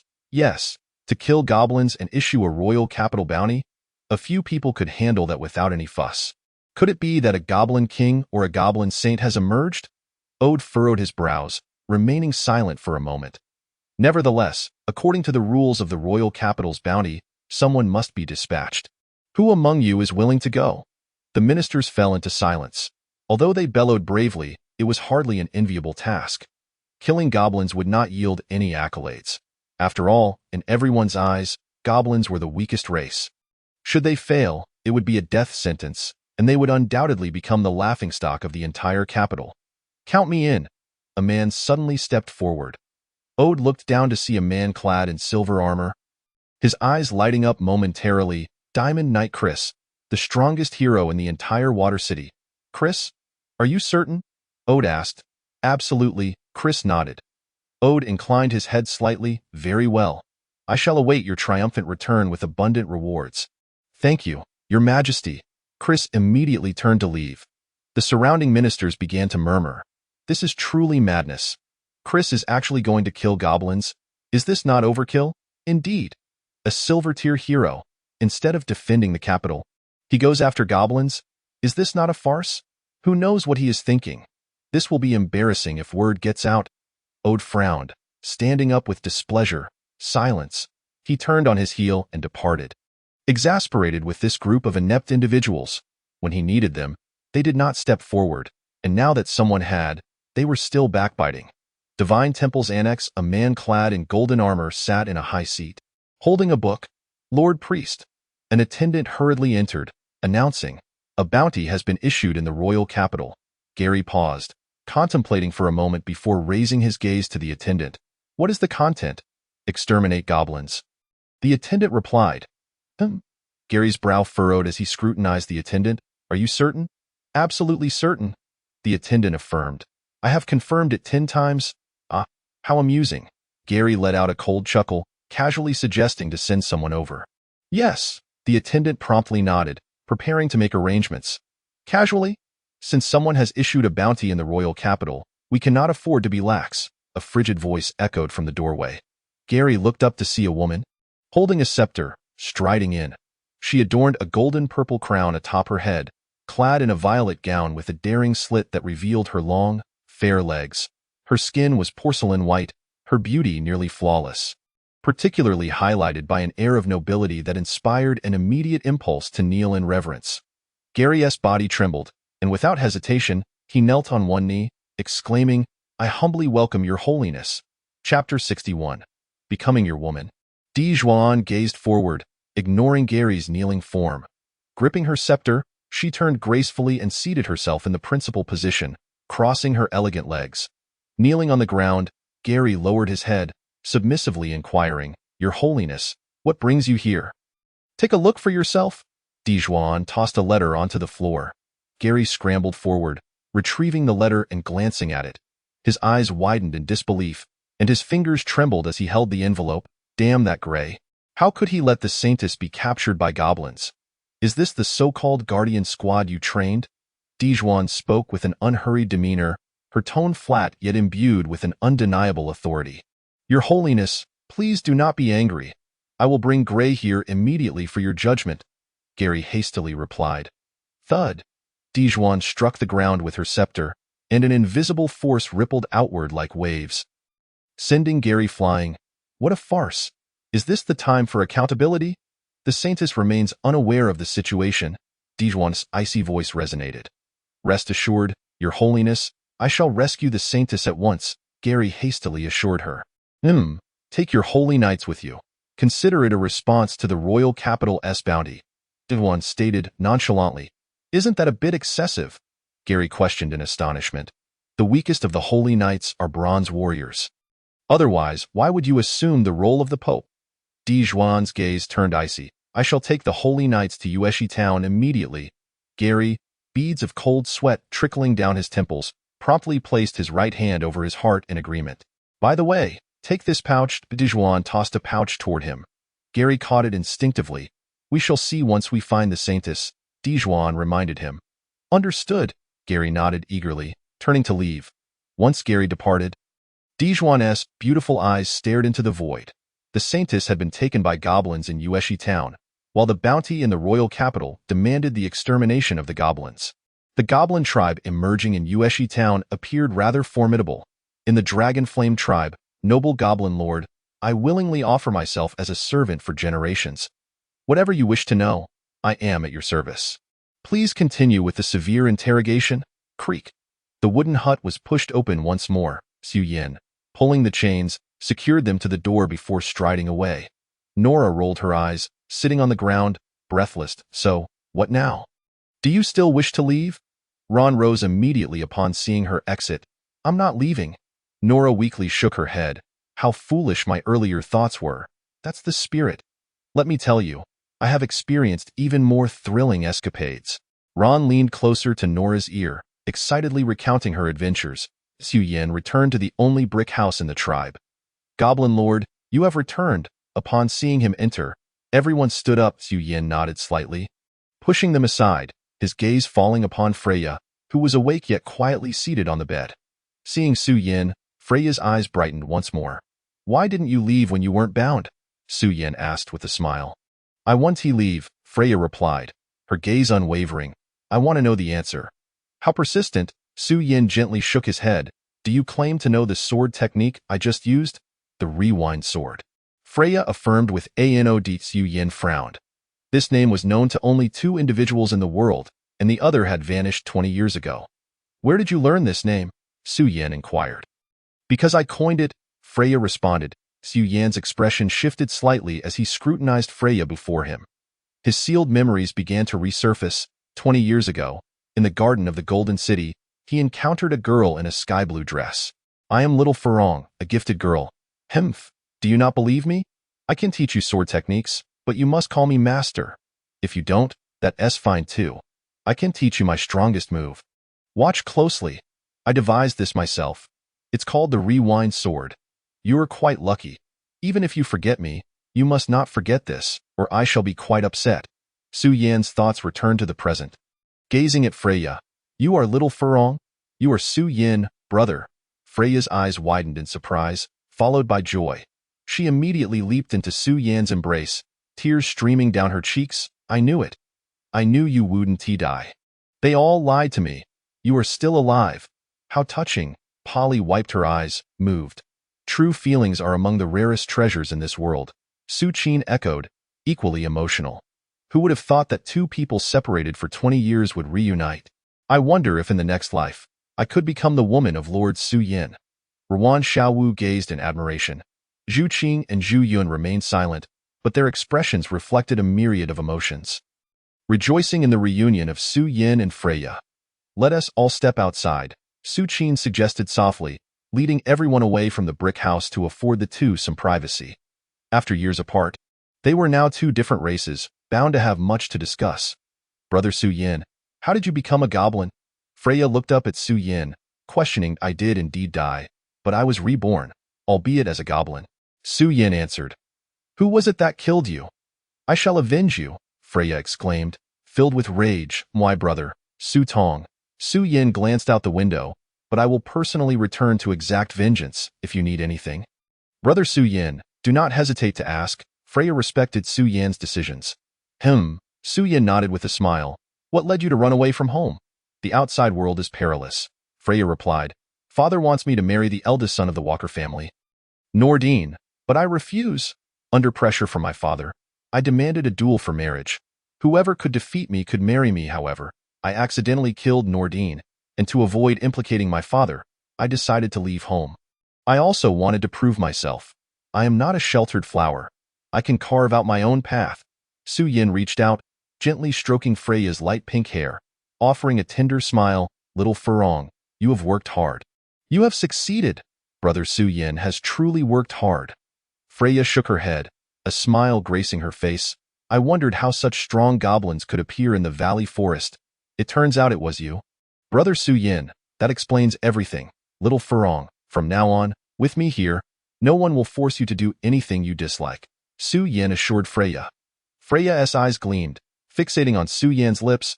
Brother Su Yin, there is something I have longed to do, and I hope you can grant me this wish. What is it? To become your woman. Chapter 62. Xiao Wu, what are you eavesdropping on? Xiao Wu, what are you eavesdropping on? Su Qin bent down and tapped on Ruan Xiao Wu's head. Ouch, mother, be gentler. Ruan Xiao Wu covered her head in pain. I merely wish to hear about the new sisteress abilities. Do you have nothing better to do?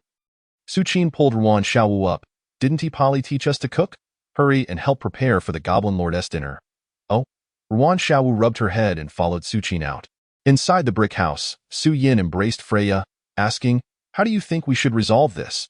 She has decent talent and looks. Brother can keep her. Freya smiled sweetly.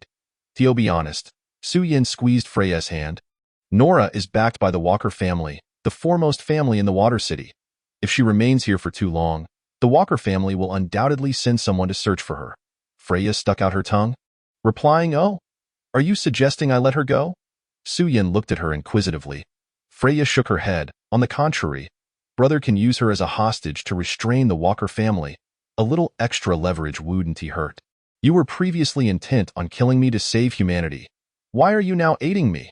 Su Yin chuckled. Freya's face flushed slightly, yet her gaze remained resolute. Because I have received news that brother Su Yin was killed by goblins. And I wish to avenge you, however. Now that it is clear that my brother is to stand against all of humanity, I shall align myself with him. Su Yin said little more, merely holding Freya tightly in his embrace. By the way, I almost forgot. Freya furrowed her brow, recalling that in the effort to eliminate the goblins, she had left the royal bounty notice with Gray. If I do not return, he should go to the Water City to issue the royal bounty notice. I must retrieve the token Gray. Su Yin narrowed his eyes. It is time to settle this. Does my brother have ties with Gray? Freya sensed the peculiar glint in Su Yan's gaze and inquired. He killed my mother. An endless hatred flickered in Su Yan's eyes. Aunt Ailey was slain by Gray. Freya's expression shifted, anger flaring in her eyes. I shall not let him go unpunished. Ailey was the princess of the last king of the Water City, and after her death, the entire nation mourned for 3 days. However, this led to the king leaving no heirs, and upon his death, the throne was passed to the most esteemed minister, Ode, who happens to be Freya's father. Due to her father's position, Freya often met Ailey during her childhood, and they shared a close bond. Ailey even promised to arrange a betrothal between her and Su Yin. Little Freya, allow me to take matters into my own hands. As I cannot conveniently go to Moon Creek Town, you help me lure him over. Su Yin withdrew his gaze, his eyes softening once more. Rest assured, brother Su Yin, I shall handle everything. Freya immediately attempted to rise, but Su Yin pressed her down, insisting that it would be better to set off tomorrow, or else her health would suffer. Very well, Freya nodded obediently, her eyes filled with affection as she gazed at Su Yin. Rest well here. Su Yin tucked Freya in before leaving the brick house. The wave of fatigue washed over him. Indeed, he had been a bit overworked. Yet, Freya slumbered with a smile, today marking the second happiest day of her life. The first being the day she met Su Yin.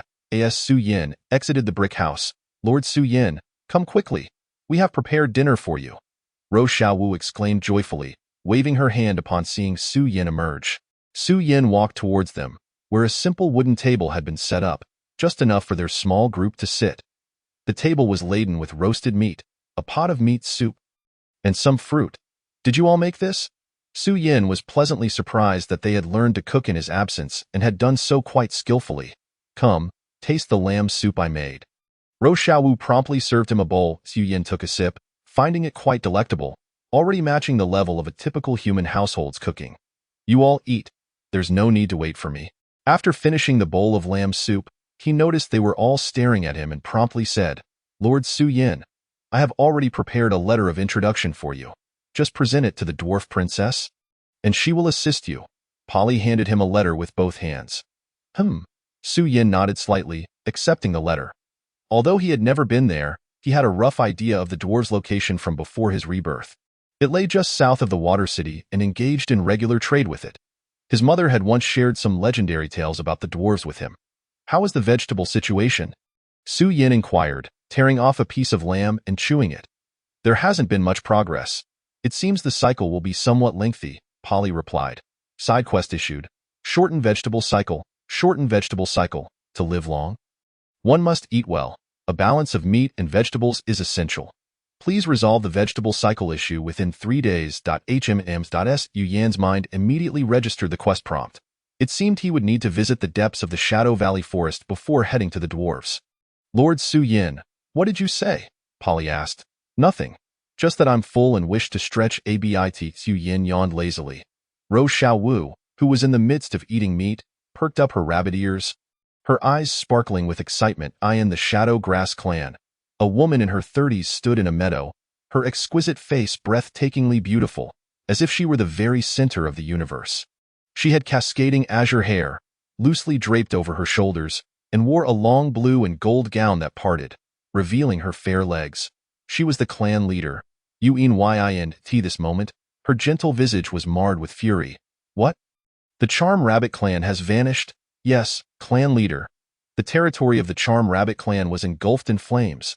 A man knelt before her, responding. Could it be that the Charm Rabbit clan was ambushed by some monstrous creature? Do we have any news from Sanair? Yin inquired. None. The man lowered his head. Young master, it may already be. Shut your mouth. As a grass-type creature, you can't even locate a single person? Send everyone out to search, alive or dead. I want to see them. Yin gritted her teeth. Understood. The man immediately turned to leave. Yin's deep blue eyes resembled a piece of blue crystal, imbued with a hint of coldness as she gazed ahead.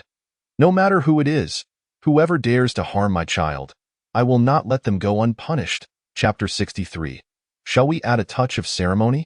Experience 890, Experience 900, Experience 1200, Experience 1200. Congratulations, you have reached level 52. Experience 1200, Experience 1200. Congratulations, you have reached level 53. Not bad. The flavor is truly delightful.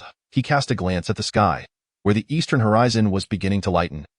Today, he would set out for the depths of the Shadow Valley forest to seek collaboration with the Shadow Grass clan. Brother Su Yin, Freya emerged from the brick house early in the morning. Little Freya, why are you up so early? Can't you sleep a little longer? Su Yin asked, in no time for sleep. I must hurry to Moon Creek Town. Freya shook her head, playfully sticking out her tongue. Determined to bring Gray over for her brother. If he doesn't come, I shall drag him here. Be cautious. Su Yin offered a word of advice. Yes. Freya produced a human skin mask. I have this. There will be no danger. Why not eat something? There is roasted meat here. Su Yin pointed to the ground, emphasizing that one must eat well to have strength. Freya touched her flat abdomen, adorned with mermaid lines, and shook her head. I ate plenty yesterday. I can't eat any more. Perhaps later. Little Freya. As Su Yin saw Freya preparing to leave, he suddenly remembered something. Does Brother Su Yin have any further instructions? Freya asked, if you have time. Buy some clothes and socks in town, Su Yin reminded her. Socks? Freya quickly understood Su Yin's implication. Got it, Brother Su Yin. Leave it to me. Freya ran up to Su Yin, planted a heavy kiss on his cheek, and then joyfully departed. Father! Goblin stood nearby, setting up a fire and heating a branding iron to a fiery red. What is it? Su Yin approached. Father, you received a new slave yesterday. Shall we add a touch of ceremony? Goblin inquired. Ceremony? Su Yin's gaze lingered on the branding iron before turning to glance at the wooden house where Nora was confined. Revealing a faint smile in front of the wooden house, Nora was awakened by the sound of someone drinking water. She frowned and turned her head, discovering Lon crouched on the ground drinking from a basin. Why don't you use your hands to drink? Nora asked. Lon pointed to the brand on her face. I do not have that privilege, and if I use my hands, I won't have any food today. Nora remained silent. Although she had accepted Su Yin, she could not come to terms with this method. Would you like to try? You'll get used to it. I can finish quickly now. Lon pushed the basin towards Nora. Nora shook her head. Although she had claimed to be a dog yesterday, it did not mean she could adapt to such a diet. Nora, Su Yin approached her. Lord Goblin? Lon straightened up, eager to please. Su Yin pushed her aside and moved closer to Nora. Lord Goblin, do you have any commands? Nora no longer bore the arrogance of the previous day. Instead, she adopted a submissive demeanor. Follow me. and you'll find out. Su Yin directly unlocked the chains on the door and led her away. Lan leaned against the door, grinning. It seemed she would need to prepare 2 basins. Nora followed Su Yin and noticed that the goblins cleared a path for them upon sighting them. The situation was not as she had imagined, and she breathed a sigh of relief in her heart. She merely hoped for exclusivity, rather than being treated as a mere plaything. She noticed Su Yin halt and curiously looked up, discovering a furnace ahead. Su Yin approached the furnace and picked up a branding iron, feeling its intense heat even from a distance. "Do not move recklessly," Su Yin commanded imperiously. Nora nodded. Though a bit anxious, she dared not resist. Hiss! The moment the branding iron descended, white smoke billowed forth. Nora gritted her teeth, beads of sweat forming on her forehead, yet she uttered not a sound. Quite resilient. Su Yin casually tossed the branding iron back into the furnace and led her back to the wooden house. A conspicuous character for slave now adorned her face. "Father, do you need my assistance?" Goblin asked as he observed Su Yin preparing to leave. "No need." "Where is Goblin?" Su Yin inquired about the task entrusted to him by his father. Goblin responded, and Su Yin nodded slightly, acknowledging Goblin's diligence. Aside from the ice soul lizard, it was uncertain what else he could bring back to go assist him. "Your help may prove beneficial," Su Yin advised, and without delay. He drew the Shifang sword and soared into the sky, vanishing from the tribe. Goblin, having witnessed Su Yin's aerial prowess before, was not overly astonished. A hint of excitement adorned his face as he declared, "Let us go. Follow me to aid our second brother." The Shifang sword unlocked the realm of flight, and within mere moments, they arrived at the heart of the Shadow Valley forest. The Shadow Flash would deplete its own energy, whereas the ascension offered by the Shifang sword required no such sacrifice. To avoid alarming the beasts, Su Yin resolved to approach slowly from the center towards the depths.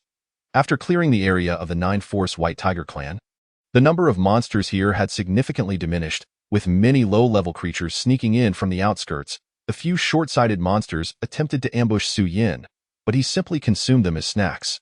"It seems that the grass element counters my abilities." Su Yin contemplated using the technique of all things are soldiers to scout the situation of the Shadow Grass clan. However, since this skill relied on flora as his eyes, substituting the target with grass would render it ineffective, shrouding his vision in darkness. Suddenly, Su Yin felt as though something had ensnared his foot. He looked down to discover a hand gripping his ankle. One hand? He realized that this hand was connected to a pitch-black plant. With a forceful lift of his foot, he uprooted the plant. A figure materialized before him. Name: Tang Yao race. Shadow Grass level. Demon King level 41 identity. Guardian of the Shadow Grass clan skill. Entangle, A.O. A guardian of the Shadow Grass. "It appears I have arrived at the Shadow Grass tribe," Su Yin remarked with a faint smile upon reading the information of the figure on the ground. "Halt. Take another step closer, and you shall pay with your life." Tang Yao threatened. "I wish to visit the Shadow Grass tribe," Su Yin stated, opting for diplomacy before conflict, believing that incessant fighting was unwise. Tang Yao cast a disdainful glance at Su Yin. "A mere goblin. Does such a lowly race dare to approach?" Scram. Chapter 64. Yuan, the chief of the Shadow Grass, Su Yin, unfazed by the insult, slowly raised the Shifang sword. He regarded Tang Yao with a calm demeanor and said, "Perfectly timed. The second phase of my Shifang sword's unlocking requires a second round of sacrifice. Today, you shall be the first." Blabbering. What confidence does this goblin possess? Tang Yao's expression turned cold as he swiftly waved his hand, releasing a giant black leaf from his sleeve, which rapidly ensnared Su Yin's body. "Once entangled by my shadow leaf, you will be reduced to liquid in just half an hour." Tang Yao sneered with arrogance. However, Su Yin maintained a tranquil demeanor as he replied, "Oh, half an hour. I'm merely curious if your leaves can withstand the flames for that long." Stubborn to the end, Tang Yao dismissed Su Yin entirely, applying pressure to tighten the leaf's grip. Suddenly, a terrifying flame erupted from Su Yin's body, incinerating the leaf to ashes. "What? How is this possible? Shadow Grass is not afraid of fire." Tang Yao exclaimed in disbelief, taken aback by the goblin's fire magic igniting the Shadow Grass leaves. He stepped back, warily watching Su Yin. With a swift motion, the Shifang sword flew from Su Yin's hand, piercing through Tang Yao's chest, and flames surged once more, reducing him to ashes. Enemy kills 1 total kills, 410,000. Heh, the shadow grass fears only mundane flames. But mine are of a different caliber. Xu Yin withdrew the Shifang's sword from the ground, contemplating that he should be cautious. If he burnt them to ashes, they could no longer serve as sustenance. Regretfully, he advanced further. Who dares intrude upon my shadow grass clan? As Xu Yin ventured deeper, a multitude of shadow grass guardians emerged from the surroundings, all ranging from levels 30 to 40, numbering in the thousands. Xu Yin gripped the Shifang's sword, surveying his encirclement, yet a glimmer of excitement sparkled in his eyes. So many offerings, a feast awaited. A mere goblin dares to intrude upon my shadow grass clan. It seems we have been too discreet, allowing such a lowly race to act with impunity. How tiresome it is to live. Let us swiftly dispose of this repugnant creature. The shadow grass guardians erupted in scornful cries upon recognizing a goblin, their expressions rife with disdain. After all, goblins were universally acknowledged as a lowly race, reviled by all. Disregarding their taunts, Xu Yin tightened his grip on the sword's hilt. The blaze of fire swiftly enveloped the Shifang's sword, cascading from his palm. Heh, so that's where his audacity stems from. He can wield fire magic? How amusing.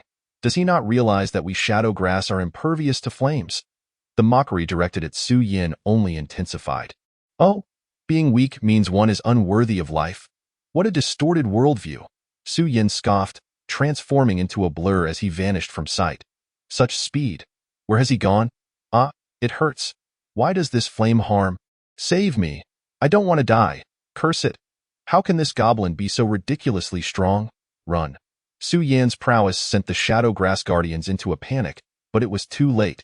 With the Shifang's sword engulfed in phoenix flames, he effortlessly harvested the surrounding guardians. Yet this time, he tempered his strength, leaving them intact rather than turning them to ash. Enemy kills rapidly increased 1-1 total kills, 121,410,000. The number of shadow grass guardians was rather meager. Xu Yin seized one of the transformed guardians from the ground, devouring it with fervor. Experience 790. Experience 800. Understanding the reproductive capabilities of grass-type monsters, he knew they were among the fastest. Even the weakest grass-type creatures multiplied in the thousands. The mere 1,000 guardians dispatched seemed illogical. Had the rest ventured out? As he munched on the shadow grass, he pondered. Experience 1190. Experience 700. The taste of this grass is quite unpleasant.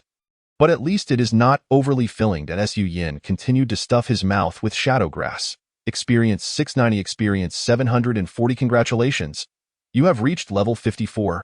Experience 590. Experience 940. The flavor of the grass lingered in his mouth as he consumed over 1,000 strands, culminating in a hearty burp. The experience required for leveling up was increasingly demanding. Having eaten so much shadow grass only yielded a mere 4 levels. Yet, he considered it a windfall and paid it little mind. Xu Yin pressed onward into the depths of the shadow grass tribe, sensing the environment grow increasingly humid, droplets clinging to his skin. Is the shadow grass clan truly so destitute as to shun shelter? Throughout his journey, he encountered no structures, the surroundings appearing stark and barren. Our shadow grass clan thrives on the elements, sun, wind, and rain. How could we absorb nutrients if we built houses? A gentle yet authoritative voice resonated. Xu Yin looked up to behold a stunningly beautiful woman. Name: Yuan race. Shadow grass level. Demon Emperor level 65. Identity: Chief of the Shadow Grass Clan. Skills: Death Entangle, S. Immortal, SS. Shadow Domain, SS. Xu Yin immediately acquired her information, realizing she was none other than the chief of the Shadow Grass. Goblin. This is no place for you. Yuan frowned, her gaze piercing as she warned. Leave now, and I shall pretend I have not seen you. Xu Yin was taken aback by Yuan's willingness to negotiate. I seek your clan's assistance in shortening the growth cycle of vegetables, he stated, stepping forward to articulate his intention. Oh? You wish to request our help? You arrive and slay over 1,000 of my guardians, and that is your method of request? Yuan's tone turned frigid. Yes. Should you refuse, I shall continue my rampage until you comply. Xu Yin met Yuan's gaze, speaking unhurriedly. Do you truly believe my Shadow Grass clan to be without defenders? Yuan's azure eyes glimmered with frost as she extended her elegant hand forward, unleashing an invisible sound wave that swept through the flora, creating ripples among the grass. A massive blue formation appeared beneath them. Yuin smirked. This is the summoning decree of the Shadow Grass clan. Once the formation is activated, all clan members, no matter the distance, will return. Chapter 65. Yin, is this your limit? Upon the azure formation, a cascade of ethereal blue radiance descended. Su Yin beheld a throng of spectral guardians, surging forth in relentless waves from within. His eyes sparkled with newfound brightness, tinged with a hint of exhilaration. Finally, it seems today, the 10 Directions sword shall unlock yet another realm. What do you say? Are you afraid now? Yin observed with a triumphant expression as tens of thousands of guardians emerged from the formation, their purpose to hunt down Tang San, now hastily summoned back. Yet, a frown creased her brow as she noticed Su Yan's lack of fear, instead radiating enthusiasm. What is happening? With so many spectral grass guardians, a single drop of saliva could drown him. Where does his excitement stem from? Although goblins may have their peculiarities, these guardians are all male. Could it be that this singular goblin is, as this thought crossed her mind, Yin's eyes widened in astonishment. Afraid? Indeed afraid. Thank you for the bounty, Chief. Su Yin grinned, rubbing his hands together. A bounty, you truly are. Yin clenched her fists, commanding, everyone, attack, capture this goblin. Do not let him succeed. Yes. The surrounding guardians swiftly unleashed massive leaves, ensnaring Su Yin in their grasp. Thousands of spectral grass leaves transformed the area into a black ocean, swiftly engulfing him. Humph! Yin scoffed, a smirk playing on her lips. Seems I have overestimated you. What storm can a wretched race like yours possibly stir? Chief, there seems to be a burning smell. No, wait. It appears black smoke is rising. It's so hot. What is happening? Is there a fire? Do not panic. We, the spectral grass, are not afraid of fire. Suddenly, the guardians ahead became agitated. Yin narrowed her eyes, sensing something amiss. She had previously felt the deaths of thousands of guardians, yet she remained oblivious to the methods Su Yin employed. She closed her eyes, preparing to discern what transpired at Su Yan's location. Not good. Everyone disperse. Just as Yin had shut her eyes, she promptly opened them, retreating swiftly. She felt an overwhelming surge of scorching energy erupting from Su Yan's position, causing her heart to race. Yet, it was too late. A blaze erupted like a raging fire dragon, surging forth from the center. The ocean of spectral grass leaves was instantly reduced to ashes.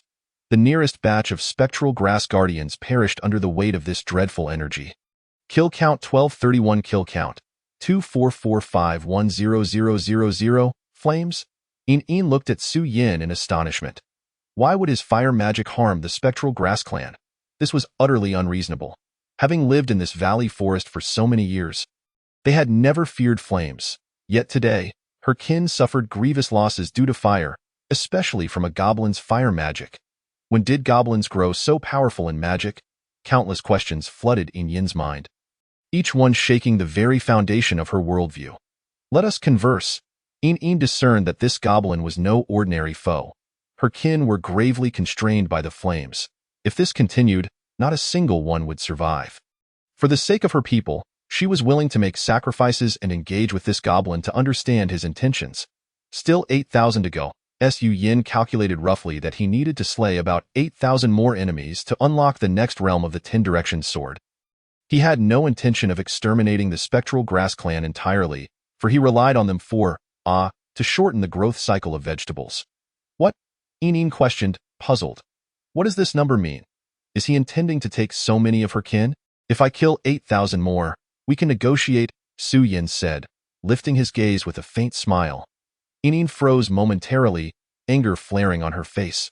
Damn goblin, do not overstep your bounds.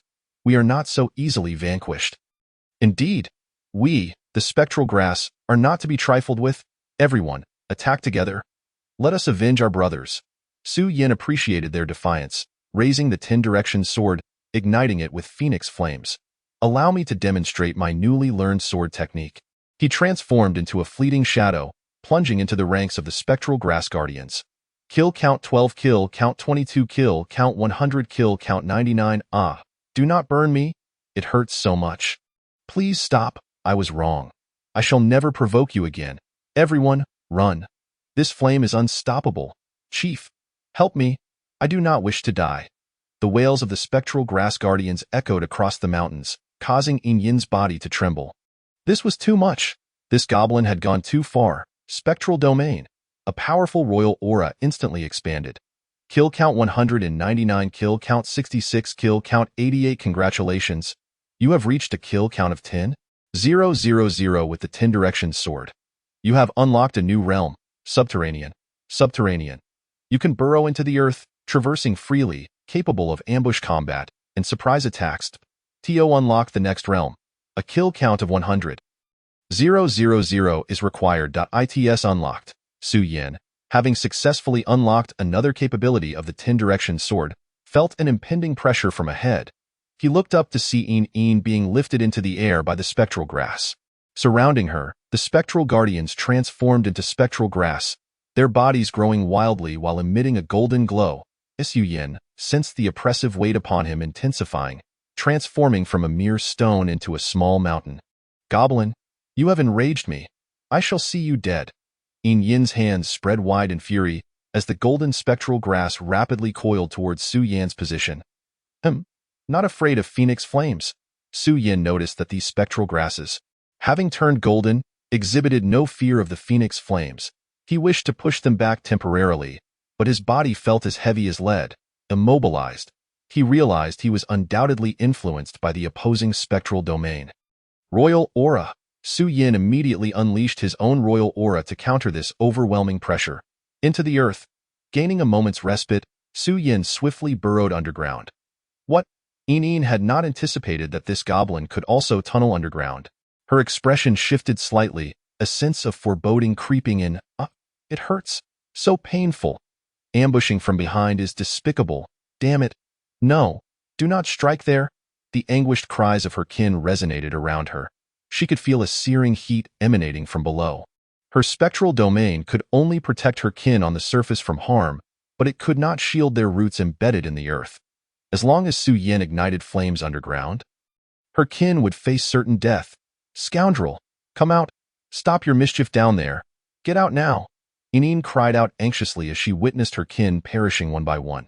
At that moment, a voice suddenly came from behind her. Oh, Yin, is this all you can muster? Chapter 66. Yin, do you truly wish for your kin to be slaughtered by me? Kill count 66, kill count 66, kill count 66, kill count 1115100000. Cease this at once. I command you. Yin turned to face Su Yin, her fury palpable. Su Yin observed the trembling Yin, a smile curling at the corners of his lips. Have you decided to assist me? What do you intend? Yin fixed her gaze upon Su Yin, unwavering. Su Yin appraised Yin, pausing momentarily. Impossible. Yin's expression shifted at once. I shall never submit to you. I have yet to finish. Su Yin replied. Intrigued, I require your assistance, along with that of your kin, to shorten the growth cycle of plants. Yin's face flushed with indignation.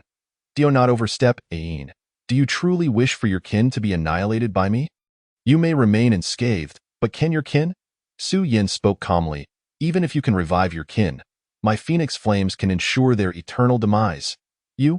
Yin glared at Su Yin, fists clenched. You despicable creature. If he insisted on slaughtering her kin, she could do nothing to stop him. Yet, she could never abandon her kin to their fate. Despicable?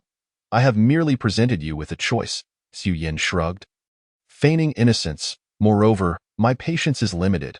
I have no time to waste with you. No. The chief cannot agree. Indeed.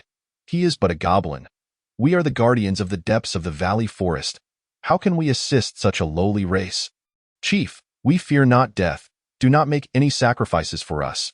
The surrounding guardians, witnessing Yin's turmoil, immediately rallied in support. Silence. Su Yin swung the 10 directions sword, reaping their lives. Kill count 666, kill count 178110000. I shall agree. Yin, in a state of urgency, hastily exclaimed, Please, do not continue your slaughter. I promise to assist you. No, Su Yin replied, shaking his head. Why not? Did we not reach an agreement just moments ago? I vowed to help you. And in return, you would cease the killing of my kin. Yin's expression was tinged with desperation. Indeed, That was my declaration, but circumstances have changed. If you wish for me to relent, I now have an additional condition. Su Yin spoke with a calm demeanor, fully aware that he had seized upon Yin Yin's vulnerability, making everything much simpler. You shameless scoundrel, do not overreach, Yin Yin retorted angrily. Very well, then I shall continue my rampage. Su Yin raised the Shifang sword high. What further condition do you wish to impose? Yin Yin bit her lower lip, her countenance a mixture of sorrow and inquiry. I stated my demand from the outset. Su Yin approached her. I want you. Yin Yin trembled, her gaze fixed intensely upon Su Yan. Dio, you truly believe you are worthy of such a claim? You need only answer whether you can fulfill this request. Delay any longer, and you will find yourself faced with 3 conditions. Su Yin narrowed his eyes, surveying Yin Yin's formed I agree. Yin Yin promptly acquiesced, motivated by the welfare of her entire clan. She deemed her sacrifice insignificant. Su Yin grinned, observing the naivety of Yin Yin, pondering how she had come to lead her people. He grasped her delicate hand, its softness akin to that of a fragile flower, though Yin Yin attempted to resist. Su Yan's strength rendered her efforts futile. First, let us attend to your promise, Su Yin instructed, his gaze unwavering. Oh, you mean returning to my clan? Yin Yin lowered her head, unable to meet his eyes. No, I refer to another matter. Su Yin shook his head. This? Here? Yin Yin's voice quivered. I find it rather agreeable, Su Yin declared, pulling her into his embrace. Yin Yin gritted her teeth, her fair complexion nearly paling with distress. Yet, in this critical moment, she extended leaves of the nether grass to envelop them, crafting a makeshift sanctuary. No. Release the clan leader, you vile goblin. You beast. May you meet a wretched end. This is my most sacred goddess. No, clan leader. Do not be deceived, clan leader. Hold on. We are coming to rescue you. The male members of the Nethergrass clan, witnessing Yin Yin endure such immense pressure, were ignited with rage and surged forward to surround her, eager to effect her rescue. Suddenly, the Shifang sword cleaved through the air, ablaze with phoenix fire, annihilating the garrulous males of the Nethergrass, reducing them to ashes. Kill count 999. Kill count 278 010 0000. Su Yin regarded Yin Yin with a grin. Your guardians are remarkably loyal. I apologize, esteemed Goblin Lord. This is my fault. Oh, no matter. Would it be agreeable to eliminate all the male Nethergrass? Certainly, all will heed the commands of the esteemed Goblin Lord. By the way, instruct your female kin to accompany me back to my tribe to serve as guardians, at your command, esteemed Goblin Lord. I beseech you, do not linger, silence. I do not require your instruction. Yes, my apologies, esteemed Goblin Lord. The Shifang sword launched once more at the male Nethergrass, leaving no survivors but ensuring their bodies remained intact. Kill count 999. Kill count 999. Kill count 999. Kill count 4278 010 0000.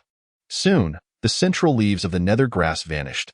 Su Yin supported Yin Yin within the clearing. That moment, Yin Yin gazed at Su Yin with eyes brimming with affection. All remaining clansfolk, heed my call. Let us proceed to the Longyan tribe. We shall vigilantly safeguard the peace of our clan. Yin Yin proclaimed with clarity. Yes, the female members of the Nethergrass promptly complied. In this botanical clan. The words of the leader held paramount authority. Once she issued a command, they could not defy her. Thus, the clan leader wielded immense power, and Yin Yin understood that they would one day be grateful for her decisions.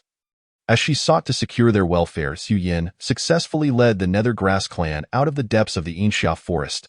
After their departure, a graceful figure darted by, emerging from behind a towering tree. With cascading golden hair and a strikingly beautiful human visage, her ears were pointed, betraying her otherworldly nature. She blinked her cerulean eyes, puzzled at the scene before her. Strange.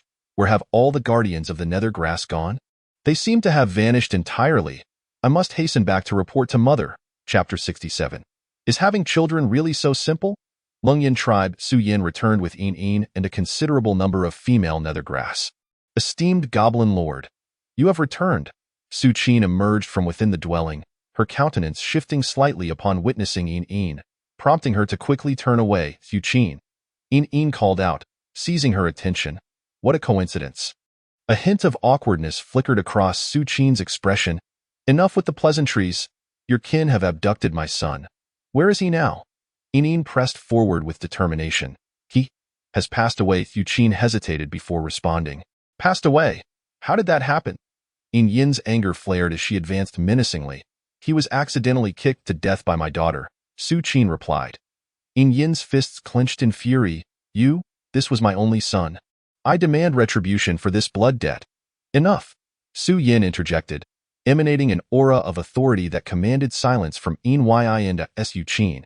Ensure that Xiao Wu offers an apology later. Su Yin directed his gaze towards Su Qin, signaling with his eyes. Understood. I will arrange it immediately. Su Qin nodded rapidly. Having children really so simple?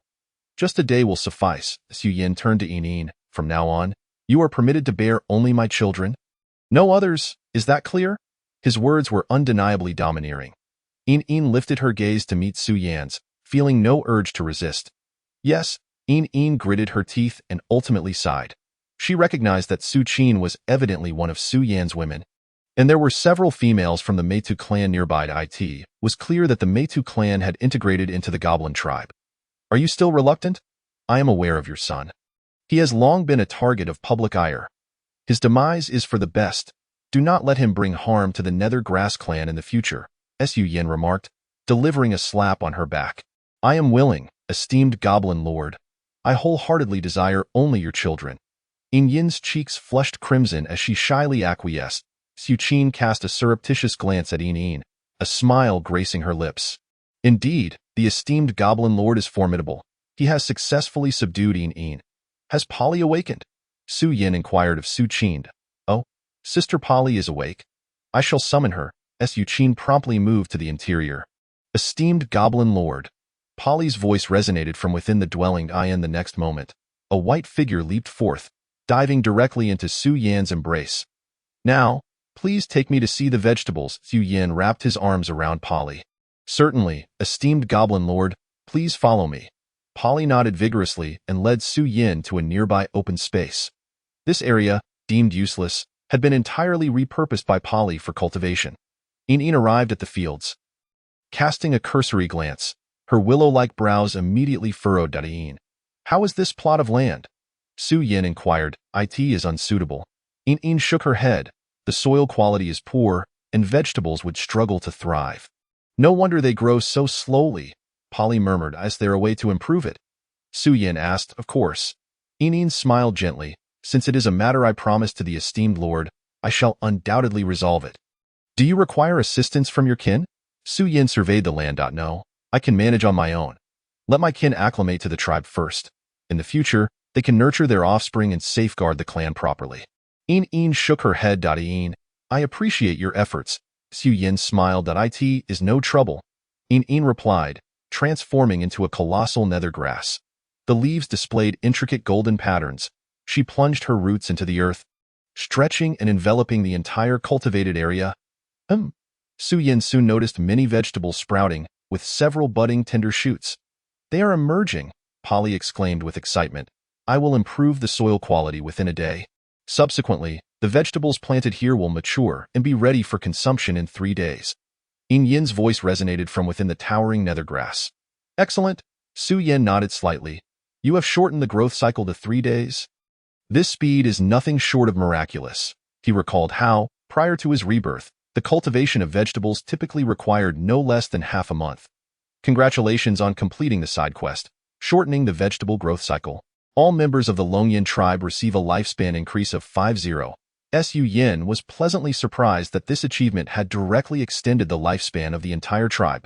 Indeed, goblins had significantly shorter lifespans compared to other races. The average goblin has a lifespan of merely 10 years. Were it not for the absence of reproductive isolation, it is likely that goblins would have long since faced extinction. Congratulations, you have acquired the skill All Things Are Soldiers, est. Furthermore, your skill All Things Are Soldiers, S, has been enhanced and upgraded to All Things Are Soldiers, SS. All Things Are Soldiers, SS. You have attained a deeper understanding of grass, allowing you not only to utilize it as your eyes, but also to command it to launch attacks. Upon witnessing the elevation of the skill level, Su Yan's eyes sparkled with delight. This ability is undeniably formidable. Previously, it enabled long-range observation and reconnaissance. Now, it also facilitates distant assaults. Setting traps and manipulating the environment without the adversary's knowledge has become effortlessly achievable. This reward for the side quest is truly gratifying. A smile involuntarily graced Su Yan's face as he departed from the area. Shortly thereafter, Su Yan heard a peculiar sound. As he advanced forward, he discovered thousands of wraith grasses and snaring goblins within the square. What is happening here? He saw Gobulong strolling with Rain and approached them with the question, "Why, Lord?" "They are conducting a ritual," Gobulong eagerly replied. "This is my first time witnessing the prowess of the Wraith Grass clan." "My lord, Rain can do it too." Rain knelt down and promptly looked up. "Be gone." Gobulong irritably kicked him. "The master is speaking." "When is it your turn to interject?" Rain tumbled to the ground but quickly rose again to kneel in apology. "I am sorry. It was my folly to speak out of turn." "Then keep your gaze steady. Exercise restraint," Su Yan advised, patting Gobulong's shoulder. "Rest assured, I am fully aware." Gobulong nodded vigorously, just as Su Yan prepared to retreat to his dwelling for some rest. He noticed Gobu Yin returning to the tribe. "Why, lord, I did it. I succeeded." Gobu Yin approached, brimming with excitement. "The Goblin King?" Su Yan suddenly realized that Gobu Yin had evolved into a Goblin King. However, externally, there appeared to be no significant changes. Perhaps his green visage simply seemed more sinister. "Where did you acquire that staff?" Su Yan observed that the staff in Gobu Yan's possession was of exquisite quality. "I found it on that sorcerer," Gobu Yin replied candidly. Su Yan nodded slightly without elaborating further. He already possessed a divine-grade weapon and held no regard for this exquisite one. By the way. "What did you mean by I succeeded?" Chapter 68. Queen of the Elves, Luo Qingqing. "Ah, I almost forgot," Gobu Yin exclaimed, slapping his forehead. He turned to call out behind him, "Quick, bring them all in. Let my father witness my triumph." Su Yin turned his gaze toward the entrance. He soon noticed a procession of fierce magical beasts being led in by goblins. These creatures resembled wolves but were 2 to 3 times larger. Most adorned with gray fur, while their backs glimmered with golden strands, as if gilded. Name: Nun Race. Golden-backed Kangwolf level, 31 skills. Recovery, A. Claw Strike, A. My lord, I captured all these golden-backed Kangwolves from the central region of the Wraith Valley. They intended to seize the territory of the 9 strength white tigers, but I managed to eradicate them all, Gobu Yin proclaimed with pride. Not bad. Su Yin nodded slightly. The skills of the golden-backed Kangwolves seemed promising. How many are there? I counted earlier. There are 521 female golden-backed Kangwolves, Gobu Yin answered. Just like the ice soul lizards, assign a goblin to accompany each golden-backed Kangwolf, Su Yin mused, nodding. The goblin tribe would soon have wolf riders. Deep within the Wraith Valley, the landscape was dotted with pine trees, oak trees, and various other unknown flora. A mountain stream converged into a river, meandering through the canyon, while vibrant flowers blanketed the nearby meadows. Numerous castle-like structures were scattered in the vicinity. A graceful figure darted swiftly through the area. It was the elven maiden, Sarah, who had previously been scouting nearby. Clad in a green short dress, her long legs encased in white boots, she bore a quiver at her waist and held a bow in her hand. Yet, the most striking aspect was her ample bosom, which did not hinder her speed in the slightest. Sarah soon arrived at the central elven castle. "Do not impede me. I am in a hurry. Clear the way." She waved her bow, pushing aside the elven guards who attempted to approach, hastening into the palace. "Mother, there is trouble," Sarah exclaimed as she burst into the palace. Inside the palace, a bed was draped in gauze. The occupant, with golden hair and elongated ears, possessed a beauty that also bore a hint of maturity. She wore a form-fitting white dress, her fair legs clad in black stockings. Creating a striking impression, at that moment, she languidly reclined on the bed, delicately holding a grape, gently bringing it to her lips, savoring its sweetness before swallowing it. She was none other than Queen Luo Qingqing of the elf clan. "What is it?" Her voice was languid, reminiscent of someone just awakened, lacking vigor. "The Wraith Grass clan has vanished." Sarah knelt before Luo Qingqing, clasping her hands in supplication. "The Wraith Grass clan?" Luo Qingqing perked up slightly, narrowing her eyes as she set the grape back in the fruit bowl. She blinked her slender lashes and gazed at Sarah. "What do you mean by vanished?" The Wraithgrass clan has openly breached their promise and left without authorization. Sarah elucidated. The entire tribe has departed? Luo Qingqing rose, crossing her legs. Indeed, Sarah affirmed with a nod. Luo Qingqing stood, stepping down from the bed. With her hands elegantly positioned before her, her graceful demeanor radiated an aura of authority without anger. She did not respond immediately but paced beside Sarah, the sound of her crystal heels echoing through the quiet palace. "Mother, may I investigate this matter?" Sarah urged, her urgency palpable. Luo Qingqing halted, facing Sarah. "Go investigate. The Wraithgrass clan values their promises and will not easily breach them. Surely, they have encountered some predicament." "Understood," Sarah nodded. "Once you ascertain the truth, devise a means to assist them," Luo Qingqing contemplated. "Yes," Sarah turned promptly. Disappearing from the palace, Luo Qingqing rubbed her temples, returning to the bed. "What a bother! Being a queen is truly exhausting. I am burdened with endless concerns daily. I long to explore the outside world." In Moonstream Town, Freya had reverted to her Claire guise. She noticed an influx of adventurers in the town. Although their levels were not high, and even included porcelain-level adventurers, it was still quite remarkable for such a remote locale. The last time so many adventurers appeared was due to Grey's bounty. Could it be that another incident had arisen? She sensed that during her brief absence, Moonstream Town must have undergone some changes. Freya promptly made her way to the tavern. You are still alive!" the bartender exclaimed in surprise upon seeing Claire enter. "I was only gone for a few days. How could you presume I was dead?" Freya retorted with a furrowed brow. "I heard from Lord Grey. He said you perished in the Wraith Valley. He intends to seek vengeance for you," the bartender replied, glancing at Freya's shadow on the floor. "Where is he now?" Freya inquired. "He has already gone to the City of Water, claiming he would issue a bounty." The bartender struggled to recall. "When did this happen?" Freya's brow furrowed. 2 days ago, the bartender answered. "Curse it!" Freya ground her teeth. She had not anticipated Grey would act on his own. Had it been before, she would have deemed it a fortunate turn of events, however, upon realizing Su Yan's identity. It had transformed into a ticking time bomb. She was acutely aware of the consequences of a bounty being issued in the royal capital. Regardless of the target, various factions in the City of Water would surely send people to investigate. The low-level adventurers appearing now were likely drawn here to join the fray. "Has Grey returned?" Freya asked, knowing full well that the royal capital's bounty had likely already been issued, and it was too late to intervene. "Not yet," the bartender shook his head. "Claire, you are truly alive.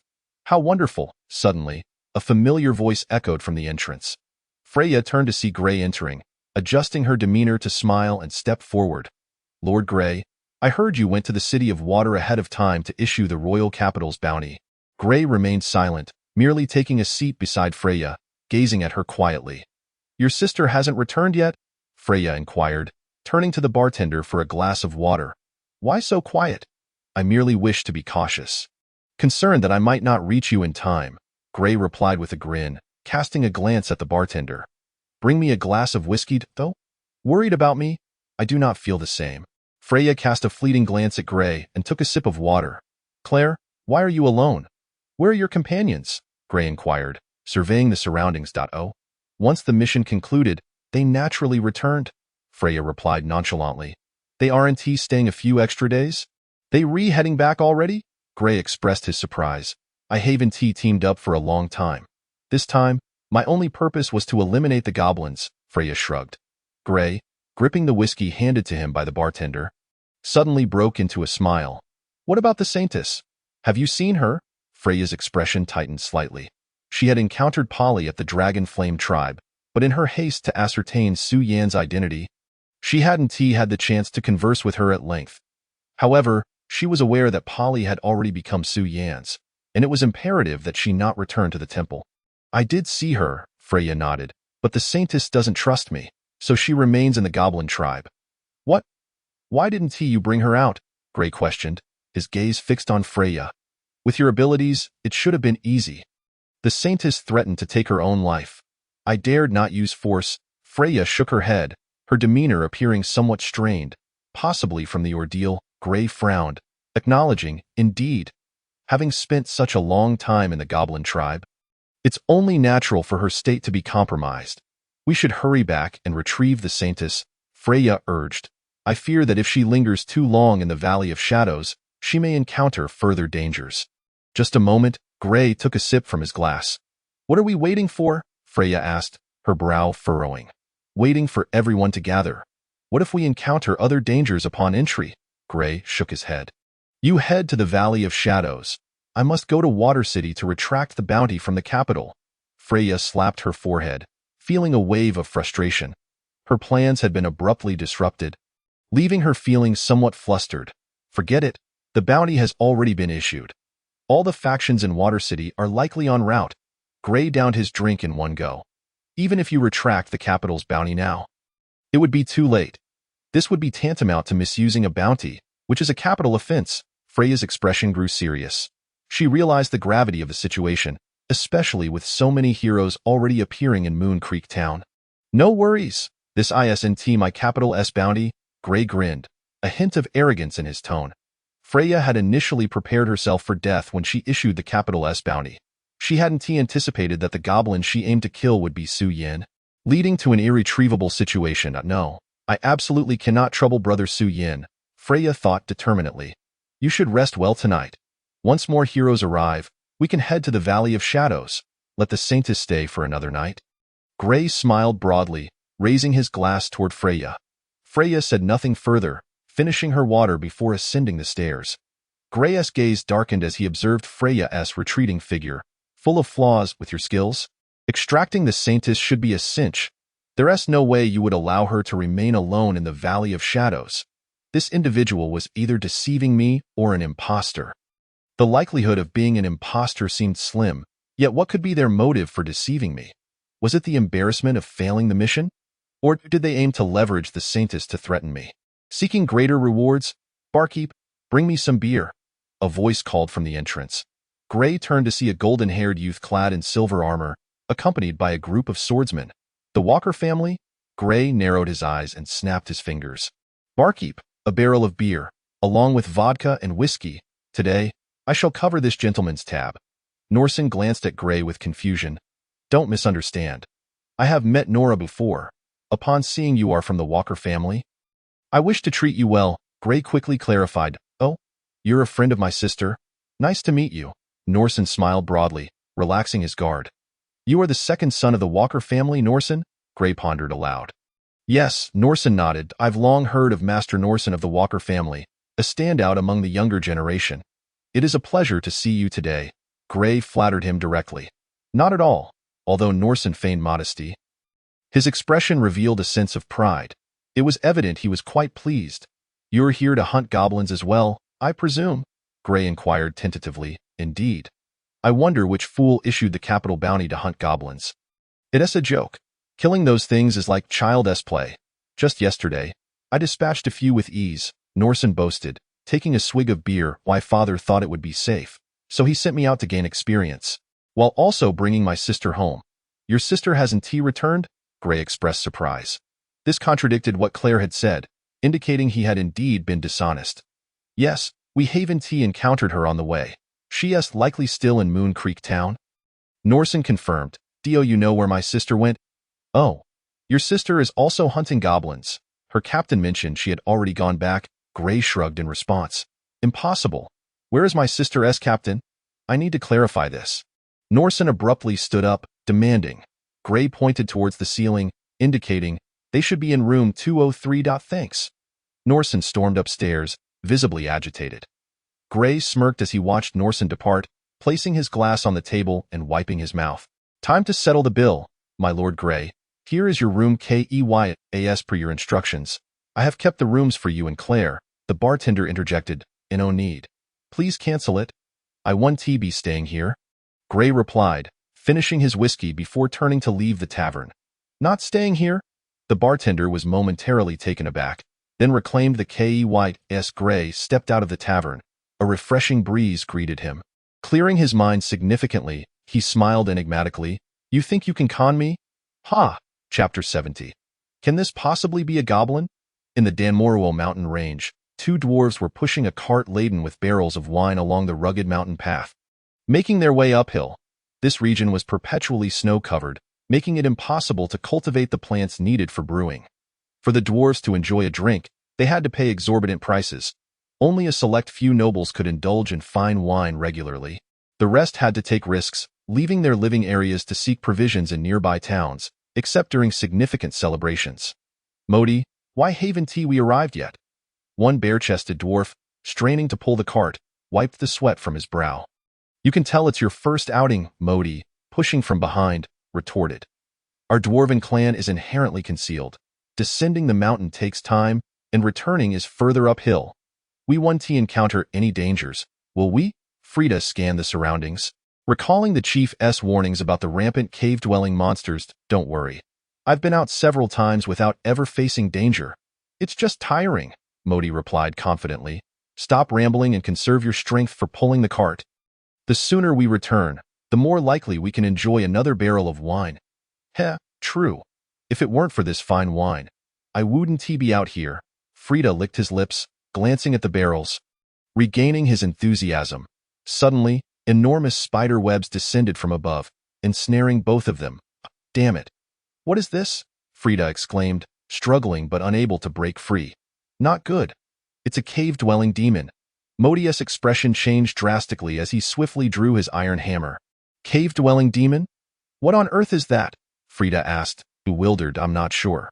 I heard that the recent earthquake awakened them from beneath, Modi replied, eyes darting nervously. Soon, a swarm of shadows emerged from the snowy ground around them. They resembled gigantic spiders, supported by 4 jointed legs, with 2 stout forelimbs raised high, appearing to be their arms. Why the gods? Why are there so many cave-dwelling demons? Frida's face fell into despair as he surveyed the overwhelming multitude surrounding them.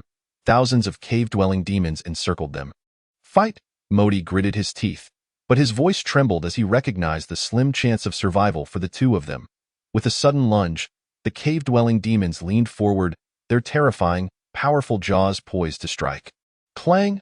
Modi raised his massive hammer, a brilliant blue light erupting from it. However, this was only temporary. The glow quickly began to flicker and waver, threatening to vanish at any moment. Frida was in a similar predicament. Clutching a shield in trembling hands, clearly unable to maintain his defense for much longer. Boom. Suddenly, a green figure surged forth from the depths of the earth, unleashing a tremendous shockwave that sent the encroaching troglodyte demons careening through the air. Frida and Modi were not spared from the impact, tumbling to the ground in astonishment. They gazed ahead, bewildered. With such a commotion, could it be that the troglodyte demon leader had arrived? This was indeed a path to doom. Ugh! Su Yin brushed the dirt off his clothes and spat onto the ground. Eager to reach the dwarven clan swiftly, he had utilized the earth entry of the Shifang sword, but as it was his first attempt, he was unaccustomed to it and swallowed a fair amount of dirt. Upon nearing the territory of the dwarves, he decided to step out for some fresh air. It was rumored that the dwarves had a penchant for alcohol. To his surprise, even the soil in this area bore a hint of the intoxicating aroma. How peculiar! Su Yin inhaled deeply and soon discerned the potent scent of spirits in the air. Goblins? Upon seeing Su Yin's emergence, Frida and Modi momentarily froze, their expressions quickly morphing into one of complexity.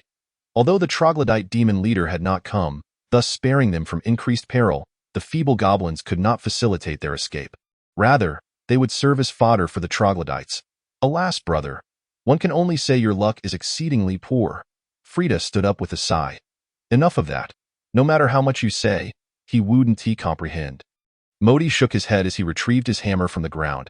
Su Yin glanced sideways and noticed 2 dwarves.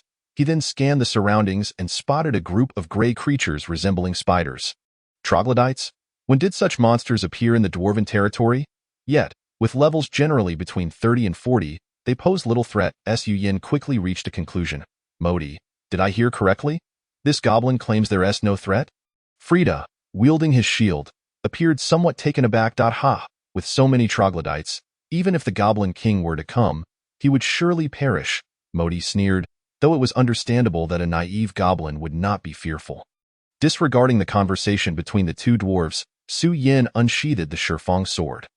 Having not eaten throughout the journey, he now felt a pang of hunger. Modi, he can wield a sword, Frida exclaimed in astonishment. And I cannot even discern the quality of his sword. What is so surprising? He is probably the Goblin King. Having begun to acquire some intelligence and rudimentary swordsmanship is nothing remarkable.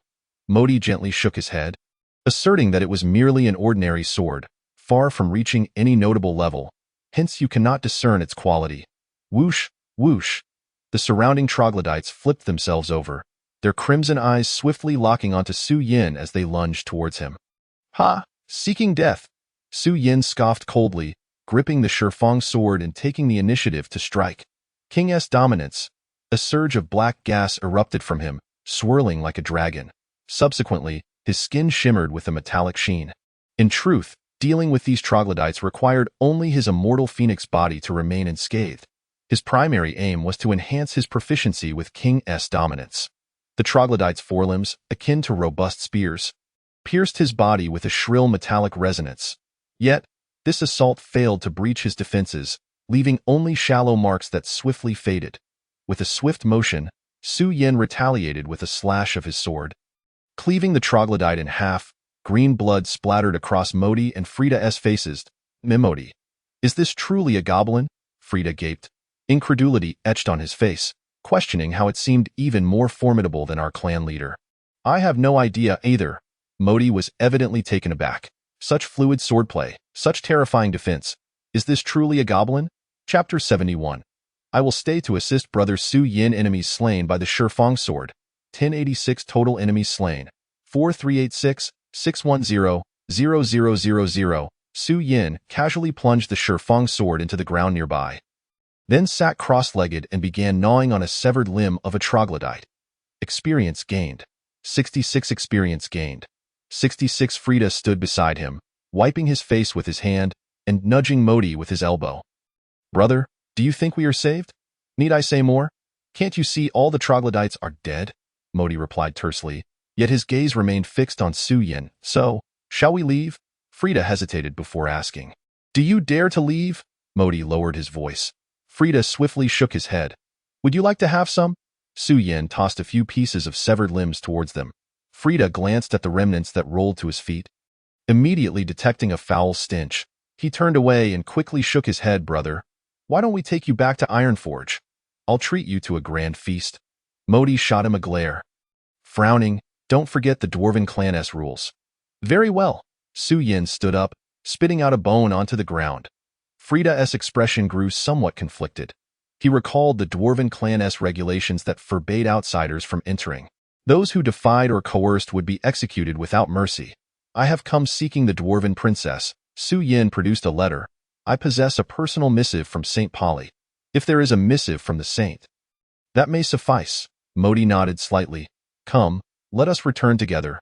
Frida exhaled in relief, revealing a smile, and thanked him profusely for earlier. No need for thanks. It was but a trivial matter. Su Yin nodded lightly. Modi scrutinized Su Yin, noting that aside from his appearance, the goblin's demeanor and speech were remarkably human-like. Main quest issued. A turning point in destiny. Turning point in destiny. Obtain the aid of the Dwarven clan to forge equipment for the Dragonflame tribe, thereby enhancing the tribe's strength. The main quest has been issued. Su Yin narrowed his eyes. It had been a while since he received news about the main quest for the tribe. This time, the quest seemed not overly challenging. As long as he found the Dwarven princess and had her intervene, he believed the Dwarven clan would undoubtedly assist. Brother, do you see? Just ahead lies Ironforge. Frida pointed towards the mountainous structure in the distance.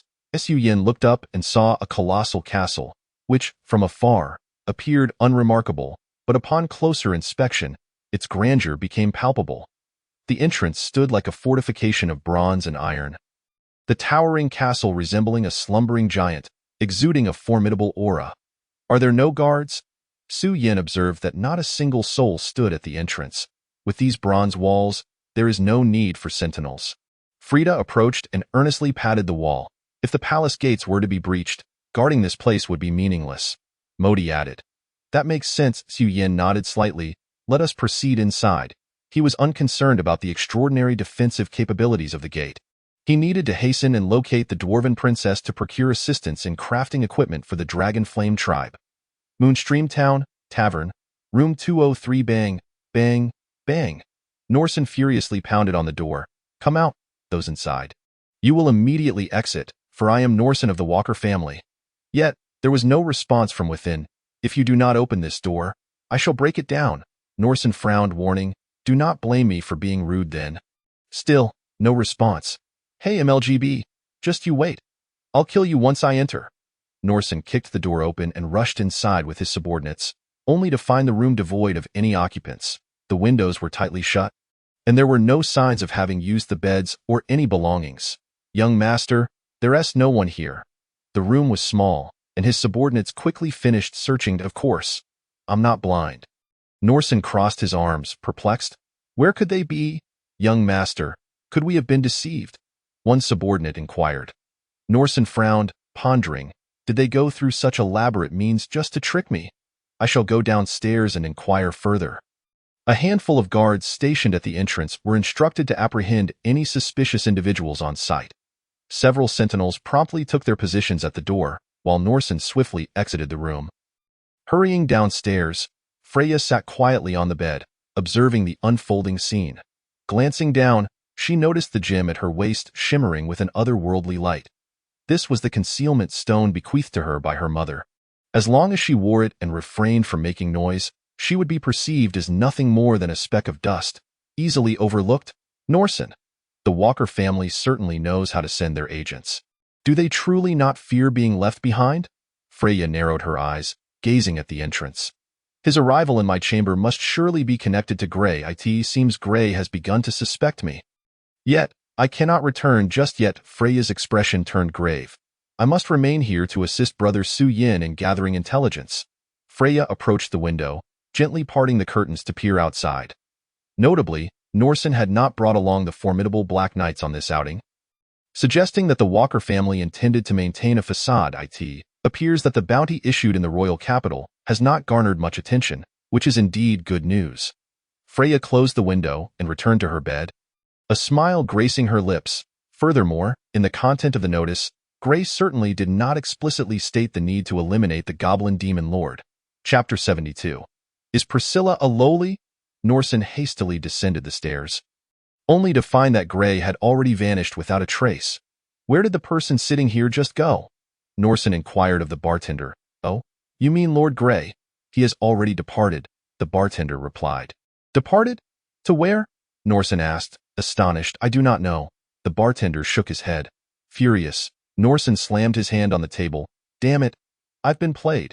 Young master, do you want me to pursue him? One of his subordinates inquired nearby. Chase, do you even know where he went? Norsen retorted, exasperated. This place is unfamiliar. We shall wait until tomorrow. Yes. The subordinate promptly withdrew. Norsen squinted, pondering whether Gray's claims bore any truth. Regardless, it seemed Nora was likely in danger. With that thought, a smirk crept across his face, unable to suppress a chuckle. This truly was splendid news. In the Damoro Mountains, at Iron Furnace Fortress, Su Yin followed Modi and Frida deeper within. He was shrouded in a large black cloth. As Modi explained, it was to prevent his appearance from attracting undue attention and causing unnecessary trouble. Are you sure this is helpful? Su Yin glanced around, noticing the nearby dwarves watching him. After all, his height was rather conspicuous in this setting, though not worry. We are almost at the princess's residence, Frida whispered. Su Yin nodded slightly, choosing not to comment further, and began observing the surrounding dwarves. The dwarves he encountered were all bearded and stout, none exceeding a height of 5'3". However, he had yet to see any female dwarves, leading him to speculate that their appearance might not differ greatly. In his mind, he even conjured an image of a stout, nose-picking dwarf woman. Brother, we have arrived, Frida announced. Halting her steps, Su Yin looked up and spotted a tavern, his expression laced with confusion as he turned to Frida. Here?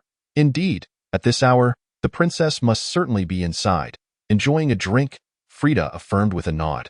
You can head straight up to the second floor, the innermost private room will have her. Su Yin nodded slightly and ascended to the second floor. Casting a glance at the first floor, he noted the lack of patrons. Hey, who do you think you are? Paying customers are required here, the tavern owner burst forth. With a decisive thud, Modi struck him unconscious with his hammer. Casting a glance at Su Yan's retreating figure, should we let him meet the princess alone? Is she truly safe? Are we not here to guard? Frida countered with a shake of her head. Are you certain? Modi replied, a hint of doubt in his tone. Frida's expression faltered. Indeed, the two of them were not a match for Su Yin. Then what do we do? Frida asked timidly, clenching his teeth. Modi hesitated before raising his gaze to Frida. The owner is out cold. Can we not indulge ourselves in some drinks now? Frida's eyes brightened at the suggestion. Indeed. But what about the payment? Charge it to the princess. Modi strode toward the liquor cabinet. Right, right? Frida hurriedly followed suit. Su Yin arrived on the second floor to find it empty, promptly removing the black cloth that had been stifling him. This is suffocating, he muttered as he approached the innermost room. Soon, he could hear a female voice from within, exclaiming, "Drink, drink." Pushing the door open, he entered the room and quickly noticed a young girl slumped over the table, intoxicated. She was utterly unlike the dwarf women he had envisioned. Instead, she bore the appearance of a lowly, with short pink hair and clad in a white fitted top and black shorts. Her long legs were adorned with black knee-high stockings, complemented by brown ankle boots, the white cloak draped over her shoulders. Name: Priscilla. Race: Dwarf. Level: Ruby Hero, Level 51. Title: Princess of the Black Iron Tribe. Skills: Hill Power, SS. Storm Hammer, S. Heavy Strike, A. The Black Iron Tribe. It seems that Iron Furnace Fortress houses various factions. Su Yin squinted, making a simple judgment. However, this dwarf woman offered him a pleasant surprise. Goodness, she is quite ample. Priscilla muttered, drooling as she lay atop the table. Indeed, she is quite ample. Su Yin stood beside Priscilla, appraising her figure, her attire barely containing her. What a massive cup! What a delightful drink! Priscilla suddenly sprang to her feet, raising her cup high. Princess Priscilla. Su Yin seated himself before her. What are you? What are you? Priscilla squinted at the goblin before her, frowning. You can't possibly be a troll, can you? I am a goblin, Su Yin replied candidly, placing a letter on the table. Here is a letter from Saint Polly. You will understand once you read it. Polly. Priscilla's eyes brightened. Finally, that little girl remembered me. After all this time, she finally wrote to me. Would you like to sober up? Su Yin inquired, looking at Priscilla. Sober up? Nonsense. I will not get drunk. You're not fooling me, are you? There is not a single word written here, Priscilla exclaimed. You're holding the cup. The letter is on the table. Su Yin rubbed his forehead. Oh, hee. My apologies. Mistake. Priscilla grinned, revealing her adorable fangs, then grasped Su Yin's hand. This time it's my hand. And what about this time? Hey, stop that. Su Yin withdrew his hand. Glancing at the table, he noticed the barrel was labeled with 4 characters. Water of Life. 96 proof. Su Yin frowned. While he had heard of the dwarves' prowess in drinking, he had not anticipated them to mix alcohol with water. Surely, this wouldn't kill anyone, would it? Kill anyone? Don't underestimate me. This degree doesn't even count as alcohol, Priscilla proclaimed, suddenly standing, only to lose her balance and drop to the floor. Forget it. We'll see how you fare once you sober up. Su Yin sighed, collecting the letter. Priscilla wore a triumphant smile. I told you. I'm not drunk. Even if you didn't say anything, I would know. Polly must surely know it's my birthday. She has come to gift me. Gifts? Su Yin frowned. What gifts? You should really read the letter. Polly hasn't sent you any gifts, of course. Aren't you my gift? She knows I've been single all this time. She doesn't know what a man feels like. Priscilla grinned mischievously, lifting his chin with her finger. Moreover, she is quite thoughtful. She sends me the strongest goblin right away. They say goblins are all good. Today, I shall witness for myself whether the rumors hold true. Chapter 73. I am quite satisfied. The goblin truly lives up to its reputation. I am quite satisfied.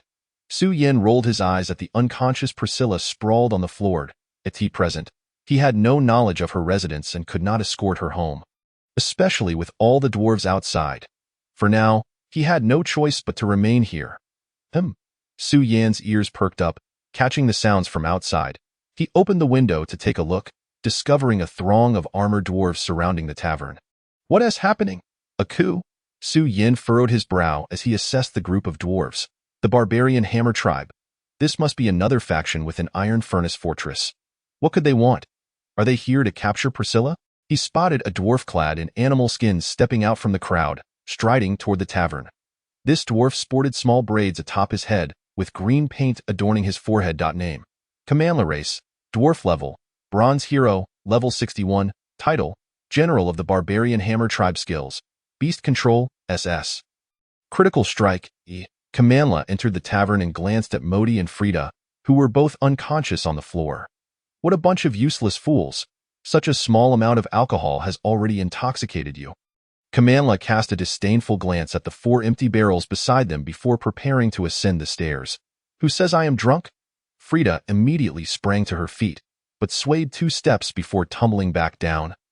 Landing on Modi, Kamanla paid no heed and continued his way upstairs. He had received news that the princess of the Black Iron clan was clandestinely meeting with outsiders, providing him the perfect opportunity to threaten the Black Iron clan to vacate Ironforge. Creak, creak. Kamanla gripped a massive iron hammer, each step echoing ominously on the stairs. Princess Priscilla? Kamanla leisurely approached the door of the innermost room. It was common knowledge that Priscilla favored drinking in this secluded spot. Yet there was no response from within. Drunk, perhaps?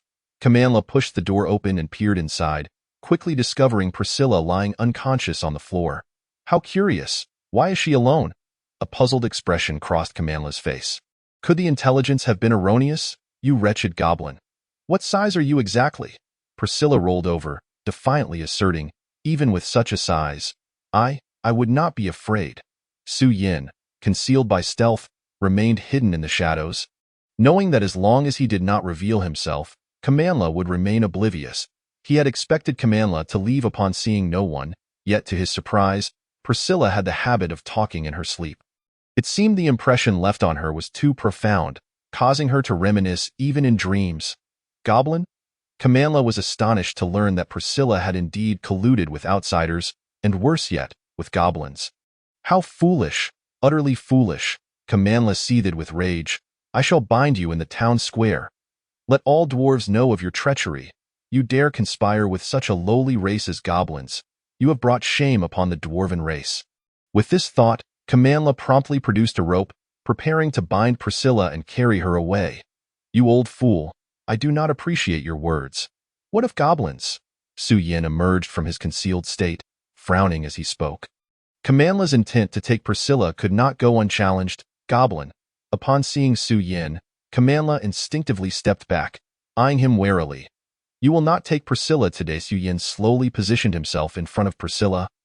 Gazing down at Kamanla, ha! Kamanla scoffed derisively, gripping his hammer. What a joke! When did goblins dare to speak so boldly?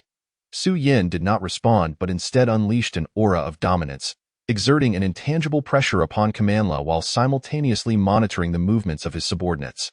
Kamanla furrowed his brow, feeling an unsettling weight upon his body. You despicable beast! What foul means have you employed? Kamanla glared at Su Yin, raising his hammer to strike. I shall crush you into pulp. Too slow.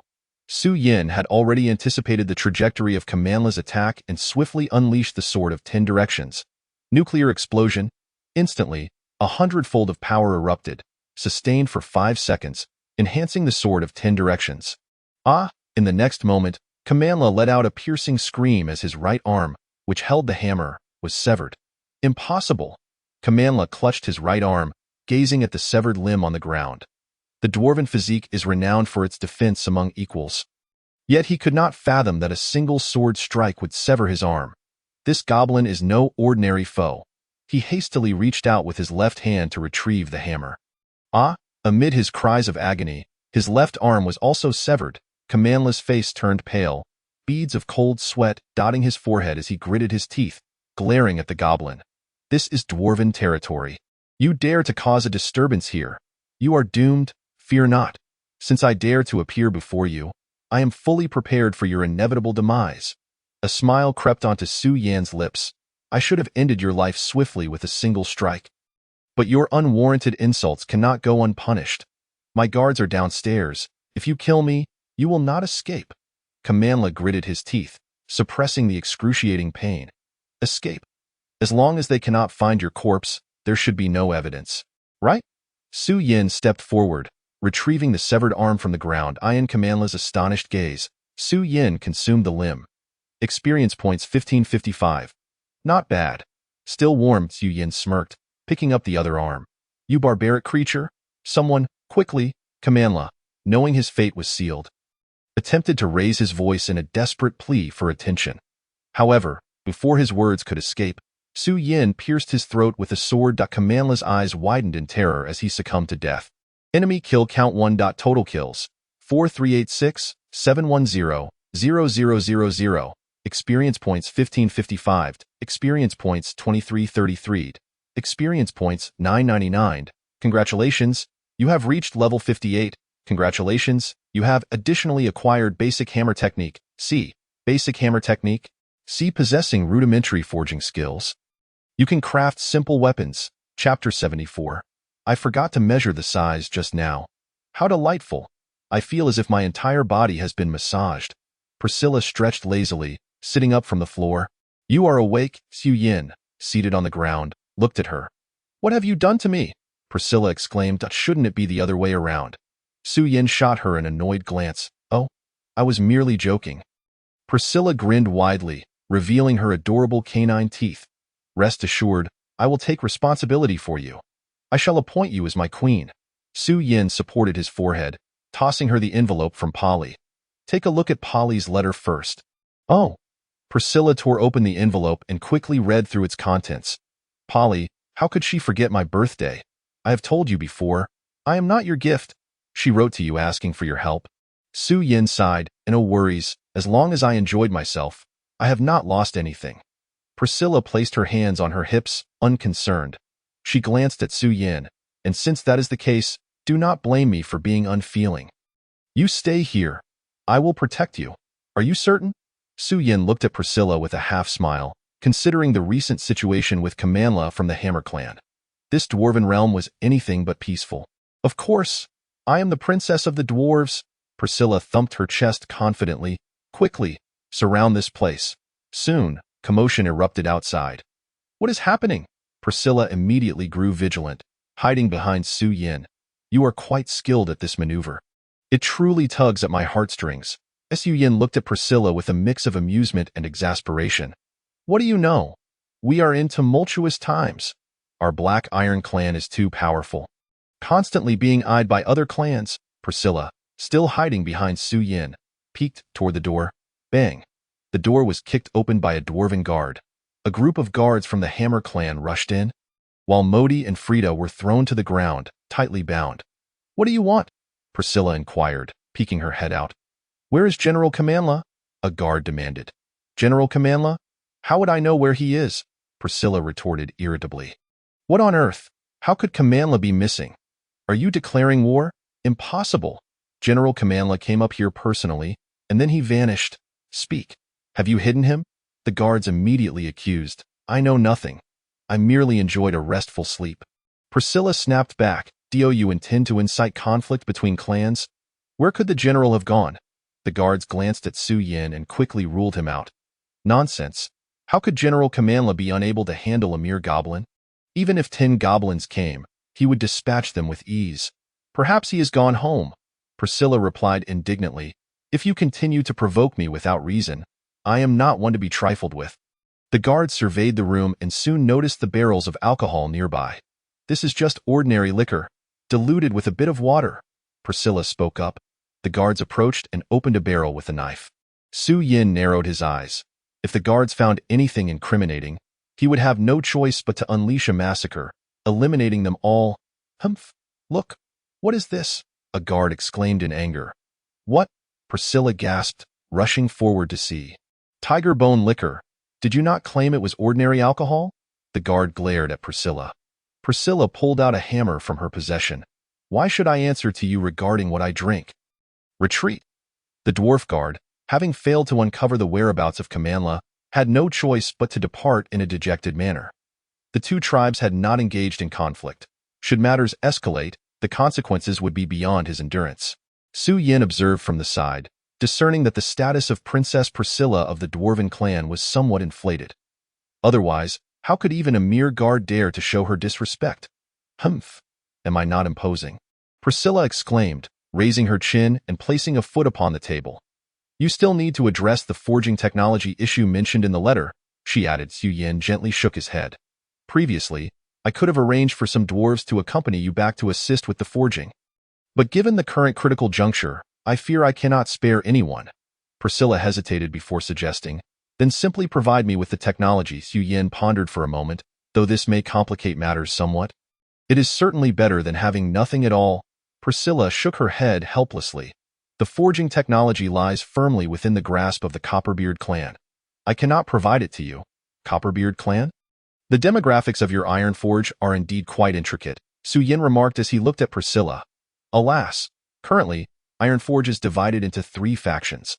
Although my mother's Black Iron clan leads, the other 2 factions are discontent and are seeking opportunities to suppress us. Priscilla sighed softly. Xu Yin remained silent. It appeared that the main quest was not as simple as it seemed. As it stands, to obtain forging technology or personnel, the dwarven clans must first unify. No more delays. I shall take you back to the castle to meet my mother. She may be able to assist you, and I believe she will be quite pleased to see you. Priscilla's face lit up with joy upon approaching Xu Yin. She will be pleased. Could it be that she? Xu Yin glanced at Priscilla, puzzled. Yes, she has always hoped I would find a suitable match. I believe I have found one now, Priscilla replied with pride. Then let us be off, Xu Yin agreed. His purpose in coming here was to acquire forging technology. Naturally, he could not leave empty-handed. Carry me? Priscilla announced, extending her arms. Xu Yin stood and effortlessly wrapped his left arm around her waist, lifting her as they headed toward the door. Aren't you afraid my presence will incite panic? He inquired. What is there to fear? Priscilla shook her head. You are my consort, Princess Priscilla. Today, we cannot extend credit any further, the tavern owner exclaimed as he clutched his head and rose from the ground. Priscilla, she replied with an awkward smile. There are 2 individuals in the princess's chamber who claimed they would cover all of her expenses. Xu Yin interjected from the side. Very well, princess, do take care. The tavern owner promptly hurried upstairs with enthusiasm. You truly are remarkable, Priscilla said, playfully patting Xu Yin's abdomen. Xu Yin frowned. Your saliva has landed on my hand. Ahem. My apologies. It is simply that I have never encountered an abdomen resembling a chocolate block before. Priscilla replied, her eyes sparkling. Hey, where do you think your hands are going? Do not panic. I merely forgot to take measurements. Chapter 75. I have never seen such width, such length. This is incredible. I have never seen anything like it. Priscilla's eyes sparkled with delight as she placed her hands on his abdominal muscles. Xu Yin did not dispute this. It seemed that the dwarven males were predominantly portly. He had yet to encounter a slender one. Where are the women of your dwarven clan? Do they not venture into the streets? Xu Yin voiced his curiosity. Up until now, he had only seen Priscilla as a dwarven female. During these extraordinary times, all dwarven women are confined to their homes, Priscilla whispered. They are not permitted to roam the streets. And what about you? Xu Yin inquired. I am different. I am a princess, after all, Priscilla replied proudly as they walked. Dwarves passing by halted, staring in astonishment and murmuring among themselves. Look, isn't that a goblin? Indeed. How can such an inferior race be found in Ironforge?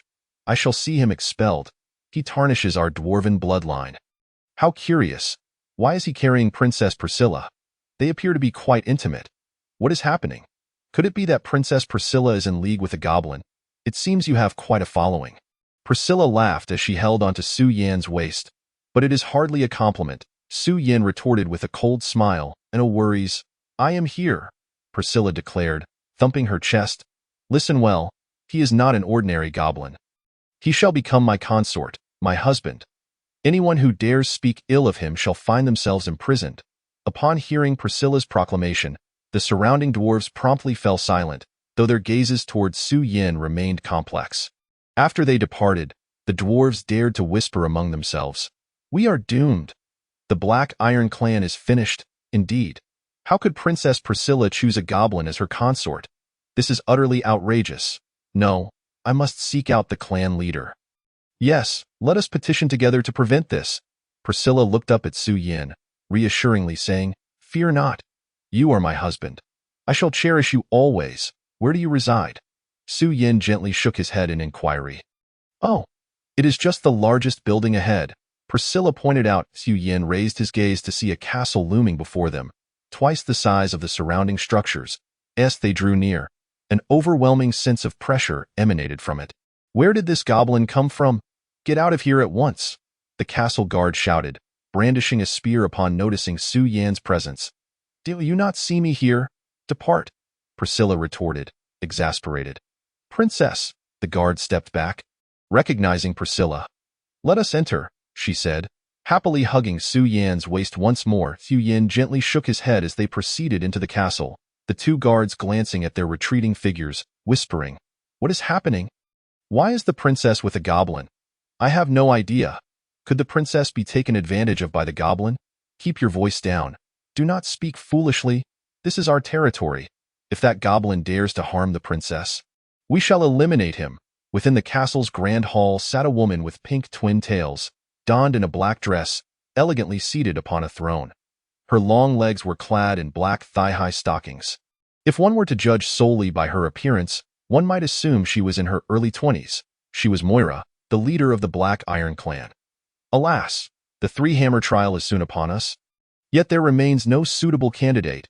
Should we fail, the Black Iron clan may very well lose governance of Ironforge. Moira rubbed her temples, her expression clouded with worry. Mother, I have returned.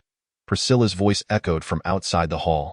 You still remember to come back? Moira replied curtly without lifting her gaze. As a princess, you ought to shoulder some responsibilities. Mother, look who I have brought back, Priscilla exclaimed, hurrying towards Moira, having dismounted from Su Yan. Who have you brought? Moira instinctively raised her head, and upon seeing Su Yan, her expression shifted dramatically to a goblin. Su Yan cast a glance at Moira, somewhat surprised by her youthful appearance, initially concluding that dwarven females were likely all of legal age. Mother, this is my husband, Priscilla declared, grasping Moira's arm. Are you certain? Moira struggled to regain her composure. Mother, did you not tell me that goblins possess extraordinary strength? Moreover, Priscilla lowered her voice and leaned closer to Moira's ear. Have you tried it? Moira regarded her with a questioning glance. Well, how shall I put it? It was exceptional, Priscilla nodded enthusiastically. Very well, I shall not dissuade you. Keep him, Moira replied with a gentle shake of her head. Given the current turmoil, refrain from drinking outside. Understood, Priscilla conceded reluctantly, glancing at Su Yan before suddenly recalling something. Oh, Mother, do you have a way to acquire the forging technology? Forging technology has always been held by the Copperbeard clan. However, our Black Iron clan possesses numerous blacksmiths as well. Should you wish to forge any weapon, simply seek out a blacksmith. Moira replied, It is Su Yan who wishes to take this forging technology with him. Priscilla indicated towards Su Yan. What do you mean? This goblin does not intend to stay. Moira's expression darkened instantly. Mother, do not be alarmed. He was introduced to me by Polly. Priscilla quickly interjected. The saintess? Moira scrutinized Su Yan, contemplating that acquiring the forging technology was not an insurmountable task. All that is required is to win tomorrow's three-hammer trial. Securing first place grants one the right to make a request. The three-hammer trial? Su Yan nodded slightly, considering it a potential opportunity. Mother, I have heard that the three-hammer trial is quite formidable. Only about 10 dwarves in total can successfully complete it. Priscilla exclaimed, concerned that this might be too much for Su Yan. What? Is there truly such a thing as a free lunch in this world? Moira, with a hint of irritation, inquired, wouldn't a betrothal gift suffice? Priscilla muttered under her breath, prompting Moira to feel an overwhelming surge of frustration. Which side are you on, exactly? Very well. I shall participate in tomorrow's three-hammer trials, Su Yan interjected. Are you serious? Moira asked. Indeed, Su Yan replied with a gentle nod. I knew my daughter had an eye for the right person, Moira acknowledged, slightly nodding. Prepare the banquet in the kitchen. Tonight I shall ensure my son-in-law and I celebrate until inebriation. Soon, a cacophony of hurried footsteps echoed from outside the hall, accompanied by a shout. Chieftain, please reconsider. Chapter 76. He is my husband. I declare it. Moira peered outside the hall and noticed a throng of dwarves from the Black Iron clan gathered outside. Furrowing her brow, she stood up, her black leather shoes clicking as she strode toward the entrance. Hey, what do you think you are doing? Priscilla frowned. We demand he leave. The dwarves outside pointed at Su Yan. On what grounds? He is my husband, Priscilla retorted angrily, brandishing a hammer. Princess, he is but a goblin. How can such a lowly race be worthy of our noble dwarven kin? Indeed. What is a goblin worth? How could he possibly marry into our clan? The uproar continued, with shouts of disapproval echoing around. I refuse to accept this. So do I. A dwarven princess can only wed a dwarf. The surrounding dwarves began to murmur among themselves. Silence. He shall not leave. Moira's expression turned icy. When it was time to select for the 3 hammer trials, each of you fled faster than the rest. Now, when it comes to bullying someone, you are all so eager. Chieftain, you must think twice, the dwarves implored, agitated. If he departs, who will participate in the 3 hammer trials? You lot of cowards. Moira's voice was cold. The dwarves fell into a brief silence, then turned their disgruntled gazes towards Su Yin. Chieftain, we are certainly stronger than this goblin. Indeed, such a lowly creature. I could crush him with a single finger. What a joke. If he represents us, I would rather forfeit.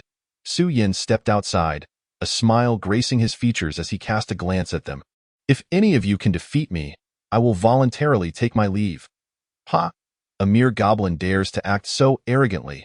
One dwarf, sporting braided facial hair, stepped forward, his ample belly jiggling as he walked. Name, Sean Race, dwarf level, ruby champion, level 52 title, member of the Black Iron Clan skill. Strength A. Sean pointed at Su Yin.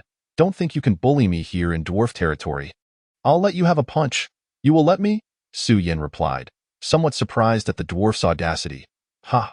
Are you scared already? Perhaps you should just kneel and admit defeat. Sean sneered, I fear I might accidentally kill you. Su Yin smiled. Ha ha ha, you crack me up. Come on then, give it your best shot.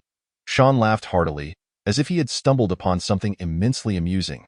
He was a ruby champion, skilled enough to rank among the top 10 in the Black Iron Clan. Taking down a goblin would be a piece of cake. I could have easily stepped up earlier. What a pity to miss the chance to impress the princess. Mother, these ruffians are going too far. They completely disregard us. Priscilla anxiously glanced at Su Yin. Moira grasped Priscilla's arm, shaking her head. Consider this a test for him. If he cannot overcome this, how can he be your husband or participate in tomorrow's 3 hammer trials? But I still have my doubts, Priscilla fretted. If Su Yin cannot prevail, I shall intervene. I will not allow him to come to harm, Moira assured her. Very well, Priscilla finally conceded. Su Yin regarded Sean and immediately activated his royal armor. His right hand transformed from green to a deep emerald hue, glistening with a metallic sheen. He refrained from using nuclear explosion, wary that a 100-fold increase in power would lead to a bloody spectacle. Boom! Su Yin unleashed a punch aimed at Sean. Upon witnessing the incoming fist, Sean puffed out his chest dismissively. Crack! With a sound akin to shattering bones, Su Yin's fist pierced through Sean's chest. My apologies. I may have exerted a tad too much force. Su Yin withdrew his fist. Licking the blood from it, Sean's eyes widened in disbelief as he stared at his chest, where a clear blood hole had formed. Blood gushed forth violently. No, this cannot be. Sean's voice faltered, and before he could finish his sentence, his body collapsed to the ground. Sean was dead. The surrounding dwarves shifted in their expressions, taken aback by the unexpected outcome. Moira initially froze, then a smile broke upon her face. She had indeed chosen the right person. Ha ha, no doubt my chosen husband is remarkable. What do you have to say now? Priscilla beamed with pride at Su Yin's decisive victory. Is there anyone else who wishes to challenge? Su Yin scanned the other dwarves. As they felt his gaze upon them, they instinctively took a step back. They had not anticipated that this goblin would prove so formidable. Entirely contrary to their preconceived notions, had they perhaps lingered too long in this place, unaware that goblins in the outside world had grown so potent? If not, then Su Yin would represent the Black Iron Clan in tomorrow's 3 hammer trials. Moira reminded them of the stakes. The dwarves of the Black Iron Clan remained silent, uncertain if they could surpass Sean's strength. A bunch of worthless fools. It is merely a goblin. Why are you all so frightened? A dwarf clad in black armor, with dark skin, pushed through the crowd. Name, Charles Race, dwarf level, silver champion, level 72 title, commander of the Black Iron Clan skill, hammer smash everything. Su Yin gleaned information about the newcomer. This was his first encounter with a silver-level warrior. The surrounding dwarves erupted in excitement upon seeing Charles. Ah, it is General Charles. He is the strongest among our Black Iron Clan. Indeed, with him in the fray, victory is assured. Ha ha ha. He ranks among the top in Ironforge. This goblin, no matter how strong, cannot possibly match General Charles. General Charles, what brings you here? Moira furrowed her brow at Charles, surprised that he had come to stir the pot. What is it, esteemed chieftain?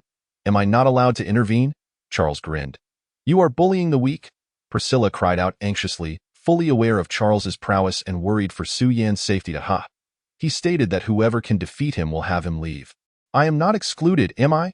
Charles fixed his gaze on Su Yan, a smirk playing on his lips. Have I spoken incorrectly, you repugnant little green bug? Chapter 77. Later, I shall visit your chamber to explain the rules. Of course not, you little black monkey, Su Yan grinned. Faced with a silver-level champion, he had no confidence in defeating him outright. He could only provoke him and seek a clever way to win. What did you say? Charles's expression darkened, intensifying the already grim visage of his dark skin. Nothing. For the sake of fairness, I propose we both throw a punch to determine the victor.